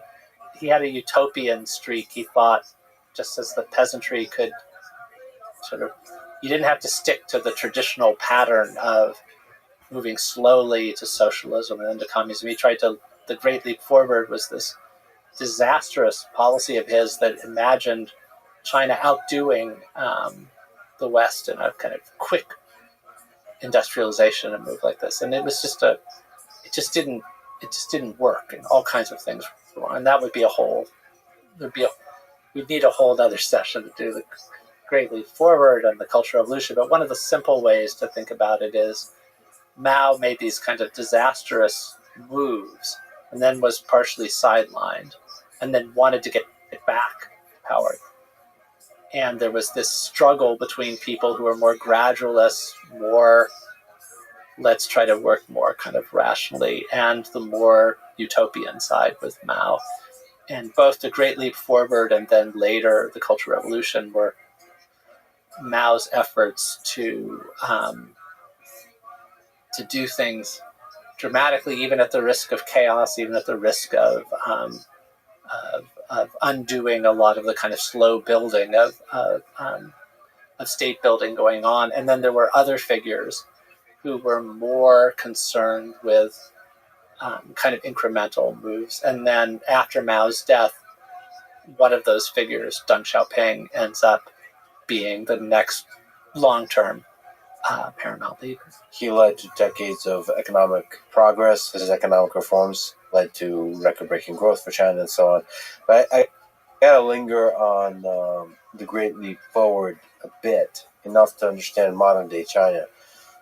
So, as people know, as I'm sure I'll talk about in other episodes, the Great Leap Forward, this agricultural collectivization and rapid attempt to industrialize have killed 30 to 45 million people. It's one of the greatest atrocities in human history. How could Mao be so catastrophically wrong on the policy of collectivization and be so unwilling to see the atrocity and the suffering he's causing enough to change course? So with the Great Leap Forward, it's caused this incredible famine, this just incredible devastation. One of the things that happened was getting very bad information. There was a sense that officials were afraid that if they gave bad news, if they admitted that they were failing to meet these giant targets that were being set, that would be seen as a political mistake. So it got to be a survival mechanism to pass on unrealistic reports on what was going. So some of it was a culture of fear around a great leader that led to not getting accurate information. So that was one part of the dynamic. Ego was a big part of it. There were all kinds of things that were unmoored. When early in the Chinese Communist Party history and power, there was the connection to the Soviet Union and Mao. And Stalin had a connection. After Stalin's death, Mao was haunted by the move toward de-Stalinization and a move by Khrushchev, and thus laid the groundwork for the Sino-Soviet split. But there was also this kind of obsession with doing things differently that Mao had in that case as well. And you have factional struggles. You have all kinds of things that are happening simultaneously. There's something I learned about called Gray's Law, which states any sufficiently advanced incompetence is indistinguishable from malice. So I would say when 30 to 45 million people die, it doesn't really matter what the explanation is. That's a longer discussion, but the interesting discussion that connects to everything you've been talking about is how is Mao seen in modern day China? What has Xi Jinping said about Mao? So before Xi Jinping, there was this kind of assessment of Mao as having been early in the early 80s as being 70% right, 30% wrong. I guess Mao's own analysis of Stalin was that Stalin was 70% right and 30% wrong. So they applied the same kind of logic there, mathematical analysis to Mao. Yeah. But Xi Jinping has had a different way of talking about this, and he's talked about the first 30 years of the People's Republic of China and then the second 30 years, and says that we should not use the successes of one to criticize the other, that we need to see where we are today as benefiting from both those first 30 years and those second 30 years, which implicitly, or he sometimes talks about a new era, suggests that in many ways he sees China as now in a post-reform era. We can think about a third stage, and there are people who write about it in that way. And so he clearly there's always been a way of trying to separate out a kind of Mao of the periods when things were not going horribly. And I think Xi Jinping would think that Mao, having managed to fight the Korean War to a standstill, which is how things are, or how the history of that period is described in the PRC, said, look, you had so many different forces of the more developed world fighting on one side, and that war did not end in a defeat for North Korea and for the Chinese side. So yeah, Xi Jinping, I think, wants to be seen as an inheritor of Mao, continuer of one side of the Mao legacy, but clearly circling back to where we began, not the Mao who liked to stir things up, not the Mao who believed in mobilizing youth on the streets, not the Mao who let things get out of control, but the Mao who was responsible for strengthening the nation. Can I ask you about the 1953 speech? Can you just watch it real quick? This particular speech is about in 1953, at the end of the Korean War, saying China will not surrender. Oh, let's actually just listen to it. The speech reads, "As to how long this war will last, we're not the ones who can decide. It used to depend on President Truman. It will depend on President Eisenhower, or whoever will become the next U.S. president. It's up to them. But no matter how long this war is going to last, we will never yield."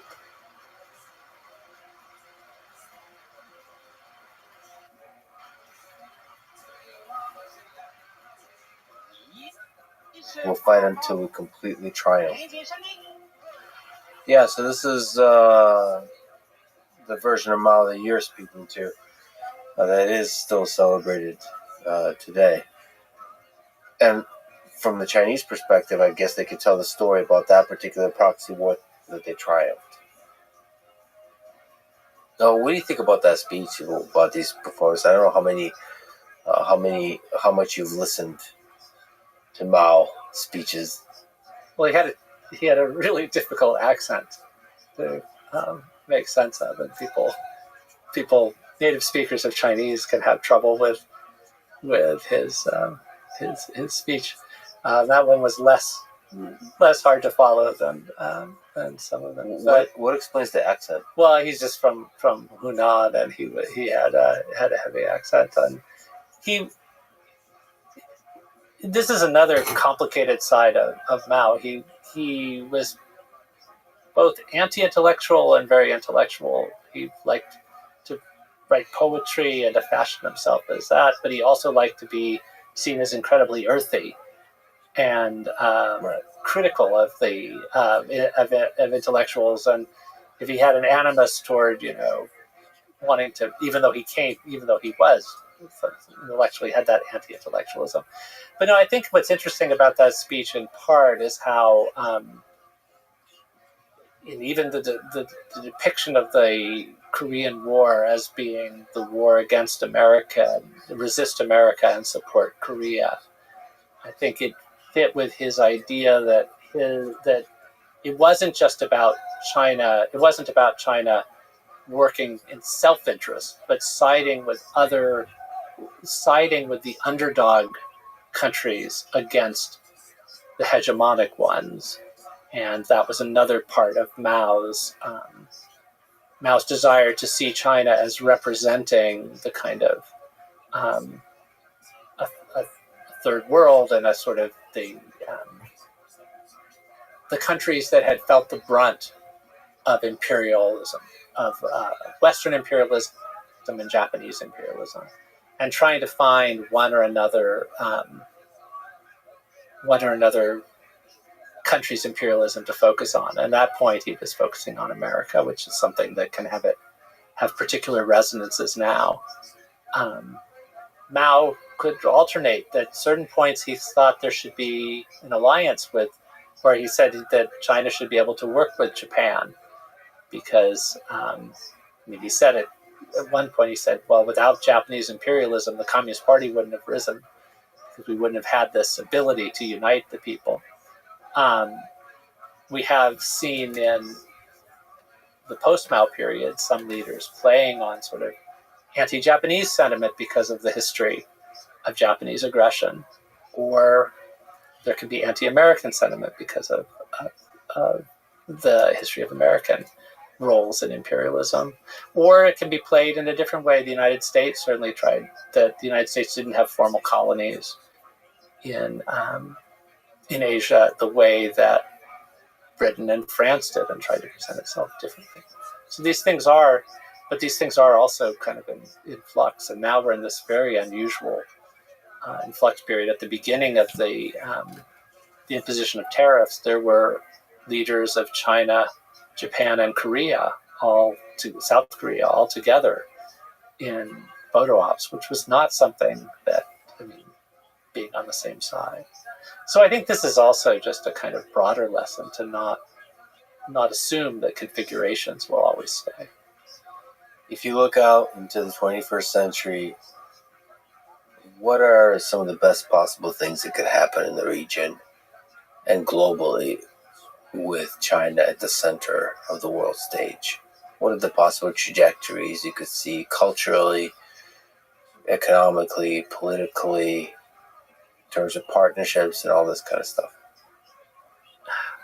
It's such a hard moment to be imagining these things. I've long wanted to see a return of China to this path toward a more kind of I wasn't one of the people who imagined that there would be this convergence of sort of where China's emergence into evolution into a liberal capitalist kind of country. But I'd love to see a return to that more kind of tolerance of diversity within China, variations within China, more space for civil society. And it's a hard time to even imagine that, because Hong Kong kind of represented that place that was somehow within. It was an amazing thing. I think looking backward, rather than forward, I think it's really extraordinary how much leeway was given to Hong Kong for a period there. That was really special. No Communist Party run country had ever had a city within it that had as free a press as Hong Kong had then, as much tolerance for protests, and I think it was I hope it can be seen by some, at least within Beijing, as a miscalculation too. The People's Republic of China wanted soft power, and Hong Kong films were admired around the world. This industry, there was a way in which creativity flourishing. So I guess it would be just the hope for more spaces where that kind of creativity and openness to debate, where things can flourish. I'd love to think that there actually are a variety of things in Taiwan that, if those could become broader norms, not that Taiwan's perfect, it has its own internal problems, but there are many really attractive things about it right now, different kinds of things that flourish. So maybe a setting in which Taiwan, and in its post-martial law, post-Leninist incarnation, would be something that we could think of more. Yeah, and you're right. Taiwan, and especially Hong Kong, it's a truly special place. It's just like a case study. It doesn't make sense that would happen, but it happened. History is full of wonderful things like this. And I guess, can you clarify, you think the protests in 2019, like the protests in 2020, they're mostly a failure? Is there still a possibility that Hong Kong rises and its way of life, its way of being, the democratic ideals, not necessarily full on democracy or this kind of thing, but would actually, in a sense, permeate China, not the other way around? So that was a hope early on, and there were ways in which some parts of Hong Kong style even sort of permeated across the border. I think it's hard to see it now with how Hong Kong has changed, but I hesitate to, an awareness of the unpredictability of things. There's no way to know what kind of thing there would be for Hong Kong later.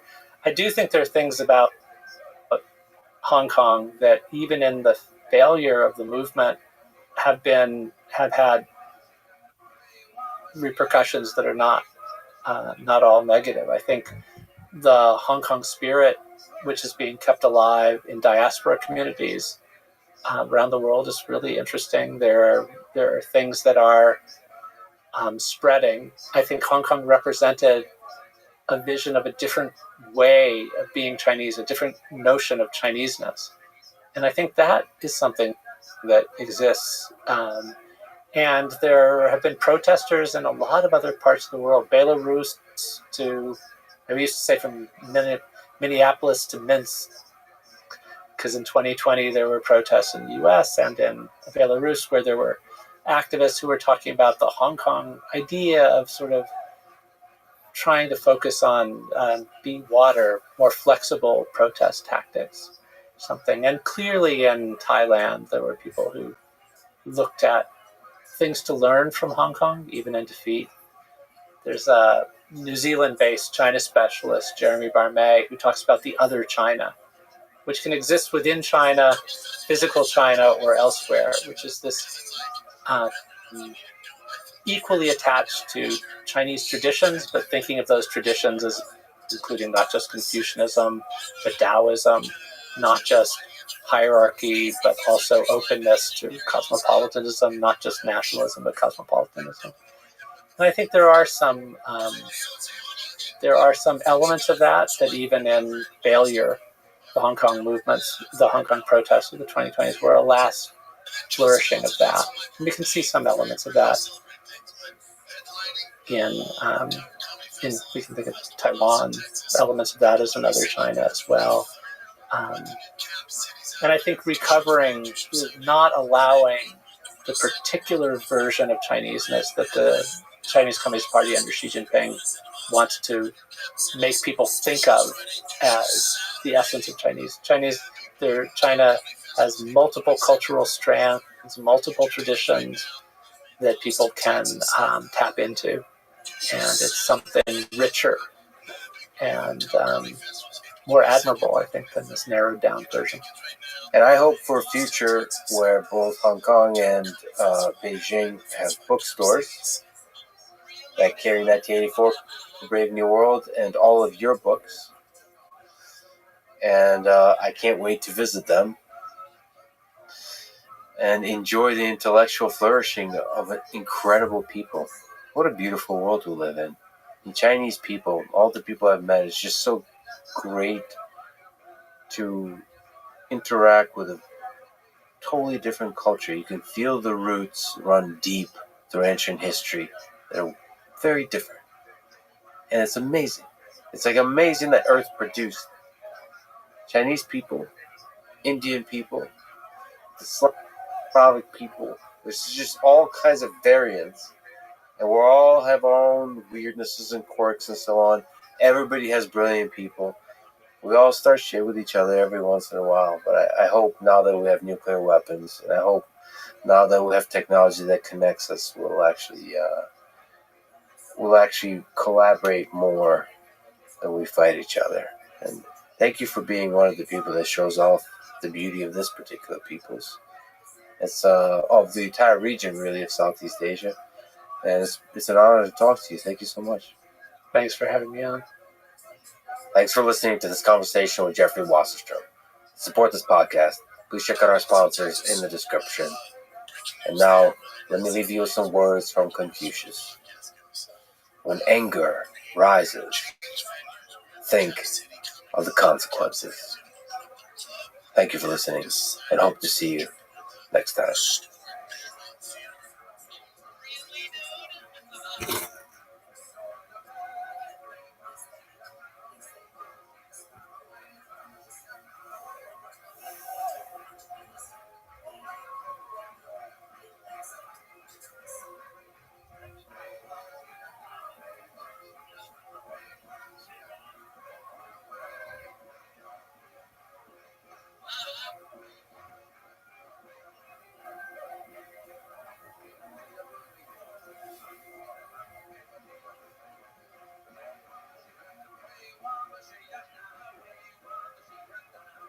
write the script in December. January, Josh Hartnett, Marley Shelton come down, fly Frank in. We're shooting for 10 hours on my green screen. We shoot that opening sequence. Incredible. And the visual look, we've never seen that. I want to just take this and make it move. I just want the comic to move. Any other studio would just go make it look like any gritty crime movie. They would miss the point that it's the visual is half of it. I want it to look just like this because it would be the boldest movie anyone's seen, because that's how it reads when I read the book. It's like, if this was moving, it would be the most phenomenal movie. Just by being around him and working with him, you get, by osmosis, you learn stuff. And it just ups your game because they're just swing way beyond you. Jim Cameron was like that. So like when I first met him, I was trying to impress the hell out of him, because I was such a big fan. I was about to go do Desperado, and I went, hey, I just took a 3-day Steadicam course because I can't afford Steadicam operators. So I'm going to operate Steadicam myself on Desperado. Now, if he was just my peer, he'd say, oh, I did the same thing. I'm going to do the same thing. That would be like hanging out with somebody of your ilk. But you want somebody who's above that. So what he said, he goes, I bought a Steadicam, but not to operate it. I'm going to take it apart and design a better one. It's like us mere mortals trying to learn how to operate the camera. He's designing all new systems. That's the guy you want to hang out with. Not someone who's doing what you're doing. We put so much of the world around them. Like when you see the city, we put like a blue screen way in the back to just make the city keep going. But we built the sets there, the town, we built the real sets, so everything was very tangible and real. And that way she had to fit into that world and be as real as that. Because if it was all done in CG, but then now you can fudge everything. But if you put her in a real environment, that's a real challenge. And just like with our movies, you watch it all fall apart. You watch this thing blow up. You watch this thing not work. Everything just falls apart in front of your face. Then that's when you roll up your sleeves and creatively figure out a way around you. And by the end, you have a result that's better than what you sought out. Sift through the ashes of your failure, and you'll find the key to your next success is in there.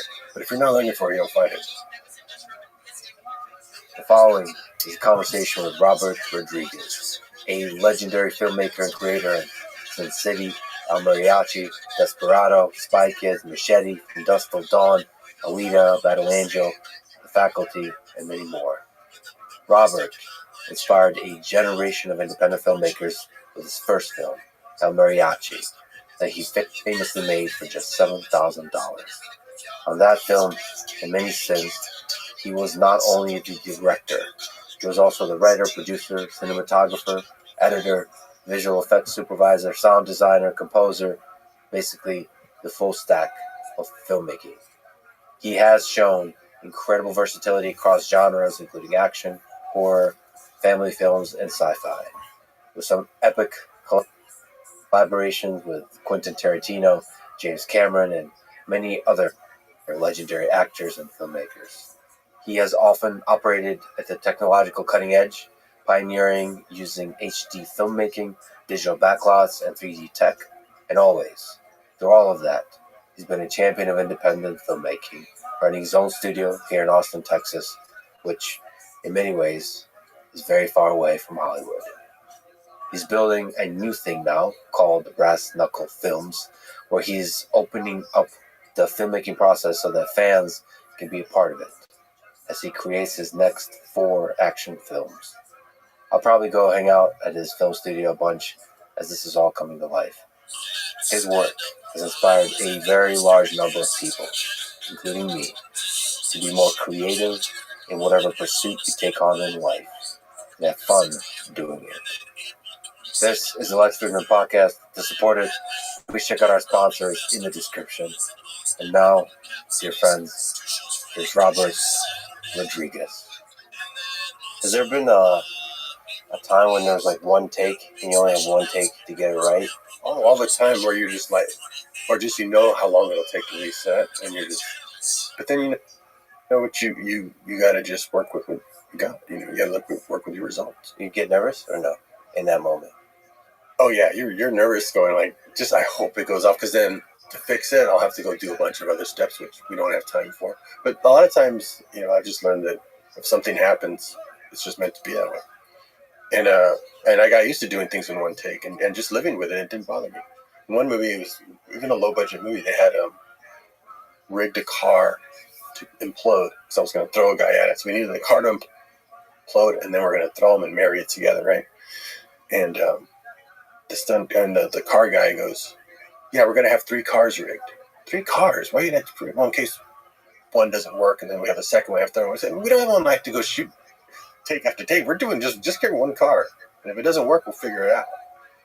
Because you don't have time to do it again. Sometimes it's such a long setup. So you go, no, I'm good with just go. What in a Grindhouse movie, they only had 1 take, so that'll make it more authentic. When it all goes to shit, when it fails, you just, what's the next thought? So I'll tell you, 2 things happened on Dusk Till Dawn.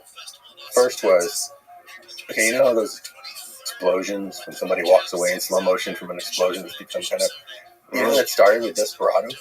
Desperado's the first. If you look at all the montages, Desperado's that's right. first. That's right. That is the meme. Because it was an accident. It was just supposed to be, it was just do grenades. It's not a nuclear bomb. He throws them over the side. I just want to like some body parts or, you know, something to fly up, some shrapnel. So I literally said shrapnel. My effects guy was so ragged, running so ragged. We get there and I go, do you have any body parts and stuff we can throw up or something you can shoot up? Pat, I didn't realize it's so high to get past that 2nd floor. He's like, no, I do. I can give you a fireball. I can give you a nice, you know, fireball with propane, but it burns away really quick. Like, how fast? Like that, but it'll be big and orange. So, okay, we'll shoot it in slow motion so it'll last a little longer because it just goes poof. So I told the actors, I know how big this fireball is going to be, but just walk really fast and just look real determined and then just keep walking. Don't stop and turn around because you might get your eyebrows singed. So they take off and boom, it goes, and it's slow motion. It looks great, right? Mm-hmm. I remember showing it to Jim Cameron before it came out, and his hand went up. Like, I'd never seen that before. You know, 6 months later, Dusk Till Dawn came out. So I liked how much it looked so much that in Dusk Till Dawn, I did it again. Those movies came out within 6 months of each other. That's why it turned into a thing, because people saw it. And so I thought, how about for the opening of George Clooney and Quentin walking out of the gas station? And that we have the whole place just blowing up, and they just keep talking like it's not happening. You know, like take it another step further, so I'm not just doing the same thing. Okay, that one is like, okay, you're going to walk out, and it's all in 1 take. So we only can do 1 take. We're going to blow the thing up. We're going to start with just, you know, some smaller explosions, and then when they're further away and it's safer, then we'll do the big fireballs. Mm-hmm. So we're going, you're nervous, because, like, if one of them trips up the line, and, you know, the pressure's on them. It's not just you that's nervous. You're nervous for them. They're the ones who got to walk out, do that whole speech, get in the car, and drive away. What if the car doesn't start? What do you know? There's a lot of things that can happen. Well, guess what happens? The thing you would not expect. They go in, they come out, they start talking, shoot it. It's perfect, great, we can move on. And the camera guy comes, I don't know what happened. It's just like you had a little snafu here. He goes, we have an autofocus on the Steadicam. You know, we have a focus thing. It just went like this. I felt it go whack all the way out of focus and whack for a second back, like it just reset itself. I don't know why it did that, you know, because it's radio control, and we can't tell because we're shooting film. You know, sort of like, oh shit, we'll watch the dailies. Sure enough, let's see if we can maybe I can scratch the film right there. No, it goes completely out of focus and back in focus within a second. Now we got to reshoot it. So we had to wait till we're back in that location. We rigged it for 2 more takes just in case. So that thing that was supposed to be the 1 take is 3 takes. The other thing that happened was the front of the Dusk Till Dawn bar. That same guy that did those explosions, he packed a bunch of explosives behind the actors. When the actors come running out of the bar at the end of the movie, and there's an explosion through the door because all the vampires are blowing up, he didn't just, he put like 10 times. So it blew.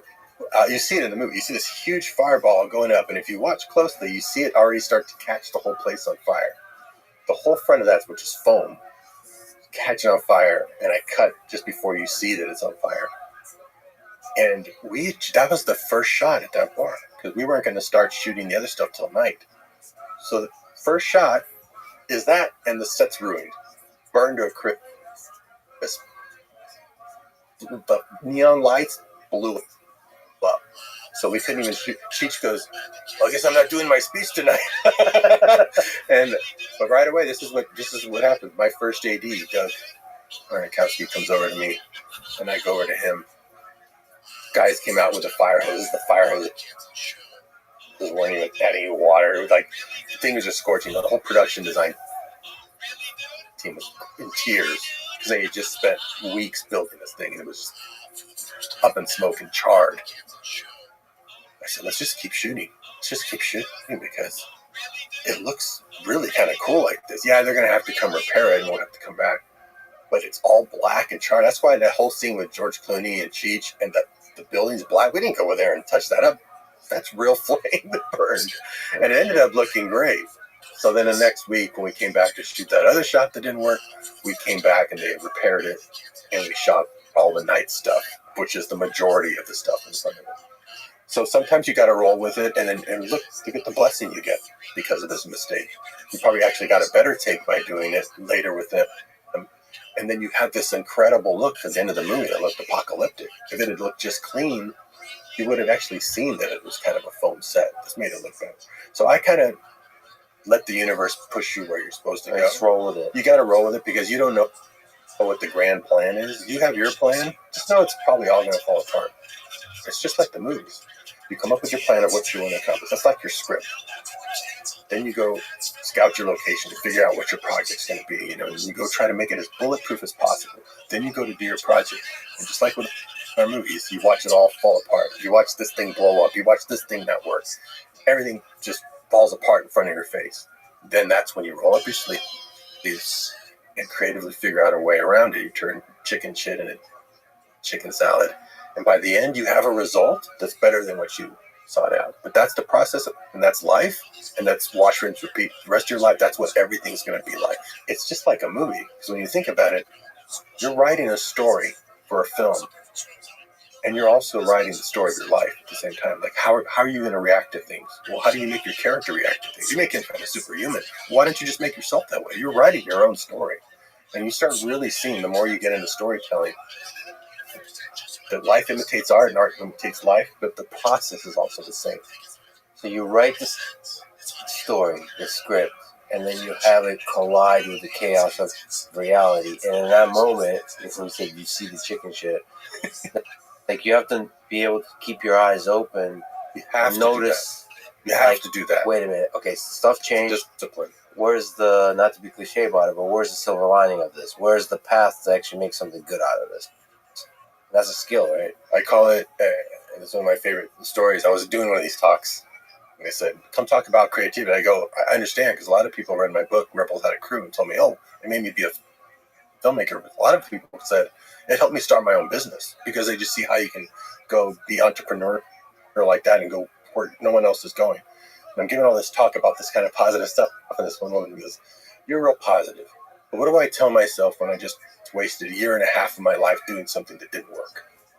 And I was like, well, that's a real negative way to ask that. Can you just rephrase the question a little more positively before I even attempt to answer? Because already her point of view is exactly what you're saying. She's not looking at all. She's just concentrating on what didn't follow her plan and not seeing the gift of everything else that's there. So she goes, very reluctant. It was so perfect. I wish we filmed it. She goes, I learned a good lesson the hard way. And I said, that still sucks. And I say, when you follow your instinct, like if you follow your own instinct to go start a business or go make this movie or that, it wasn't someone saying, go over there and you'll make $1 million. It was your instinct and you fail. Sometimes the only way across the river is to slip on the first 2 rocks. You fail. You have to really sift through, it's like the silver lining, but I call it, sift through the ashes of your failure and you'll find the key to your next success is in there.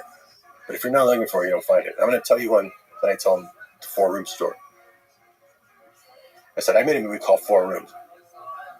I didn't make any money, right? When Quentin asked me, hey, do you want to make a movie with me and 2 other filmmakers? It's an anthology. It's on New Year's Eve. It's in a hotel. You have to use the bellhop. We're not going to know what each other's making. And we make it, we put it together. My hand went up right away, just instinctually. Okay, that sounds good. I'll do that. I'll go make that with you. Now, should I ask the audience? I like to throw it to the audience. and her. Should I have not raised my hand that quick? Shouldn't I have done a little studying first? Or should I just go blind instinct? Or should you do instinct with some studying? Okay, well, I could have gone and studied, and I would have found that anthologies never work. Like even when it's Coppola, Scorsese, Woody Allen, they bomb because people can't quite rip the hand. What is this, Twilight Zone? I don't want to see that. But that's not, I still said, yeah, I think I should still go by instinct. So my instinct was to raise my hand. We're going to make that movie because I love short films. I made like Bedhead and short films, and I thought, oh, here's a way. If this works, I can make short films in anthologies, and I can have the best of both worlds. And by the way, anthologies is when there's more than multiple one story in one movie. Story. Yeah, one movie. So if you did the research, you would know that very few people ever got that to work. Fun. Yeah, the audience can't quite wrap their end, and it feels like the movie starting 3 times, you know. So I make that movie. It bombs. Now, I could feel real bad about that, but if you really think about it, you go, well, why did I sign up for it? Did I raise my hand because I thought it was going to go be this big financial success? No, I did it to work with my friends, to do something creative, to try something. But that's still not good enough. I need to really sift through the ashes. And if I look into the ashes of that failure, I find 2 keys to my biggest successes in there. While I was on the set, they said it has to be New Year's. So I thought, I'm just going to do like Bedhead. I'm going to have 2 little kids that are running around in this room. And we have to use the bellhop as a babysitter. Well, it's New Year's. Let's dress everybody in tuxedos because it's New Year's. They're all going to go out, but the parents leave without him. When I saw Antonio and his wife, I thought, wow, they look like a really cool international spy couple. What if they were spies? And these 2 little kids, who one of them keeps falling asleep on the set. He's so young. He barely tie their shoes. They don't know parents are spies. They have to go see. Okay, there's 5 of those movies now, right? The other one was, I really love making short films. I really want this anthology thing to work. What if it's 3 stories, like a 3-act structure, not 4? Same director, not 4 different directors. I'm going to try it again. Why on earth would I try it again? Well, because I'd already done one and figured out how I could do it better, and that's Sin City. Those are by far 2 of my biggest successes that came directly from that failure. So I always say, follow your instinct. If it doesn't work, just go. Sometimes the only way across the river is to slip on the first 2 rocks. So where's the key in the ashes of the failure? Because if I had an instinct, that means I was on the right track.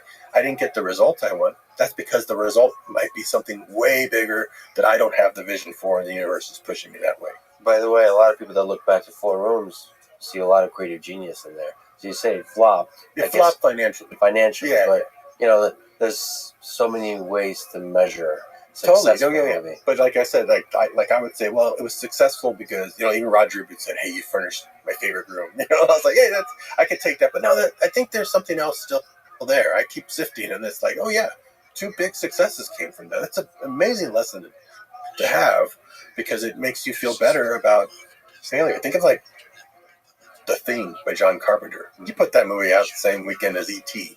That thing bombed. Critics were calling it pornography, you know, because of all the weird special effects, and audiences didn't go either. And he thought he made a great movie. So, you know, it makes you question your instincts. Well, 10 years later, turns out, oh, it's a classic.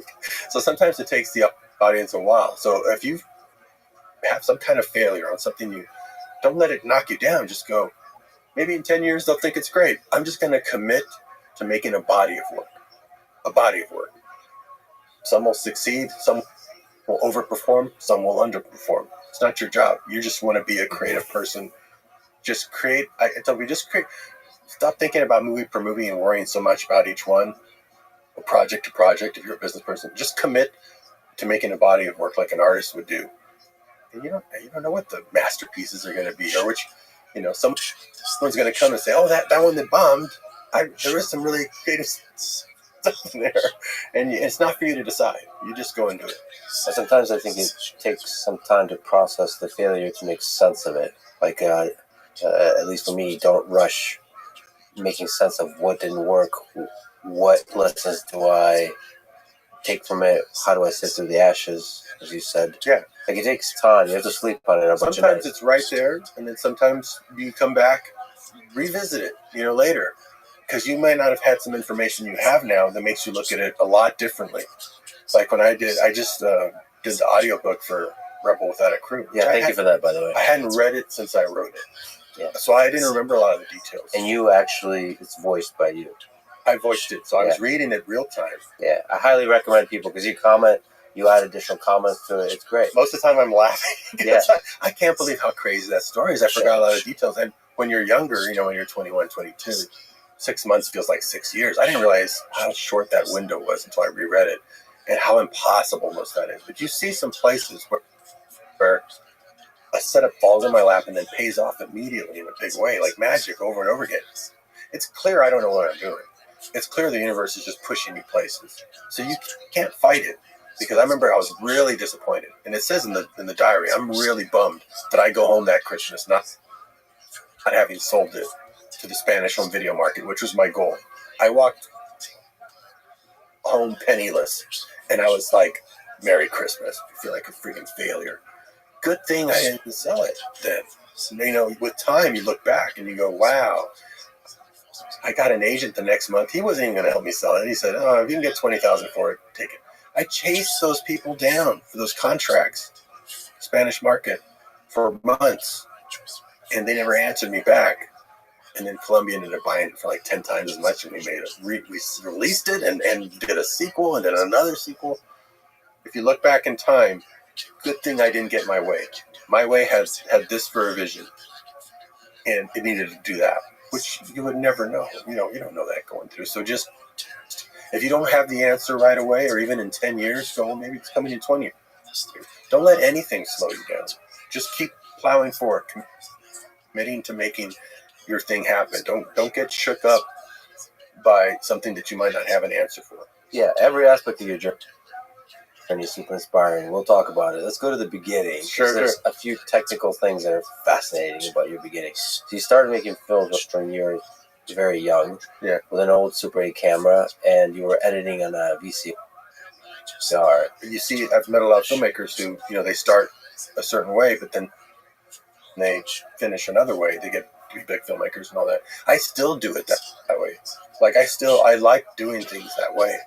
I have a new company called Brass Knuckle Films where the audience can actually participate by investing as being investors in these movies that are done the same way. They're action films like we did with Mariachi, but 10 to 30 million. It doesn't take a lot of money to start a $1 billion franchise. Like John Wick only cost 20 million, the first one. The second one was 40. The third one was 80. Fourth one was 100 because the audience kept growing and growing. By the way, you say 20 million, like it's not a lot of money. We should It's not mention for an action film. Yeah, that's right. But also, we should say that El Mariachi, the film on which the book Rebel Without a Crew is $7,000 movie. So let's put it all in context. But you're gonna hire bigger actors. You can get a big actor like Keanu Reeves for a $20 million movie. I asked Jim. I said, Jim Cameron. I said, like Terminator cost $5 million.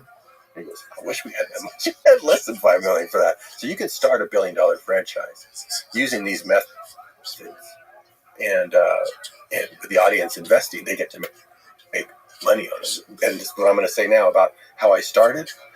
You see that DNA of how I give out. I want people to know how I did things with Rebel Without a Crew, or with these methods that I started with. You see, that's how we kept going. Hollywood spends way too much, and when you can make stuff for less, your profit margin is much better. So when I first started, I didn't have any money. So I still play like I don't have money. So I had Super 8. My dad had a Super 8 camera, but I couldn't afford it. I shot 2 rolls that you had to buy the film, shoot 2 minutes. I shot 2 rolls of that. It's another same amount of money that it cost to buy it, whatever that was, $12 or whatever, to develop it. You get it. There's no sound. Most of the shit's out of focus. Yes. But then my dad, who sold cookware, had a VCR, one of the first VCRs, home VCRs for the market, that he would play his sales tapes to his salesman. And it came with a camera attached, like this cable you got coming out. Imagine if that had to go into your VCR for you to even see what it's shooting. It was this old camera, manual focus, manual iris, and 12-foot cable. And I would start making movies with that instead. Now I have, for $8, I have a 2-hour erasable tape of sound and picture. So I got into digital basically really early. I was doing, which was really frowned upon back then, and continued to be all the way to when I was using it for real in the early 2000s before everyone realized, oh, that's the future. Yeah, that's fascinating because you were rebel in that way too, using data. Yeah, well, because of the means and the democratizing of that. The elite didn't like that. You could just go make a movie like that. But I started practicing, and it's much easier to practice when it doesn't cost any money. Like if you want to be a rock star, right? If you want to learn how to play guitar really well, you're not going to just jump on stage and suddenly go to play. You have to practice till your fingers bleed. Well, the same with movies. You got to keep telling stories that come together, and you just can't afford that on film. Nobody can. With a 2-minute roll costing as much as a 2-hour tape. So I was doing all these movies. First, I would cut in camera, and that old VCR had a really great pause button that they stopped making. That when you hit pause, it stopped right there, and it stopped with a clean cut. It didn't have all this color bars like the later ones had. So and it had an audio dub feature where you could add another second soundtrack to it. So if I have people talking, I could hit audio dub and add sound effects. So I could have 2 tracks on the same one. So that was my filmmaking kit for a while until I needed to start doing real editing. And my dad bought a second VCR for his business because I stole his other one. And I found that if I hooked them together, I could play on one and use that pause button on the second. And this was the limitation. This is what taught me how to edit in my head, is that if I shot a bunch of footage, I needed to shoot very little footage so I could find it. Sometimes you shoot out of order. So when I cut it, I have to cut in linear order, because if you push pause, it's a nice clean cut, but it only holds for 5 minutes. You have 5 minutes before the machine shuts off. So you got to find your next shot within 5 minutes and do that. Otherwise, if you have to start the machine over, it would add all these color bars and it would be all screwed up. So I'd have to sit there and not move for like all day while I cut, knowing what the next shot was.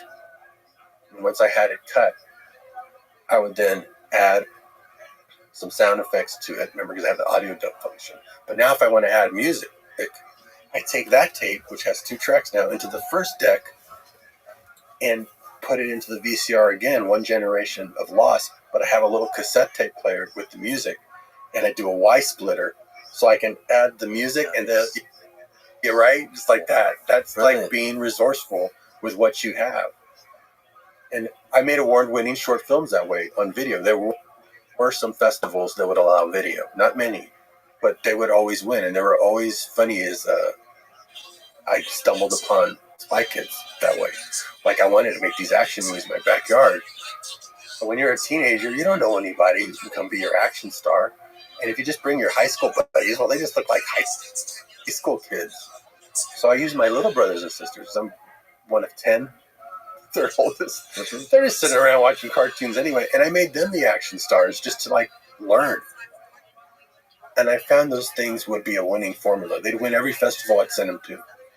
So Bedhead was my first time using a film camera. It was a wind-up film camera I got in film school. I went to film school for 1 semester and realized I already knew more than the film students because they taught you a whole other outdated way of doing it. So I thought I'm just going to use that film camera to make a low-budget movie, a definitive film version that I could send to all film festivals of these action kids, which is a precursor to Spy Kids. Bedhead's a precursor to Spy Kids. And we should say that Bedhead was an award-winning short film that was probably a big sort of leap for you that probably opened the door to you to then make El Mariachi. It opened up your brain, especially because those video festivals, I would win like a trip to New York and a director's chair with the video shorts that I would put in festivals. But I knew the film festival, if I could get into film festivals, I could send that all over the world. So I made that little short film, sent it, and it was winning all the festivals. And I thought, wow, I made that with a wind-up film camera, filming just 1 take each shot, just no slates, because I'm the editor. And that cost $800. And it was 8 minutes. I bet I can make 80-minute movie for $8,000 if I'd use the same method. So that movie I did 6 months later, I was making Mariachi because it opened up my mind to that I could try it in a feature.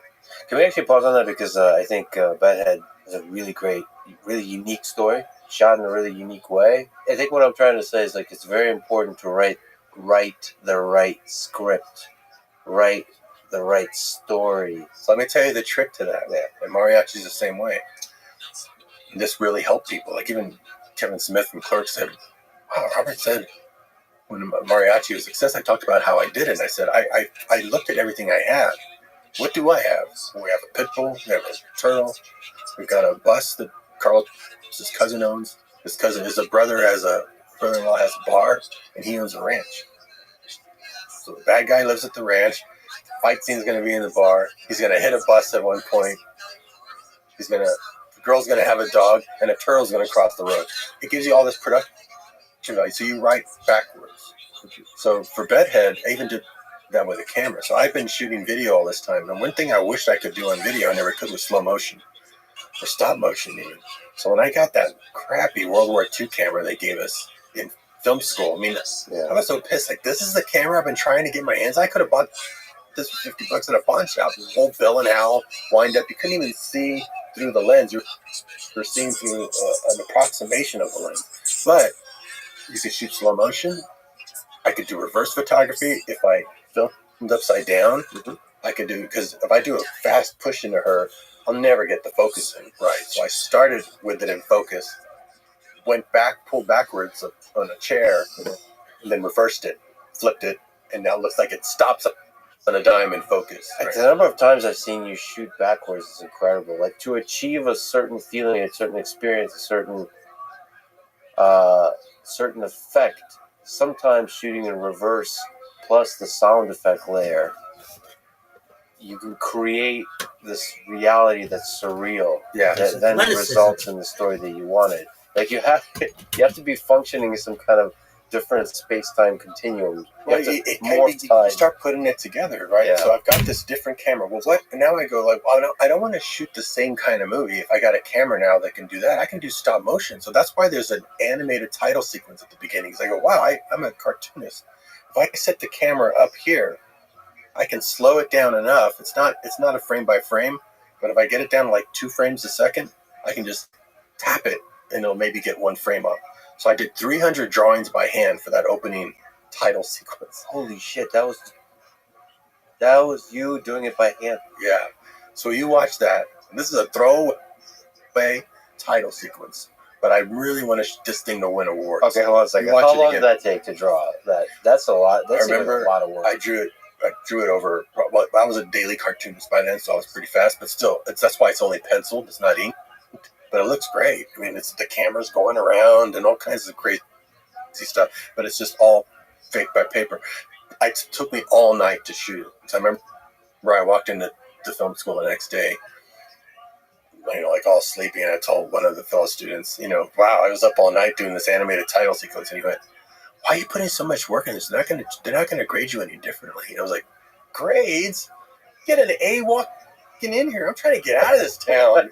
I'm not doing this for fucking grades. Yeah. I want people to see what I can do now, and I want to see what I can do now with this. So a lot of the story came from the limitations, or actually the freedoms of that camera. I couldn't have done that story on video.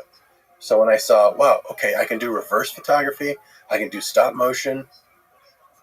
She has to have special powers. Because if she has special powers, then I can really milk this camera for all it can get. There's one of my shots I love the most is where she's standing there and the chair, she makes a chair come all the way up to her and it goes all the way up to her face. Now, if I did it normally, where would I even put the strings for that? Right, to pull the chair, yeah. So I start here with the camera upside down. I have the strings in the back because you're not going to be looking at the back. And as it goes back, you pull it back. And then when you reverse it, it goes. And it looks so good. You can't spot the string. If you look close, you see the strings are in the back, but your eyes not. Yeah. So I did stuff like that. And then just her like getting the hose. And then I just do stop motion for the hose turning on, the faucet. That's why I gave her special powers so that. And it made the story better. So sometimes the limitations you have with equipment or location, you can use it to make, take chicken shit, turn it into chicken salad. Take this camera that everyone's like, what's this? And I go, I can do so much with this. But I tell you, today I look at that camera, I can't believe I ever made a movie with that thing. It's so ridiculously primitive. I'm just like, how did I even think I could get anything done with this and it even exposed? And Mariachi the same way. You have to think about it. I shot mariachi on film, and with a bar 16mm camera. I didn't know how to use it. I called up a place in Dallas that rented that kind of equipment, and I said, I have an Aries 16S here. 2 motor-looking things. One has a 24, and one has a bunch of numbers. Oh, that's a variable speed motor. That means you can do different speed. I can shoot slow motion with this? Yeah, oh, wow. Do you have a torque motor? I don't know. What is that? He goes, is there something on the side of the magazine? Yeah. Now you can just look up on YouTube and it shows you how to do it. I was doing it by phone that way. And then I went and shot the movie right then. Yeah. And I didn't know if any of it was exposing or if the film camera was working until I finished the whole movie. So imagine you have to go down to Mexico, shoot for 2 weeks, come back, send it off to a lab. You want to talk about being nervous? Yeah. Just hoping something exposed. And when I saw it come back and the tape, they transferred it to a tape so I could edit it, deck to deck again, I was so relieved. Some things didn't come out, but I can cut around that. It's like, oh yeah, because I'm doing everything. Like right here, you're doing everything. Imagine if you forgot to stop down and it's open all the way and one shot is blown out. I'd have stuff like that because I'm moving fast and I'm doing it all myself. Wait a minute. You shot mariachi the whole thing without knowing if some of the footage is damaged, wrong? Without any of it. That's why I only did one take. So my idea was this. How gangster is that? Well, wow. It was a test film. Right. I thought it was going to be a test film. Yeah. It's the only movie in history ever made where the filmmaker did not think anyone would see it and expect it and even set it up that way. I mean, why would I make an action movie for the Spanish market called basically The Guitar Player? Promises no action. No one's going to watch it. But I thought if someone actually picks it up and has the balls to watch this thing, they're going to be surprised I put a lot of action in. It was just to learn from. I just needed to make it for as little as possible, see how much I could sell it for. If I could double my money, great, I can make another one and just get more practice. It was just, I was so intrigued by this idea because you've heard advice about screenwriting. I heard advice back then that I thought was ridiculous. It said, it's going to take you a long time to be a good screenwriter. So write 3 scripts and throw them away. The 4th script will be the good one. I was like, it's so hard to write a script. Who's going to write 3 full scripts knowing they throw them away? Wouldn't it be better if you write 3 scripts and then shoot each one and be the cameraman, be the sound guy, be everything? Because that way you're learning not just writing, you're learning how to make a movie. So that was my idea. I'm going to make 3 of these, hide it on Spanish video, but make money back. That's like my own film school paying me to learn. So the first one, I thought, let me just shoot it 1 take each because my friend Carlos lives in Mexico. If we shoot 2 takes, most of the cost is to film. I've just doubled my budget. So let me just shoot 1 take. Some of it's going to not come out, but I'm not going to know what. I'm not going to shoot a safety one. That doubles my. Let me see. Some things might come out. I expected like 70% of it to maybe be okay, but 30% I might have to come reshoot, which is fine. I just drive back there and then I just reshoot just those shots, right? So I just went, let's shoot. We stop. We come back. Then I send it off to develop because we're shooting 2 weeks consecutively to get film shipped back and forth from Mexico to see if it came out. You just couldn't do it. I just had to, double down on it, do it. 1 take, everything. I remember one time I was telling the actor, and I told you to run through that shot, and you oh, let me do it. No, 1 take, dude. Just think about it next time. Do what I say. I didn't think anyone was going to see it. Yeah. And because you don't think anyone's going to see it, you end up doing something remarkable, which is, well, I'm just going to make something for myself. Because if I was making a movie that was going to go to Sundance, I wouldn't have made that movie. I would have thought, okay, I got to get serious. But because I made this movie that was just entertaining myself, like Bedhead, it entertained audiences. So that naivete is really important when you're starting out, or at any point in your life. Be naive about what things going to, and just do something for yourself.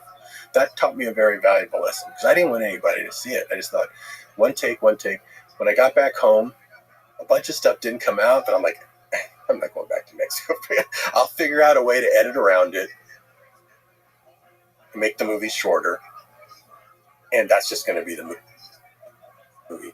And then that's the one that won Sunday.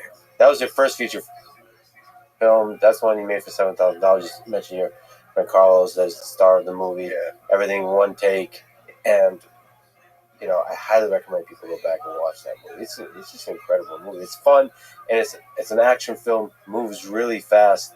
The story is really interesting. So the script is really interesting. All the actors, you could tell, they all kind of stepped up and played their own. They weren't roles. actors. Yeah, that's they were right. just friends of ours, which is why, and because, and this was the magic of not having a crew. They didn't feel like they were making a movie. It's like this, we're just here. Yeah. Me with my one camera. In fact, the gal, Carl said, I had this one girl, I forgot, she's in town. Maybe she would work. Because we tried to get a soap star and she backed out. So we got this gal over. She goes, I don't know how to act. And I said, here, let's watch. I want to show you some on Mexican TV. A telenovela was on. And you see someone, all over acting. I said, that's acting. I don't want you to do that. I want you to just talk like you're. Wait. That the love interest, the woman in that. That's what you're talking about. That's what you're talking about. She's amazing. She's amazing. Because I got a video of her. I said, I want you to just do this one line. Pretend like you're just talking to your boyfriend. Yeah. And I showed her the video. That was cool because I couldn't show her the film because we have to develop it. But I showed her a video test of herself doing it. And she saw herself doing it. She suddenly had the confidence. We went through her closet. This red dress, you can wear that. And everyone just brought their own clothes. She really had like a sexuality, a tension, like a romantic tension that was real. It was in part a great love story. That as ridiculous as it is to say. Yeah, and in part like a dramatic love story. Yeah, the idea was that I thought a guitar player. Originally what I wanted to do was like Road Warrior. I said I want a guy with a guitar case full of weapons, going from town to town like Road Warrior. But I don't have enough money for the first one to do that. That'll be the second movie I do. How about we do a Genesis story? How he became that guy. So let's do Mad Max, basically. How he becomes that guy.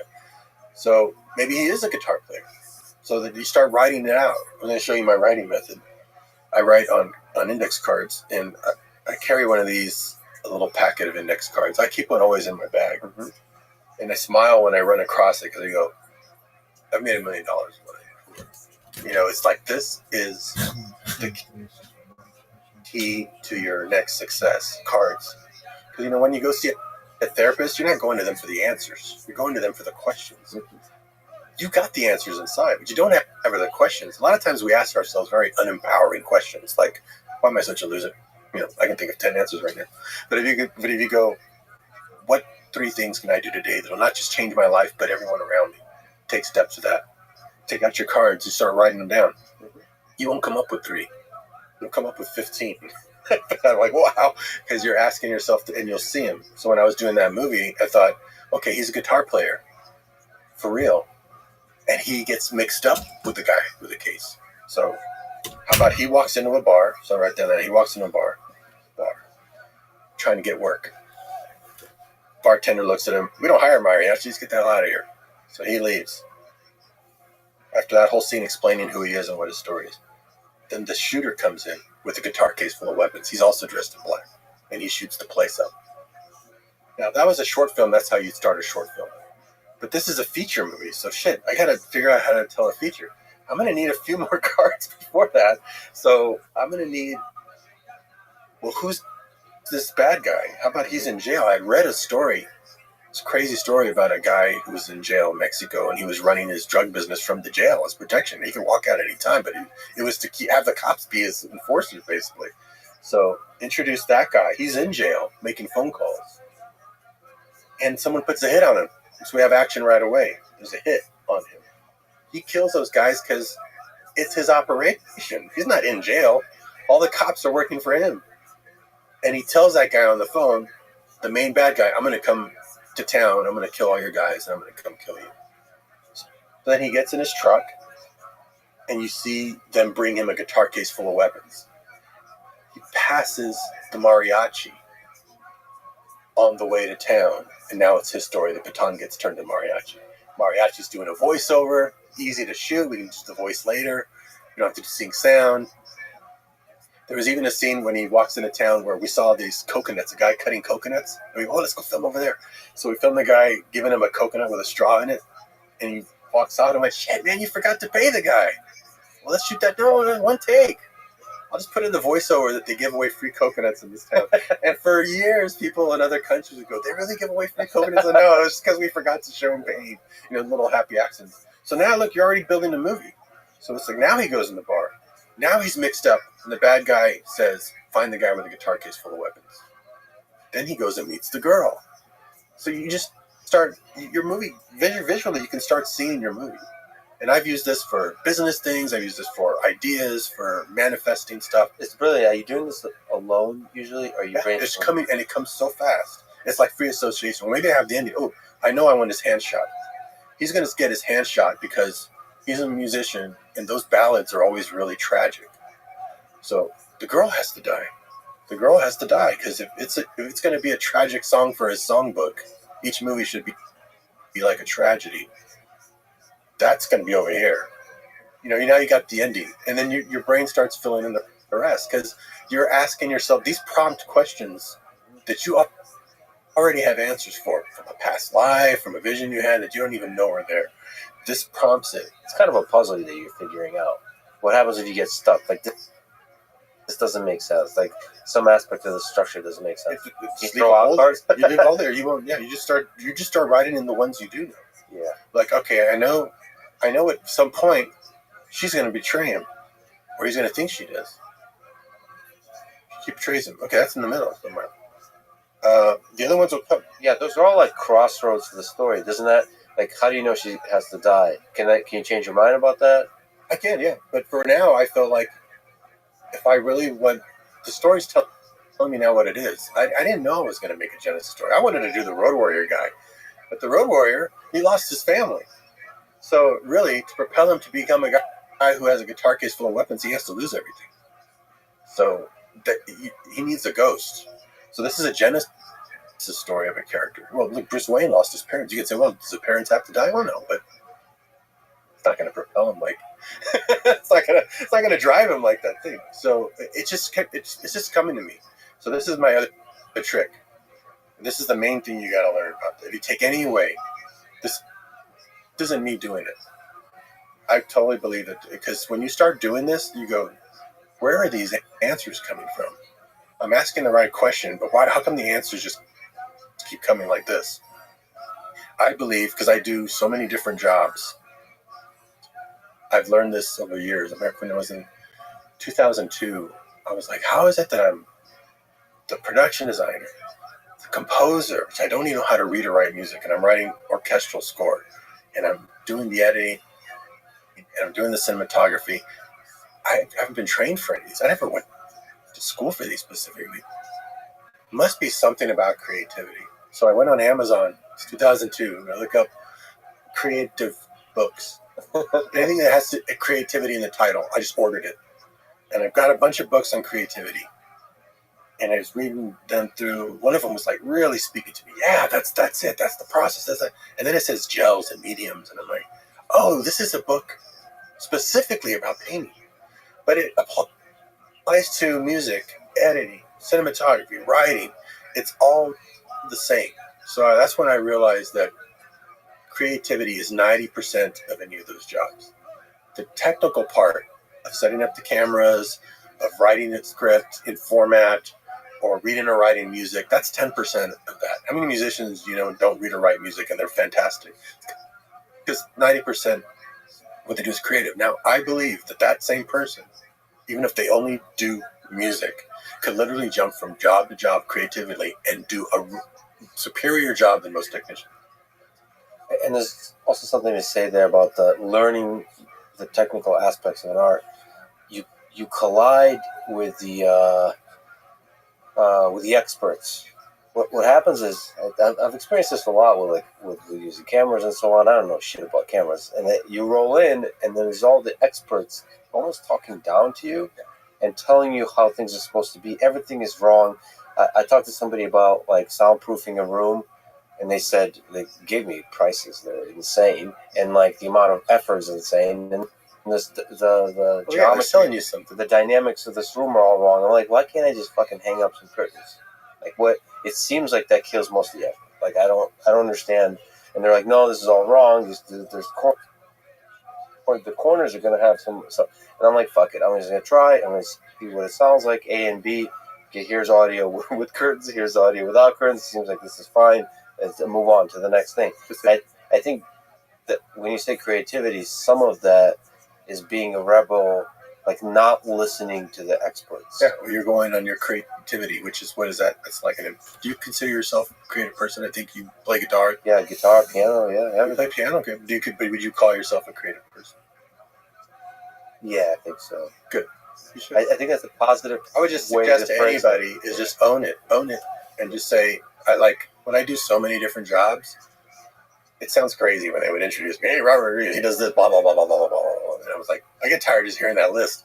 But when I think about it, there's really only one thing I do, and I live a creative life. And when you live a creative life, that means anything that has to do with creativity, whether it's filming, piano, guitar, sculpting, or you can do it. You can take it on and do it because it teaches you more about your main job. I become a better director by doing all these jobs. Because when somebody just does one job, they barely know that job. You have to do more to learn about creativity. And this is the main thing I learned, was that I'm writing music, for an orchestra. I'm like, I don't even know what I'm doing. Why is that coming out? I don't feel like I'm doing it. I feel like I picked up the pen. I feel like I had the idea to do the cards. But then when everything just starts coming out so quickly, like, that's how fast I wrote that movie. I really feel like something else has taken over. So this is what my belief is. And because I hear it in different realms. Like, you ask Keith Richards, how do you come up with these riffs? He goes, I don't. They're floating around the sky, and I pull them out first. Yes, as Jimmy Vaughn, how do you play guitar? Those solos. He goes, it's like a radio. Once you get tuned just right, you can't even believe what's coming through. So I call it the creative spirit. There's a spirit assigned to all of us that's creative, that doesn't have hands. It needs you to pick up the pen, pull out the cards, and then when you start getting in a flow, and you're like, whoa, it's writing, that's that. And if you can have that mindset, you take your ego out of it and go, all I need to do is be a good conduit for this thing. Be a good pipe, and it's going to come through. So you don't ever have to get hung up on that question you have. Well, what happens when you can't come up? It wasn't me to begin with. If it's not coming out, it's because I'm blocking it. And if I were to do this, and I'm flowing, and if I were to say, wow, I just wrote 10 cards. I don't know if I can write more. How did I do that? You just shut the pipe because your ego got in the way. You just clogged it because it gets pissed off that you think it's you. It's not you. It's like, dude, just open up. Let me through. Pick up the fucking pen. And I learned this when I was 19, when I had a daily cartoon strip. I had to draw a comic strip every day to get paid. And I would be like, I'd have to draw like one drawing, draw another drawing. Then it's like, okay, these kind of go together.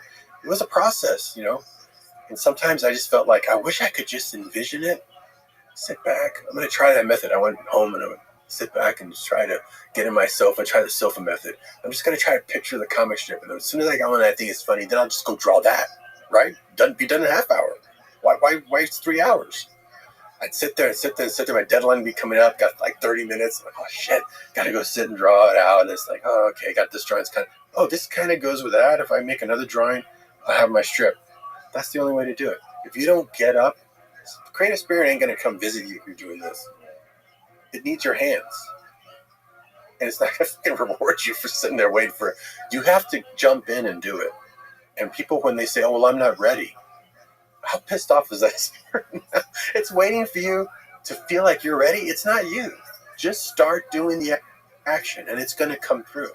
And the ideas will come and the answers will come because it's not you. And if you can take your ego out of life, you'll be blessed with this never-ending flow of ideas, because don't take ownership for it and know that if it's not coming out, it's because you're just clogging it, because this thing's got endless ideas. And you give that same advice for making films, which is, don't plan. If you want to be a filmmaker, don't plan like the movie. Don't think about making the movie. Just go in and start. Yeah, I would meet a lot of people who introduce themselves as aspiring. I'm an aspiring filmmaker, and I wonder what would you tell an aspiring filmmaker? I'd say, stop aspiring. Because if you call yourself that, you are that. And you're always going to feel like you're not ready. And you just jump in before you're ready. You don't feel like you're ready I didn't feel like I was ready to do mariachi until I was probably in my last few days of filming. You became ready as you went. You didn't know how all that stuff. I couldn't have figured all that out in advance. When my kids worked with me on a project that we did similar, by the end, they realized, they did an interview with my son, who, after just 2 weeks of doing one of those projects, you're a different person.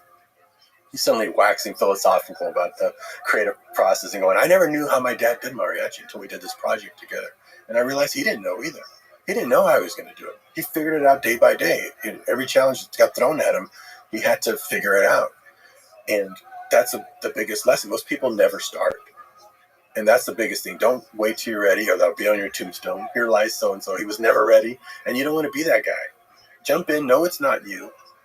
You just got to be the hands. And that relieves a lot of pressure from you.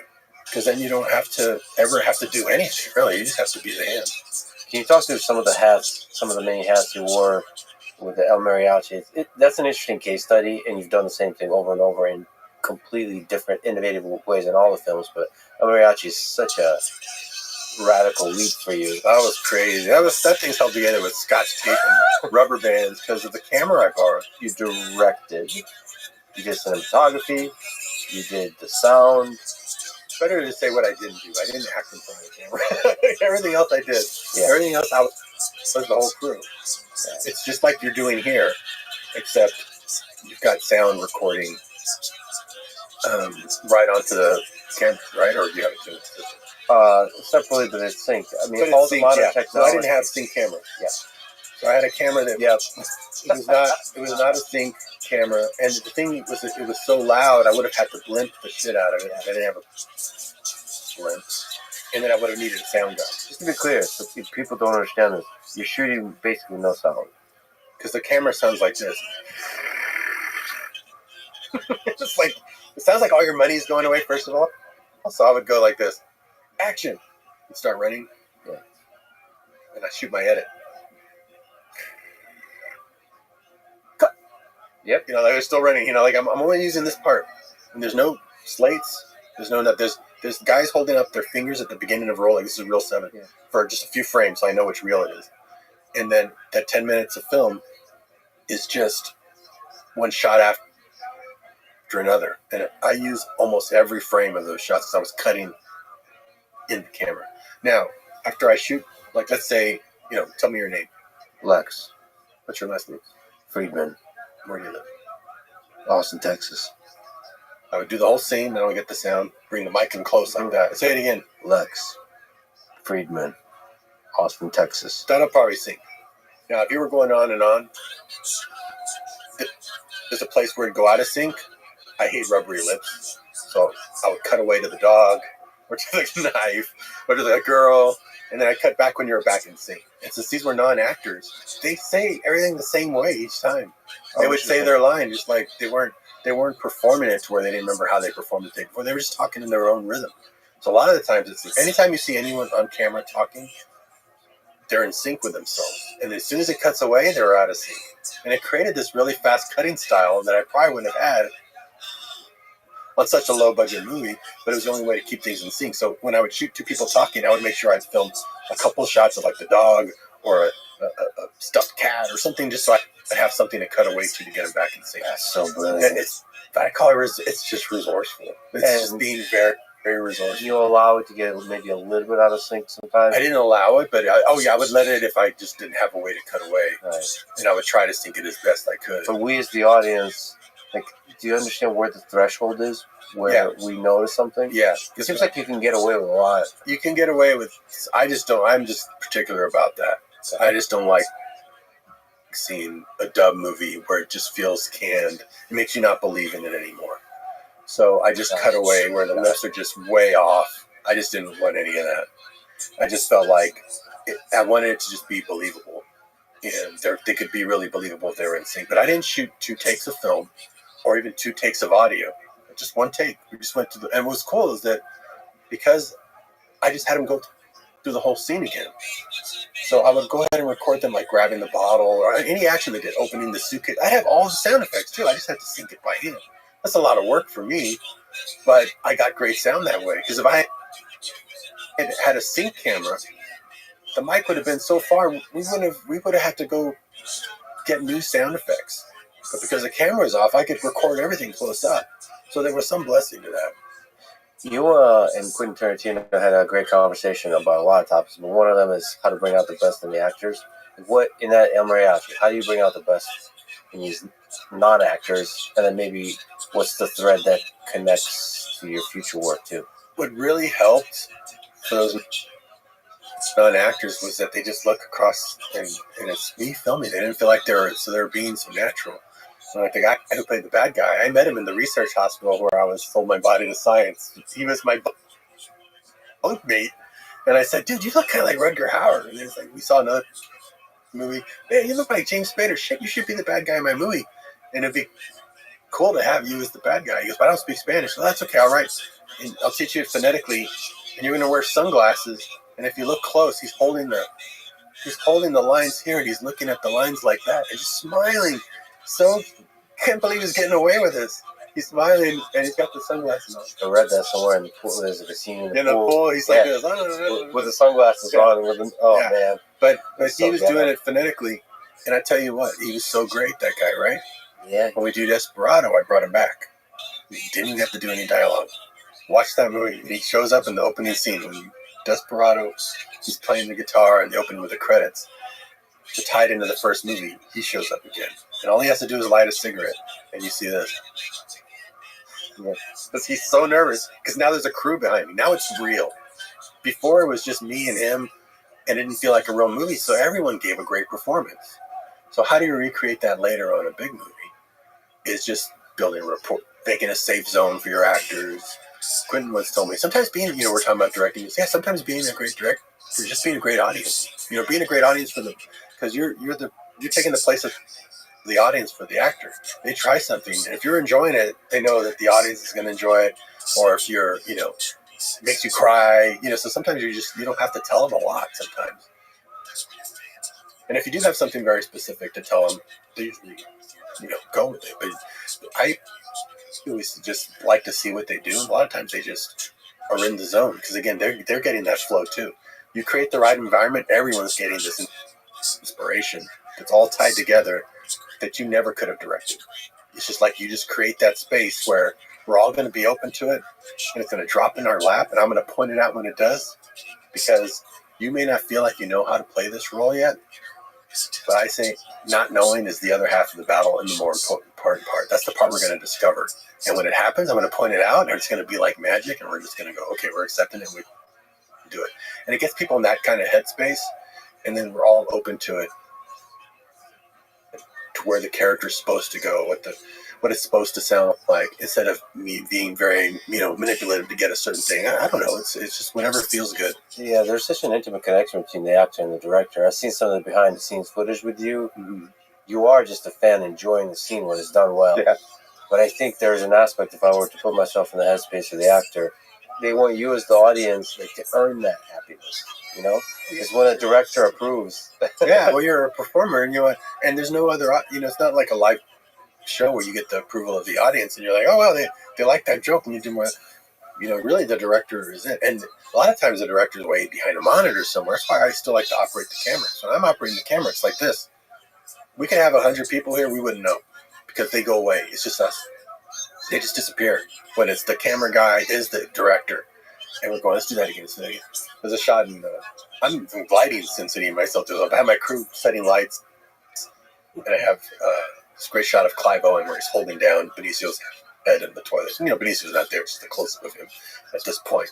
And I'm practicing my shot. I'm zooming in slow in his face, and people are still walking behind him on the green screen setting lights. I'm like, I'm rolling. We're ready to go. We're getting this. I can already tell. We're already in the moment. What you're doing right now, just keep holding that look. Now, one jolt, like he's starting to fight back, but you don't even flinch. Cut. Okay. Never mind, you guys can stop moving that shit. We already got it. Holy shit. Yeah, it's like that. Wow. Yeah, it's like that because you're so... That's a great scene, by the way. Great, right? It is. Holy shit. You can shit. feel it. If I wait for these guys, this moment will be gone. And then another one was Mickey Rourke. He had so much freaking dialogue.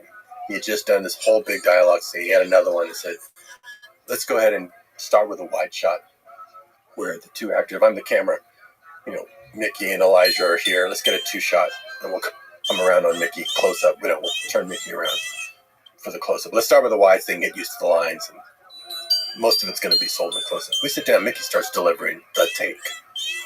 I'm like, hold on a second. I brought my camera over, zoom in, just adjust that light real quick because I'm the DP. Because if I had another director of photography, they'd be like, oh, no, we have to relight it. It's like, no, let's just do this. Let's go. He's doing it right now. And I go, and that performance is just right then. And so you can feel that when you're operating and you're camera guy and you're the DP. It's like high-tech guerrilla filmmaking. Yeah, we're on a green screen, but it's like all the crew needs are marching orders. Just put a light back there, hitting them harder. Like this is a 5K, make that a 10K. It's got to be stronger. They don't need to know that I'm going to make that a lamppost later. They just need marching orders for the moment. So I can just kind of tell people, do this and that. And then I know what I can accomplish with the actor, and then everything else falls into place later because I'm going to put all that in later. Things, once you know how to do a lot of jobs like that, you can just move at the speed of thought, which is where the actors love being creatively, because nobody knew what green screen was back then. Like, what is this again? So I explained it as, well, it's kind of like doing theater, but instead of a black curtain behind you with a prop, it'll be a green curtain, and you might just have a cup or just a steering wheel, but it's just you and the other actors, just like this. Everything else will be painted in later. We're just talking. We're locked in. If we stay locked in, we'll look great when there's rain coming down and we're on a ship later. But it comes down to this, right? And it was so fun to do this kind of movies. So to this day, you try to be close to the action, connected with the actors. Because it's like a dance. You end up. That's so like here. Remember on Dusk Till Dawn, Michael Parks in the opening scene, he's talking about the two guys that are running around killing people just before he gets shot. And I just start doing this slow zoom. I remember it was take 8. Start doing this slow zoom on it, and I'm like, I hope I get all the way up to where it stops zooming when he finishes that speech, because there's no set way, and I don't know how he's going to say it, but you're just locked almost telepathically. And as he's delivering, there's no edits. He's just going, yeah, they killed 4 Rangers. 2 hostages.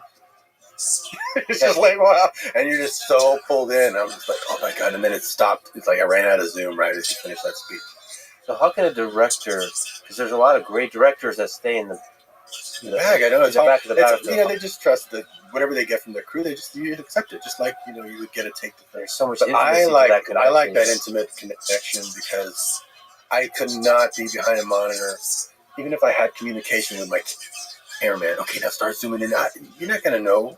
You have to feel it. You have to be in there. It's like a dance. It's like trying to do a dance with a partner and you're across the room. It's like, no, you got to be there up close, feeling the energy, and it's the creative spirits whispering to you both. It's not your own idea. You're capturing a moment that's magic. And there's true magic that happens on a set, and that's what brings you back. Because I didn't direct that, and they didn't act that. That came through us, and we just had the cameras rolling, and we captured a ghost. Just like you said, though, you had the pen in hand, and you were there. Like that. It's crazy. All right, your friendship with Tarantino is just fascinating, and just the whole timeline of the history of movies, and the two of you collided and met is just a fascinating part of the story. You first met him in 1992 at the Toronto Film Festival. Can you just talk about meeting Tarantino? Yeah, we both had films at the same time. First films, Guys in Black, action, violence. In fact, I had seen this movie already. My first film festival was 3 months before that, the Telluride Film Festival, and Reservoir Dogs was there, but couldn't be there. He was at Sundance earlier that year. And the guy who became my agent, he saw it. He said, hey, you're going to like this guy, Quentin Tarantino. I told him about you. You're going to meet him. He's going to be in Toronto. Oh, cool, okay. And so I went ahead and saw his movie, Telluride. And I was like, holy shit, this Guys in Black again, just like the mariachis dressed in black. Action. And I said, oh, we're going to like each other. He's going to like me.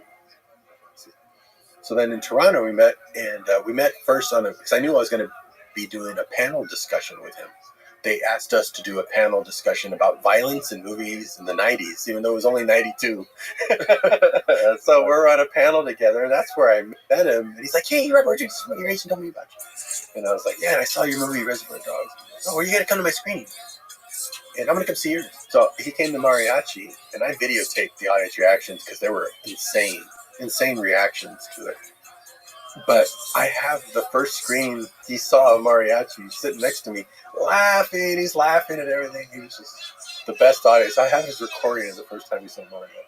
Oh, no, really? Yeah, because I taped it all the thing. So cool. He's so loud because he's right next to me. Well, just like you, but even probably even more than you. He's a fan. He watches. He just loves movies. He loves movies. In fact, the next time I heard him laugh that way was at the old premiere for Kill Bill. We're watching Kill Bill, and he's laughing like it's somebody else's movie. He still enjoys the movie. He loves what all the actors did, and it's like that's the kind of energy you really love. But I tell you what happened. I'm not a very shy person. Very shy. I'd have to go talk. I'm sure you probably feel like you're not an orator or anything. Just have to go do it. I thought, well, man, I'm gonna have to introduce my film and talk about it afterwards. I'm afraid of that. What am I gonna do? I've never talked in front of more than 5 people before.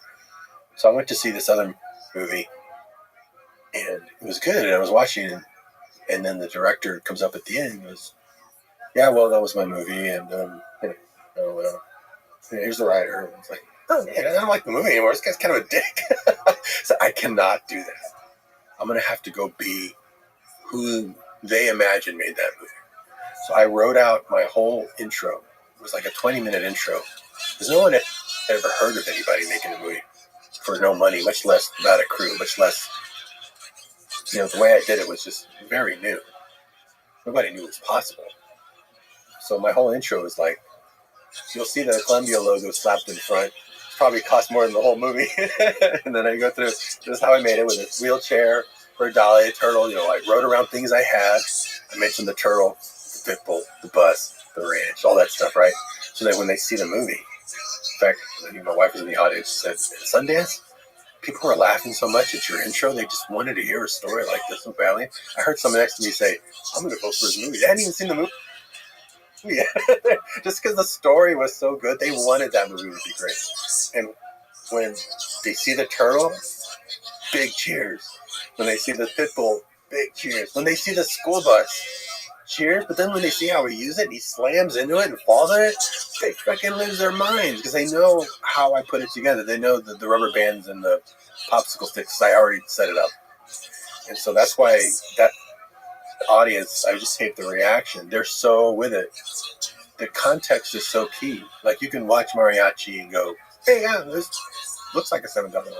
But if you know the story behind it, suddenly, I was curious. I hadn't seen it in a long time. I was watching it for the 20th anniversary. We did a screening. And the first few shots come up, and I'm like, oh, yeah, well, it looks like a $7,000 movie. And then it keeps going, and once we're in the jail cell and the shooting's happening, and I realize, oh, my God, we had these blanks that only fired one shot, and it was jam. So I had to show it going, use the sound effect, cut to the other guy, cut back, have another one go. I had to do these editing tricks to make it look like, and then repeat a few frames so it goes, so it looks like a machine gun.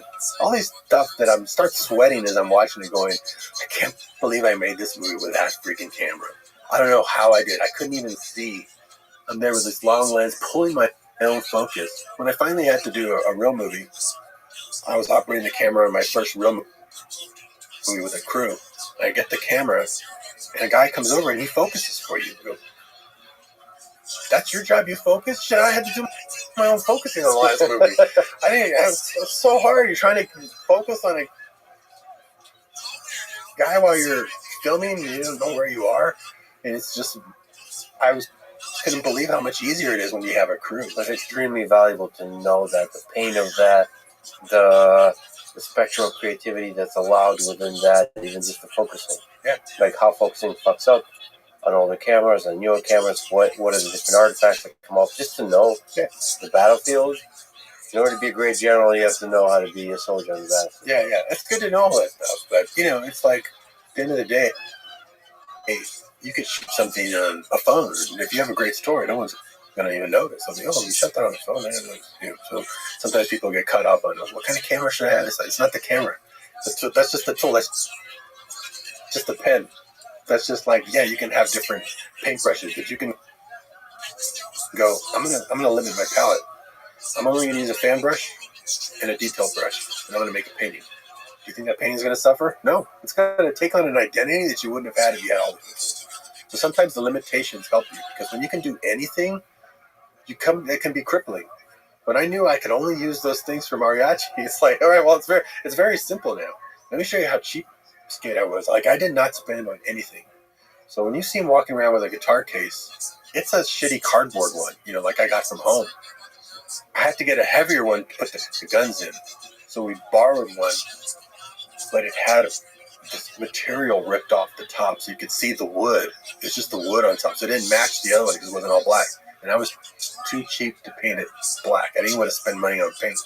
So you see that cardboard case, he puts it down, and when he goes to open it, I cut to the other one.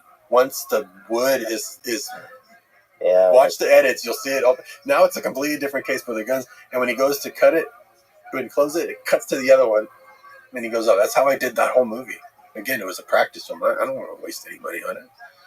I don't know if it's going to be I won't be able to make $5 from it. Yeah, but you're one of the few great directors where both the movie is genius and the process of making it is creative genius. It's like fun to watch both, to know of both. You know what I believe, right?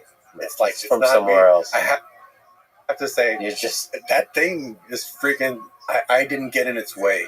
Basically, would help. And people say that, don't get in your own way. This is a little bit easier to understand. It's like, keep the pipe clear. Don't block it with your ego. Don't say, you're going to be shocked, but don't ever say, oh shit, how do I do that? I don't know if I can do that. You didn't do it to begin with. Accept that it just came through you and try to get back into that headspace. Especially when you go to make a second film or a third film or follow up a success. That's when artists get really crippled. Because sometimes they start tiptoeing around as an artist going like, oh shit, now it's my second film. My first one did really well. I don't like my second one so much. That's not the headspace you were in when you made the first one. You weren't hesitant like that. You were just, so try to keep that very naive. And that's why I say commit to a body of work. Because I know a lot of filmmakers get stuck on their second one and then go further because they get crippled by the success of the first one. And they start asking, oh shit, how did I do that? How can I do that again? And you get deeper and deeper in a hole you can't get out of it. I think you've spoken about that filmmakers, especially early on in their journey, critics and the audience can destroy them. Meaning like it creates too much of a burden, too much, just wear them down to where they're almost scared to be creative. Can you just speak to that, how to ignore the critic? I'll tell you something that my best advice I ever got early on. I was so fortunate from an unlikely place. Because he sounded like Clint Eastwood when he said it. It's funny when you said that. But I got the Desperado. It had Antonio Banderas. I brought Antonio to be in it from Europe. Big action movie. And so Spielberg saw it and he said, hey, I want you to do Zorro with Antonio. So we're working on it for a while. I was working on the pre-production. Got to work with Spielberg doing that. And it ended up stalling because there was like 2 studios involved and Amblin was moving, or it was some weird thing but I got to work with him for about 5 months, and I started getting really nervous because it's like, oh shit, start thinking about even movies of his that people would say, oh, Temple of Doom's not as good as Raiders. Have you seen Temple of Doom? I'd kill if I can do that movie. Yeah. If I can make Zorro as good as that one, the one that people said, it's like people don't know how good they had it with that guy. But I started thinking, I even said, man, I just rewatched Temple of Doom last night. I don't know how I'm going to do the Zorro movie. Like, I've just never done anything like that. You start getting, afraid because you go, the second thing, he said, oh, Rob, just you're going to do fine. But then I started thinking, this guy at that time, know the era, but this was like, how you live in camp? He was making the biggest, best movies of all. People would shit all over this guy. They would throw so much. What'd you say? All right, well, are you going to buy a yacht?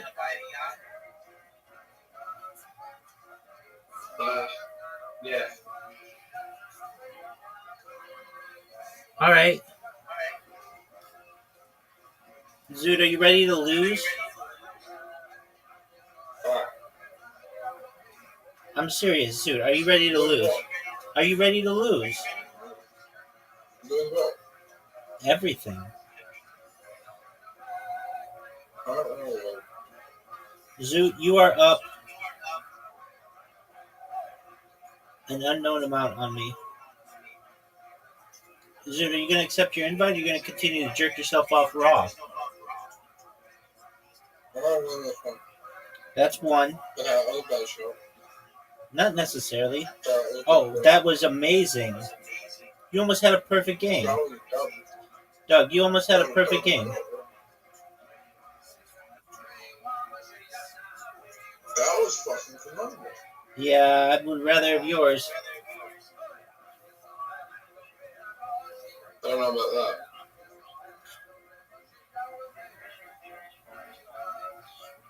Get it. Oh, you got fucked, dude. You got fucked. Oh, that was bad. Oh, I gave you a chance to come back, Zoot.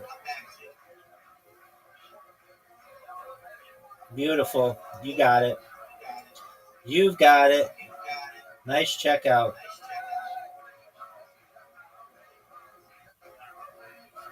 Uh-oh. It all comes down to this, Zoot. Don't fuck up. And you didn't. You just hit a perfect shot.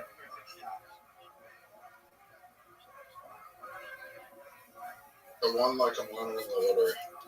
Zoot, are you sure you won the lottery? I just have the gut feeling that I want it. All right. I put in a lot of work. In the lottery? Yeah. How do you put in a lot of work in a lottery? You do good things. Oh, like getting your ass kicked in every mini game that we play? Oh, Yeah, Zoot. You give money to a homeless guy. Oh, okay. So you should win because of that? Oh, Zoot, Yeah. that was terrible. Zoot, I fucked up. I fucked up, Zoot. How many people have given money to a homeless guy today that have got a lottery ticket? Probably like at least 10,000. Globally? Is it really? Globally, yeah. Okay. Get it, Zoot. That's what I'm talking about, son. Boy, you're playing like a G.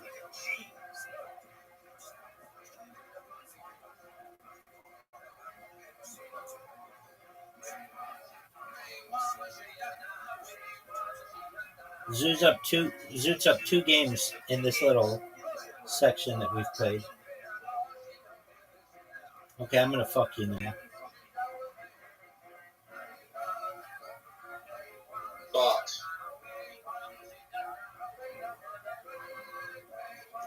I went for it. I don't know if I should have, but I did. Oh, baby. Did you say a bullseye? Yes, you did.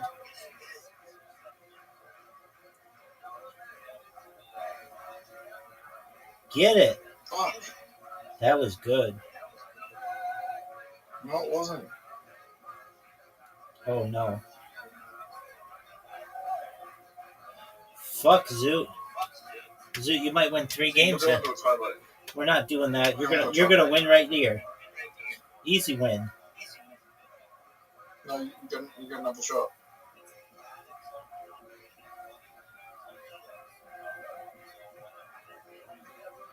Told you we're going to tiebreak.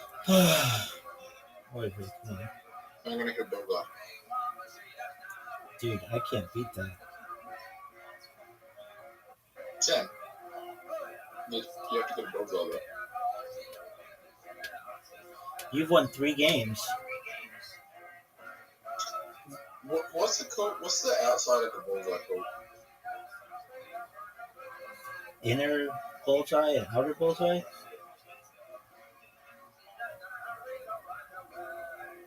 Holy shit, you can win.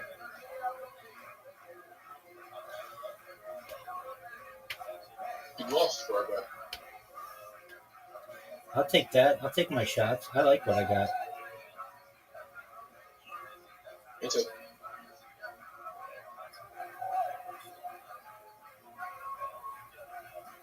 Dude, fuck this bus shit, dog. You know that sucks. Get it, Zoot. Get it. Oh, you busted as well.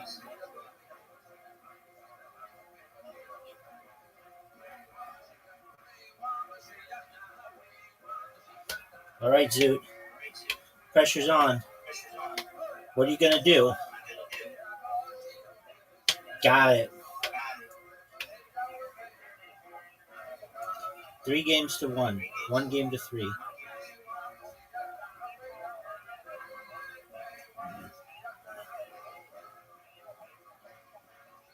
That's a 20. That's a 25. That's a 3.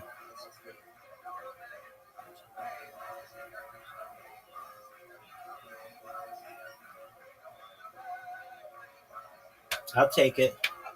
Just a quick 60. Don't fuck up. That's 5. That's 20. Get the double 14. Double 14. You went for it.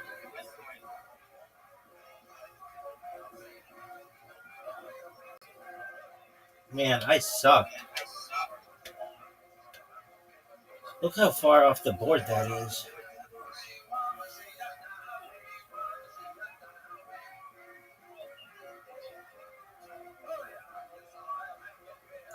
Zoot! I knew that wasn't going to be good, dude.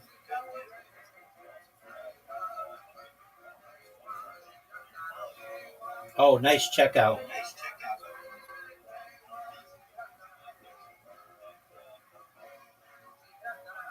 Zoot. 4-1. Have you been practicing? I know you haven't. Yeah. No, you haven't.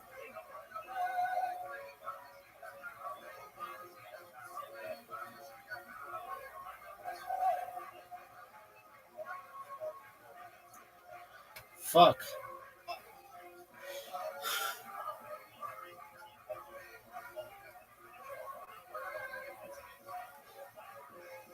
Triple 20.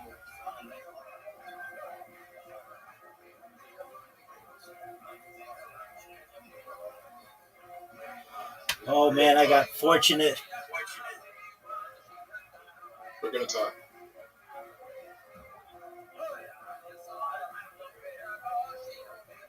Wow. 4-2. How did I fuck up the easiest shot?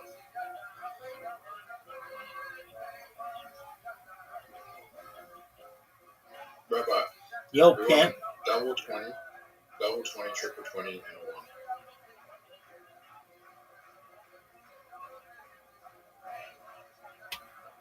You nearly killed it.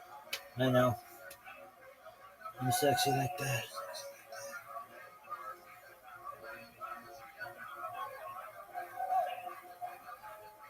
I'm going to put you away right here. Right, you need 20 and... Okay, that works. What do I need? You need a triple 20 and a 1, son. Okay, that's not big. Double 20. No, if I get a double 20, it was. No, you wouldn't. You need a double 20 and an 18. You need double 19. All right. I think it's 4-3. I'm about to approach my 100th game. My 100th win. The lottery is in...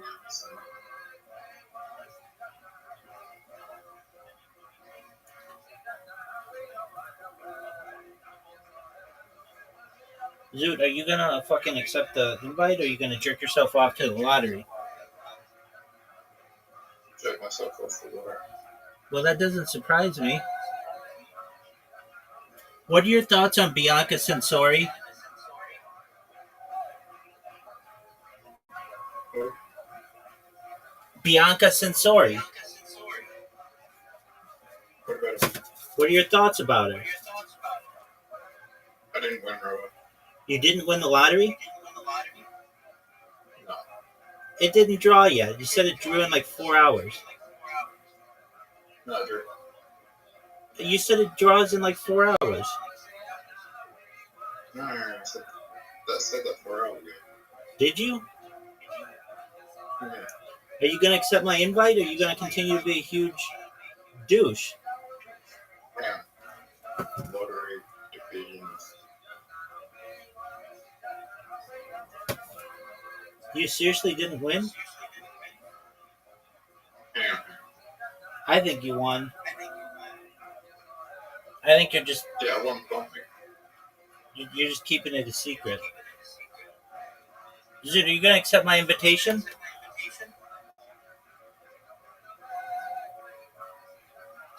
Zoot. I won my $20 back. Okay. Are you gonna accept my invitation? Yep.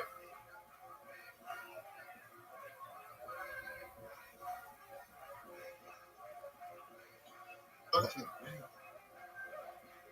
86 points, Zoot. Triple 20 right off the bat. Wow. All right. That's still really good. Okay. Got it, B.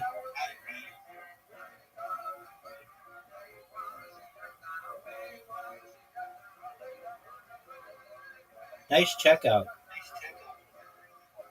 Eyes closed. Remember, eyes closed.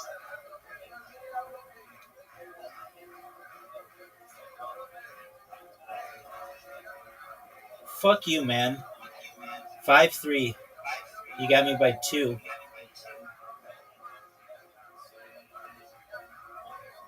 Okay.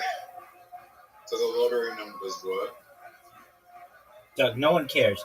Just accept my invitation.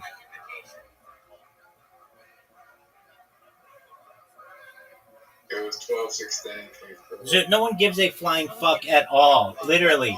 Even Australians don't care. Accept my fucking invitation. Come on.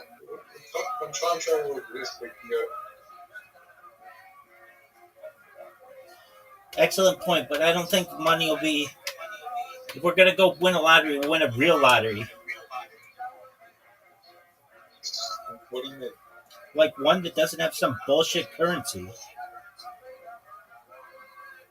$50 million, $30 million in the US dollar. I'll take it.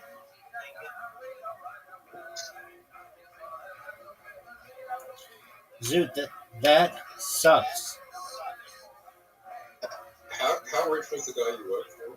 The millionaire that got murdered? You know, I never really found out. Nice checkout, How much dude. do you think he was worth? Like $10 million. Yeah, no. That's a lot, though. Why you talk about it, I thought it was like $2 million. No. He would have been able to pay the fine that he was fined. He wouldn't. No. I mean, he could have been worth probably anywhere between 10 and 20 million, probably. But knowing him, I'd peg it more at about 10. What did he get fined for? The app that we built, they changed the law on how it could operate in 2020, and he continued to operate it. What year did he get? What year did he get murdered? 2023. Dude, you're up like 6-3, maybe more than that. Do you know why he was murdered? Yeah, it's fuck, I busted, man. It was a cocaine deal gone wrong. Or I shouldn't even say that. He just overdosed on cocaine. Not even cocaine, just cocaine with fentanyl. Dude, you fucked me.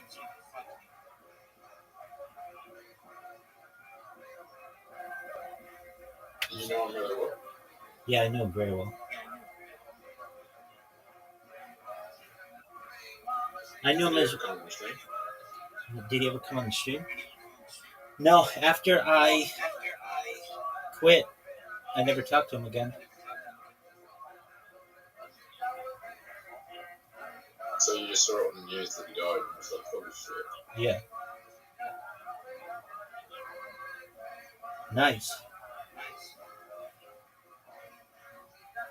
It does not surprise me.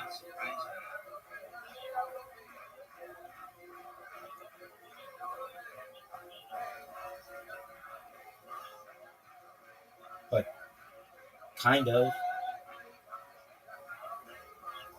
I know someone that someone that I didn't know them very well, but I knew someone that died trying to running from the police. And they shot They were on meth. Similar situation. They were on meth and they died of hypothermia from trying to hide from the helicopters because the helicopters were going on the road.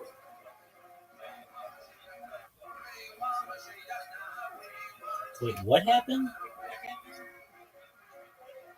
They were on meth and they were trying to get. They were running from the police and then they were getting affected by helicopters. So they were a car thief and they on meth stole a car and tried to hide in the water in a creek. And it got that cold? And it got that cold? Yeah. It got that cold that it froze them? No, they died. They were on meth. It was a cold night. Oh, fuck that. Well, that sucks.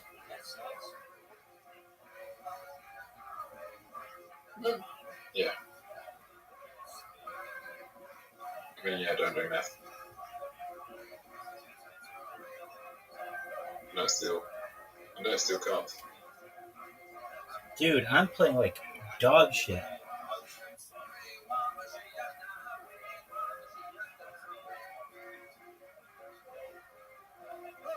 Did you really think you were going to win the lottery? Next one. Don't talk like that. Does it remember that time I invited you and then you just sat there and jerked yourself off raw? I'm wondering if anyone won this lottery. No, they didn't. They told me.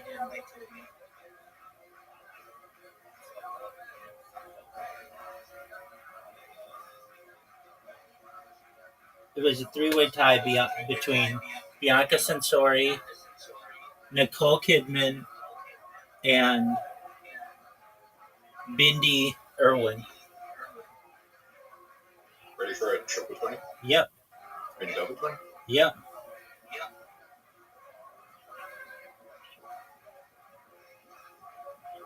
I have a feeling that you're going to win.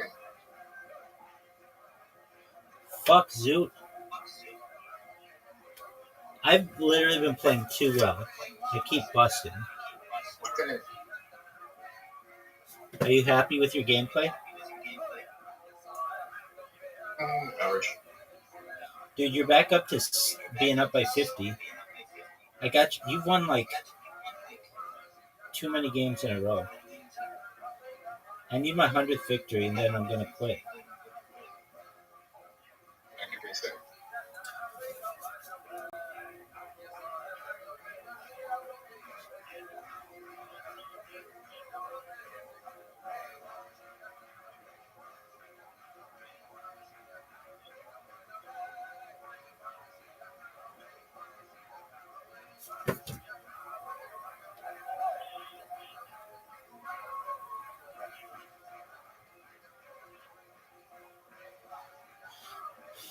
Zoot.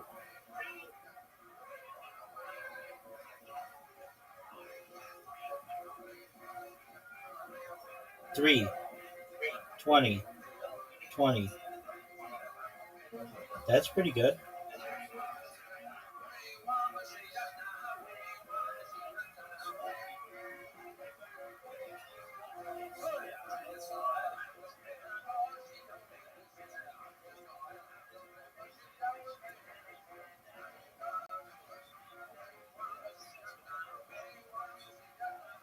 I'm going to end it right here.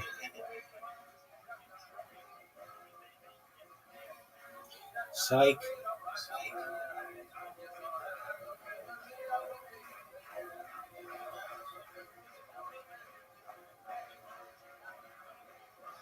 Nice checkout, dude.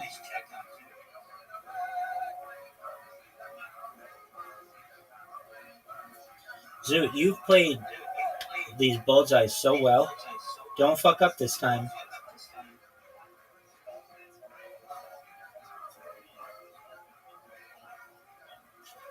Fuck, man. I can't believe I fucked up so badly. How the fuck did you ever watch Zoot, I need a break. Yeah, I need a break also. How the fuck can you have a watch? Dog, no one wants to talk about that series of games. Go take your break.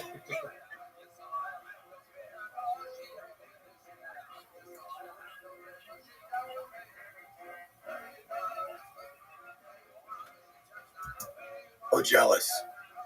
Press, audience, everyone was just like hits at him, just throwing rocks at him for everything. Spielberg? Yeah, you can't imagine it now. Okay, dog. Been at that time. Are you now excited about everyone that? has respect for him. But they made him run a fucking gauntlet.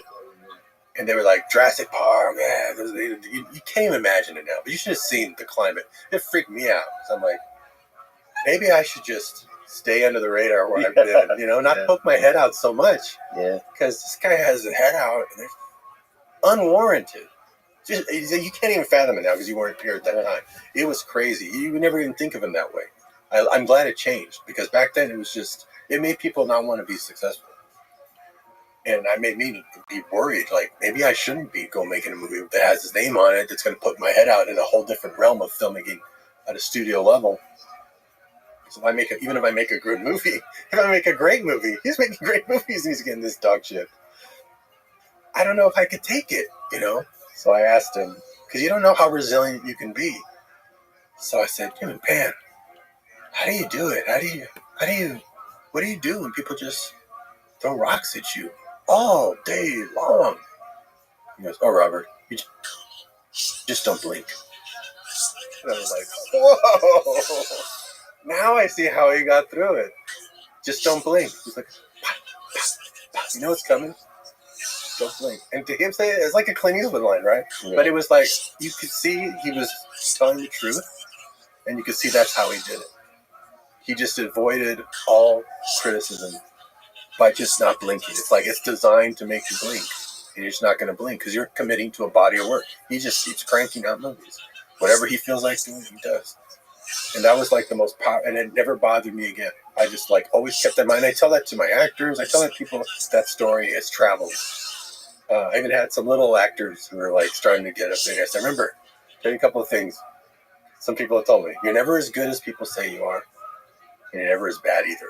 George Clooney told me that. He said, remember that. And then the second one, Spielberg, don't blink. Don't blink. But there has to be a kind of vision for yourself of what you're reaching for, what you're trying to do. Again, yeah, sort of. Like, I think if you told me what would be my vision for the future, just committing to a body of work, which I've just kept doing. Like, that's about as far as you can see. Do you have a sense, do you have a vision of the body of work you'll make in the next 20 years? Like, yeah. Or is it just this fall? I did. Like, I wasn't sure. Because you don't always know. You might not have the vision yet because you don't have the information. Yeah. So you just commit to a body of work. You'll start figuring out more reasons to keep doing that body of work. So when I turned 50, I was like, I guess I could just keep making movies. I mean, I guess that's been good for me. So I guess I could just make more. I kind of done that already, but it's always fun and it's always new. I guess I can make, but it wasn't a lot of drive, right? It's like, well, I guess I could just keep doing the pod. You know, that's not as much as I can't wait to keep doing it. Yes, you do that. But I didn't know how to get to that point. So I thought, you know what? I got to this job so early. I was in the early 20s. I bet there's some other job out there that exists that I don't even know about because I don't know other jobs. So I looked up, you don't believe it, but I literally bought Jobs for Dummies. Nice. It was just like, I don't even know what basic jobs you read out there. Turning the page, oh yeah, don't want that job, don't want that job, don't want that job. I'm just going through. And it gets to filmmaker. There's a little icon beside each job. This icon is a guy like this. Literally, you look it up, it says, this is the best job ever. You get to just be creative with your friends, sit back, and watch the money roll in across the desk. And it said, but 99% of film students don't get this job, so give up that dream. So I was like, oh, I guess I got the best job. But then I started working with my kids when we had a TV show called Rebel Without a Crew, based on that, right? I found filmmakers who had only made a short film that hadn't made a feature. I picked this diverse group of filmmakers, gave them $7,000, and we documented them making a feature 2 weeks like I did. You can bring one person, like I had Carlos Gallardo, the producer and star of Mariachi. Bring one person, you can be your cameraman, you can be your sound guy, whatever. but it's only that for the shoot, and you have to do the whole thing. And I saw those guys. By the time they're like, I don't know how we're going to make this movie. By the first week of shooting, they're already talking about their next feature. They became so confident because their idea of what impossible is drops really quick when you take it. Anyone interested in unlocking their creativities, then it's not even just filmmaking. I highly recommend that show, and I highly recommend the kind of the follow-on show, which is where you make Red 11. Yeah, so that's the one I did. So then it came time for me to do one. So I made a movie called Red 11 based on my experiences in the medical hospital. But I'll turn it into a sci-fi thriller just to use that as so that I can use like somebody getting stabbed in the eye. So I'm still going to have more elements to show how you can do camera tricks and stuff with no money. And the whole thing is make it for less than $7,000, which I think we're like $5,000. Mainly because we had a lot of actors I wanted to pay. But the movie itself can make it for nothing. But I brought my son aboard as my number one, who hadn't been working with me in a while. I mean, he wrote Shark Boy and Lava Girl when he was 7, but then he hadn't really been working on my crew. So he didn't know how to operate the sound equipment, the separate sound system and all that. I didn't show him until the day of filming because I knew we were documenting it would make a better tutorial. So by getting them working on the movies together, they came to me super excited by the end of the day. I thought for sure, they're going to hate this. Even though it's only 2 weeks, they've got other interests. They don't want to be filmmakers. I thought they were going to be like, all right, I'm out of here after one day. But instead, he came to me and his brother who acted in it. And my dad, the actor didn't show up after the first day. The location didn't match the script at all. We asked you how we were going to solve the problems, and you were like, I don't know, figure it out. We thought, Dad's stumped? For once, is he stumped finally? But then by the end of the day, his eyes were all wide. We figured it out. We went, oh. They don't realize this is the creative process. Every day is like that. And in life, too. Every day you don't know if your machine's going to not work or you're going to get a flat tire or you get fired that day. So life is very unpredictable, just like a movie set. So I realized I'm going to make them all work on my movies now because it's teaching them about life. I'm teaching them very little about the filmmaking. It's about life lessons, about how you take on something impossible, turn chicken shit to chicken salad and make it work. And that's the struggle, and that's life. That's the process of life. So many people say, well, I'm not ready to make my project. It's like, you're not ready for life either. You're like this all day. You're dodging shit that's going on. How come art has to be perfect? It's like, it should be the same. Life and art should be the same. And I think filmmaking in general is full of unpredictable things. And in a short little microcosm, too. Within one project, you got a whole blueprint for how you're going to solve life. Because you've just done it on a creative level. I think of all the art forms, of all the art mediums, like that, it just has so many different components. A lot of components to it. And so, like, there's so many ways to fuck things up, to learn from fuck up. Any of the disciplines, if you add those to it, like I teach my actors to paint in between takes. We'll go and I'll take a picture of them in character. I show them a canvas. So I show them paint. You don't need to know how to paint. This is to show you. The brush is going to know where to go. You just got to pick it up. Pick the colors you want. Doesn't matter how crazy they are. Whatever's speaking. You lay it down. I'll show you some of the pictures. You're not going to believe the masterworks these actors did, like in a day. They just start doing it. Lady Gaga had her fingernails in there. Josh Brolin's doing his thing. Then I take a picture of them in character, do a line drawing of it. We project it on top. And mostly it's the painting coming through. Their line drawing with a little bit of their eyes painted in. You're not going to believe these things. They couldn't believe it. But it teaches them that thing about that the creativity is going to come through. So even though they're already acting, they're already being creative, we're already making movies, like you said, that's already a really great creative endeavor. When we would sneak off and paint, you could tell it's firing a whole other part of their brain. It was funny, I think Josh Brolin's girlfriend said, Josh said, hey, my girlfriend just said, she said, his wife now, but at the time, are you guys doing drugs? You leave the set? And you come back and you're all like, and I go, no, we're painting, but that makes sense that you say that because when you get your creativity firing, it's more powerful than any drug. And when we come back, and you'd be on the set going, is it bad that I'm still thinking about the painting? And I was like, no, I think it's good. I think it's all good. But you can tell it's opening a whole other part of the creative brain. So you can be doing acting in a movie, and the painting's still going to tap. That's just how much untapped potential your creative brain has. So the more you can do, the more you're firing off. And it was so cool. Like I remember we did one with Joseph Gordon-Levitt was painting. We came in and the table was like this, and they said, "We have a problem. You want them to throw the cards out, the playing cards out, but it's so slick they go sliding off the table." And we both look at it, and we both got the solution at the same time. Oh, we just have them throw them wherever they go, and then we'll place them. And then digitally, it's even better that he looks like he gets them all perfectly laid out to show what a card shark he is. But that's what we have to do. We're not gonna. We can't. We'll be here all day. We're trying to get.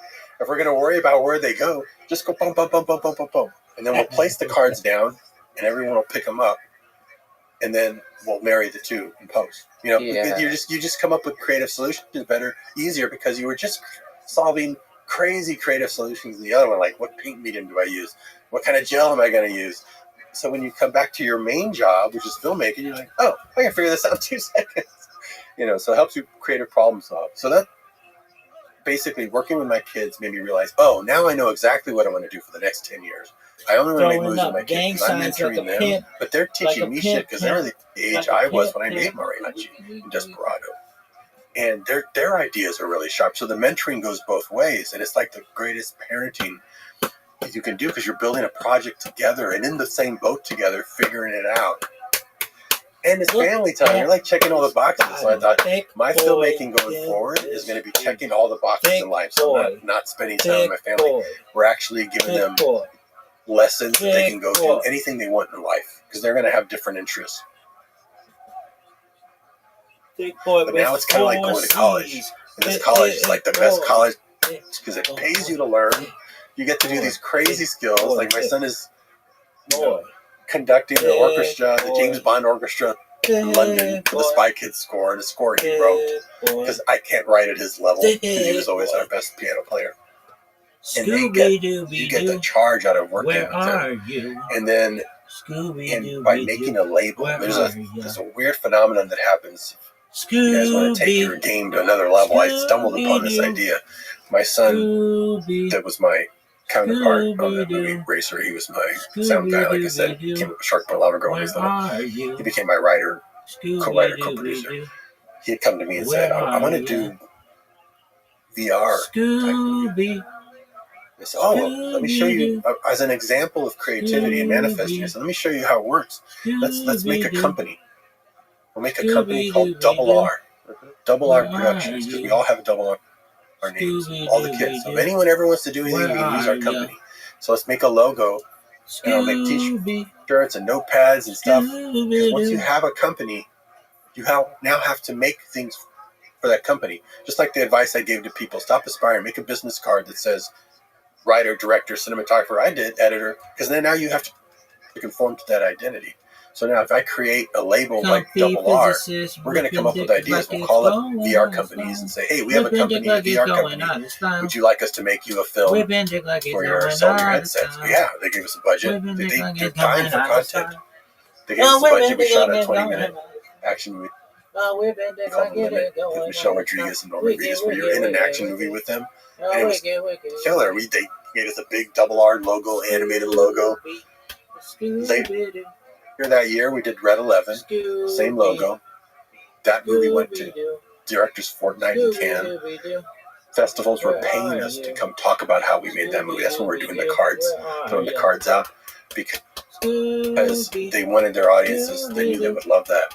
So we could have had a whole gig just continuing to get paid to go to the fest. Usually you pay to go to the fest. You don't get paid. That's what a success that was. But then we had to make We Can Be Heroes. So we had to stop. But We Can Be Heroes was a Netflix movie where they asked me to make a Spy Kids type thing. And so I thought, oh, okay, I'll just do it with superheroes. That's I wrote it with my kids, based it on some of their personalities.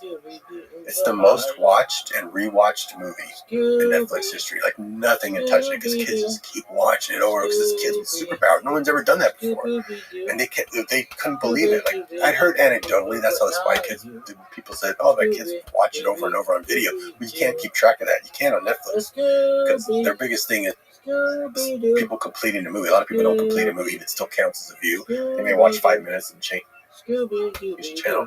So, do you complete a movie? That's really where they, really value. Not only would it complete, but rewatch per household so many times. Wow. That one has a double R logo as well.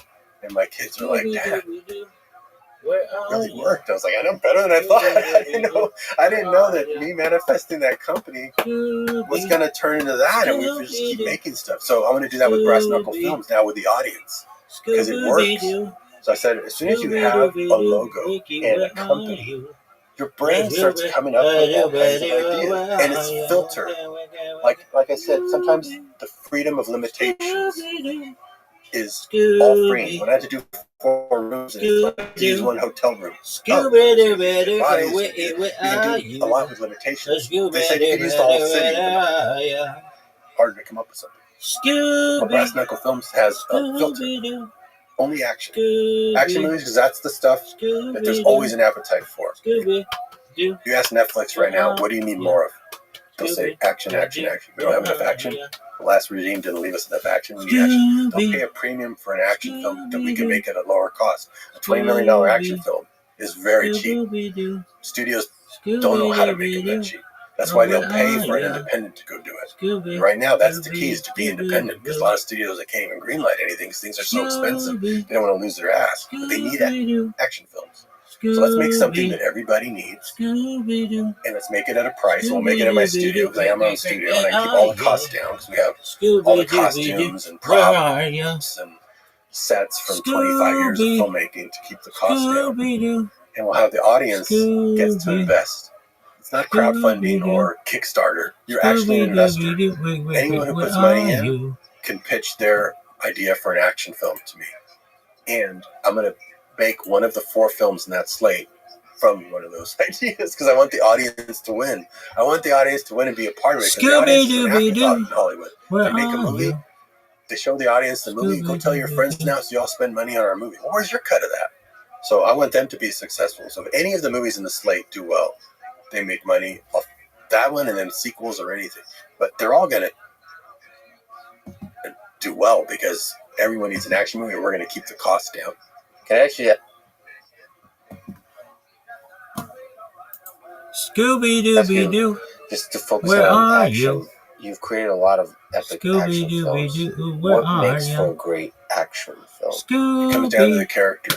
Like if you think about what are the best action films, what are your favorite films? Like Die Hard. He's a cop, so he's still capable, but he's not Superman. The fact that he's like in over his head and you're rooting for him, that's a great character. John Wick, he is Superman, but he's retired, and now he's pissed off, and he's going back into a job. So it comes down to the character really being very important, because the action will then have a character to it. I think Leon the Professional. That's character. That's all about character. Now that, when I say we're going to do action movies, I mean movies that are really action first. Like there's some movies that are more dramas that have action. Where's the boundary? So John Wick is action. That's more action, but it has character in it, but it's action driven. What about like Predator?